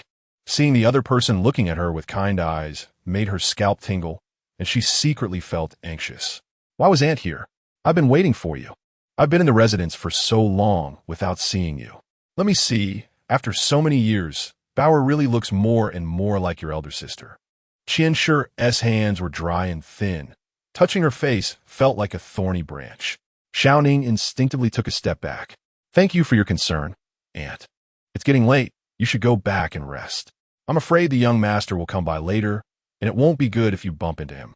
Qianshi squinted her eyes, realizing this girl was trying to chase her away. She knew her daughter was with the young master, and shamelessly said the young master would come. Since that's the case, I want to stay long. I just have a small favor to ask of you. Ask me? Yes, I heard you were close with the young master. You know your cousin is not young anymore and has reached the age for matchmaking. Your aunt. Have no experience and don't know what kind of family to look for. Your cousin saw the young master at some point. Could you help introduce them? If they could be together, I will thank you on my knees. Shao Ning directly refused. No. Qianshi was surprised. Why not? The young master's marriage is decided by his family. How can a servant like me interfere? Lin Mu snorted coldly. Truly an ungrateful brat. If it weren't for hearing that Shao Ning was pregnant with the young master's child, she might have actually been intimidated. The young master's marriage is not something we can dare to aspire to. Even being a favored concubine would be fine. Remember when your parents passed away? You were just a few years old, crying like a tearful person. If we hadn't given you food, you would have starved to death on the street by now. Qianshi took out a handkerchief and lightly wiped the imaginary tears from her face. Shao Ning pursed her lips. I'm just a servant. If my cousin likes the young master, she should pursue him herself. If the young master is willing, I have nothing to say. Qianshi paused, immediately revealing a look of joy. That's good. I was afraid you would misunderstand that your cousin was stealing your things. As long as you're not unhappy, I'll be content. It's getting late. I will go back now. Qianshi had no intention of relying on Shao Ning. She was just following Lin-It's instructions to let Qianshi know in advance, so she wouldn't do anything to disturb her. After Qianshi left, Shao Ning felt even more wronged. Lin-It was drinking wine in the young master's room, and he had agreed to it. Would he also agree to the matter of taking a concubine? Turning around, she lay on the bed, covering herself with a quilt, and soon sobbing sounds came from under the blanket. Meanwhile, Lin narrowed his eyes and grasped Lin-It's chin. You drugged me. Lin was stunned. Drugged? What drug? I didn't What is the young master saying? I didn't do anything. Lin tore his clothes. You have such courage to drug me. He casually shouted, Come here. Zhao Wu and Li Xian immediately entered with long swords. Lin-It was startled when she saw them. Young master, I didn't drug you. I just poured you a little wine. You still dare to say you didn't Li Xian stepped forward, smelling the wine in front of Li Kansas' young master. It's true. Lin was horrified. I didn't What? How could I have that kind of thing? Take her away and lock her up. Qianshi, having received Shao Ning's message, returned to the courtyard with a smile on her face. If her daughter succeeded, she would be related to the family. And then who would dare to look down on her? Seeing Lin Hu, Qianshi glared at him. Where's your father? Where'd he go? Father said the residence was too stuffy and went out for a walk. He'll be back soon. Just as he finished speaking about Lin Hongya's whereabouts, Lin Hongya was brought in, covered in bruises. What happened? Manager Liu looked down at the person before him, truly daring to steal items from the residence to gamble. Do you know that every item in this residence is a royal gift? Taking even one could get you beheaded. Gambling? Nonsense. You went gambling again. Do you still have any shame? The items he stole were worth a fortune. I have reported this to the authorities. Take him away. The authorities? No, sir. My daughter hasn't returned yet. She went to dine with the young master. Can we wait for her to come back? Manager Liu glanced at Qianshi impatiently. Your daughter, could it be that girl named Linny? Yes, that's her. Then you don't need to wait for her. She has already been locked up. Your family has no ability, but is bold enough to steal from the residence. And your daughter even had the audacity to drug the young master. If anything happens to the young master, your family's lives will be over. Qianshi sat down in shock. What? Drugged? The door was kicked open, and Lin stood at the entrance, disheveled. On the bed, Shao Ning was covered by the quilt, sobbing.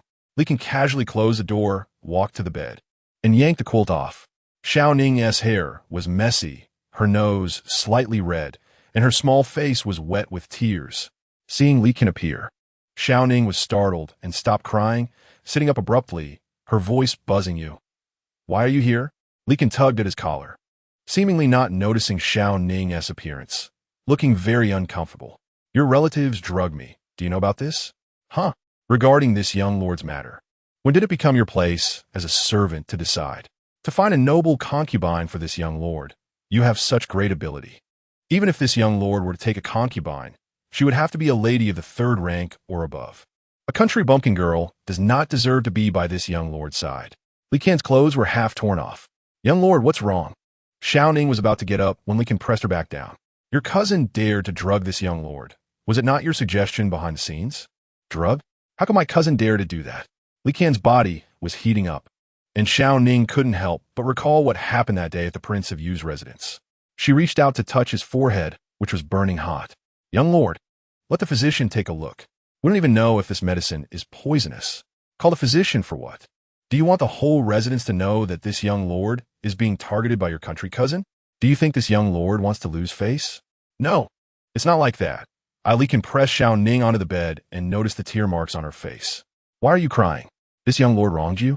Shao Ning shook her head. She cried simply because she felt wronged. Then why cry? This young lord was almost insulted by your cousin and didn't cry. Shao Ning didn't know. She just felt wronged and wanted to cry, tears streaming down her cheeks. Li Qian directly kissed away her tears. When you were in Li Dang's residence, did he ever treat you like this? Shao Ning was stunned. Li Qian reached out to unfasten her clothes. What level have you two reached? He specifically came to me today to propose to you. Tell me, should this young lord agree or not? As her clothes loosened, Shao Ning pushed against him. I haven't done anything with the prince. I didn't know he wanted to marry me. Oh, since you haven't done anything, why is he so concerned about you? Shao Ning.It. He just kissed me once, and I was scared, so I left the prince's residence. Li Qian looked at Shao Ning with clear eyes, but after she said this, his gaze became hazy in an instant. Kissed you? How did he kiss you like this? After a kiss, Shao Ning gasped for air. Is it still like this? Li Qian leaned down and captured her. Shao Ning felt like she was going to suffocate. After a long time, he finally let her go, and Shao Ning panted, Young lord, let me go find a physician for you. He was drugged. This can't be blamed on him. Shao Ning was about to get up when Li Qian pulled her back again. Don't move. The medicine your cousin used must be resolved by you. With a pull of the curtain by the bedside, the curtains on both sides immediately fell down. Inside the bed, Shao Ning heard Li Qian's whispers and her own sobs. Chapter 73. The sun rose high outside, and Li Qian looked at the person in his arms who was still fast asleep, a smile tugging at the corners of his mouth. After a series of twists and turns, they had returned to square one, pondering the reasons behind the things they had done. The person in his arms gradually stirred awake, and Li Qian immediately pretended to be asleep. Shao Ning rubbed her eyes and looked at the sky outside. The sunlight streamed into the room, and she realized how late it was. Stretching, she then noticed there was someone beside her. Shao Ning sat up in shock, recalling the events of last night. Previously, in her ignorance, she had thought the person in front of her was punishing her, but now, understanding the situation, she felt embarrassed for the first time. She quietly got out of bed and picked up the clothes scattered on the floor, putting them on one by one. Just as she was about to leave, she felt a weight, and Shao Ning was pulled back onto the bed. Young master, what do you want? You sleep with me and then want to leave? I just wanted to help you with water and change. I don't need it. But What? Your cousin did such a disgraceful thing. And you don't plan to plead for her? Just leaving like this? I didn't Li Qian pulled Shao Ning closer, securing her on the bed. This young master didn't sleep well last night. Stay with me a little longer. Li Qian wrapped an arm around Shao Ning's chest, stretching his leg to pin her down. Shao Ning held her breath, feeling that this domineering young master was somewhat unfamiliar to her. Li Qian, with his eyes open, watched Shao Ning's startled expression, a smile creeping onto his lips. What do you mean? Is the young master really under a spell? Nonsense. Who do you think this young master is? I've been fooled once. How could I fall for it again? But you clearly said the wine. Just a joke. I'd already arranged this beforehand. I was just going through the motions. Zhao was confused, while Li Xian stood outside Shao Ning's door, smirking. Do you think our young master is a bit repressed? What do you mean? If he were straightforward, he would tell Shao Ning that he likes her directly. But our young master is different. He has to take a roundabout way, putting on a show while dealing with those people Shao Ning dislikes. And in the end, he makes it look like he is the one who is wronged, but everything is under his control. Zhao was confused, and Li Xian didn't want to explain further. When did the young master start to like Shao Ning? There were no signs at all. It was a pity that the pure little white rabbit, Shao Ning, had fallen into the trap of the big bad wolf, Li Kansas. Perhaps at this moment, she was even thinking about how to repay the young master for her perceived loss. When Shao Ning got up again, she learned that her aunt's family had all left.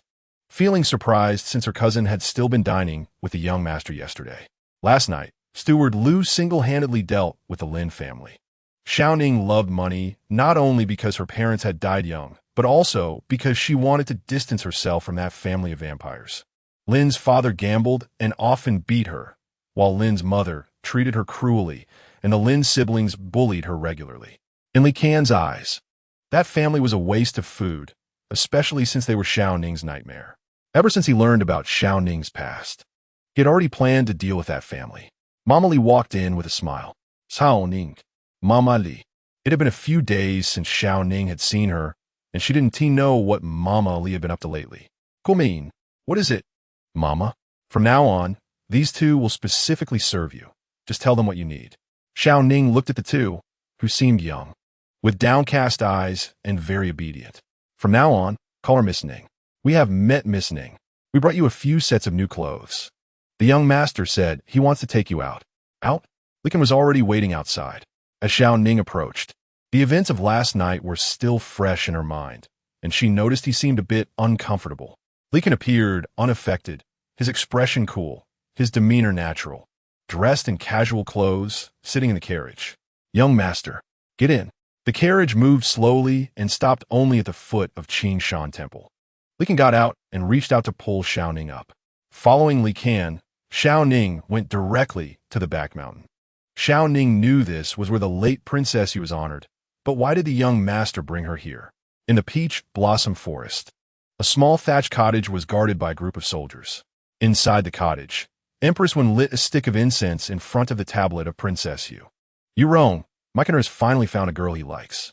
A few days ago, Mama Li returned to the palace and told me everything about Kin-er. You can't imagine how happy I was. Ever since you passed away, this child has become increasingly gloomy, keeping everything to himself. Whenever I asked him when he would get married, he would evade the question. I never expected that one day he would take the initiative to tell me he liked someone. Empress Wen and Prince